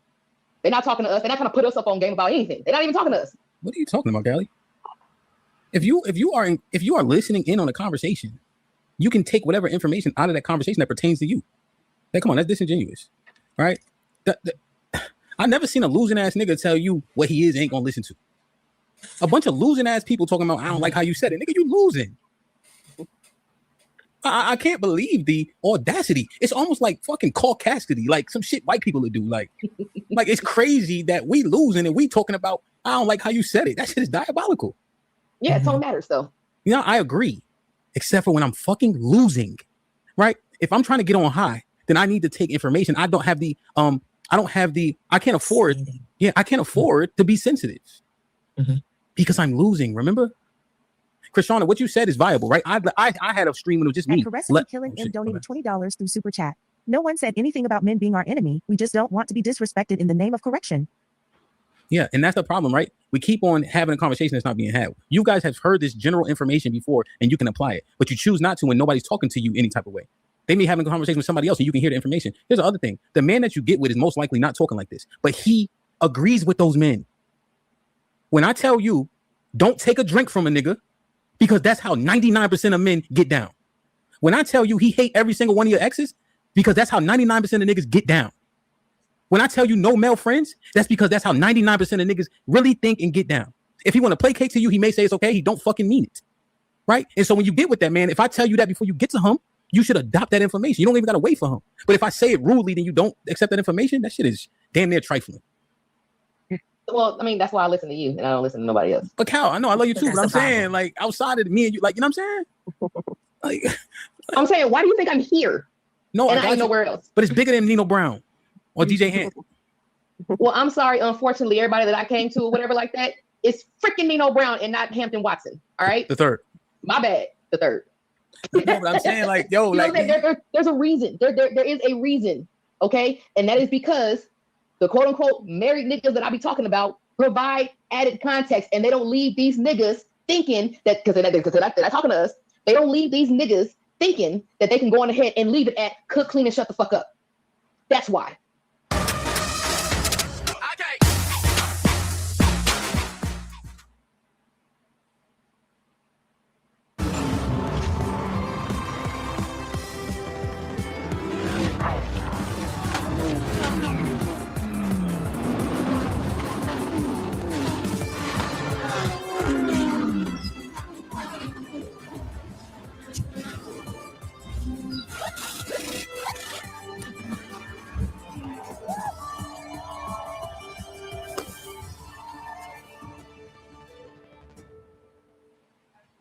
Good afternoon, everybody. Welcome back to Alton Park. Round number 3 of the 2026 British GT Championship is almost upon us in the blazing sunshine here in the northwest of the United Kingdom. We've had a very entertaining first race of the day earlier on, and now a slightly reshuffled grid, different drivers in the cars for the opening stint. We are in for another great show, I am sure. The temperature is now into the 30s, track temperature over 40, and it has been a fairly toasty day. Andy McEwen and David Addison slowly melting in our commentary position, but enjoying what we've seen so far. You know we're British. We moan when we come here and it's wet. We moan when we come here and it's too hot. It has been a long day, a very hot day, but a great day in the sunshine at Alton. Race 1 began with Andrew Howard on pole earlier on in the day, but he lost out to a hard-charging Rob Collard, who swept round the outside at turn 1 as Mark Smith got into Morgan Tilbrook and turned him around. Ian Loggie's number 15 Mercedes was delayed, but eventually Tilbrook managed to charge back through the GT4 traffic and start to pick off places in GT3. He sorted out Loggie at Old Hall Corner. Next target for Morgan Tilbrook was the Ferrari of Cameron Campbell. That didn't end quite so well. Contact at Lodge, Ferrari went around. It was judged a racing accident. Tilbrook uncensored that. Pit stop window opened. Rob Collard came in to give way to Hugo Cook. There was contact between Jack Mitchell and Josh Stanton, a very badly damaged McLaren, and with coolant on the road, other cars heading for the gravel. That triggered a full course yellow, which became a safety car on the resumption. The Silverstone Mini Ginetta of Hadley Simpson and Tom Holland back third in class. And Ben Barneycomb's McLaren was on the charge to game 7 coming into Lodge Corner as nose to tail to the checkered flag. Rob Collard and Hugo Cook hung on to win. So that was race 1, with Ross Gunn and Andrew Howard taking second place. The second race grid is based on the separate driver, separate qualifying session, and it is going to have the same car on pole position, the Aston Martin, this time started by Ross Gunn, which means Andrew Howard is free to talk to Bryn Lucas. Thanks very much there, David. Now, Andrew, before the last race, you won't notice we were talking about the fact that it's very hard to overtake here, and your last one was 2015, and you're starting on pole again. Well, yeah, it'd be nice. 23, I think we had 2 or 3 we should have probably won with a bit of argy-bargy and me crossing lines. So, yeah, look, it's been nice. And we had a reasonable run the first race.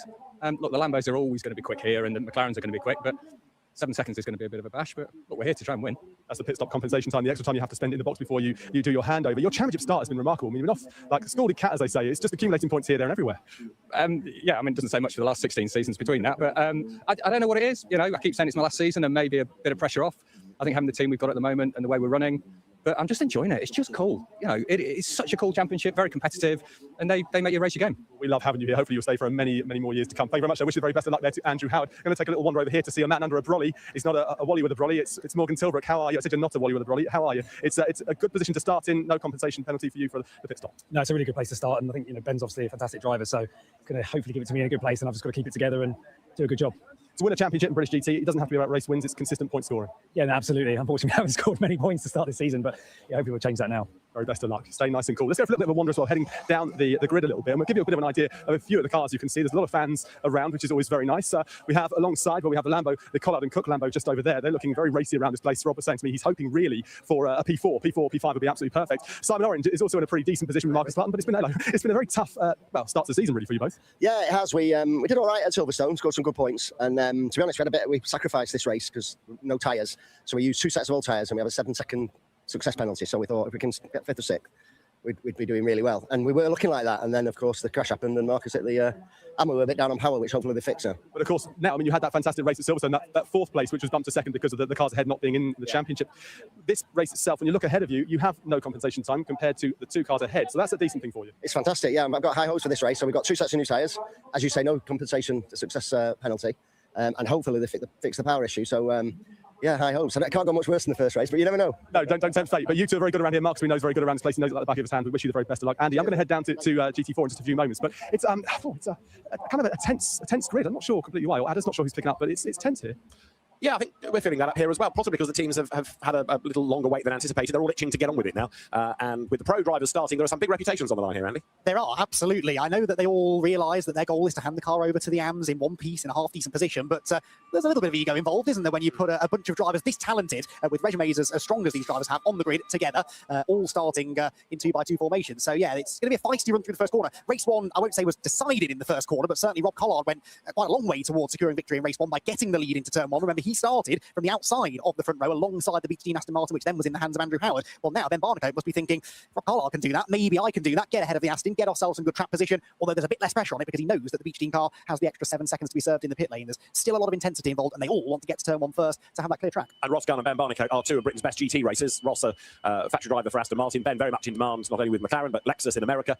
Very, very busy GT racer. Rob Collard there, winner of race 1, standing on the grid, looking very happy indeed. This has been a happy hunting ground for him, for Barwell Motorsport. There is the car that is started by local hero Hugo Cook, the man from Northwich, which is about 9 miles down the road, and he will do the first stint, and you can anticipate these drivers to go longer through the pit stop window to maximise their time behind the wheel. There are 2 pit windows effectively because GT3 cars stop after 22 and before 32 minutes, and it's 28 to 38 for the GT4 cars. Just so there's a little bit of space in the admittedly cramped pit lane here at Alton Park.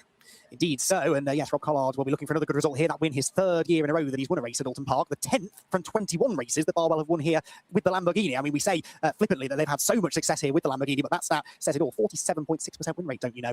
In GT4, things I think are going to be even more competitive. They certainly were in the first race. That full course yellow did have a large part to play in the GT4 story, and hopefully we won't have a repeat of that in race number 2. Pole position held by Torre Verde GT. Jack Mitchell will start the car, but Luke Shaw is catching up now with Bryn Lucas on the grid.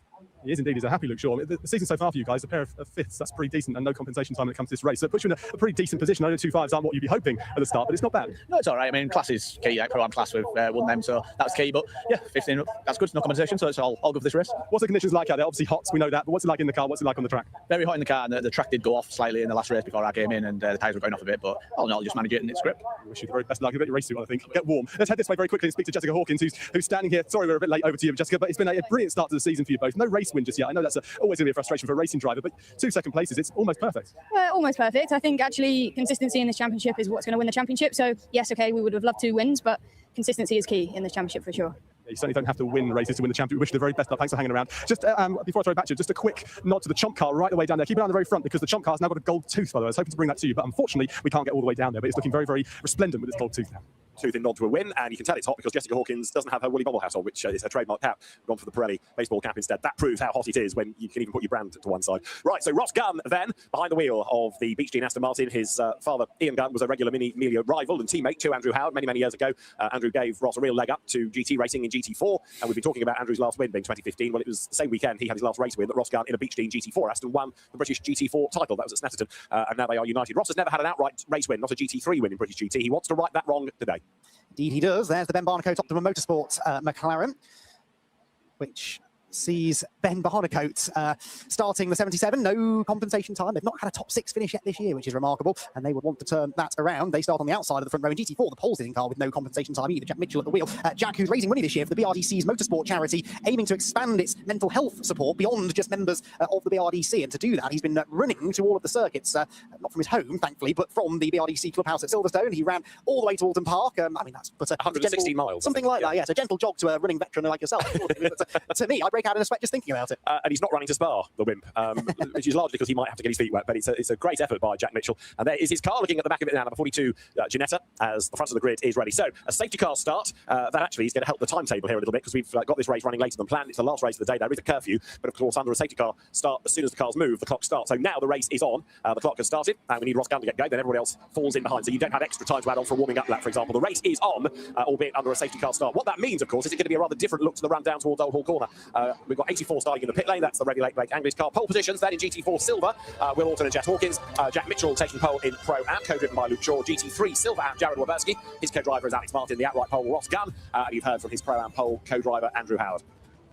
So those are the 4 class pole positions. The rest of the grid, Andy, is like this. Indeed, Beech Gene Aston Martin alongside Optimum Motorsport McLaren at the front of the grid. No longer the front row, but the top 2 positions at least in the lineup. Hugo Cook, race 1 winner, starts 3rd ahead of Ben Green. Then Marcus Clutton in the Orange Racing McLaren ahead of Jared Waberski, the South African for Barwell Motorsport. Then Josh Buchan's Ferrari with Charles Clark's BMW. One to watch, I suspect, championship leader starting 8th for Aaron Walker with Martin Plowman. They had a really good run, Panic Motorsport in race 1, something they'll hope to replicate in the second one. Then it's Jack Brown, Matt Griffin and Luke Garland to complete the GT3 runners. Then in GT4, as we've said, for the second race in a row, it's Ginetta on top, Jack Mitchell pole ahead of Will Orton's Aston Martin. Thomas Holland, the Silverstone winner, starts 3rd ahead of Darren Turner. One to watch again, I'm sure. Tom Bradshaw and Ronan Pearson next. Then Colin Turkington, he should also be able to get his elbows out and gain position, starts ahead of Bracken Templeton, while Joe Wheeler's Aston Martin brings up the rear of the grid. So lots of interesting storylines here, David, to unfold over the next 58 minutes or so. And there's one other car to factor in from the pit lane, the Mahiki McLaren of Red Lake and Blake Anglis. They used too many sets of tyres in qualifying, so therefore picked up a penalty to have to start from the pit lane. They've also had an engine change since qualifying on Saturday. You're riding on board, you were with Ross Gunn as we come up under the Bailey Bridge, then towards the Water Tower, then towards Druids. It was this part of the circuit where we had Josh Stanton's McLaren crash in race 1. That's down the tub, so there's no chance of seeing that in this race. There is the gold-toothed BMW now on Chomp. So it's a nod directly to Porsche in IMSA, but good to see Citroën Motorsport responding after the win earlier on in the day. The GT4 pole Ginetta then, Jack Mitchell at the wheel of it, as the cars now make their way down towards Lodge Corner then. This is round 3 of the 2026 British GT Championship. The cars will make their way up towards the timing line rather than it being in the side-by-side formation. It's single file. We're going to have another lap though, sat behind the safety car, are we? Yes, we are. So the safety car will take them around once more. So Ross Gunn leads the way. That's the end of lap 1. So no green flag yet. Another lap behind safety car conditions, and then we can think about going racing. Yes, indeed. So another lap for Ross Gunn to sit and think about what he's going to do. But as you quite rightly said, we won't now have that side-by-side run into Old Hall Corner, so that's one less hurdle for him to jump maybe to keep Ben Barnicoat at bay. Unless Peter Daly does want that, could communicate that to the drivers via the teams, via the message line. He may want that, rather than having everybody in a long, long line. We'll wait and see, but yeah, the second lap surprised me a little bit. The safety car will be in this lap, so we will go racing this time. Notionally, we are already racing, but we're hearing it is going to be a single file start to the race. There is Ben Green, there behind him is Marcus Klassen. What's also interesting about this is you take 2 laps out of the pro driver's stint, there's less chance for them to make an impact for their AMs. Especially those that have compensation time. Of course, remember, Ross Gunn 7 extra seconds. If he could lead this entire first stint, build a gap, that helps Andrew Howard's chances then of retaining the lead after the pit stops. But you're absolutely right, a few racing laps shorter this will be now, and that's less time for Ross to try and build up that margin, and that's without the potential for an early safety car, which is always more likely in the first few laps of the race. Lots of vigorous weaving to get warmth into the tyres. Seems almost alien to say it on a really hot day like this, but they're also getting up the tyre pressures to the optimum number. There is Jack Brown with a lot of work to do in GT3. Behind him on the road you can see Matt Griffin, and then you can see number 71 of Luke Garlick. They are 11th, 12th and 13th in the GT3 line. But Ross Gunn versus Ben Barnicoat is going to be something to savour. Lights out atop the safety car. We are ready to go racing then as Ross Gunn brings them around Druids. Hugo Cook third in the queue, Ben Green fourth. This is either going to be a mega first few laps as they all go toe-to-toe, or it could all end up in a big heap as egos clash. We'll wait and see. In GT4, you've got there Jack Mitchell ahead of Will Alton, then Tom Holland's Ginetta in third. But at Lodge Corner, Ross Gunn is ready to pull the pin. He comes through the right-hander. Gunn is fully loaded. The green flag awaits. We go racing then fully in round 3 of the British GT Championship. Ross Gunn leads them across the line. Ben Barnicoat second. Hugo Cook third. Fourth, it is Ben Green. Marcus Clutton fifth. And it's going to be a big dive, is it, from Clutton? He had a long look. That puts Ben Green just slightly on the wrong line for the corner, but Clutton couldn't force the issue nor go by. So it is Gunn, Barnicoat, Cook, the top 3. Yes, it is. Then a gap back, as you said, to Green after that little moment at Old Hall Corner. Jack Mitchell scorching away in GT4 look, with Will Alton unable at the moment to match his pace. Attempted to move there for Ronan Pearson at the inside of the Tom Bradshaw Porsche. Wasn't quite close enough to do that, but certainly putting the pressure on as they head down the Lakeside Straight. It's nose to tail for the lead, though. Barnicoat certainly not letting Gunn get away just yet. They're going through Martin Plowman. That's Jack Brown in the yellow and black and white, almost new matte-coloured Optimum McLaren. Here are the race leaders. Hugo Cook dropping back by a couple of lengths as they come into Britain, trying to avoid that sort of launch pad curve on the inside line. Bit of a mistake there made by Josh Buckley in the Ferrari, the Macau Gear race winner, the touring car race last year. He's going to lose out now. Charles Clark comes up and past it. The BMW alongside the Ferrari. Job done coming into the corner. Aaron Walker's Mercedes tries to get through as well. The Ferrari gets roughed up as well. Second race in a row, not quite so disastrously this time. Aaron Walker stays behind him, then doesn't force the issue after that little bit of contact. Then it's Plowman and Brown. But look, you can see the way Clark, having cleared the Ferrari, has scarpered up the road. Yeah, they really lost out century in the first race with the compensation time, maximum compensation time they had to serve. They were running well inside the top 5 before that, ended up 8th at the checkered flag. So understandably, Charles Clark wants to make early progress if he can, try and get that car back into contention with now no extra time to be served in the pit lane. Leaders cross the line. The lead margin is half a second. It's a length or so. But yes, you're right, they're absolutely gapping Hugo Cook, who looks vulnerable. Yeah, I mean, he's a bit busy defending, which is therefore slowing him up even further against Ben Green, who has then got Marcus Klassen behind him in 5th place, and Jared Waberski in 6th. On his own, actually, Jared, the young South African driver, so he might be able to edge a little bit nearer if they carry on squabbling like this. This is Ben Green's view. The view behind him is just as intense, where Marcus Klassen's McLaren looms through either Ben left hand up towards the back right of Shell. But on that part of the circuit, Cook getting away just a fraction maybe, but Green closes it down again at Shell Oil's corner. It's quite a long list of British GT drivers I wouldn't want him under. As Marcus Clutton's quite close to the top of that list, I'd say. He's known for being a feisty driver, very exciting to watch, and knows how to overtake even around Alton Park. So he's going to be on it for sure. You could apply a similar ruling to Colin Turkington, really, who's boxed in behind the Porsche. So he's cleared Ronan Pearson now, fellow former touring car star, and he's on the tail now of Bradshaw's Porsche. Yeah, Colin Turkington adapting to sort of multi-class racing like this. And he was saying to me after race 1, it's sometimes hard to know who you're really racing because you've got different classes, you've got cars on different laps. So in the earlier race, he was having a battle with the number 24 BMW that's there behind by one car, but he wasn't really racing that for position. He was racing with another car 2 behind him in the queue. So there's having to work with your team to know exactly who it is you're fighting against. So that's also key when you're letting the faster cars through. You know, do I let this one by or am I trying to defend for position? As much your job behind the wheel as the team's to make sure you've got the information. There are the leaders there onto lap 5 at Old Hall Corner. Barnicoat still chasing, still half a second back as there. Alex Martin, Jared Waberski, I should say, in the Alex Martin shared Lamborghini, fends off Charles Clark for 6th place, but Charles Clark is right with Jared now, looking for a way by. A lap, I think it was, we said the Lambo was on its own. Now it's got big company from that BMW. Yes, which is battling with for the silver AM lead. So this is for a class lead. Both of these are silver graded drivers, but Charles Clark, we know from the last year or so how quick he is, more than capable of mixing it with the gold graded drivers, and he's proving that here. That BMW looks racy. The body language of the car just looks like it's on the attack. He's ranged up behind the Lamborghini very quickly, and Waberski now has some real defensive driving to do. 2 completely different cars though, so where is the BMW stronger than the Lamborghini, and is it in the right part of the track to make a move?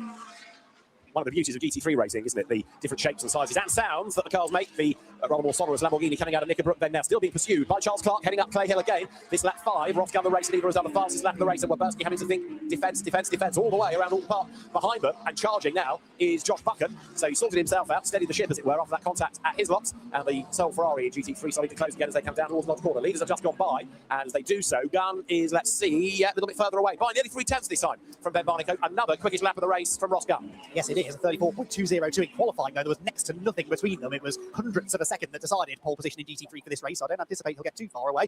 Jack Mitchell, though, is in a league of his own at the moment, isn't he? Look at the lead that he's got. Again, he's a gold-graded driver. Will Orton and Thomas Holland behind, actually, are not. They're silvers, so we'd expect him to maybe have an advantage, but this is a very, very healthy lead. So there's the race leader in GT4, which is Jack Mitchell. Behind you've got the Will Orton-driven Aston Martin, and then for third, Tom Holland versus Darren Turner. But it is a big gap that not only is the leader got, but also second to third. Now, is there going to be a battle on for third place? Yes, Darren Turner not really able to take advantage of that. They come down towards Cascades, but he certainly sat on the tail of Tom Holland, giving him a hard time. Colin Turkington's BMW towering over the Porsche Cayman there in the hands of Tom Bradshaw, last year's Porsche Cayman Championship winner, the Porsche Sprint Challenge. And he's another local hero here from the northwest of England. Goes a little bit deep at Island Bend, but he's able just to get across and cover the line against Colin Turkington, who's got another touring car race winner behind him, and that's Ronan Pearson in the Stratton GBR Graham Brunton Racing Aston Martin. Yeah, so Colin, well used to this bumper-to-bumper racing, but his reputation throughout his very successful touring car career was often one of being a very patient driver. He'd just wait for the situation to develop ahead of him. I don't expect him to force the issue too much here. Other drivers will be getting frustrated now because he can see the cars ahead getting further away, he can see the queue behind him getting longer, but Colin is a very smart racer and he will want to keep that car in one piece. Charles Clark, on the other hand, looks a lot more eager to find a way past the Lamborghini. Yeah, Charles Clark, another champion from the Porsche Cayman Series in its first year, all over the back of Jared Weberski. The car darting around a little bit more now as Jared tries to hang on to that place. This is for 6th and 7th we're looking at. Still gun the leader, but last time, in fact, Ben Barnicoat did the fastest lap of the race. But for 6th through Island Bend, Jared Weberski perhaps feeling the pressure a little bit more now. Maybe there's more movement in that car. It's a bit closer to the edge, I think. Yeah, there was a dab of the brakes through the apex of Island Bend, which is not something that you would normally see. So he was just correcting a little slide from the car. It's a lot warmer even now than it was for race 1. The Pirelli tyre perfectly capable of running the distance, but you don't look after them, they won't be able to look after you quite as well in the second half of the stint. So maybe he's just finding that out now, and that will be music to the ears of Charles Clark, who just needs to keep the pressure on, stay within a length or so of Weberski, and try to force that decisive error. At the back of the pack, Revy Lake from his pit lane start, but trying to make progress now in GT4, which is still being led by Jack Mitchell. Now, Charles Clark has proved he's got the speed. He's proved he's racy enough to stay with Weberski. Now he needs to try to find the gap as Darren Turner is edging closer for third in GT4 here to Tom Holland's Ginetta, the car that won at Silverstone, the Ginetta. Darren Turner with decades of experience inside that car, right on his tail. And then you've got Bradshaw ahead of Turkington, ahead of Ronan Pearson. And then behind them, 21st overall in a 23-car race, is the GT4 winning BMW from race 1. And with extra compensation time to serve in the pits, that needs to somehow get a wriggle on and get up the order. They're going to lose a load of places and a load of time on the pit stops. They're going to be even further back. Yeah, Templeton did seem to struggle a little bit in qualifying and a bit in his stint in the race earlier on compared to those around him. He's staying on terms with the group ahead, yes, but doesn't look that likely to get past. And looks staying well out of the slipstream over Clay Hill. Wonder if he's just watching those engine temperatures a little bit, staying out of the dirty air, the warm exhaust fumes from the Aston Martin ahead. Again, look out of Druitt, immediately pulls to the inside. He's the only one doing that, so maybe his temperatures are a little bit higher than he'd like. Certainly makes sense as a theory. I'll go with it. So Tom Holland coming out of Deer League in the Ginetta. He's all right. He's in clear air. Comes over the timing line then. 7 laps are done. We've got 46 minutes to go. As into Old Hall Corner they come. Turkington has dropped back a bit from the Porsche, which again may be deliberate to get some cooler, cleaner, fresher air into the front of his BMW. And once the temperatures are helped, he can attack once again. And behind Brandon Templeton, you've got Joe Wheeler, who missed out on a decent result after the car was off the road in race 1 early on. Really late for the pit lane, quite a long way back behind them in turners. Here are the leaders then. Ben Barnicoat had done a fastest lap. Ross Gunn got it back last time. So very evenly matched. 2 British brands, Aston Martin and McLaren, come up towards the end of lap 8. Yes, they do. The Aston Martin with the narrow advantage in qualifying. But remember, in the second part of the race, when Andrew Howard jumps in, he was a little bit more comfortably the fastest now in qualifying yesterday. If he can unlock that pace, then they're going to be a dangerous pairing. It seemed to take him a few laps to get going in race 1, Andrew. Yeah. Same actually true of Ross, who has righted that in race 2. And Andrew will have to do the same again when he jumps in the car. Turkington, meanwhile, continues to attack here. Looks to the inside into his lots, but not close enough. No, not quite. Might have to have a go down towards Lodge Corner. The door suddenly opens on Tom Bradshaw's Porsche. And let's have a look and see as they go up Clay Hill whether we can work out whether there was any contact. Turkington to the inside, a little bit. Oh, yes, more than a rub there. That was quite a bit, and that's broken the catch, hasn't it, on the door? So the right-hand door on certain parts of the circuit is going to be flapping open, and my fear now is that the scrutineers want that in to be taped before the mandatory pit stop, and that's going to cost them time. So unfortunate, though. That little bit of side-to-side contact could easily have got away with that, couldn't they? But you're right. I think that might need to be brought in for repairs. We're coming up to 16 minutes into the race. Remember, GT4 pit window doesn't open for another 12 minutes. So they'd ideally like to fix it during the mandatory stop. If race control have other ideas, they won't be able to do so. It's only opening on left-handers, though, so it's only affecting him for a handful of corners. Cascades is a left-hander. He's busy defending as well from Turkington. He's looking to the inside, and yet the door is definitely swaying open. That, I'm sure, has caught the attention of Peter Daly. Yeah, indeed, and the technical team will be looking at that. I mean, it's a quick fix in a sense. You can just put a lot of sticky tape on it, but it's the time coming into and out of the pit lane. So they're rather hoping that race control look the other way, really, until they get to that window as the cars here go through Shell, deep into Shell Oil's corner goes Tom Bradshaw. He's under huge pressure from Colin Turkington. Of all the ironies, Colin perhaps one of the cleanest of touring car drivers, and it's him that's made the contact with the Porsche. That won't be lost on Tom Bradshaw as the door flaps open. But the only positive is there's cool air getting in at certain parts of the circuit. Nobody else has got this demon tweak for air conditioning, but it's also going to slow the car at certain parts of the track as well. Look up the road, you've almost got Darren Turner overlapping the Ginetta. Not quite, and Brandon Templeton still stuck behind Ronan Pearson here. Yes, he is. Right on board with the BMW through Nickelbrook Corner. Leave the tyre stock on the inside, don't run wide on the exit. It's really precise through that section of track in particular, which he was, although he's losing ground to the Aston Martin ahead. Through Druids then come this pair of battling cars. Holland and Turner for third, Bradshaw and Turkington for fifth. Colin, to his credit there, could have gone past Bradshaw, couldn't he? But lifted off to make sure he didn't gain an advantage. And we have the black and orange meatball flag to the number 8 Porsche. So that's there's a mechanical problem you may not be aware of, and you really ought to come into the pits and sort this flag. I think he is aware, and there's the Porsche straight on cue down the pit lane. So as Darren Turner attacks the Ginetta, we lose Tom Bradshaw from the battle. It's now going to be fascinating to see how long Colin Turkington takes to get up onto the back of those other two. Now he's got clear air ahead of him. And actually, it's more than just the door, isn't it? There's a bit more damage on the rear of that Porsche. So let's see. There is lots of sticky tape, but there might have to be some more bodywork to be ripped off. It's not as rapid, this, as I thought it was going to be. I thought the car would stop, they'd stick the tape to it and fire it back out again. Let's see. Yeah, it's not just going to close on its own. They are going to need the sticky tape. And that incident is under investigation. Gosh, Colin Turkington investigating for contact. I never thought I'd see the day. It's been a while, hasn't it? Most definitely. But we'll wait and see what race control have to say about that. Either way, now he's in clean air, as you say. So we're watching lap times with interest. Speaking of lap times, Ross Gunn, this has been the story for me all weekend. That Beach Team Aston Martin gets quicker and quicker and quicker with every lap that it turns. It was happening in both of the qualifying sessions on Saturday. It happened in both stints earlier on this morning. And again, Ross has just done another fastest lap, a 1:33.7 on the 10th lap of the race. In these temperatures, that's impressive. It was Ross Gunn, wasn't it, that was the fastest man in race 1. Of course, his stint was the second stint, so later in the race. But as you rightly say, as the fuel load comes down now, the tyres are properly up to operating temperature. He's banging in these quick laps, and the gap now 1.4 seconds as you look at the race 1 winning Lamborghini. That is Hugo Cook going through in third place. Ben Green behind is still fourth, and we've now had 19 minutes of the race, and remember the window opened in GT3 at 22, but again, to make the point, many of these drivers will stay out for as long as they can to maximise their available drive time before they put the slightly slower AMs or the bronzes into the car. So Gunn, Barnicoat, Cook, Green, Clatton, Waberski, Clark, Buck and Clam and Walker is your top 10, and the top 10 in GT3 as well. Yes, and don't forget these compensation times. Ross Gunn might have a narrow advantage as the number 8 Porsche has now been taped up. You're right, that took longer than I thought it might, but they finally send it back on its way a lap or more down. Yes, Gunn might have an advantage. It's only 1.4 seconds, and his pit stop should be 7 seconds longer than the optimum McLaren that's trailing him. So Barnicoat, to his credit, is doing everything he needs to do. There's no point, in a sense, taking any more out of the tyres and the car than you have to when you know you're likely to inherit the lead anyway after the round of mandatory pit stops. So it's advantage optimum in theory once the stops are done. Ross Gunn will want to try and at the very least make sure he comes out in third, or that Andrew Howard comes out in third place once the stops are done. Back to GT4, and Turkington Unleashed is setting some good lap times, isn't he? His previous lap was a 43.7, which was quicker than the cars ahead. He's definitely gaining on this lap, but look, another dynamic to throw into the mix now. GT3 cars have arrived on the tail of GT4. As there, Ben Barnicoat, absolutely no hesitation, dives up the inside of Joe Wheeler and goes by. Aston's overlapping. This is on board with Barnicoat up Clay Hill. And it's a fairly sketchy part of the circuit at the best of times. Never mind when you're trying to lap people. Ben Barnicoat gets past Brandon Templeton's BMW, powers his way down under the vehicle bridge, trying to pick his way, as you say, through that traffic, but Ross Gunn getting away a little bit. Fair going through is Darren Turner. Colin Turkington had actually got a lot closer in the space for a couple of laps, but that's slightly affected there by the more having to let the GT3 Aston go by. Here comes Ben Barnicoat, number 77 McLaren on the inside, gets past Colin Turkington, can't clear Darren Turner in time, so traffic slightly going against Ben here as he now just finds a gap, gets up alongside Turner, gets past the GT4 Aston, the gap on the inside beckons at Cascade. No, he gets caught up there, doesn't he? So that was Tom Hunt who had to turn in to take the line for the corner. Ben Barnicoat says, come on, get out of the way. Yeah, traffic gives and then it takes away. He gained half a second on Ross Gunn on the previous lap. Ben Barnicoat probably lost, in fact, yes, lost a lot more than that, a full second in the first sector alone. So it's a net gain for Gunn. As down in the garage, Morgan Tilbrook prepares himself for a hot stint in the car, and a stint in which he'll be hoping to at least begin in the race lead, and possibly with a 5 second or so cushion over Andrew Howard. But Howard was the quicker of the two in qualifying. It's going to be a fascinating second half of the race. Morgan Tilbrook's not slow, however. He might not have been racing for that many years, not in Fun Cup, but he has done a lot of miles, not only in British GT, but Asian Le Mans, the LMS, Le Mans Cup, you name it, he's driven it. And remember that first season we saw him in British GT, spun on the formation lap to non-start the first round, and he won the last. He came a huge way in one season. Right, out of Knickerbrook, still Jared Waberski's keeping Charles Clark at bay. Jared there having to squeeze past Joe Wheeler's Aston Martin as they make the run up Clay Hill.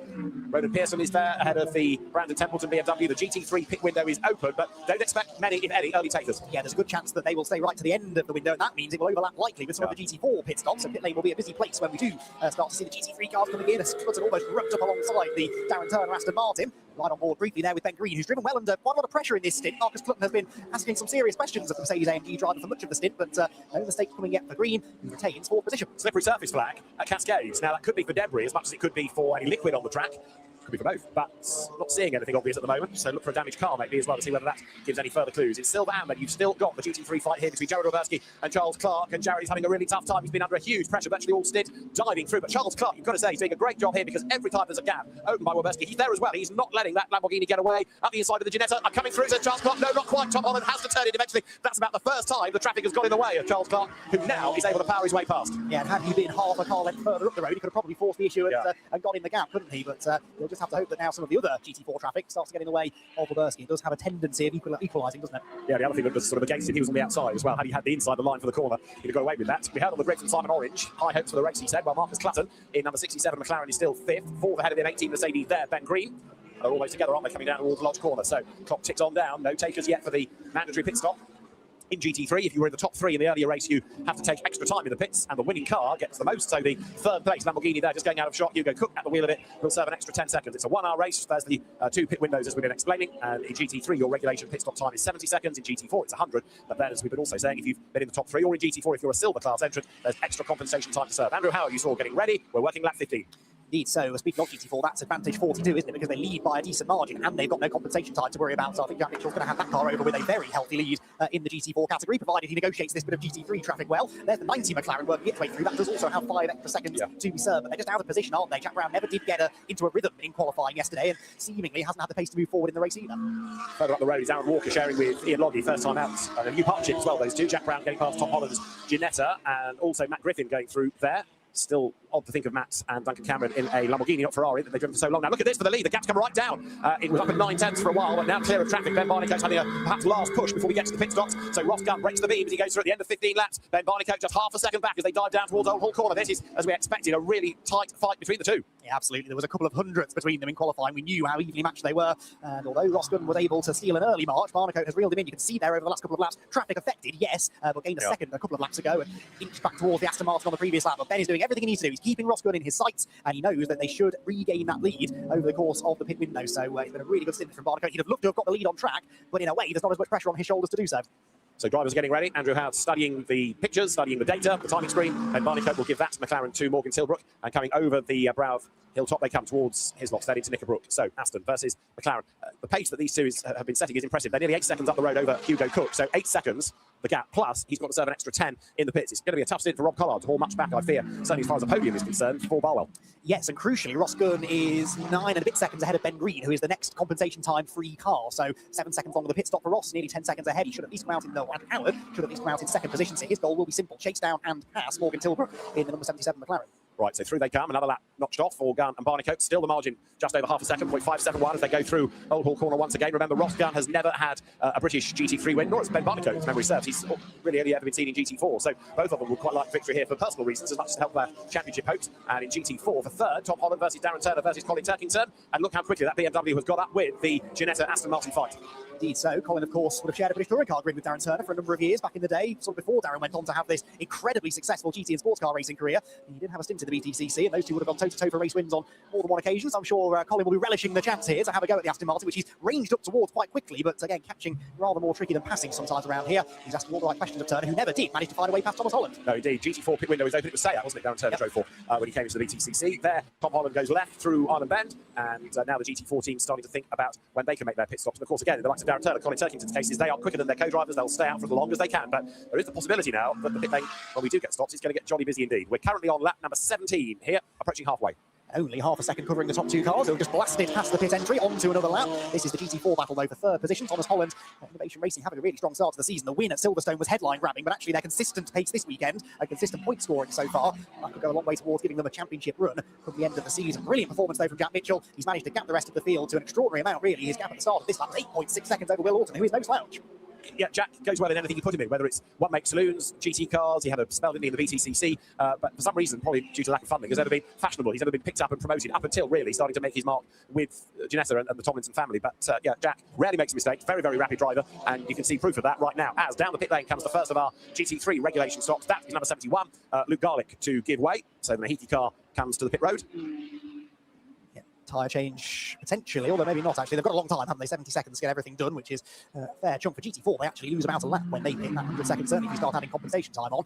It's a very, very lengthy amount of time spent in pit lane. Yes, Matt Topper, who's going to get into that car, but just to also make the point, the GT3 pit window is rapidly coming to an end. We're just over a couple of minutes away from that as you look at Ross Gunn coming through. Now, 2 minutes is about a lap, so here they come now to make sure they're safe. In comes Gunn, in comes Barnicoat, so the top two down the pit lane. Yep, so 70-second minimum pit stop time from pit entry to pit exit. That time's already started ticking down, the rest of them pouring in. It was their last opportunity to do so. Of course, we then have this extra time to be added on for the Aston Martin. And now 71, Matt Topper might be slightly compromised because they can't really push that car back if there's a stream of cars coming into the pit lane. So that all needs managing well. Good stint by Ross Gunn. Andrew Howard will get on board, but as Andy has been saying, a slightly longer stop by 7 seconds over that of the McLaren. Indeed so. They've got tyres waiting there for the 77 at least. We do sometimes see a mix of tyre strategies in this second race, but tyres are going on to the Beach Team Aston Martin as well. They're likely not sticker tyres. They will have probably run out of fresh tyres by this point, but maybe a set that was used in qualifying will go onto the car now to give the AM drivers the best possible chance in the second stint. Going to be fascinating then to see what the gap is at the end of the outlap between these two cars. It should be in the favour of the 77, but then does Andrew Howard have the pace to go after Morgan Tilbrook? This is going to be interesting. So the mechanics push back the McLaren 720S. Same now for the Aston Martin. That doesn't look like 7 seconds worth of a difference, does it, as they go down pit lane? So does that mean it was a slower stop for Optimum or a miscalculation on the time for the release from the Aston Martin? We will see. There is now Kevin Say in third place. Fourth now is Simon Orange. Fifth is going to be Jonathan Beeson. So that's jumped ahead of Alex Martin. We've had the change. Down to seventh is going to be Rob Collard. Yeah, that change between 78 and 44 is interesting because neither had any compensation time. That's just more efficient pit work essentially, provided they're within the 70-second minimum. That's brought themselves a little bit of trap position. And this is Alex Martin then, having taken over from Gerald Roberski. The GT3 pit window is closed. So now let's see what Alex Martin can do relative to Jonathan Beeson. Jonathan, new to the championship this year, new to the car, and relatively new to the circuit, because when he's been here racing in Porsches, he's been on the Isle of Ben circuit at Token meetings. But Alex Martin, very experienced driver. He's done Carrera Cup GB, done Ferraris, done touring cars. You might put your money on him to get past, but he needs to strike now early in the stint. Yes, he does. The BMW is tantalisingly close ahead of him, and he's not quite within striking range right now. 3 seconds, give or take, with the advantage Tilbrook to Howard at the end of sector 1. So that's a lot less than we thought it would be. It's stable through the middle sector as well. So Howard, once he gets these tyres into the window that he wants, is actually a lot closer to being in striking range than perhaps we anticipated he would be. So we'll wait for news of the pit stops. We don't have the pit stop times on our timing display here, as over the line goes Morgan Tilbrook. He will put a lap here on Blake Anglis, but not able to do it going down towards Old Hall Court. So that's going to impede Morgan Tilbrook a little. Doesn't take, of course, take the AMs a lap or so more than the pros to get fully confident and up to speed. They're coming towards us now is Ian Duggan, and there the BMW ahead of the Lamborghini still. So you've got now Jonathan Beeson, the leader of Silver Amp, ahead of Alex Martin, and actually the gap has stretched by a couple of lengths. Now, on board here, contact leaving the pit lane. That was Alex Martin getting into the back of the Jonathan Beeson BMW, getting in the hurry up. And I wonder if that's done any damage to the Lamborghini. Well, seemingly not. He's closer again to the BM coming out of Cascades. Yep, down towards Isle of Ben. This isn't really an overtaking opportunity. Shell could be if he's feeling brave. That was an odd one, wasn't it? Beeson didn't seem to accelerate at the pit lane speed limit line, which I think caught Martin out, and he's certainly giving the BMW driver the hurry up now through Shell. He's closer than he was a lap ago, and he really wants to try and make this move stick. Andrew Hart, by the way, has taken a second out to Morgan Tilbrook in the first half of this lap alone, so he is really starting to reel in the race leader, and they're going to catch the GT4 traffic again because, of course, most GT4s haven't yet stopped, and they don't have to for another few minutes. But they are now starting to make their way down the pit lane, so there is hope perhaps from the GT3 teams that the road will clear with the GT4 cars going to the pit lane. The GT3 stops all good, nobody short, nobody the wrong side of the regulation time, so it just looks like it was a slower stop from Optimum as Jack Mitchell arrives now to give way to Luke Shaw. Door opens, and interestingly, fresh tyres as well. So on a hot day like this, change the tyres, get the pace back in the car for the second stint. Yeah, that's what we saw from the GT3s. You would imagine it would be the same for the GT4s. As I said, though, they won't be fresh tyres, but they'll be fresher than the ones that are coming off the car, which I suppose is the very least they can hope for. Now, Tilbrook, this is a worse nightmare for Morgan Tilbrook. He's got a whole queue of what's that, 6 GT4 cars to deal with. He's got Andrew Howard bearing down, and although Howard didn't have a good final part of that previous lap, they got back over 3 seconds now. But bear in mind, although yes, you're right, life is hard for Morgan Tilbrook. Andrew Howard's going to have to get through them as well. Just up the road ahead there is Joe Wheeler. This absolutely is a nightmare for Morgan Tilbrook because it's not just one back marker in the way, he's then got a whole line of them, and he's only got the outside line there coming to Britton, and that doesn't work, so he's losing massive amounts of time. And of course, Joe Wheeler's in his own race. He doesn't want to waste the time moving aside because he'll drop away from Brandon Templeton. Andrew Howard getting closer and closer. Tilbrook's got past one, but equally Howard has got to do the same thing. He might find those cars at different parts of the circuit and maybe a more advantageous part of the circuit, but he's still got to pass them unless this is the lap on which they all feed into the pit lane and get out of his way the way that they haven't done for the race leading Tilbrook. They've got 2 minutes to do it, so I think they could do another lap if they wanted, as Howard gets his nose chopped off into Druid. So you're right, he is now starting to be delayed by the lap traffic. Who will be the most decisive in that traffic? That could decide the outcome of the race. Interesting, though, that Jack Mitchell's got the pit stop out of the way, given that he's quicker than Luke Shaw. Tilbrook's got another scalp. That's Ronan Pearson. Right, anybody for the pit lane? Yes, yes, yes. Now the road opens up for Morgan Tilbrook. So he just encountered them at the worst possible place on the circuit, sort of half a lap away from the pit lane. Right, lead gap is 0.8 of a second. Tilbrook to Howard. Kevin Say is back at the races. Third, he's close. And so is Simon Orange in fourth. Yeah, so okay, it didn't cost Tilbrook the lead, but the damage is done now, isn't it? Those top 4 cars covered by only a couple of seconds. I think we've got a proper fight on our hands in the final stints of the race, and Morgan Tilbrook's nice little advantage that he had is no more. He's now got to withstand that pressure for 23 minutes, and that is not going to be easy to do. GT4 pit stops meanwhile ongoing. Indeed, so you're looking at the John Hartshorn, Ronan Pearson, Aston Martin. John Hartshorn, the oldest man on the grid at 69, but a massive enthusiast for GT racing, done huge amounts of it over the years. Ronan Pearson takes over. This is Morgan Tilbrook then, who is now race leader, but Andrew Howard getting closer and closer. But look at Kevin Say. This now the third placed Mercedes is the dark horse for the win. Kevin Say has won here in the past, don't forget, with Tom Onslow Cole going back a good few years. He likes this circuit. He won here last year with Maxi Goetz as well in a wet dry race. And Kevin Say is all fired up. So it's 3, possibly 4 for the lead as well, because you've got Simon Orange there on the back of the queue. But a battle between Andrew Howard second, Kevin Say third, would enable Morgan Tilbrook to edge away a little bit. Kevin Say now has got to be really brave. He can't get hypnotised by that Aston Martin. He's got to catch and pass as quick as he can. Yeah, that's easier said than done around here, but he's arriving with pace, which is good. If he can carry that momentum through, that could be big. History repeated itself this morning with a Rob Collard Hugo Cup win, as was the case in race 1 a year ago. Can Say now, as you quite rightly said, win the same equivalent race that he won a year ago, although in very, very different conditions and very different circumstances. This will be a proper fight if he is to stand on the top step of the podium. GT4 pit stop cycling through, and that was going to shuffle the order, of course, with the compensation times added in. So into the race there goes Jess Hawkins, number 21, Hadley Simpson in the black and green Ginetta at the back, and the John Hartshorn, Ronan Pearson, Aston slow away. It was John Hartshorn to take it over, and Ronan Pearson having done a first stint. That car just, it doesn't look quick at all, does it? Like it's still in pit limiter mode almost. Yeah, it's not going as quickly as it should be, that's for sure. Hopefully he can kick it into gear down the Lakeside Straight. Here comes Kevin Say meanwhile, and I think he's going to have a go. He looked good on the brakes down here a lap ago. He's going to length of Andrew Howard, who's defending the inside, but no, in the end, Kevin decided better off that. The thing is, though, Tilbrook isn't getting away, is he? If Say can make this move soon, he's got a real shot at the win. Yeah, still got just under 21 minutes to go. You're right, I was going to say Morgan Tilbrook hasn't disappeared despite these two holding one another up. Simon Orange is still there or thereabouts in 4th place. So through Druids Corner they will go in a moment, down towards Lodge. Kevin Say in the 2Cs, Mercedes in 3rd place. Andrew Howard 2nd, having to defend. There's the GT4 leading Ginetta up the road, with Luke Shaw having taken that over. Now that they've done the pit stops, it's fallen back in the pack somewhat. Nervous drivers looking on in the pit lane as over the timing line goes Morgan Tilbrook, goes Andrew Howard, goes Kevin Say. The leading 3 covered by 8/10, the leading 4 covered by 1.3 seconds, and last time around Howard was quicker again than Tilbrook, who has got back markers up the road. He's got Luke Shaw, the GT4 leader, ahead of him. This time to the inside he goes, but Andrew Howard wastes no time at all and goes through, and Kevin Say is there as well. So Luke Shaw terrorised out of the way, all 4 flash past him. Hold my pint, I'm coming through, says Morgan Tilbrook, and the rest follow suit. Yeah, Howard was so desperate to go with Tilbrook, he carried a bit too much speed through Cascade. It got the job done with the pass on the Ginetta, but just dropped the length 4 to the McLaren. Already, though, he's undone that damage. This middle part of the lap is where Howard does look strong, and he's ranging back up behind McLaren. A length or 2 in it as they go through the left flick at Britain's a good exit, can yield an opportunity, and the opportunity falls in the lap of Kevin Say because Howard got much too much curve through the right-hand element of the chicane. But again, Say can't get alongside the Aston good in a straight line, isn't it? And now it's Simon Orange on the attack. Yeah, Orange looks to squeeze by if he can. So coming out of Knickerbrook, leading 4 still together. Just while that's going on, heading up the hill, let me quickly mention Tom Bradshaw and Colin Turkington are having to go to the stewards after that contact from earlier on in the day. Colin, you're never going to live this down. Through it goes Andrew Howard, still 2nd. And now Morgan Tilbrook has got a discernible gap, hasn't he, all of a sudden? Yeah, that little moment for Howard, maybe it rattled him, I don't know, but he just got a bit too much curve through Britain. So, okay, it didn't cost him 2nd place, but it just knocked him out of his rhythm a little bit, and it's just that bit harder for the AM drivers to get back into the rhythm compared to the pros who could put that straight out of their mind in a heartbeat. Howard will be painfully aware now that another similar mistake could cost him a podium finish altogether, because you can be fairly certain that if Kevin Say comes through, Simon Orange will be knocking on the door as well. So Morgan Tilbrook now the leader by over a second. They're coming up to the end of the 1st sector, the significance of which will tell us whether or not Andrew Howard is going to bring the gap down, and the answer is yes, he is, by a couple of tenths of a second. So he is still pushing, and he's taking Kevin Say with him for good company. 18 minutes are on the clock. Simon Orange is the one who's just slightly far back, not really able to think about making a move against Kevin Say. This might be a master plan though from Simon, waiting for it to end in tears ahead of him. Absolutely so, and it can change by the corner. We've seen that before with the moment that Andrew Howard had at this part of the circuit a lap ago. He's neater this time, yeah, I don't think Simon Orange will be panicking. Did a lot of racing in the winter in which he was really focusing on his racecraft. Oh, Simon, I think he just missed his braking point at his lock. Yep, bounces over the grass. I'll take the blame for that one, Simon, sorry. So Orange peels off the circuit briefly, but he's back on, but that's cost him a fair chunk of time.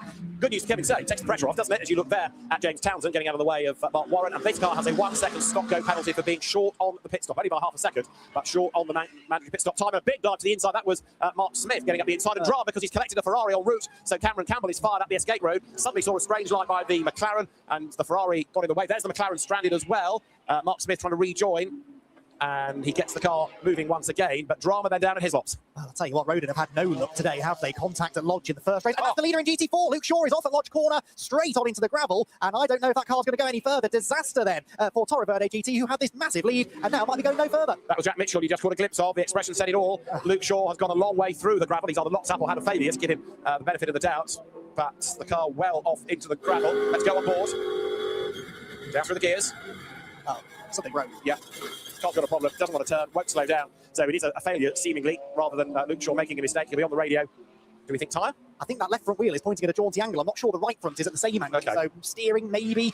Who knows? It's hypothetical, but something broke definitely, and that is heartbreak. It now means the number 27 car leads the way, which we didn't really see coming, did we? No, but what it also means is that Lodge Corner has yellow flags, and are we going to need a safety car or a full course yellow to hoik that out of the way? And if so, what does that do to the lead battle? Mark Smith has brought the Paddock McLaren into the pit lane, the American driver after that clash down at Knickerbrook. So work to be done there. The leaders have just gone over the timing line, so the race continues uninterrupted for now. This looks rather terminal to me, which makes me think that had some sort of failure to contact the Ferrari. It looked a bit like it wasn't slowing down for the corner as it should do, didn't it? It was an odd line, as you say. Could have been a fumble in traffic, but yeah, looked more likely that maybe the brakes have overheated or something like that. It's been a talking point all day. This is the hottest of the two races, and you've got to look after your equipment. The brakes are capable of working in a very, very high temperature range, but they can sometimes let you down, I suppose, under extreme pressure. Yellow flags we're hearing are going to stay out at Lodge Corner for the remainder of the race, which is just under 15 minutes. So no safety car, but also no overtaking at Lodge for the duration of the race, and race control taking extra interest now. Any cars that would be exceeding track limits over there. Kevin Say on the prowl here to get up alongside Andrew Howard. This is his best chance yet. Kevin Say in the Mercedes on the outside line down towards his lot. He's got to brake very, very late. It doesn't work. Andrew Howard brakes just as late, and on the better inside line he's able to hang on. And of course the downside for Kevin Say is that even with good momentum out of Knickerbrook here, he's just lost Lodge Corner as an overtaking opportunity. So that puts extra onus on Old Hall. So here they come up towards Druids. The teams will be saying to the drivers, yellow flags at Lodge, you can't overtake. And Kevin Say will have to recalibrate the plan as they come under the vehicle bridge down to Lodge. Tilbrook, though, now looking ever more secure, isn't he? The gap is building. Yeah, he's settled into this now. The gap was 1.4 seconds at the start of the lap. He's taken, I think, a second further out of Andrew Howard. We are hearing, by the way, it was a loss of steering for the 42. It looked like the steering had broken, and I fear that is indeed what took the Toro Verde Ginetta out of the race. I wonder whether that was one too many curb strikes or something more sinister. But anyway, out of the race, in the gravel, it is. GT4 then now being led by the Darren Turner and Dan Lavery Aston Martin. But Jess Hawkins in second position, David, on the previous lap, over a second faster. Yeah. So it's a decent gap, 7 seconds, but there's time left, and Hawkins has some decent pace in that 21 Aston Martin, doesn't you? We've seen it all weekend. Yeah, very true. Kevin Say still attacking Andrew Howard as they all concertina at Shell. 13 minutes are on the clock now. This is lap number 28. And again, Kevin Say trying to force a mistake out of Andrew Howard. The win is looking ever less likely because they're losing time to Morgan Tilbrook's McLaren. But Kevin Say does want to get past the second place. He had a go here last time. Doesn't get quite the same drive out of Britain's this time as they come over Hilltop down to his lots. But the inside line nearly presents itself, but a bit too late for Kevin Say to shove the Mercedes in there. It's really interesting. From the onboard, you can clearly see that Say gets off Britain's better, but then at the top of the hill seems to run out of steam. So the torque from the Mercedes engine gets him out of the low-speed corner as well, but then the actual straight line speed advantage seems to lie with the Aston Martin, and that's all part of the balance of performance measures made to allow these three fairly different cars, in road specification anyway, to compete this closely together. But it's just making that overtake into Hislop a bit more challenging. Looking there at Ben Barnicoat, he's looking on and looking a little bit more content because the gap is now 2.6 seconds as Andrew Howard comes through the ice cream magnate. He is the man behind Beach Dean Dairy Ice Cream. Perfect weather conditions for that. Maybe not perfect for being in a GT car, but he's still being able to fend off Kevin Say, and then Simon Orange going through in 4th place. But Tilbrook's advantage now is up by nearly a full second again, 3.8 and 12 minutes to go. Yeah, you feel that Howard has now resigned himself to the fact that it's second place at best in this race. He's just got to focus on defending from Say. His one weakness seems to be Britain's, but as I said, it seems to be yielding an opportunity really for Kevin, who we ride on board with, down the gears into Shell. An earlier turn in for the Mercedes AMG driver, using the banking to his advantage. Just to try and force that error out of Howard. This is the British chicane where he's had a few little bobbles over the curb. The Aston Martin driver missed the first of those curbs. Gets decent effects in the end. So you're looking back from Andrew Howard's Aston Martin, Kevin Say in touch, but there is the car that leads in GT4. So Dan Lavery is now at the wheel. Darren Turner's good first stint and no compensation time to serve in the pit, standing them in good stead. Down towards Cascades goes the Aston, and the gap 4.6 seconds, the gap down by 6/10 as well. Jessica Hawkins could get there before the end, but as we see, it's not easy to overtake. GT4 cars, though, are smaller, they are narrower, so that does give her a little bit more of an advantage, maybe. That's the gap between the two Astons. Jess Hawkins in second spot, coming up towards the left-hander of Island Bend now. In the first sector, she is quicker by 4/10. This is all looking promising. Indeed it is. Remember, she is a silver-graded driver, Lavery a bronze AM, so that partly explaining why the pace advantage lies with car 21, but is it enough to get her a race win in GT4 at the venue she won a TCR race a handful of years ago? The GT4 battling is pretty intense, isn't it? We're on board here with the 24 BMW of Jack Collins in 5th, but he could see third place just up the road. He could get me another podium for Century here. Thinking Aston Martin, by the way, number 97, the Hartshorn Pearson car under investigation for a pit stop infringement as Jack Collins tries to make a move against the McLaren Blake Anglis there to the inside line. Morgan Tilbrook against the investigated car. And that was Joe Wheeler, James Townsend's car. James Townsend at the wheel, getting very close to Ernie Graham's BMW. Tilbrook then 4.2 seconds clear now as he comes towards Britain's. And look how busy it is behind as Andrew Howard goes one way. Kevin Say absolutely boxed in by the traffic. There's just got nowhere to go. Oh, and Simon Orange the same trips over the Aston Martin slightly. That was good driving from Andrew Howard. He wriggled past Ernie Graham's BMW, and that's given him a decisive lead at last over Kevin Say. Ernie doing his best to stay out of the way. Doesn't have this much traffic to contend with in historic rallying, which is where he's come from. This is a whole new world for the BMW driver, and he's doing his very best to stay out of the way of the GT3 cars. But that was definitely an advantage for Andrew Howard. And for the wide expanses of Silverstone to rather narrow Alton Park, making it far more of a challenge to get through traffic and also get out of the way of the quicker cars. Some of these pit stop infringements we understand is for being very slow in the pit lane, going too slowly, therefore possibly being an impediment to other cars. As Ernie Graham goes through ahead of the Jonathan Beeson, Alex Martin battle for 5th place overall. They have been nose to tail, those two cars, pretty much race long. There's another investigation now coming in. It's number 44, the BMW there. And look who's arrived on the back of this battle. It's Rob Collard. So this has got a lot to shake out of it. There's a possible penalty, and you can never, ever, ever ignore Laura Collard? Absolutely not. He loves a battle, does Rob, and he's not going to back out of this, although it is his teammate in front, remember, in the shape of Alex Martin, a fellow Barwell Motorsport driver. But yeah, we saw Jonathan Beeson, didn't we, as he exited the pit lane, didn't accelerate past pit exit, and that, I suspect, is what the investigation is for. This for third in GT4, meanwhile, the Innovation Ginetta of Hadley Simpson barely hanging on to a podium place. Nose to tail they run, so the race one winning BMW trying to find a way through here. You've got Hadley Simpson, who is now third, fourth, Blake Anglis, fifth, about to go fourth. Is he round the outside? This is brave by Jack Collins. He's going to get the inside line for Druids. The BMW goes through. Really brave stuff. Good move that by Jack Collins. He deserved that place. Put everything on the line there. So a change for fourth in GT4, and the way that Jack Collins is going suggests he might be able to have a go at the Ginetta, as Collard has already jumped up past Alex Martin. It's every man for himself at Barwell. Yeah, well, that didn't take long, did it? Collard had only just arrived on the tail of his teammate, and through he goes. What did I say? You never, ever ignore a Collard. He knows how to overtake, that is for sure. I've seen him do it many a time at the park. Now, what more can he do? He's got Jonathan Beeson ahead in the BMW. This is a replay, David, of how it happened. You're on board with Alex Martin. Bit of dirt kicked up by the BMW. Alex Martin here comes out of Britain's. Rob Collard will be behind. He's alongside. A little bit of hip and shoulder. It's Collard. Through he goes. Rob makes the move at the end of the straight down towards his loft. He came perilously close to the grass there, did Rob. Full commitment. There was a part of me wondered whether that had been an orchestrated change of positions. I don't think so, having seen the replay. That was every man for himself, as you said, and Collard sort of forced his way through. The jury is back in now. So Tom Holland, we're on board looking at the Ginetta, on board with Jack Collins, who has really gobbled up, hasn't he, in chomp the space between him and the Ginetta. Tell you what, that BMW rides the curbs well, which is a good job, because it spent a lot of the big launched airborne, thanks to these new raised tarmac sections behind the curbing to stop you corner cutting. Here you've also got number 71, which is Matt Topham, who goes through to lap the chomp BMW, and therefore, for the moment at least, actually interrupts the GT4 battle. Big shame that for Jack Collins, because until now Topham has got past the Ginetta, then that really does frustrate the BM. The big gap opens up very, very markedly. Yeah, very quickly as well. Although there's a chance Topham will catch the Ginetta at Lodge Corner, where of course he can't overtake it. The yellow flags apply to cars lapping the cars as much as it does for those fighting for position. He's not really close enough anyway, but yeah, he's not going to clear Hadley Simpson for now. There are the yellow flags, as if to serve as a reminder. They're staying there for the duration of the race. It's better than having a full course yellow and a safety car, but it does, as you quite rightly say, take away the best overtaking opportunity on the track. And an incident involving Smith and Campbell, the incident we saw down at Hislop's, that's going to be looked at after the race. So quite a lot to keep the officials here. It's better than sitting in the traffic on the M6, isn't it?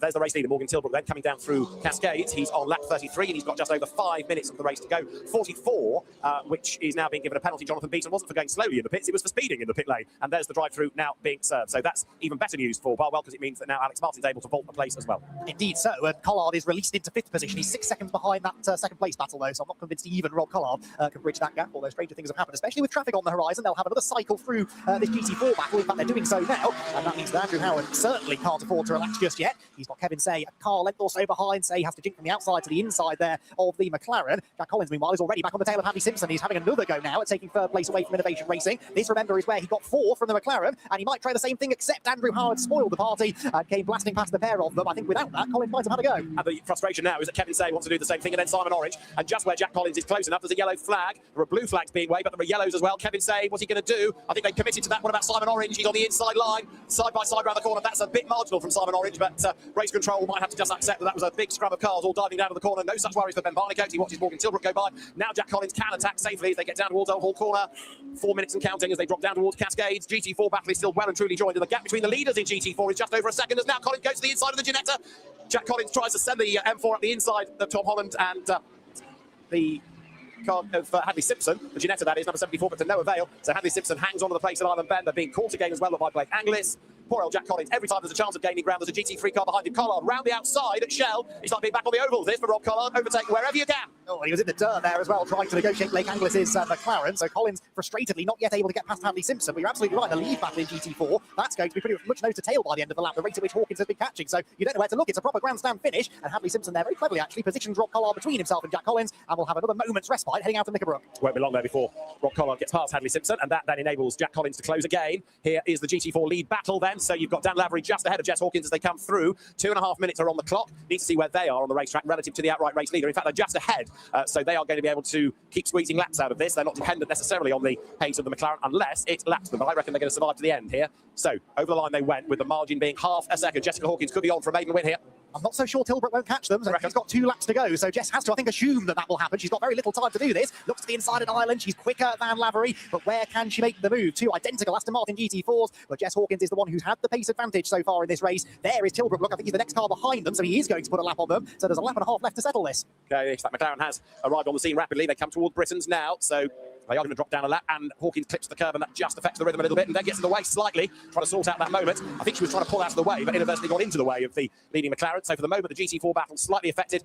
We've also got the Hartshorn and Pearson, Aston being done with drive-through penalty. It's pit lane speed. As up the hill now goes Morgan Tilbrook. He's going to get one more lap out of this. Yes, he is. Over Clay Hill then for the penultimate time. That's just given Lavery maybe just under a second advantage over Hawkins. And of course, there are more GT3 cars to come with the Howard Say and Orange battle. Darren Turner looks fairly stressed out by all of this. He would love to win this race, but feels powerless at the moment. It's all down to what his AM can do with 1 lap left to defend from a charging Jess Hawkins. Who is possibly going to be affected now, look, by the Howard Say battle that comes storming past. They've dropped Simon Orange again. So onto the last lap we go. Morgan Tilbrook the leader by 3 seconds. It's been a good day for winning from the outside of the front row for a change. Both wins are going to go that way. And in GT4, maybe all of this GT3 traffic might just save Dan Lavery and Darren Turner because it's preventing Jessica Hawkins from having a proper go, at least now, because although Kevin Say is about to go past Dan Lavery, there's still Simon Orange to get by. By the time all the GT3 cars have gone through, there won't be much of the lap left for Jessica to catch and attack again. Yeah, she hasn't got clear line of sight yet, has she, against the Aston Martin ahead? So she can't overtake at Lodge Corner. We know that because of the yellow flag. So time running out, opportunities running out, and Dan Lavery will be pretty happy about that. I think Andrew Howard will be reasonably satisfied to have held on to second position here as well. Ooh, maybe I spoke too soon about the GT4 battle, though, David Hawkins. Right back with him. Absolutely so. This could yet change, although it's got to be done really at his lots or Druids. Those are the only opportunities. We don't have Lodge Corner anymore, and this is the last lap. Nose to tail, they run into his lots. We look back and see that it's still white from green, meaning it's Lavery from Hawkins. There's Rob Collard chasing on behind and closing, but I think Dan Lavery may have got it all wrong coming out of Knickerbrook because he runs wide. Now onto the grass goes Jess Hawkins. He's going to try to force the issue side by side up the hill. Lavery just steadies the ship and hangs on to the advantage. Here comes Collard as well. That was Jess Hawkins' best chance, and Dan Lavery so nearly threw it away. Oh, that nearly went wrong, didn't it? But he's going to hang on, I think, to GT4 win here. Meanwhile, is Morgan Tilbrook. He's about to win in GT3. A fantastic performance that from the McLaren crew. Optimum Motorsport celebrate. Ben Barnacote is quite pleased, I think, with that as well. And as he should be, it was a brilliant first stint from him, a fantastic second stint from Tilbrook. And what a defensive drive from Dan Lavery. He and Darren Turner win in GT4. And Jess Hawkins comes home just a length or so back. Some proper feel-good stories up and down the pit lane in third place. I think he's going to go the way against all odds of Hadley Simpson, who spent most of his stint defending and succeeded in doing so. Jack Collins has really been hurt there by the amount of GT3 traffic. Every time he had a chance, yet another quick car needed to get by. Brilliant job done by Morgan Tilbrook. A lot of good coaching from Ben Barnacote. And Morgan Tilbrook slowly makes his way around on the in-lap with the pickup now, getting offline to help with the ride height and the weight of the car. Great job done. And a very happy Darren Turner goes and thanks and congratulates every mechanic, ever the team player, Darren. Absolutely so. He will be absolutely delighted and making the point, as you said, of shaking the hand of every team member in the garage. He never takes it for granted, does he, Darren? He's won an awful lot of races over the years, but each one is special, and he knows that one was particularly special because I'm sure it's some of the coaching he's been giving Dan that allowed Dan to defend that lead and hang on to the victory. Fantastic race, though, in both classes. We didn't really know which way some of those battles were going to go until the final corner or so. I enjoyed that. Dan Lavery's first British GT win, and a deserved one. It was here that it nearly went wrong, wasn't it, on that last lap coming out of his lot into Knickerbrook. The car just got away from him. It ran slightly wide, 2 wheels onto the dirt, but he was just able to move across, getting a flashback now as he goes past that part of the circuit. But Jessica Hawkins, even with 2 wheels on the dirt, couldn't quite make the move and couldn't quite make it stick. So, a really entertaining afternoon at Alton Park with category wins in GT3 and GT4 for Morgan Tilbrook and Ben Barnacote, for Darren Turner and Dan Lavery. The classes within, silver AM in GT3 to Jared Wadersky and Alex Martin, and silver in GT4 to Jess Hawkins and Will Orton. Yep, so Optimal Motorsport celebrates a victory in GT3. Morgan Tilbrook and Ben Barnacote with Roscoe and Andrew Howard. They're going to have to keep waiting for that race victory. But they've had a really good points haul this weekend from a championship point of view. 2 Cs were third for Say in green, with Martin Gluckman, Simon Orange fourth, Rob Collard and Hugo Cook in fifth. Alex Martin and Jared Wadersky, as David quite rightly says, class winners there in sixth, ahead of Mark Warren and Jack Brown, with the second century BMW in eighth. Ninth for the 2 Cs, Walker and Loggy Khan, and top 10 repeated by W. Cameron and Matt Griffin in GT4. Dan Lavery and Darren Turner hang on by their fingernails to claim the victory. Jess Hawkins and Will all have to settle second, and it's Innovation Racing again, picking up good points. They've had a really consistent start to the year, with the first, a third, and a third in the first 3 races. Then it's the Century BMW and the Mahiki Racing McLaren. Good to see them inside the top 5, ahead of the Townsend Racing machine in 6th position after a breathless 60 minutes of racing. Well worth the wait, I'd say, David. I would go along with that, yes. And that is the ultimate traffic jam, as some cars are taken to scrutineering, others are taken down the pit lane. Drivers will then be required for the podium. We'll get a chance to hear from our class victors, but a really good drive that by Morgan Tilbrook, and coped well with the traffic and was able to build that gap over Andrew Howard. He did look vulnerable, as you were making the point, early in the stint, but then he regrouped, got his head down, and came storming through. Not quite sure why he is now back at Foster's. I think Morgan Tilbrook rather missed where he was being waved to and carried on for another lap. So he's taken the Foster's cut through, the Foster's loop, the short circuit, and now you've got a very different look out of the front of that car. Nothing like celebrating your win, is there? But you might end up with a bit of a ticking off for going round again. But anyway, he's still waving and thanking all the marshals, so all is good. And you can see that at the end of the day, the incident vehicle's quickly dispatched onto the circuit. Now with the proviso, careful, there's a McLaren behind you. Yes, that wasn't in the script, was it? But Morgan Tilbrook doing a lap of the old Foster's circuit, which isn't really used for racing anymore these days. Interestingly, the WSR BMW didn't make it back to the pit lane, did it? That stopped on the way in. Anyway, Morgan Tilbrook will be with you shortly, Bryn, but I believe you found his teammate Ben Barnacote. He might not. We just don't know. Ben, your teammate is so ecstatic. He's done another lap. Yeah, victory lap. Why not? I mean, we were here much longer than we wanted to be today, so I don't blame him after that performance. I'm, obviously, hopefully we don't get in trouble for it. You know, it'd be a shame for the day to end like that. But just so proud of Morgan. You know, it's been a bit of a rough start to the year for us. It could have been much smoother, but he did a flawless job there. Great in traffic. Just so proud of him. Apart from missing the pit entry, just getting here now. Well, like you say, he just wants one for himself. Talk to me about how you've gone about this race here, because I think coming into it, I mean, the 5th at Silverstone with the cars that weren't scoring, and the 7th meant you had to leave here with a really good second race result. Yeah, it was. You know, there's a lot of pressure heading into that race. As you said, Silverstone 500 were in such a good spot, had such a fast car, and it just didn't quite work out. Historically, this isn't a McLaren track, but Friday and Saturday looks really good for us. I was fast, Morgan was fast, so we were probably a bit disappointed with how race 1 went, but yeah, we made up for it there, made it count when we had the opportunity. It's all about yeah, we had a bit of a steady start, but we're here and we mean business from here on. That would have done the world for Morgan, and we're so happy. Well, Morgan is here right now, and he's so ecstatic. I don't know, hide the mic in case there's some fruity language here, but Morgan Tilbrook, an extra lap of honour there for yourself. A victory lap. Last year, you said to me that you couldn't really enjoy the season because you're in with a championship fight. Now, I imagine this season you'll quite like a championship fight. Yeah, absolutely. You know, I've definitely got to go with him to help me have a go at it. But I mean, it's actually quite a lot of stress, you know, because although he gave it to me to agree on a silver plate, when it comes on a silver plate, it's like, oh my God, don't make a mistake. I kept telling myself, test session. I just treat it like a test session. But you had the pressure, didn't you, all the way through, especially at the end. I mean, it wasn't a simple fix for you both. No, it wasn't. There's a lot of GT4 traffic. I actually went over a lot of debris on the first lap out, and I thought, oh God, I'm hoping I've got a puncher. But no, do you know, it was, I enjoyed it. I tried to keep my head down, not try and think about the win that was on the plate that this man gave me. And I was just really pleased to bring it back in one piece and not have any issues or penalties or get some points, right? So you got some points. You got some points and some lovely compensation time as well for Spa. Go and get your trophy. Well done. Cheers, guys. So great drive that by both Morgan Tilbrook and Ben Barnicoat. We said before the race started, Ben is a much in-demand GT racer, both in Europe and in America. You can see why, setting up a good win for Morgan Tilbrook there. Evidence also of how the McLaren rides the curves. And the abuse the car takes, the headlight rattling away behind the front bodywork there. Morgan Tilbrook pushing on, and well, feels like he's up for a championship challenge this year. That's interesting, isn't it? As Bryn says, that's a slight difference of opinion from 12 months or so ago. And it's a good job, because he's right in the thick of the championship battle, which is led by Andrew Howard and Ross Gunn in the BHD Motorsport Aston Martin. It's been a while since we said that, David. And then Tilbrook and Barnicoat only half a point ahead of Jonathan Beeson and Charles Clark, who are 5 up on Alex Martin and Jared Roberski. Then Simon Orange and Marcus Clutton come next. So we do, after 3 races, have a really intriguing situation within GT3 and a really good GT4 battle raging on. Darren Turner and Dan Lavery are our winners at Alton Park. It's another win for Darren, but a really significant first win for Dan. Let's get back to Bryn.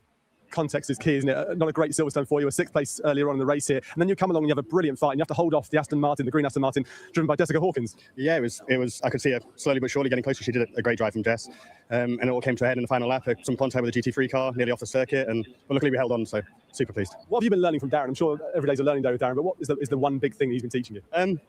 Just consistency, being able to repeat as opposed to worrying too much about like overall just one lap. Like consistency, being able to do that and just staying calm is really key. I'm not sure he was calm. He was watching on. In fact, he's here now. He's made it. He's jogged all the way. It's lucky you're trim. You're watching on there. Were there any emotions, any stress going on, or did you know that Dan had it from start to finish? I thought he had it until that last run through Knickerbrook, a bit wide there on the grass, and I thought, oh no, this is lost that momentum up the hill, but he kept it together, and just so happy for Dan, for the team at Grange Racing. Just a great result, you know, to come back from a bit of disappointment in the first race and then have a race like that. Dan drove an exceptional second stint, so just super happy. Now, having in my ear a question to ask you, Darren, how many years you've been winning races for Aston Martin now? Because I mean, if we cut you in half, you are just rings and rings and rings of Aston Martin, aren't you? Yeah, I don't know. 2005 was the first time with an Aston Martin, so I can't do the maths. Is that 21 years, something like that? But it's must be the wrong guy. Yeah, it's both of us. But yeah, it's been amazing to be part of the brand for that many years. To still be racing these cars, GT3s, GT4s, they're just incredible to race. And you know, we're on a new adventure with Grange Racing FSR. It's race 2, and we're already on the top step. So amazing start. A fantastic weekend. Well done, both of you. Congratulations. Cheers. And just taking what we've had today into account for the global GT4 points, Toyota ahead of BMW and then Porsche, Mercedes 4th and Aston Martin 5th. GT4 so popular around the globe. As far as British GT4 is concerned, Tom Holland and Hadley Simpson are your category leaders from Will Orton and Jess Hawkins, and then 3rd are Jack Collins and Brandon Templeton. A dramatic race at Alton Park began behind the safety car. It made a single file start, and Ross Gunn powered into the lead on the way down towards Old Hall, with Ben Barnicoat behind him in 2nd place. Marcus Clutton tried to find a way past the Ben Green Mercedes, but could not do so, as Ross Gunn tried to build the gap up front. Barnicoat, though, tried to stay with him as they dropped down through Cascades, and then made the run along left side straight. While in GT4, it got rather frantic. Colin Turkington getting into the side of Tom Bradshaw. Both of them ended up to the stewards. Eventually, traffic started to play its part. The Tom Holland, Hadley Simpson, Ginetta getting in the way of Charles Clark's BMW. He eventually went powering past. And when the pit window opened, in came Ross Gunn, giving way to Andrew Howard. But with extra time to serve in the pits, they lost a lead they were never to get back to Morgan Tilbrook, who relayed Ben Barnicoat. For others, such as Jonathan Beeson, Alex Martin, Ron Collard, there was so much traffic to have to worry about. And dramas for Luke Shaw's Ginetta. It was leading in GT4, it ran wide coming out of Shell Oils, and ultimately would end up in the gravel. There was drama too for Cameron Campbell's Ferrari. This was the demise of the Ginetta out of the lead of GT4. Suspension drama, steering failure into the gravel. Luke Shaw and Jack Mitchell out of the race. Morgan Tilbrook started to pull away. For 2nd, Andrew Howard was able to fend off Kevin Say.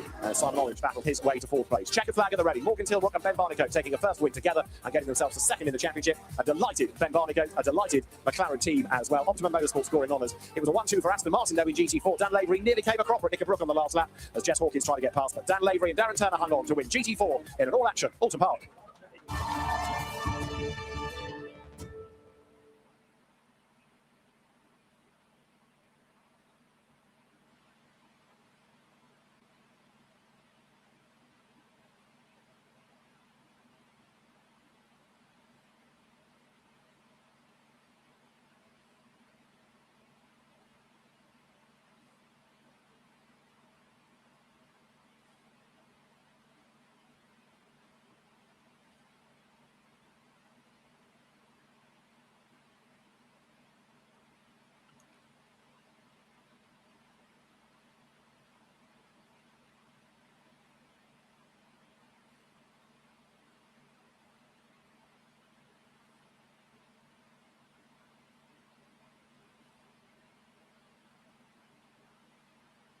Congratulations, gents. If you want to jump So drivers to the podium, Kevin Say and Ben Green for 3rd place in GT3 Pro-Am. Then we have Ross Gunn and Andrew Howard for 2nd, making their way to the podium. And it'll be a very noisy top set for Morgan Tilbrook and Ben Barnicoat, their first victory together in British GT. Looked at one point, though Kevin Say might have been able to do something about even a win, but as he turned out, struggled to get through the traffic. But for Morgan Tilbrook and Ben Barnicoat, a really, really impressive performance. Yeah, absolutely so. I mean, Morgan in particular there, withstanding the pressure from the cars behind. It turns out it is quite difficult to overtake at Alton Park, as it happens, but Kevin Say and Andrew Howard gave it a really good go. Tilbrook, though, just doesn't make as many mistakes now, does he, as he would have done a few years ago. He's come on leaps and bounds over the last few seasons, and he will celebrate now with Ben Barnicoat. Race victory at Alton Park.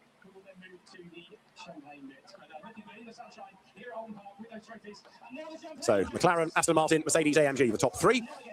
Good variety in terms of the brands. Happy drivers celebrate in the sunshine, and Ben Barnicoat makes sure that Morgan Tilbrook gets as much champagne as possible. It's a warm day. I'm sure he sort of appreciated the cooling off there from his teammate.